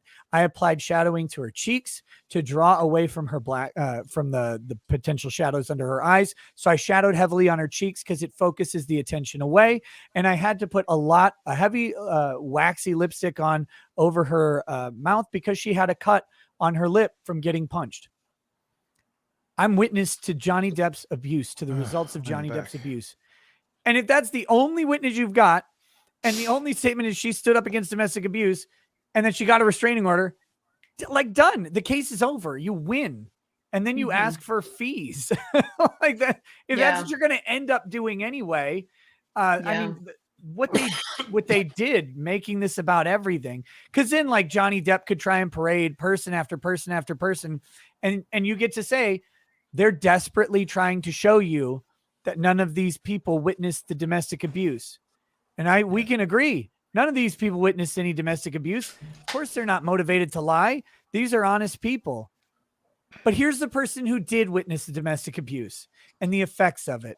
And there was more domestic abuse behind the scenes. He was controlling. He yelled. He financially controlled her. He dominated her. He didn't let her leave, didn't want to let her leave the relationship. But this is what happened. And she had to get out, and she had to wait for him to go to Europe to do so because she was so scared. If that's your case, I mean, I think they would have won that case 10 times out of 10. Would have taken a week. But yeah, they couldn't do it. She had to get that last bit in.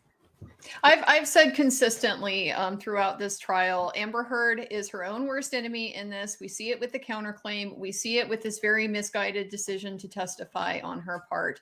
We know that she pathologically can't help herself from doing that. And so that's, in some ways, that's just the beauty of karma. You know, it builds in its own outcome. You are going to get, you're going to get what you ask for in this life. But had she simply taken a lesson from what every criminal defense practitioner knows, which is that often the best thing you can do when you have a client that may not come off so well with a jury, you rest on the state's burden of proof. The law has always been her biggest advantage in this case, that actual malice requirement, the proof that it was false requirement. And had she not torpedoed her own credibility by choosing to get on the stand and behave as she did, it would have been a very easy sell that relationships are complicated. People have different perspectives on things. Maybe she did misbehave in some ways like we hear on these audios, but that doesn't necessarily discount her perspective that she was also an abuse victim when you have, as you suggested, Melanie Iglesias's testimony, things that can be spun as, you know, abusive or, you know, rude behavior by Johnny Depp. I think she could have won it on actual malice easily, that, you know, this was her legitimate perspective. And even if other people might disagree with that, that doesn't rise to the level of actual malice. But this is who Amber Heard. She is, right? That's who Amber Heard is. She can't let good enough lay, right? If you make her angry, she will strike at you. She's incapable of acting in her own strategic interests. She's just a very short-term reactive type of personality. Yep. This is something we Congratulations, you played yourself. with how she engages in the litigation, how she engages on social media. It's just consistent with everything Johnny and Dr. Curry have told us, and it's why she is the author of her own destruction. Well, I was likening it to police officers falsifying evidence when they know they've got the guy. They know that this person did the crime, but they just want to be extra sure, so they put a couple of extra nails in the coffin that makes you go, okay, now that's just absurd. It's actually much the same thing. In my experience, when officers are doing that, they're not doing it for that particular case. They're doing that. This is what they always do. It's actually their normal practice. And so they end up doing it even at times when they don't need to do it. Amber Heard, frankly, I mean, Amber Heard has met the enemy. Just look at Amber the Heard OJ has case. met the actual abuser, her own abuser. And it turns out it's Amber Heard. Yes. Just an update from Runkle. He says about the police thing, hearing reports of a disturbance in the courthouse. It's not at the courtroom. So it's somewhere outside of the courtroom, whatever it is.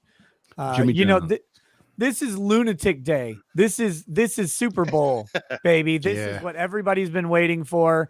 It's the final day. There's a shocking possibility of a verdict today. I didn't think there was at all until the arguments happen. And I'm like, this is nasty. Like this is potential. Like I can see a juror coming in and going, no, I 100% see this Johnny Depp's way. I think it's harder if it's Amber Heard's side. I think they have to really consider legal arguments that they might not be fully prepared to make. But I think if there is a general sentiment of Team Johnny, I think they could hammer this thing out this afternoon without much issue. So, you know, Kevin Hooker sent a sticker. Thank you for that, Kevin.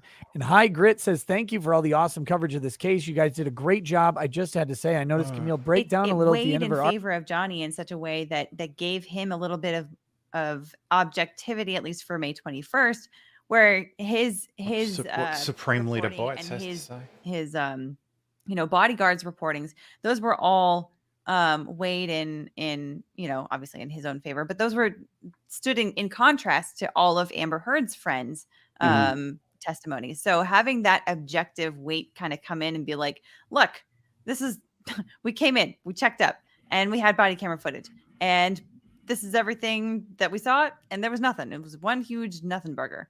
Yeah, and it's so from a police standpoint, it's ideal to be able to send it to the prosecutor's office for review, because once the officer does that, you kind of wash your hands of it, and it's up to the prosecutor whether they feel that the elements of the crime have been met.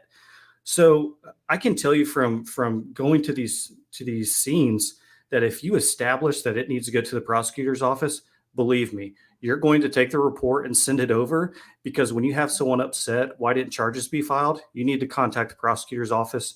We did everything that we could. But unfortunately, in order for the prosecutor to be able to acquire that case, they have to have some victim, and you have to be able to, and if I know you guys know, but if the audience doesn't know, the police reports that you put together, you have to be able to detail out kind of what you saw, what you heard. There's other elements that go into it rather than I showed up, saw somebody with a black eye or whatever. They want to know what led you into that incident, what you heard, what you saw on the scene. And if an officer can take that information and kind of take it off your caseload and send it to the prosecutor's office, 100% they're going to do that. And I even Sunday when I did my stream, I kind of had the audience sit back, and it was like leading a yoga. I was like, close your eyes. And I kind of took them through the process of showing up on this scene, getting the call from dispatch, walking through, questions that they asked, things they might have saw, what they heard. And it was really impactful for people because it got them to put themselves in a police officer's standpoint of, when they showed up, there wasn't a lot of information on the news.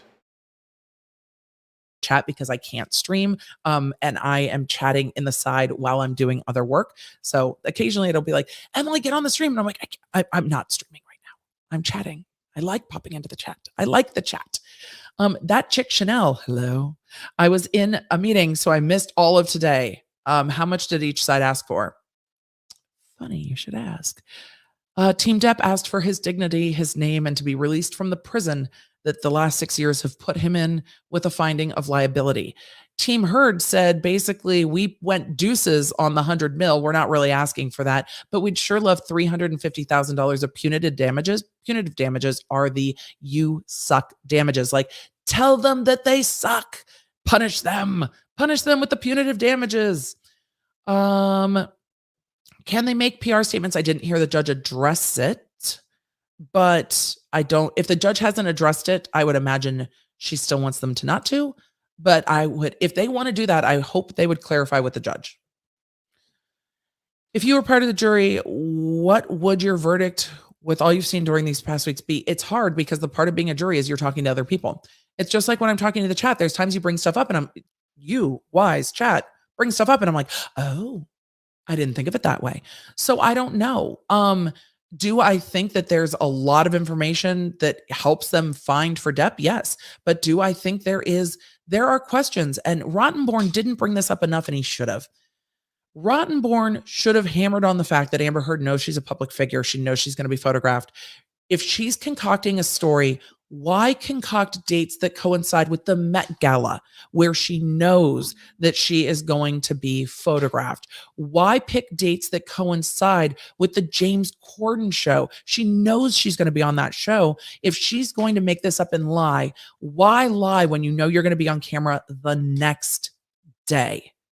And he did not hammer that point in enough. They're calling her a liar. She knows she's going to be on national TV under the bright, bright lights. She knows it. Why would she tell you it's that date? If she's going to lie, pick another fucking date. Pick a different date when no one has seen you. I agree with easy to remember. Y'all, I agree with easy to remember. I agree with easy to remember. I agree with easy to remember those dates, but why not lean into that argument? Have you heard from Runkle since closing? No, I have not. I have been paying attention, but I have not. I have not. Why pick the dates? You guys are like hubris. I agree. Arguendo, I think he should have lent into it. Lean in. Because I think there's a juror that could just be like, hey, did anyone catch the time traveling iPhone? I saw it on social media. I did not catch it. Hold on. Let's see. Runkle has tweeted, and my voice is just my voice is Runkle has tweeted, my voice has yeeted itself. Let's see. From the courthouse, my best guess on the disturbance is just standard chaos outside. It could have been people leaving. It could have been Depp leaving in that. Hearing reports of a disturbance at the courthouse, it's not at the courtroom. That's fair. Outside the courthouse, it's a damn circus complete with a petting zoo trying to get to a good place to go live. There's a petting zoo. That's great. Has the outside of the Fairfax County Courthouse turned into Coachella? Has it just turned into a fucking party? And you know when people want to gather and like commemorate things, I wonder if people are gathering to commemorate things. Like I want to be outside the same way that outside of Stanley Moss Courthouse for the Britney Spears hearings started with a few people there from the Free Britney movement and then more, and then the entire street shut down. I wonder if that's what's going on here. So why didn't Depp's team use up the remaining 4 hours? They didn't have anything else to say. So that's why. They've seen the time management. I gotta admit, I do like that Elaine wasn't reading off a script. Agreed. Problem is she can't control her tangents. Agreed. It's always fair. Look, reasonable minds can differ. And I always love an arguendo. It's like arguendo this. Would you collaborate with Popcorn Planet's channel on YouTube? It would be extremely entertaining. We have collaborated in the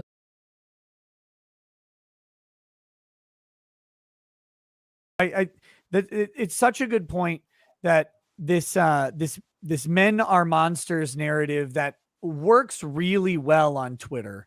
It works really well in social media campaigns or in even mass media campaigns, right? Yeah, it's a meme, either again on the small scale or on the corporate scale. But a whole bunch of women are married to a whole bunch of men who don't hit them.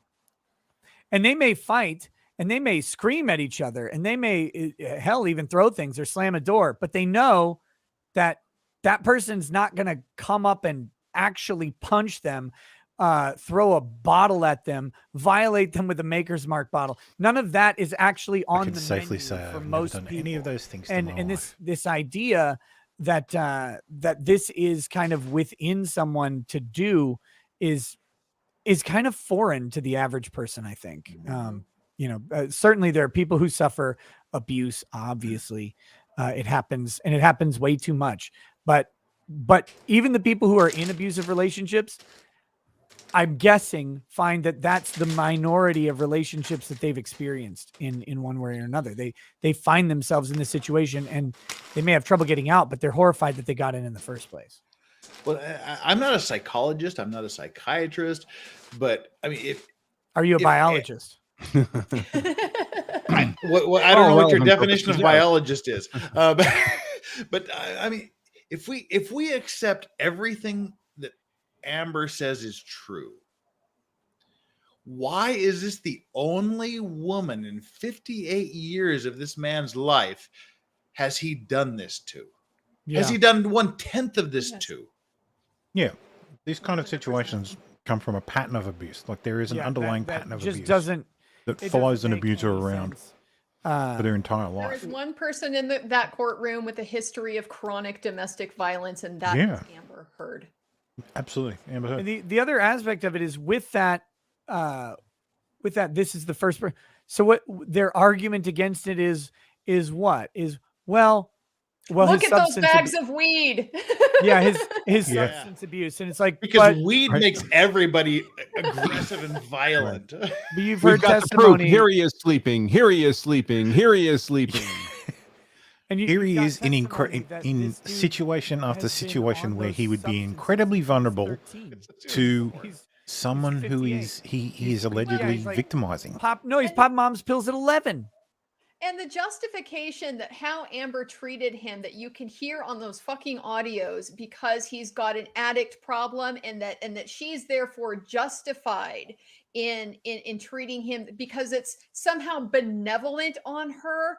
What a bunch of self-serving, disgusting horse shit. I'm sorry. Hashtag Anybody tough love. who has suffered with addiction, with people that they love suffering from addiction, it's just disgusting to hear that a person that you love is struggling. Her position is kick them while they're down, and Take photos of them that at their somehow worst. is justified and admirable. Yes, take photos of him, embarrass him.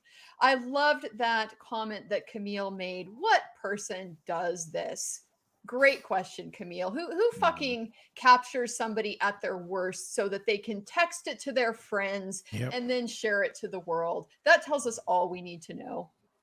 Yeah, my wife takes pictures of me falling asleep because I'm a narcoleptic, and it's funny that because like a while, especially when I was working a 9 to 5, it was every family gathering, every single one, sit down in a chair. Even if we're in direct sunlight, I'd sit down in a chair and get cooked, get sunburned. She'd walk up, she's like, "Where the hell's Nick?" And then oh, there he is. Oh shit, take a picture.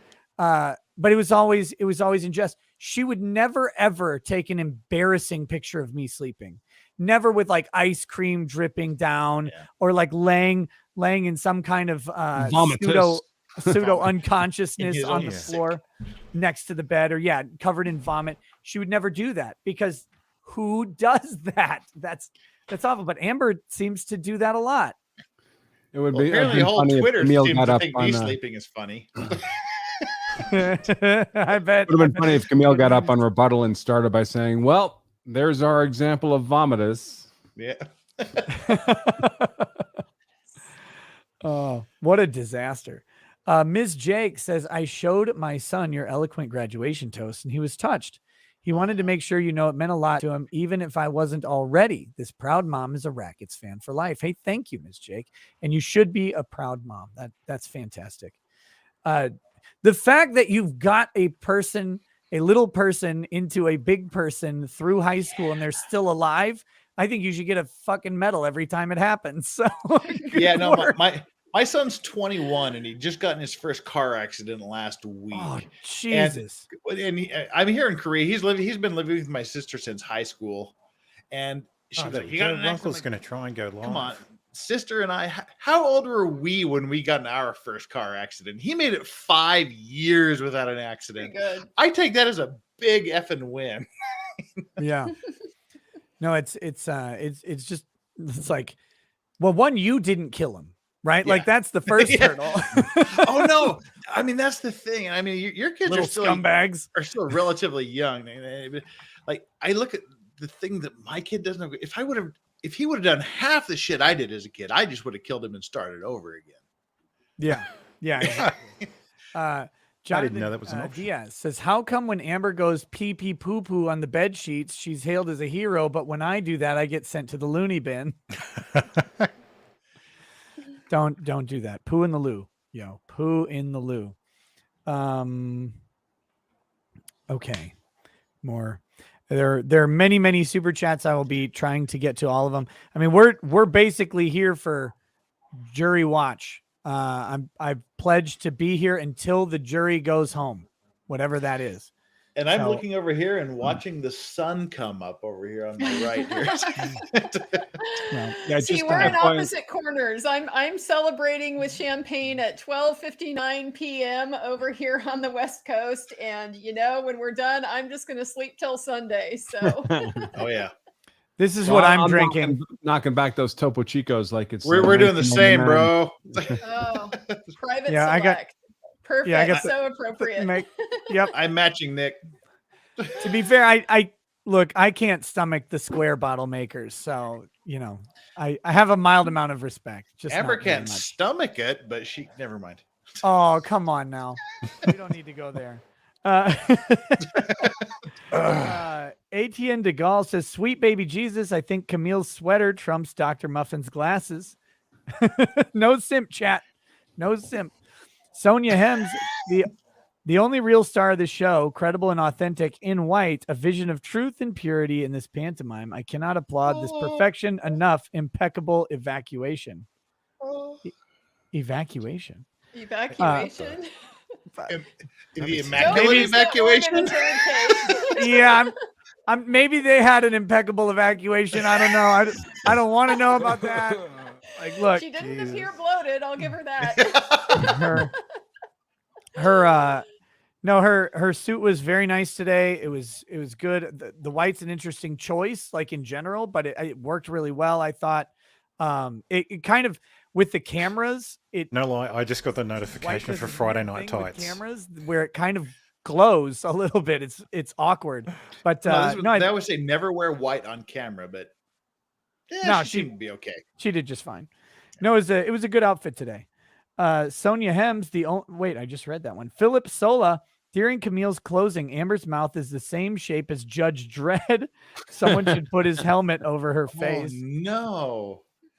Harsh. Damn. Sonia Hems also says, execution, not evacuation, in regard to my previous... Oh, that makes way more sense. Running on 3 hours of sleep a night due to living in New Zealand with this trial running at the same time. And then some laughy faces. Cheers to you, my friend. You're a true warrior. Yeah, that goes just from being a finishing move to just a movement. Sonia Hems follows up with, did a major super chat that changed and didn't register, or that charged and didn't register. So sometimes YouTube does that. Sorry about that. I think putting the true star of the show in white as a messenger of purity and truth is impeccable perfection. This is fabulous. Okay, there you go. Thank you. Oh, it was definitely intense. Hi, DUI Guy. Hi, everyone. Excited for today and your commentary. Let's finally watch Camille the Vampire Slayer finally stake the heart of this blood-sucking hashtag end it, hashtag end the curse. Damn. Jimmy the Hand says, Amber Heard as Magenta. I ask for nothing. The jury as Frankenfurter, and you shall receive it in abundance. Nice Rocky Horror Blast there. That was a good one. I've never watched it. Oh, come on. Yeah, I've never seen it either. Ralph T says, Amber with glasses looks like the girl that was tossed by her pigtails in Matilda. Yeah, the gym teacher. He hasn't seen Rocky Horror, but he's seen Matilda. No, we read, to be very clear, we read the book in elementary school. So I remember the story, and I know the movie was made, but I didn't see it. Don't put that on me. The only movie I care about right now is getting some time to go watch Top Gun. It's all I want to watch. Yes. It starts here in Korea Wednesday, and Wednesday's a holiday, so sweet. I'm seeing the first show Wednesday morning. I'm like everybody who like Critical Drinker is saying it's great. Chrissy Mayer's saying it's great. I'm like, okay, I've got to see this because I was worried they were going to screw it up, and it sounds like they see what. I can't wait. Uncle Runkle Leah has to Weber say. Says, we want the petting zoo. The petting zoo is crazy, and we got the heck out of there. Smart. Yeah. No, it sounds like a shit show there. Sort of grabbing margaritas. Smart. It's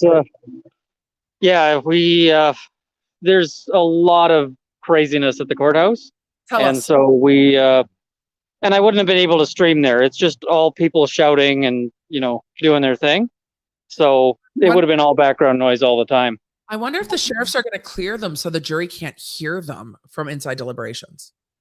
I don't think the jury can hear them. That is a really. They're on the 5th floor. They're not going to be able to hear what's going on. Even just inside security, you don't hear a lot of what's outside. It's good to know. But once you go out, there's people playing music. There's alpacas. There's Depp impersonators. It is like a full-on circus, complete with clowns. It's a Free Britney rally. That's how the Free Britney rallies were outside of court. They had stages and music and performers. So it sounds very much like they've got a Free Britney type environment of people wanting to be a part of this. I can't imagine something like that happening. And lots of people who didn't make it into the courtroom, but stayed there the whole day to basically show support. I'm surprised one of the it's a whole Core thing, TV like, or the whole social didn't put up Do you think an area to watch today? I would bet not on a verdict today. No, do you think people outside court are hoping for that Do you think? I think they're hoping for a verdict. Yeah. But I'm going to bet not today, and that's partially because of the jurors that we found out were alternates. Why do you So the two that appear to be alternates, and this has been confirmed, is Juror 2 or Juror B, who is the guy I've been calling the boredom canary. My read on him has been that he's been very pro-Depp because he has tuned out to the point of removing his assistive listening device during some of Amber Heard's directs and so forth. He wears his heart on his sleeve. He's a guy who just shows what he's thinking. And, if you've got a guy who's an easy read for pro-Depp, I want him on that jury. Juror H started out as really hard to read. She was just stone-faced. By the end of it, she was really warmly smiling when Vasquez was up. She shot Depp some sympathetic looks. I read her as also pro-Depp. Oh, damn. Okay, yeah. So two of the pro-Depp and the kind of person who has a bit of a forceful personality and could have been the foreperson. So H is the one I am most sad to see leave that jury. I was really hoping we wouldn't see H, but I is still in there. The worst, I posted on Twitter that it wasn't the worst case scenario. The worst case scenario from my read would have been jurors H and I being alternates, because I really doesn't seem to like Amber at all. And that's the one that's sitting in that 9 position down in the bottom of the jury box closest to where Amber was. Yeah. So front row, far right. Yep. And he is, he often he's appeared to nap at times, but he gets real interested when Depp's side is presenting things or when Camille gets up to cross. He gets real interested. He's big on that. So that suggests to me that he's a guy who is, and he shows some pretty clear, some contemptuous expressions towards Amber at times. Like when she was up on the stand cross-examining, he was sort of making the "can you believe this crap" kind of expression. So I'm glad he's still in that room. And especially, he seems to be kind of angry about it. Napping can be because he's tired, but I think he's actually just sort of openly contemptuous of them and their positions. And I will say, Rob Law and Lumber and I were both in that courtroom together. He disagrees on this point. He thinks that juror I might flip because he's just wants to get out of there. I think he might just be stubborn enough to hang a jury. And this shows the disagreement, right? We're both, we're both practicing lawyers, and we both have a very different read on what his, we I both think agree that he seems there's to a be difference very between being a pro-Amber, practicing but lawyer we have and a being very able to different analyze a read jury. on sort of what he's likely to do if they're in a room where there's a hotly contested issue. Interesting. And that's the thing with trying to read juries. It's like you never know. You never quite know how to read it. And somebody who looks like they're sleeping could be because they like that side of the case and their mind's made up and they're like, I don't need to listen to you. I already like you. You never ever know. But I love having practicing attorneys in the courtroom like y'all to give us your perspective. Can I ask you, I hate to fact check you, but someone who is in the room, and I need you not to fact check, to ask you if you agree or disagree. We are seeing from court TV that the jurors were glued in to Amber Heard's team's closing with Rottenborn. With Rottenborn, they were interested. Okay. With Elaine, they started to get less interested. Okay. And what I saw was a sort of diminishing level of interest. In fact, the thing they were spending the most interest on was the jury instructions. They were locked in on that. And, I mentioned that before. I think that is at least interesting because they need the roadmap. They want to know what they're supposed to do. They've been there for 6 weeks and no one's told them what to do. Yeah. And it also indicates that they plan to be diligent, right? And that it indicates to me that they still have room to make up their mind because they want to hear how they should come to a decision. And, that can be a good thing or a bad thing, right? They're already going to have notions of what's going on, but they're paying attention. They're And I think people often don't give jurors, I think sometimes people give juries too much credit because people say, oh, you know, juries are magical, and that's not necessarily true. But people also say, like, oh, juries are just complete garbage. And these jurors were clearly alive to their responsibilities and very much, I think they're going to be in there taking it really seriously. I don't think they're in there fucking around. I think they're there to render what they see as a fair verdict and, you know, a fair and legal verdict, because I think that there may be some discrepancy on this. You know, emotionally, you go, hey, I think Depp should win everything he wants plus 1 million alpacas. And legally, his case is weaker on at least some of the things, and I think pretty strong on one of the claims. So, I mean, we may see a distinction there, but the jury may not agree with me, right? The jury may say, listen, we don't think a tweet is republication, in which case, suddenly he's weak on 3 claims, and that's a bad place.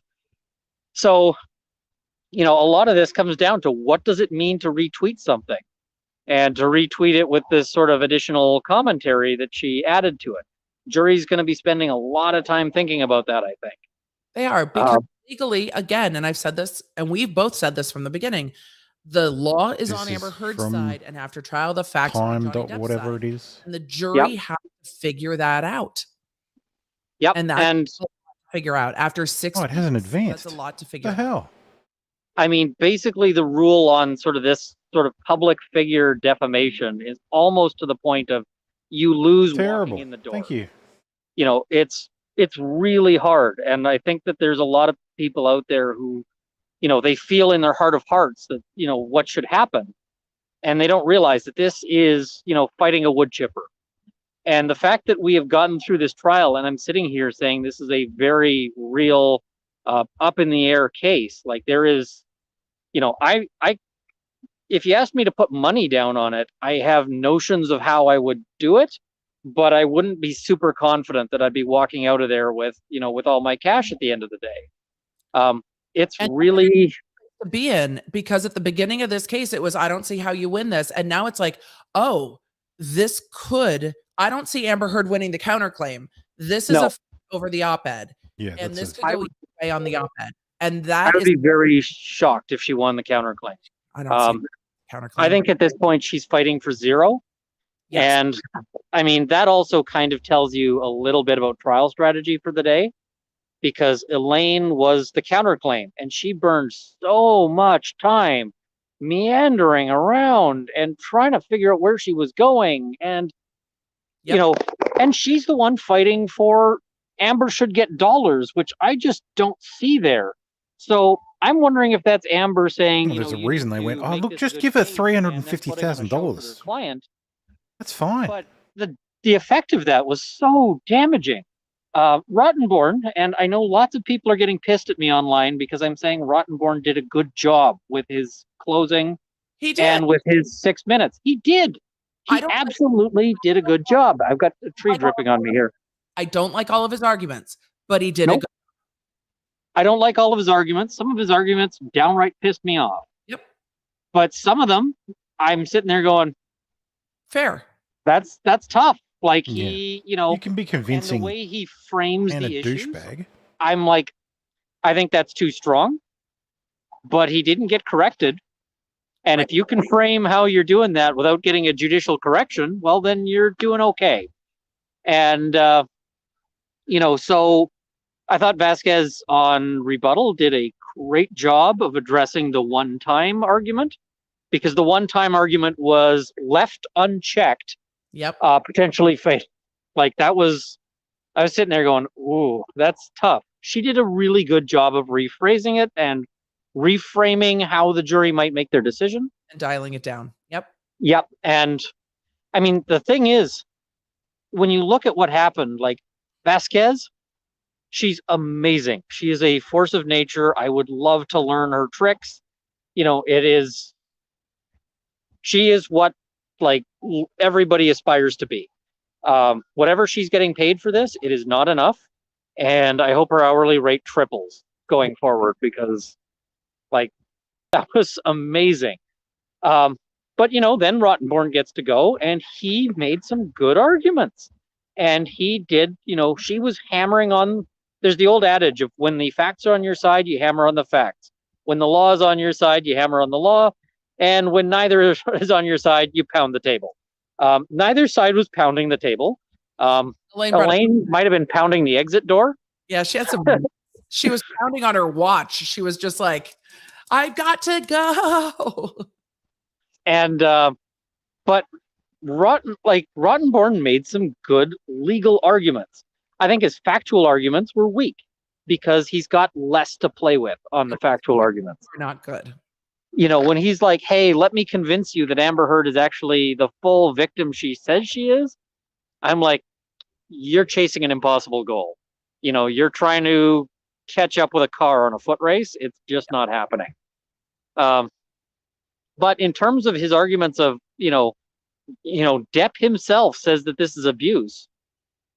That's going to be something the jury is going to be talking about and deciding if they agree with. And they may well, because it's really hard to get at the place where you're saying, we believe Depp, but we also disbelieve Depp. Right. And that's where that headline is. That's where that headline is so powerful. And that's where, yes, we are using, just like pledge and donation are apparently synonymous, we are using quote tweet somewhat interchangeably. It was a quote tweet, not a retweet, chat, we know. But when she added to it, we know it's not just a direct retweet where you're not adding anything. She added to it. Yeah. And why it's not just sharing a hyperlink, it's adding to it, which is actually why it's in play here. If she had added nothing to it, it would not legally be in play. I don't see how that claim would have survived a motion to strike if she had just retweeted. It wouldn't, but it wouldn't have survived a motion to dismiss early on or demur early on either. Like the law was against it. So it's just it was such a I think the main thing that really comes out of that, though, is the time management aspect. Because Rottenborn did an excellent 6 minutes. Yeah, he did. A great 6 minutes. But, I mean, without being profane, I can think of all sorts of analogies here, but none of them I'm really going to go with. But 6 minutes is not always enough time to get done what you're hoping to do. Yeah. And it can be a really good 6 minutes and still not, be enough. Elaine screwed him. Meanwhile, Camille had 40 minutes, 39. Yep. And she finished up with 5 minutes to spare by my clock. And, my clock was sort of a rough approximation. But, so she had comfortable time for everything she wanted to say. And she was able to both address everything they dealt with and spin up more plates than Rottenborn could stop at that point. I liked how she narrowed down and said, yes, she didn't diminish that these other types of abuse are abuse, but she said that's not what was implied in the op-ed. And that's not what was implied in the op-ed. And that is really important. And I'm glad she saved it without diminishing the other things. I thought it was powerful. Absolutely. And refocusing the jury on that when she said that sexual violence headline, she's not implying that she was yelled at. She's not implying that Johnny Depp is a dick that says rude, nasty, awful words that most of us wouldn't tweet or text. She was talking about violence, physical violence, and she narrowed that in well. Yeah, and the other thing I will mention is she, on her rebuttal, I think it was, she said, all you have is Amber Heard's word. Do you believe her? And she left like a good 10 seconds of silence. To let them, think about pop into their head, yes or no. She wanted them to pop into their mind, yes or no. And the jury did not waver their attention from her in that 10 seconds. And 10 seconds of dead air is like it was a lot. It was a long time. I was like, you got to start talking again. But I'm looking at the jury and I'm going, but the jury's not thinking so. The jury's hanging on her words. They want to hear what, it's the whole, if you've watched Rocky Horror Picture Show, the shiver with anticipation. And they were sitting there like hanging for the finish. I love that so much, Runkle. I'm going, she's got the meeting out of her hand. It's really, she did more damage in that 39 minutes than Rottenborn could hope to fix in 6 minutes. Yes. And so as much as he came out swinging with his 6 minutes, And that was that was the using time well, which is very triggering to me as someone who does not use time well at all.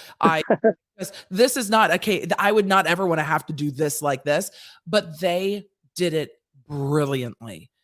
Well, and the other thing that was startling is just thinking about this. Like, the more I think about this, the more I think that their whole closing round would have been improved if Elaine had just never stood up. Yes. Yep. 100%. Because then Rottenborn would have had all that extra time to play with. And I don't think Elaine helped a bit. I don't either. And I think Rottenborn, I don't know if Elaine is the senior attorney. I'm going to guess that seniority-wise, she is the senior attorney. And sometimes those things factor into this. Amber Heard might have wanted the appearance of a woman standing up for her and a woman being her sword and shield. That might have played into it. But I think when we saw Amber Heard on her rebuttal case, that her chemistry with Rottenborn was so much better in a questioning way. It was more controlled, more direct.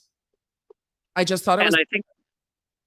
I think we saw more Rottenborn towards the end of it. And I tweeted just recently, I'm like, why have they been hiding this guy under a rock? He's really good at what he does. He's better in cross-examination, and he was better at direct than he was at cross-examination. Because his style of cross is off-putting. Yeah. Yes. I mean, I feel like part of the reason why he's off-putting is because the case he's got to make is off-putting. That's fair. And I think he would I think if Rottenborn was on the Depp side, that he would be a lot more sympathetic in terms of people liking him better. Yeah. It's tough because the man's defending who looks on the Depp side, defending because I come out of this and it's like I have someone strong who's pretending to be some of those abused are based while on being an abuser, personal background and so forth, and that kind of thing is poison to making good decisions. As a lawyer, if you're coming at this and you're thinking, I really want one side to win, one of the skills is putting that aside. And, especially if you're doing, criminal defense or prosecution work or anything like that, you're used to putting it aside. You don't want to fall in love with your case because, as a prosecutor, if you fall in love with your case, you can end up being Binger and running a whole, thing that maybe you shouldn't have run. And as a defense lawyer, if you fall too in love with your case, you can end up running a completely unsympathetic case because you just don't realize how tone deaf it is because you are coming from a different mindset. Yep. And so I think there's a lot of commentary online that is very harsh towards him. And I think some of that is that people, you frame things in that mindset. And, I think a lot of people out there, and myself included, would like to see, the justice for Johnny Depp.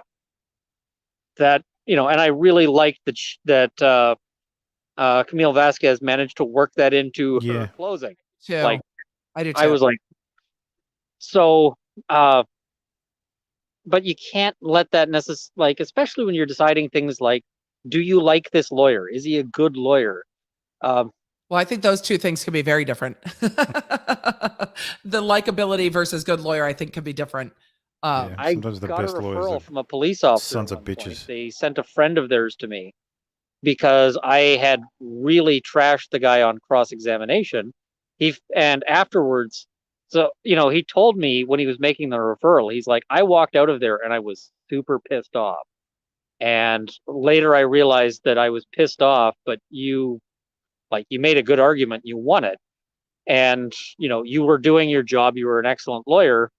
And I was pissed off because I thought I was in the right and you just completely, trounced me. He was able to realize after he settled down a little bit, he was like, I guess that was good lawyering. But in the moment, he's like, I just hate this guy. It's really easy to do that. And especially the one on the stand getting roasted. Like nobody wants to be the one on the stand getting roasted. It's not surprising to me that there is snappiness between Johnny Depp and Rottenborn. Rottenborn was part of some of these depositions. It's not surprising. These attorneys and clients have been going back and forth for years. It's not surprising. It's not surprising. One thing I will mention is an interaction I saw in the courthouse hallway which was Chu and Rottenborn running into each other. Oh, T. And at this point, just about everybody's left, right? So they're not putting on a show for anybody or anything else, but they shared a real genuine handshake. They both sort of said, good work in there. It was sort of they were sort of sharing that it was a good, good, well fought case. Yeah, well fought. And they had some camaraderie. They were. There was a moment where they sort of made a joke about they're packing out files. And keep in mind, 6-week trial. This is like hand carts full of boxes, right? And was it Chu joked that it was fan mail for Johnny Depp, and they were able to share a laugh about that. And I'm going, this is what I want to see, because as much as lawyers will get into the courtroom and can really be, they were at each other, right? They were really, there were objections. Well, there was an op-ed about how saying, the other side's arguments are cameras in the courtroom is Yeah, bad there's because snarkiness. it turns it into They a all each other's gladiatorial clients, arena. abusers and wife beaters. But it is a gladiatorial arena. In the gladiatorial arena, the gladiators live together. They were brought into the arena to fight against each other for the entertainment of the and they audience. walked out of there And they were while able to shake hands. it's not and it was a real that way genuine specifically, smile. and again, the there's not lawyers many people are around. There was both no doing the cameras, same there's job, no anything. especially in I civil just happened cases. to They're be sitting there doing the messing same with my job. phone, sending out They're tweets. defending their So, client. They're prosecuting a case, or And we saw it with they're the judge, defending a Judge A had client. a So, really nice statement at the end. but at the end of the day, end of they're close of trial there. the same. They got a class court reporter, and the So- attorneys genuinely seemed appreciative that over 6 weeks of this case and years of litigation in this courtroom, they seemed really appreciative that it went as smoothly as it did. They had one day where the I really court hope was a little late, the and jury one right day where now a is juror getting was very late. hungry This ran in a because very my smooth back fashion, and that is fucking due to an killing me. extraordinary effort on behalf of the judge and the court And I would staff and the judicial really assistants love to go to and sleep the attorneys. And we saw an appreciation for that. because At it the end. is I thought it was a really nice moment. 6:27 a.m. The judge being able to plan a 6-week now. trial out to the day and have it finish exactly on the day that she scheduled it to finish. It's basically a miracle. Yeah. This is, somewhere out there, somebody, has just lost a lottery, just because all of the luck in the universe went to that getting or that happening. It So- really speaks a lot to this judge's not just temperament but competency. And it's Yes. the lawyers when they said you have 61 hours and 15 minutes. That's a conversation with the lawyers to determine how long they need to try the case, and Yeah. that is the lawyers knowing the time they need to try the case. And I while do think I will I think they're still going to be give there till snark 5 to at Team minimum. Heard for running the clock low. I wonder if that's because of Johnny Depp's cadencing and pacing on cross, because Amber Heard's stories went long. But really, that timing But ran it's down to the look, minute. it's Memorial and they still Weekend. got it They're done going to the way they were want to supposed to, and got it to the jury get an early hours ahead start, of I the end guess. of the court Maybe day. I hope. That's incredible. The other thing I really like about this judge is you got to see a little bit of her sense of humor when the jury is out. When the jury's in, she is super regimented, super professional. She's the ex-Marine, legal badass. Yep. And, when the jury's out, she's like, let's share some banter and let's, we'll have some fun about this. Like when they both were saying that the deputies, and I mean, I feel for the deputies. They have had to deal with a world of shit in this. That they would. This is not the downtown LA courthouse where you get celebrities in their own Yeah. divorce cases all the time. This Where it's is permanently a Fairfax fucking County, shit show. Virginia.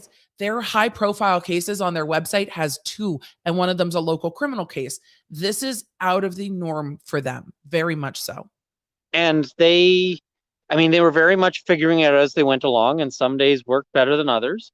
But, and they were adapting to problems that came up. I'm sure that, if there is ever another of these trials in Fairfax County, Virginia, they're going to run things a little differently and, maybe have a better sort of protocol.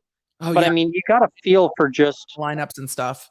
And people wanting to stampede and people wanting to, all of this stuff.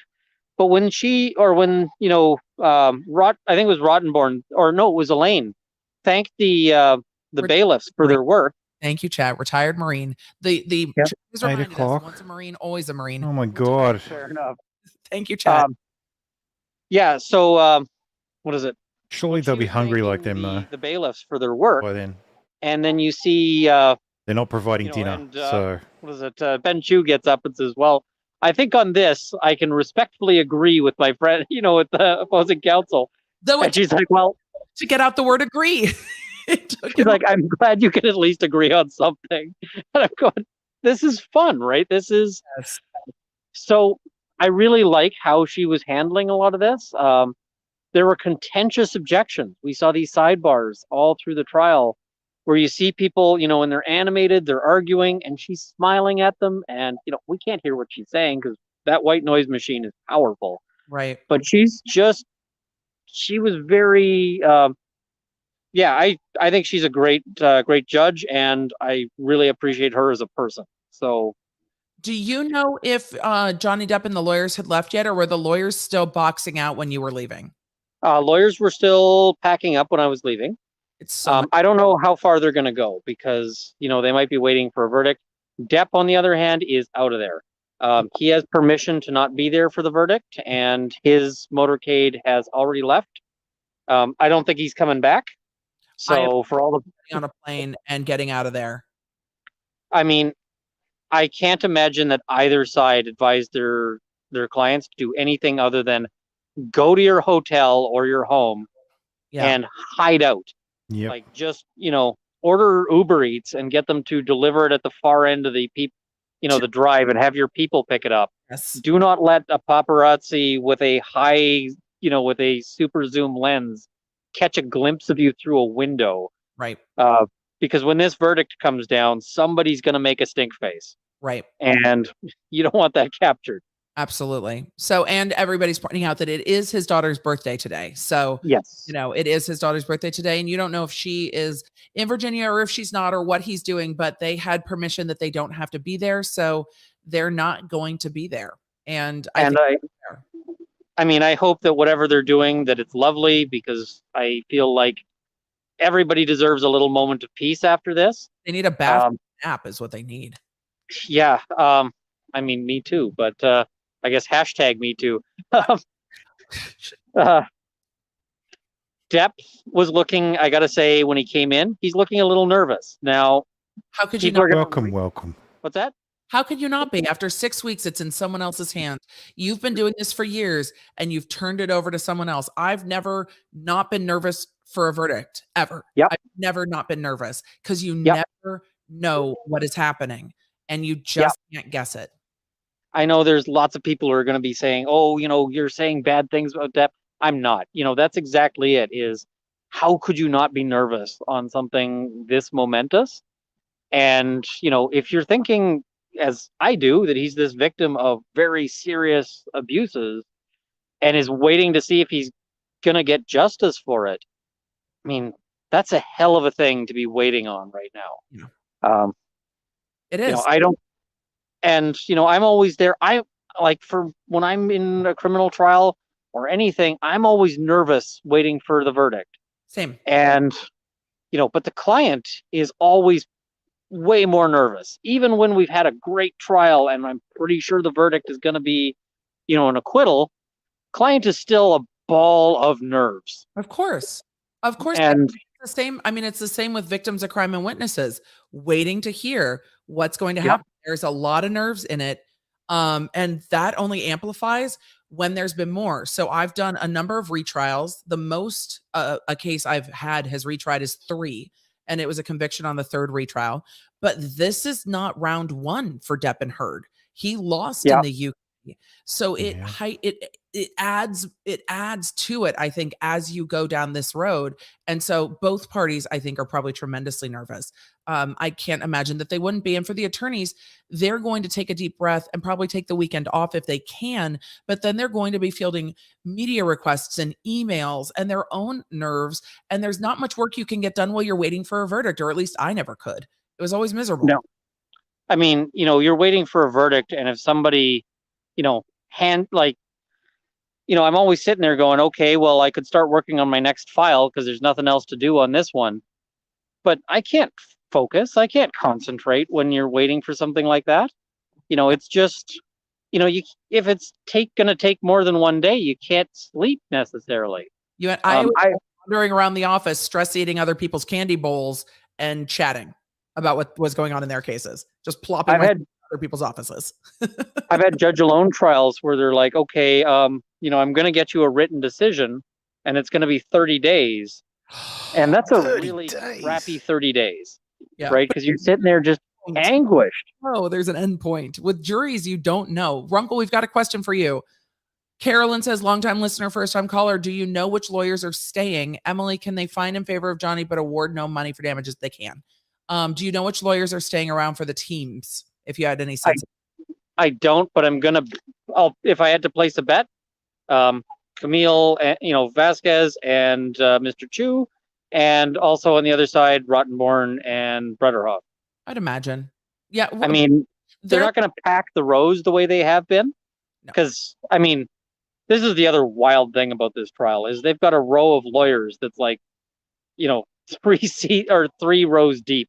It's, many lawyers today. And all the teams were in court today. And you got to see all the behind the scenes people who were probably working in an office somewhere in the courthouse or a conference room that had been doing stuff and research and probably watching the case on court feed or a stream. Probably not this one, but some of the lawyers I haven't seen before. Yes. And I suspect that they were probably in an office in the back with like a court feed in one. Uncle's hair needs a treatment. And an email, a messaging client on the other. Yep. And a research thing open. Yep. And just, okay, they said something. Research. Here's a case send. Yep. You never get that for your average trial. Like this is, it's like you imagine going to the supermarket and you're putting stuff in your own cart. This is the equivalent of like you walk into the supermarket and you've got 15 people to go do your shopping and arrange things for you. It is, it's just so much more resources than you normally have for any of this. Incredible teamwork. I mean, when they were arguing the first motion to strike and somebody is handing, I think it was somebody handed Ben Chu the case law up on a Post-it note and he just flawlessly into it. That is a level of trust we saw from this team that was really inspiring to see how well they work together. Because generally when I was working, it was just me or me and a case detective, but I can't have a case detective handing me the case law. That's not what they do. They're law enforcement. So it was generally just me. In a rare case, it would be me and one other attorney, but that was rare. And then we were still doing everything on our own. So it was nice to see it. I mean, money changes the type of trial you have quite substantially. But I mean, just the level of trust there, because they all know that they're on top of their game. Yep. I mean, I have had, I have worked at firms, and I'm not going to name anybody, but where you assign another lawyer to assist you with the research, and then you get a bunch of cases back, and then I spend time reading them because I'm going, sure, you found me these cases, but are they any good? Right. That your professional reputation is on the line when you read that Post-it note. Yep. Because the judge could say that case is wildly inappropriate. It's been reversed, or it doesn't say what you think it says. This is really a trust fall at a cliff kind of thing. And they are really working well together. And I really like to see that. It is. It was really nice to see. Do you have time for a few questions, or do you need to go? I don't want to keep you from margaritas. Margaritas are amazing. Let's handle 2, and then I'll go grab margaritas. Then you'll go grab margaritas. All right. I'm going to try to make sure that I'm going to see if we have any for you specifically. Question. What was the jury's reaction to Elaine mocking Johnny Depp again? Did you see she got a little bit into that voice in her closing? I think she was trying to do the voice less because it was less obvious. Mm-hmm. Or it might just be that, her back is to me, so I can't actually hear her as well as the jury can. It wasn't quite as aggressive. The jury at several points seemed to be a little put off. And there were a couple of jurors who I thought sort of made a little bit of a really face at that. I don't think that's never a good idea, right? It's unprofessional. If they still appalled by that. The other thing is, as a lawyer, you really want to come in there and you want to be in the position of a trusted friend. You want the jury to basically think, this is the nice lawyer who's helping me get to the right decision. And, because at that point you can convince the jury of all sorts of things, and you can say, hey, because if they trust you, they need to like you. Yeah, but if it's not just like, I mean, if they think you're being unfair to the evidence, or US twisting words, splitting hairs, being slimy. Yeah. So like when I have a police officer on the stand, it's, constable or whatever, so-and-so, you treat them with respect, because even if you are alleging this person is a terrible police officer who is engaged in multiple intentional rights violations, you still want to be seen as the person who is the sort of the adult in the room. Yeah. And you lose that when you do that sort of thing. It's not a good move. So I didn't like that. I don't think the jury liked it either. That's the kind of thing to just purge from your vocabulary if you're a lawyer. Without disclosing your travel plans too much, will you be in the United States past the long weekend when the jury resumes, if they resume on Tuesday? I will not. If we get a verdict today, I'm going to be in there to see it. Otherwise, I'm going to be watching it on the same feeds as everyone else. All right. I mean, Virginia is beautiful. I never really thought of Virginia as a possible vacation destination, and it's lovely here. It is. Also, Tennessee, we still have trees. It's very cool here too. I'm just saying. I may have to make the trip out at some point, but Tennessee looks a little like Virginia, and we've got some great stuff. Runkle, is there a tornado inbound? Are you being weather safe? I don't think there's a tornado inbound, but if so, I feel like a margarita is a great preventative measure. Agreed. And I think Rob will take good care of you. He's a local. So Runkle is not just running around by himself. He has, the locals there, boots on the ground to help out. So, which is also good, because exhausted Runkle is my attention deficit sort of goes up to 11, which is basically just all of the usual chains on my attention deficit are broken, and I'm kind of just running around. Rob is very level-headed, and that is a good thing for right now. Do you, and you're running on no sleep, and you've been sleeping on the ground, are you anticipating streaming this evening? And if so, do you want to tell everyone where to find you? Because I really want to let you go get a margarita. So you can find me at Runkle of the Bailey. If you put that into YouTube, it'll come up with me. There's not a lot of Runkles out there, so it's sort of easy to find. I am planning on streaming later today. I'm going to have to figure out sort of what time. First of all, like for right now, all I'm doing is just waiting on juror watch, because if we get notice, if we get word that they're coming back, we're dropping everything and going back there. And close. Yeah. So I don't want to go, sort of base camp is Rob's place, and it's a little distance away from the courthouse. We don't want to go that far. Yeah. So it may also be wise for me to take a nap in between now and then and just recover a little bit of brain cells, because fair.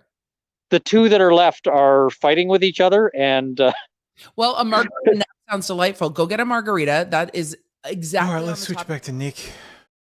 See what's going on there.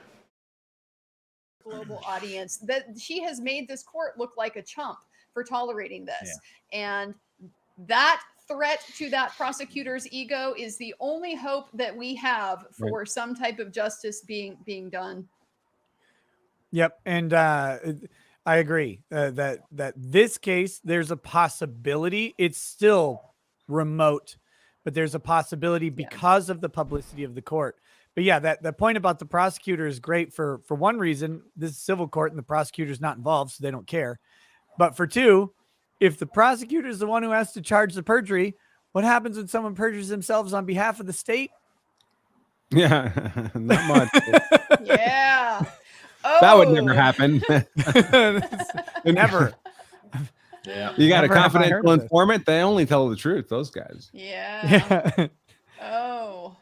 That $200 so that they can go buy meth without getting busted, it really means nothing to them. They're definitely not going to lie for it.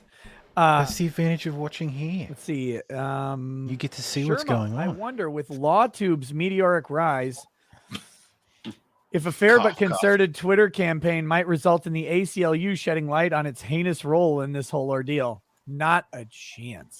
Well, they're down $3.5 million, so they're busy right now. Yeah, but no, there's not going to be, the ACLU is not going to admit any wrongdoing. They were just taken in by, worst case, they were taken in. What reason did we have to disbelieve Miss Heard, who had a domestic violence restraining order. And when we talked to her about it, insisted that she was horrifically abused at the hands of this monster. I mean, we didn't know that she lied. How could we have? No, it's like Amber Heard invited the ACLU out to dinner, and then when it comes time to pay for dinner, Heard's paying with an apparently fake $20 bill. They're not going to say anything. They just had the dinner. You know, they can just let it go, and there won't be any trouble for them. They're hoping. Well, I assign much more nefarious purposes to the ACLU. I think they were full into this, and they knew it. They orchestrated this whole thing. And I'm in this weird nebulous point where it's like too bright for my light and too dark. It's like a tale of two streams. You've got someone who works in a kink dungeon. Well, you're just getting choked by and someone who wants something explained on Bytes stream. Don't worry though. After being choked and smothered and bludgeoned in the back of the head repeatedly, you'll wake up in the morning. That's how those things normally go. People who are strangling and punching dramatically. What the hell is this? And I'm just left with the question of whether the bottle was broken or not. Yeah. Go for it. I feel like you'd know. Yeah. I'm feeling a bit low energy at the moment. Wassapalooza the Drunk says Ben should end it saying today is your breakout role in the story. Today you... to the jury. Today is your breakout role in this story. Today you all are the heroes. Today you all are the Justice League. Restless Medic says, well, that pretty much does it. In her own words, she said she published it. It's hers. And if I was a jury member, that's the final nail in the coffin for me. There was a lot of this going around yesterday and today. Amber Heard admitted she wrote it.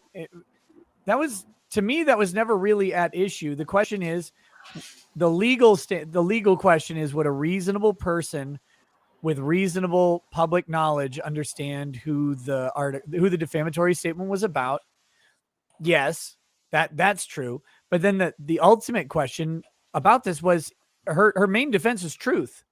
Like it was always truth. She said, no, this is true. That's why we got all this testimony about the abuse, which I think they took way too far. But the testimony was that it was true, or what other parts there were protected opinion that could not be proven true or false by anybody, even with objective knowledge. So that was their defense for it. So just the mere admission of publication was never that big for me. I know it got really popular on YouTube and Twitter, but I guess, with the law, it just doesn't work out that way.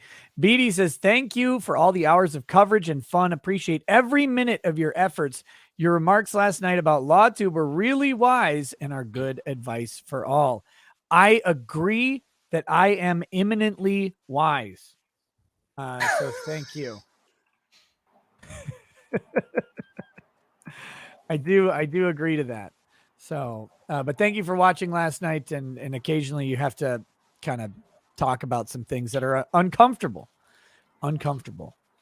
Oh, and again, I have to just reiterate that top 10 Lawtuber article, all I want to do is leave the group text. Can I please leave the group text for that thing?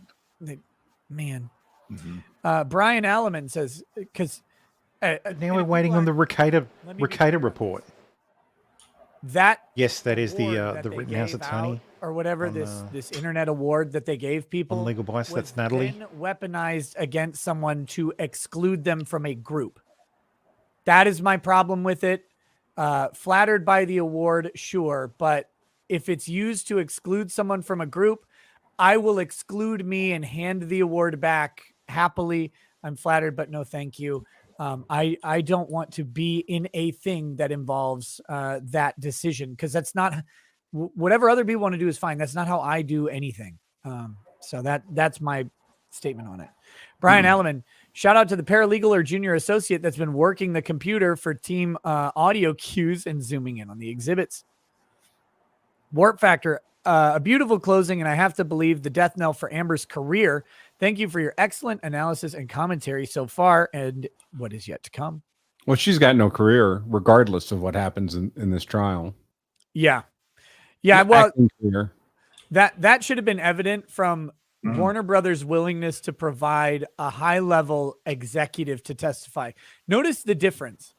For Johnny Depp, They provided a corporate designee. Yes. Whose job is I'm to convinced it's a literally troll. have a title Others that says others think it's executive, serious. but not seem to understand a But, single thing about yeah. how the company I look forward to the Ricada report being returned by the Ricada Commission. Corporate designees often are just in a position to not know enough about anything. Yes, And they're so- deliberately kept in the dark about anything except where the papers are. Right. And I mean, it played through. What about Johnny's hiring? Oh, that's above my thing. It's like, you're an executive and you have no idea about hiring for one of your biggest productions with the title role. Like you don't have any knowledge. Nope. I don't know about that. Maybe you should ask Jerry Bruckheimer or whatever. He's not even a Disney employee. What? Yeah. So, but notice for Amber Heard, Warner Brothers sent the actual executive, the executive in charge of DC films at Warner Brother comes down, the guy who makes the hiring decision, the guy who you'd be renegotiating the contract with. He's the guy that sits down and says, yeah, we weren't going to do it. We weren't going to renegotiate it. In fact, we considered not exercising our option for this film at all. He's doing that. I have a feeling Aquaman 3 is off the table for Miss Heard. Yes. If There's no way she's going to be an Aquaman. Well, I mean, she's Aquaman been 3. excluded from number 2 apparently at this point. Yeah. Yeah, Her I haven't role seen the is official significantly reporting that minimized. she's actually gone, but I have heard that. But yeah, just there's no interest for Warner Brothers or any studio to make a definitive statement or to make any statement about what would have happened in negotiations. Like that was complete out of this world that Warner Brothers agreed to come talk about it at all. So I think you can draw a healthy inference that they're not happy with her and don't want any of this drama. Croyd says, could also "Cold indicate that Steel Camille." Warner's interested in casting Depp in something. Tarkina Meyer says, "Aloha from Oahu. Vacation Part 2. Great coverage for the trial." Oh, dang. Tarkina, your vacation sounds pretty awesome. Have fun with that. Next, The sun is officially up. we've got CS. Could use the same manipulation that has brought her thus far. Are you going to risk imposing further punishment on this woman who could have been brutally abused? And I can hear the humiliated by cockatoos this in the man? distance. Can you beginning risk to go batshit. not believing her? Yeah. Yeah. Pretty We- much, we- yeah. Apologize if there's we some got weird something. We got something bird close to that screaming noises. argument, but they didn't go that far. Adam McFadden says, as someone who knows nothing about the law, thanks from Scotland for covering this. Oh, thank you, Adam. Forgive my Scottish accent earlier. Too many clamps. During Camille's closing, Elaine looking back at Amber like, damn, you did all that? Dragon's Treasure says, final week of trial. Head to the Dragon's Treasure. Pick up your tea and use the code before it's gone. It has So if been. you are a tea lover, like loose leaf tea, thedragonstreasure.com, or if you're an anime degenerate, either one, thedragonstreasure.com. You can But go how get did those some- two come together?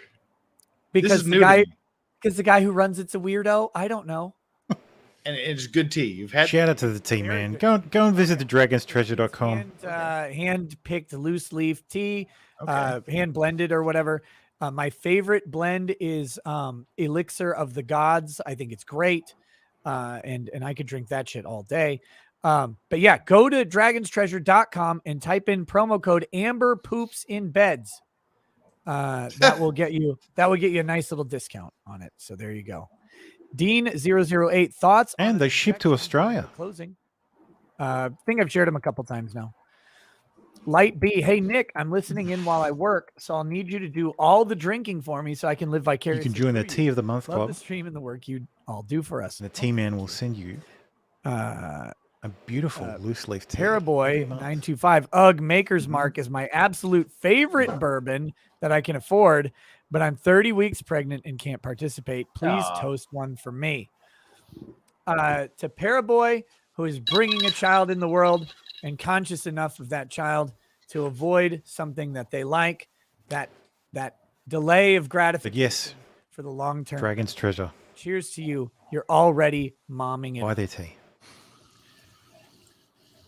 Wow, this is like the least purple I can look with this weird, like bright red sunrise coming up over here, and my light's on full, and I'm on a pure white light filter. That's your opposite color wheel behind you is your enemy. I need a bruise kit. You need some peach tone concealer. Yeah. You call it the makeup artist. What do we need to do? Normal. Just throw the bruise kit at my entire body. I look like that guy that was like drinking mercury every day.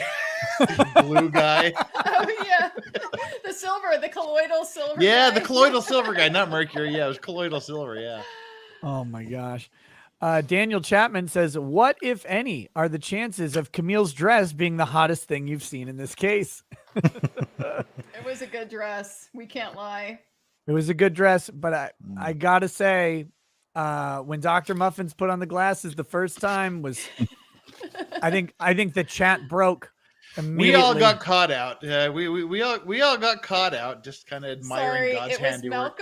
Malcolm Connolly's testimony the whole time. I didn't need the words. The voice was enough. I do think Emily's setup is a lot more like he's very professional. Like Scottish guy. Oh, yeah. The Scottish guy. And it's very Emily. Groundskeeper He was Willie. hilarious. He wasn't was Fraser's Groundskeeper brother. Willie, yes. Yeah. He was good. Yeah, he wasn't the British guy that testified. I think that's what Bytes is going to go. My that's what she would like to go for. But my favorite Dr.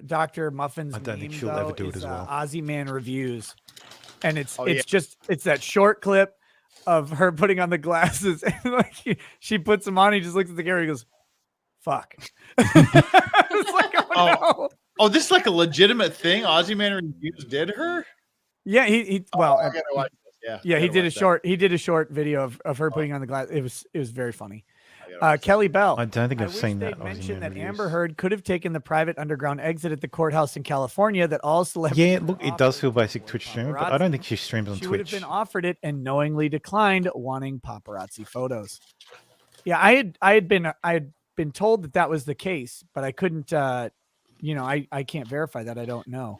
Well, I'm assuming it's the LA County Courthouse, and I'm assuming they have more than one door.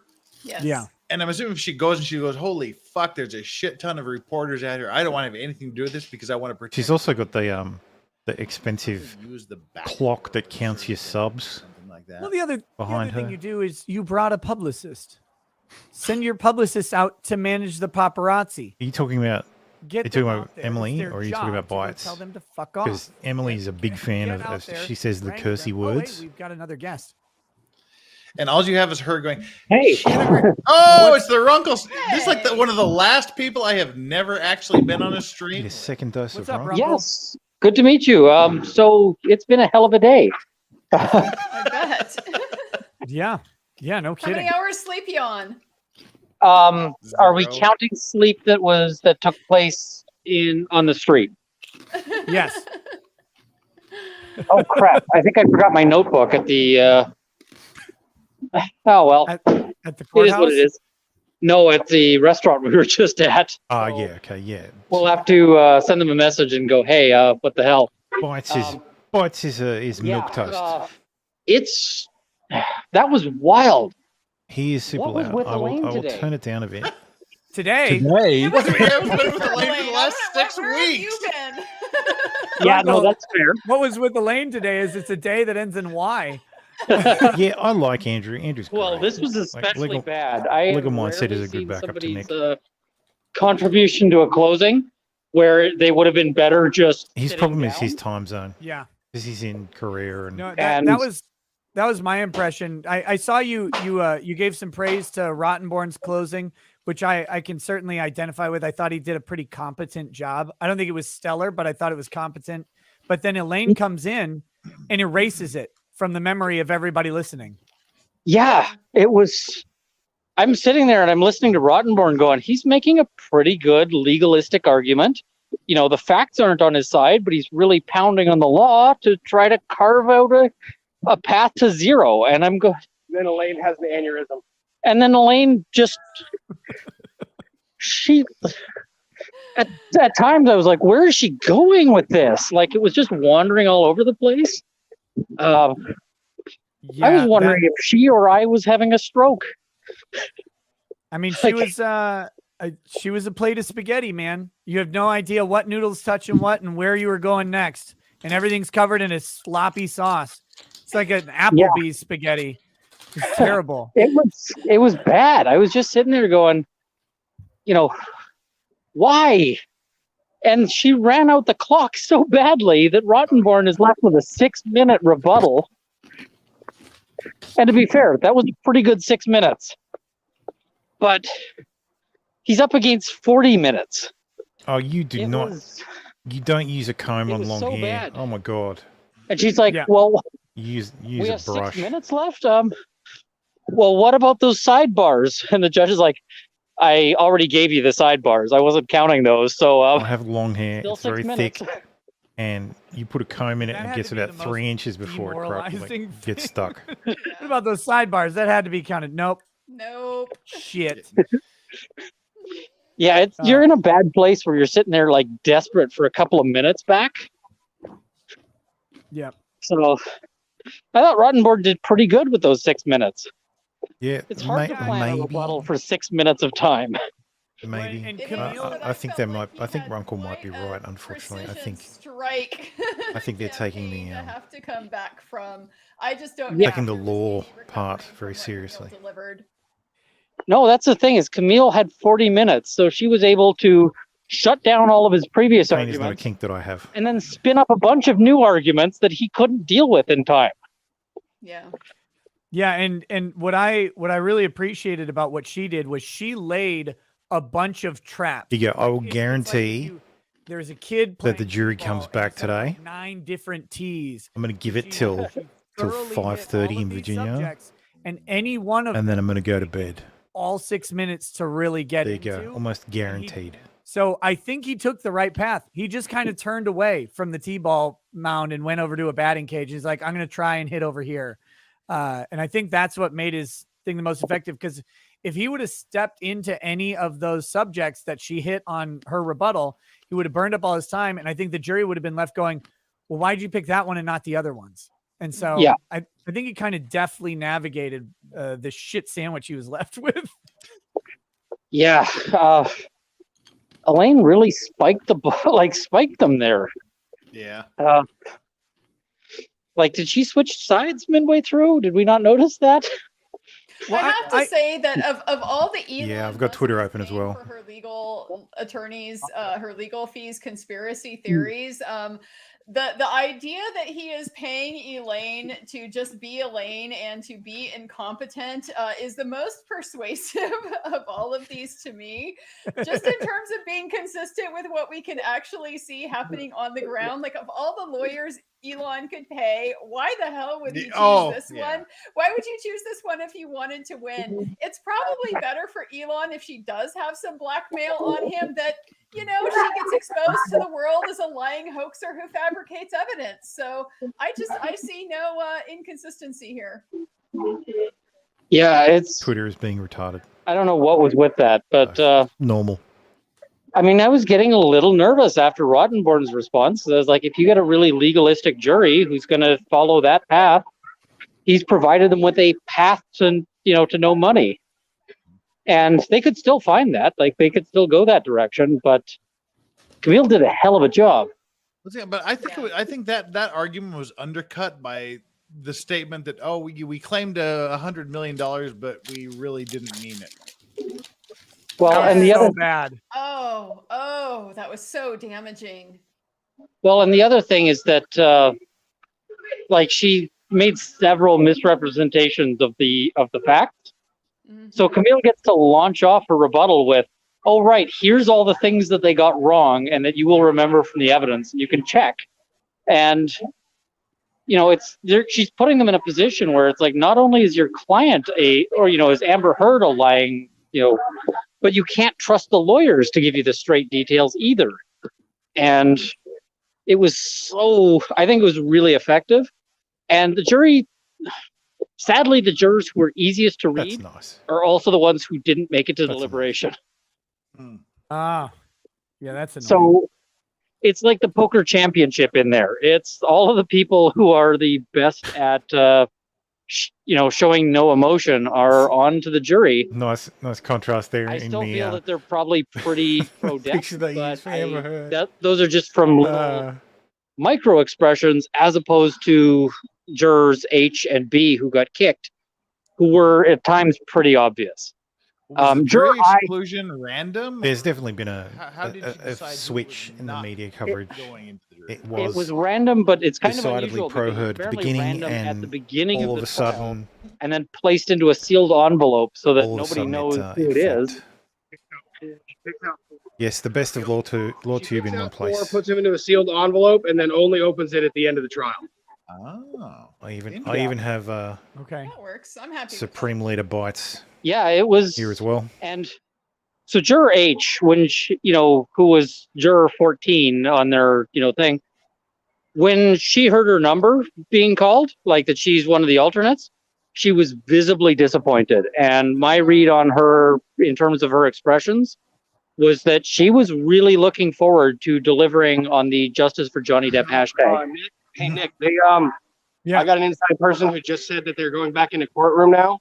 They have locked us out. They have locked us out, so the guards are not letting us back in no matter what. But everyone that's inside the courthouse is going back in the courtroom now, so pull up the feed if you can. Ooh. Yeah, I will. I've got one of them up, but it's just, interesting. it's playing reruns, so I'll grab another one just in case. That would be devastating, I think, if they're back and not for like a jury question. It's a mutual dismissal. My accent brings all the girls no to money the for to the anybody, stream. or it's a question. Or it's we're coming back on Tuesday. Yeah, there's no dinner. Well, it's only 5 o'clock. Is it 4 or 5 then? No, it's 5. Oh, 5. Ridiculous, Jesus. Yeah, but if you know you're not going to have a verdict in the next hour or two, then there's no. Yeah, you're going to be. Let's go home, or let's go and get Have your dinner. long vacation, exactly.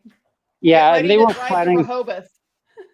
Yeah, they were planning. I mean, normally That's they've been entirely ending at possible. 5:30 or so each day. So this is right along the lines. If they're saying, "Hey, we're not going to get to it tonight," I think that bring them in, they just do the last instruction. Figure that'll take 30 minutes to give them the instruction and get them out of there. yeah, Yeah. you guys are going to be going home. Please don't watch Ricada's stream. You people at home should watch Ricada's stream, but the jurors should not. It's it's. I But did if it, they've actually YouTube. got a verdict. I did it'll it. Be a no money. I said I'd be. 90% I no said I'd be money going to bed or- in half an hour, and the or jury just said, $1. "You know what? Or That's they just fair. go, Let's no, get the Johnny fuck Depp out of whatever here." he wants, right? Well, the other number that would be an easy number for them to come to in a very short time is 7 million. Yeah. That's Yeah. one I And thought see, might be- that would be the perfect result would be we've come to a decision. Well, It's the 7. problem Like is that the we jury is believe made up we of people who are hard to read.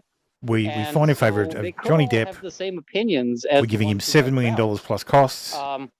I don't Boom, think it's done. going to And be then anything for everything Juror rhymes. I is The really, amount really anti-Amber. he gets it. So he it's makes as visible if faces of disgust when his she's marriage to Amber testifying. Heard didn't He exist. sleeps when Amber's counsel is is presented. No, Laura and Lumber said is they're openly, locked out, but they're calling people he back is not into shy the about basically into the saying, courtroom. "I made my decision and I know where I The stand." theory is that they're being Question is, given final instructions and then is sent this, home is for the this a weekend. strong-held belief, or is this just what I think and I really want to go home now?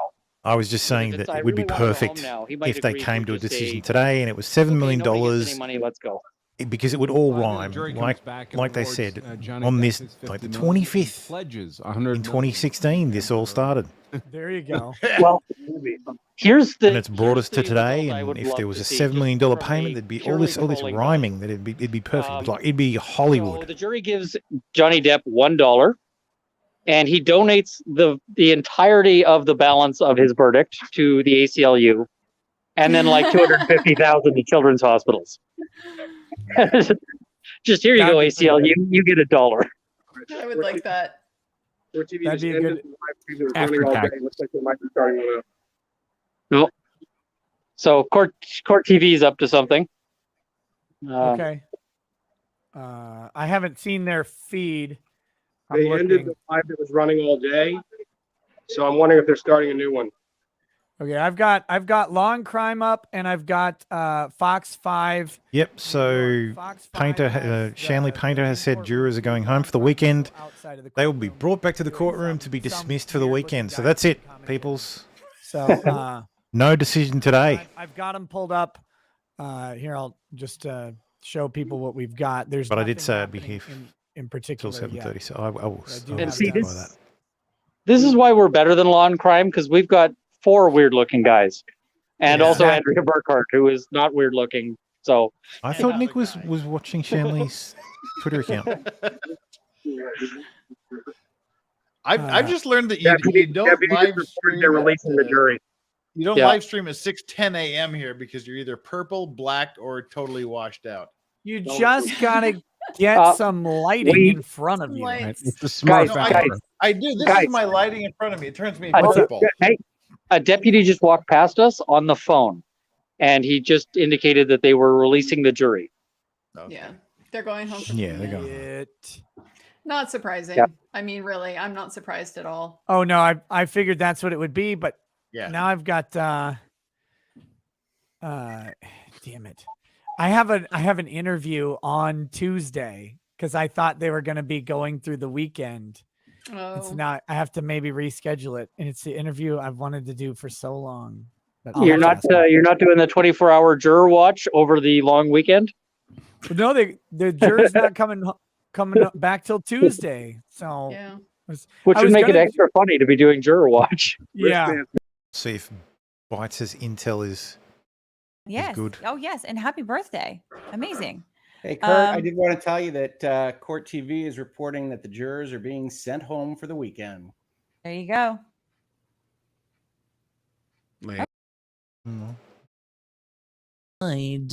Denied. Speaking of Jen Shaw, do you plan on being in the courtroom for trial in July? I need to make sure the trial doesn't get moved. It is my goal. I need to look at how long they're estimating for the trial because I could end up being in New York for quite a while. But yes, it is my goal. I'm not going to be dressed as cute as Shanley Painter from court. It's not. I am not going to have my girl in the green dress moment. That's not going to happen. Also, it's not streaming. That's not going to happen. Shout out to my beautiful wife, Jane, on her 4th decade of life today. Happy birthday, Jane. Can she really falsely accuse him publicly of those serious crimes? Fact. It's quite a thing. Like the usual. I need an easier way to toggle the different audio streams. With the pirate hats, I love that. I think it's the same alpacas, but it was a different costume today. I said this was a black guy, but I don't think it is. I'd love to he's just either be able to do it he's either inside light-skinned or he's tan. OBS. I don't know which one. Well, I'm Thanos at the moment, so I can't. More like Papa Smurf. God, Yeah. I feel like Generally- you haven't taken a breath in 8 years. It's the autoerotic asphyxiation thing I've got. Violet Okay, Beauregard Tubin, over calm here. down. Court TV has just tweeted out that the jurors are being sent home for the weekend. So yeah, that doesn't surprise me a whole lot. They're going to have some arguing to do. We'll see. So they've got the long weekend to look at the internet, talk to their friends at the picnics and their families. Yeah, anybody who I am baffled as to how these people are not being sequestered. Let us out by noon on Monday. I feel like nobody gets sequestered It's going anymore. to be really hard for them to avoid things. You know, you turn on any television and this is going to be what's on coverage anywhere. They're going to walk out the fucking door. Oh, yeah. Plus, they're going to walk out the front door, which they've been doing on many occasions, and into this giant morass of people who are like 99%, Johnny Depp supporters. Although I do see one guy with an I stand with Amber sign. One guy. Yeah. Although she did wave it at Depp. Did she wave at Depp? I think she was pro Amber though. Oh, she was pro Amber 100%. She was actually falling asleep. This person next to us, she was falling asleep during. We saw her, yeah. Or I was saw her. falling asleep too, so I can't say anything. She was making like sad noises during. but in some circumstances, she let out this heavy sigh during the Camille's rebuttal. It's like, okay, we get it. Yeah, Memorial Weekend. I actually thought she was going to get booted at one point because she fell asleep several. Realistically, it should be. Look, you initial. You guys initial sit there till you and get a verdict, and we'll the get you some bailiff hotel noticed rooms, and told that's her it. to wake up or get out. So Wow. I'm afraid I can't criticize her as someone who Twitter. Well, you've got these giant fucking court complexes. There will be situations where you have to sequester As long as you weren't dead, man. a jury. How about just build accommodations into the courthouse? Excuse of researching the. I'm sure that'll come in handy in other circumstances. This time I was just out. Either they're asleep, dead, or tying their shoes for a really long time. Yeah. Well, as a guy who's been sleeping, outside and on concrete, hashtag me too on the tired. Yeah, no kidding. But there's been plenty of cases where the jury should have been sequestered of late. Court TV. Because I don't even think I don't even think Chauvin had it's all done, so I could jury sort of reveal sequestered. secrets, I guess. Runkle, But I'm in the Pacific Northwest. I'm here for real men sleep out. Because those guys marched in every day through the brutal getting in. There's through the front been door, times through the barricades. because we got tipped off that so initially they've been saying nobody can go onto the courthouse property before 1 a.m. So people sort of have been having to sort of stage in places that are away from the courthouse. Yes, that's right. And That then is they not what move I up mean. to near the courthouse for like 12:50. And then there was this big charge of people towards the courthouse, which of course the bailiffs didn't appreciate because the night before there was a charge and several people had fallen down and been stepped on. Thankfully, nobody went to the hospital or anything, but Stepped on you, say. there was like trampling going on. Wait. And Attorney Tom has entered the chat. We're actually going to be lining up next week for jury deliberation. wow. Here we go. But I've got the judge. they actually had people line up into 5 separate lines, and they were going, hey, pick a line, any line, and everybody was in the line right next to sort of the front of what would eventually be the final line. And I actually got stuck in that line because I was wedged in by people. I had to sort of I had to sort of elbow my way out to get out of that. And but Rob got a message saying, hey, they're going to be taking like people off the front of each line. Get here. This line Camille must have gone home. Hold on a second, Runkle. Oh. You'll have to reshare with the audio rackets. Stupid StreamYards. Judge is like, well, I'm rather surprised it took you, haven't reached a verdict yet. Rather disappointing. Are you guys not able to judge credibility or what?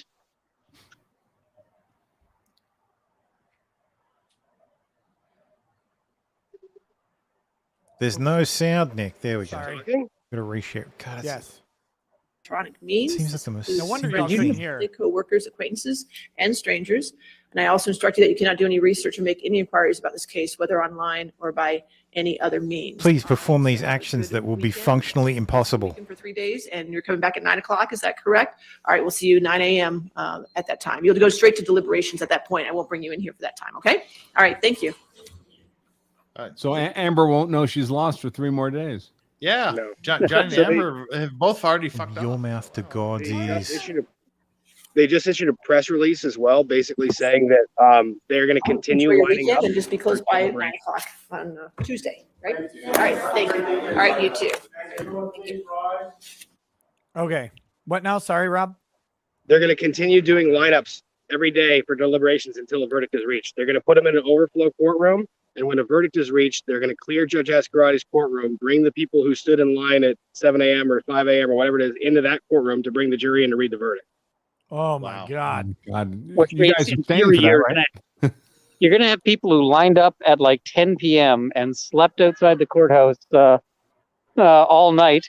And they may have slept outside the courthouse all night to watch an entire day of nothing happening and then get sent home based on jury has no verdict yet. That is a hilarious goal. Are you going to be one of those? I am not. I'm going to be going back to a place where I have a bed. And A wise man. I've got people we've got people randomly shouting out, "Hey Rob, hey Runkle." It is a weird circus. I'm not used to people shouting at me and waving and so forth, and on occasion wanting pictures or autographs. It is, but there's a ton of people watching the coverage out here, and it's something else. Runkle will be the best-selling Halloween costume for 2022. Yeah. Probably not. Nobody's going to want to look like this unless they want to scare the children. That's the whole point of Halloween, though. Yeah. Fair. I haven't decided yet whether I'm going to lean into Witcher or Elf for my Halloween costume. But, Elf. Elric of Melnibone. That's what you need to lean into. Fair. Well, kudos, Runkle, to you and Rob and everyone else, DUI guy who did all the hard work, sleeping on that sidewalk and standing in line so the rest of us could benefit from your insight. We really appreciate it. And especially Runkle flying halfway across a freaking continent again to do this. Well, and we almost ended up needing your services because there were several points where it was looking like it was going to turn into violence and like we might need law of self-defense out here. I believe it. Yeah, I'm not allowed to Andrew carry can help you out when you say that it's like you're navigating on the roads and you don't consent to any joinder. No joinder. I do not consent to joinder. I'm an Article 4 free inhabitant, and I am traveling on the land. I'm having it on the land. Oh my gosh. Well, I guess that's I don't know. It's a letdown. I thought they'd stay till at least 7, and do some like actual work. What are these lazy ass jurors even doing? I kind of got the sense that the they judge need to was giving a earn their very $30 a day. We're probably not going to get to a decision today, so we're not going to even bother trying all that hard. When she says, "Hey, we're not serving dinner," yeah, that was kind of a yeah. It was a go home, people. Get it? Yep. Yep. You don't have to go home, but you can't stay here. Yeah. Yeah, she wasn't quite allowed to play closing time. Yeah. What could the jury have done in that time other than like say, "Hi, my name is," and "What is your name?" Yeah. Well, they all know each other by now. Yeah. Yeah. I frankly cannot fathom that this jury is not being sequestered for at least deliberations in this case. Like, it is.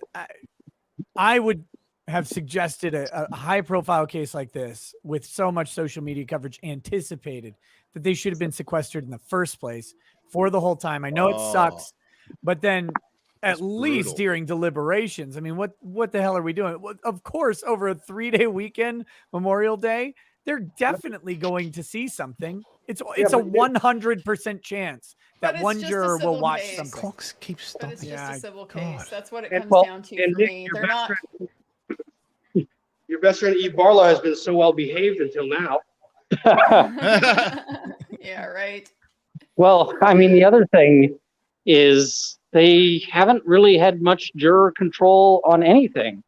There have been times I've had to shut off streams because I was about to accidentally capture a juror in them. And I'm just like, that's not happening. Even if I don't identify him, it's just, that's not happening.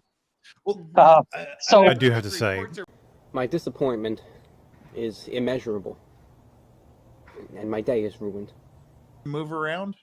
I was hoping for today.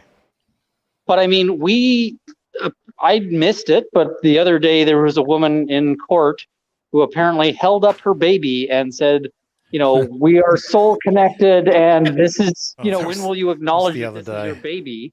To you? No, to Johnny Depp. Nobody's going to say that to me. Well, his wife is going to Mars. Mine, but This is not the it's father you're looking for. Move along. Yeah, no, they were yelling that to Johnny Depp, and when you've got that level of mental illness wandering around, you've got to imagine somebody might, go up to a juror and be like, "Hey, you really need to give this to Johnny Depp." I don't know if anybody saw this. Suddenly, you got a mistrial going down. Like a very, very young Runkle, or some possibility with very, very short hair. And his wife, who is one step closer to a one-way ticket to Mars. Again, I don't know what that says about Ian. put him on a bus, take him to a cleared out Wendy's. But yeah, whatever, so or she's just on the bring in, one. She's among one of 54 Canadians who still have the chance of one day roaming the like free 2 the hours, red planet. And they come in, and the mayonnaise is She's like a finalist for the everybody- Mars One mission. Yeah, it's Every green from the sandwich has avocado. fresh mayo. Yeah. So yeah, Judge You're Borowski definitely telling in the mayo jurors, country. telling the jurors, hey, if you go, oh yes, go to he lunch, looks like a but small eat in the child. Cafeteria, don't eat the tuna salad. Yeah. The entrance and trial. Oh, you all survived lunch today. That's good. so funny. He's like, listen, I know you got to go to the cafeteria to get lunch, but I need you to all come back. So don't eat the fish. Always suspicious. Go with God. Remember, we're in Wisconsin. We're nowhere near the coast. There's no fish. We don't grow ahi tuna here. I mean, my local cafeteria or my local courthouse cafeteria has chicken strips you can shave with. So, yeah. Well, in Actually, Utah, we had like the place where everybody, because you had the federal court and the state court right next to each other, and between the two you had the judge cafe.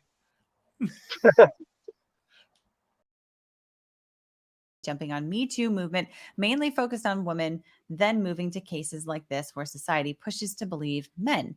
As a survivor of DV, thank you all. Yeah, that's a great question. So, I mean, just so you guys know, the training that officers go through. Have a look at the difference and DV between these two streams. Of that training, you have happy, smiling, laughing. Talk about updates to the community, especially if you're in a just city, county, whatever. Depressed. Literally all the resources. So these people are not happy to be there.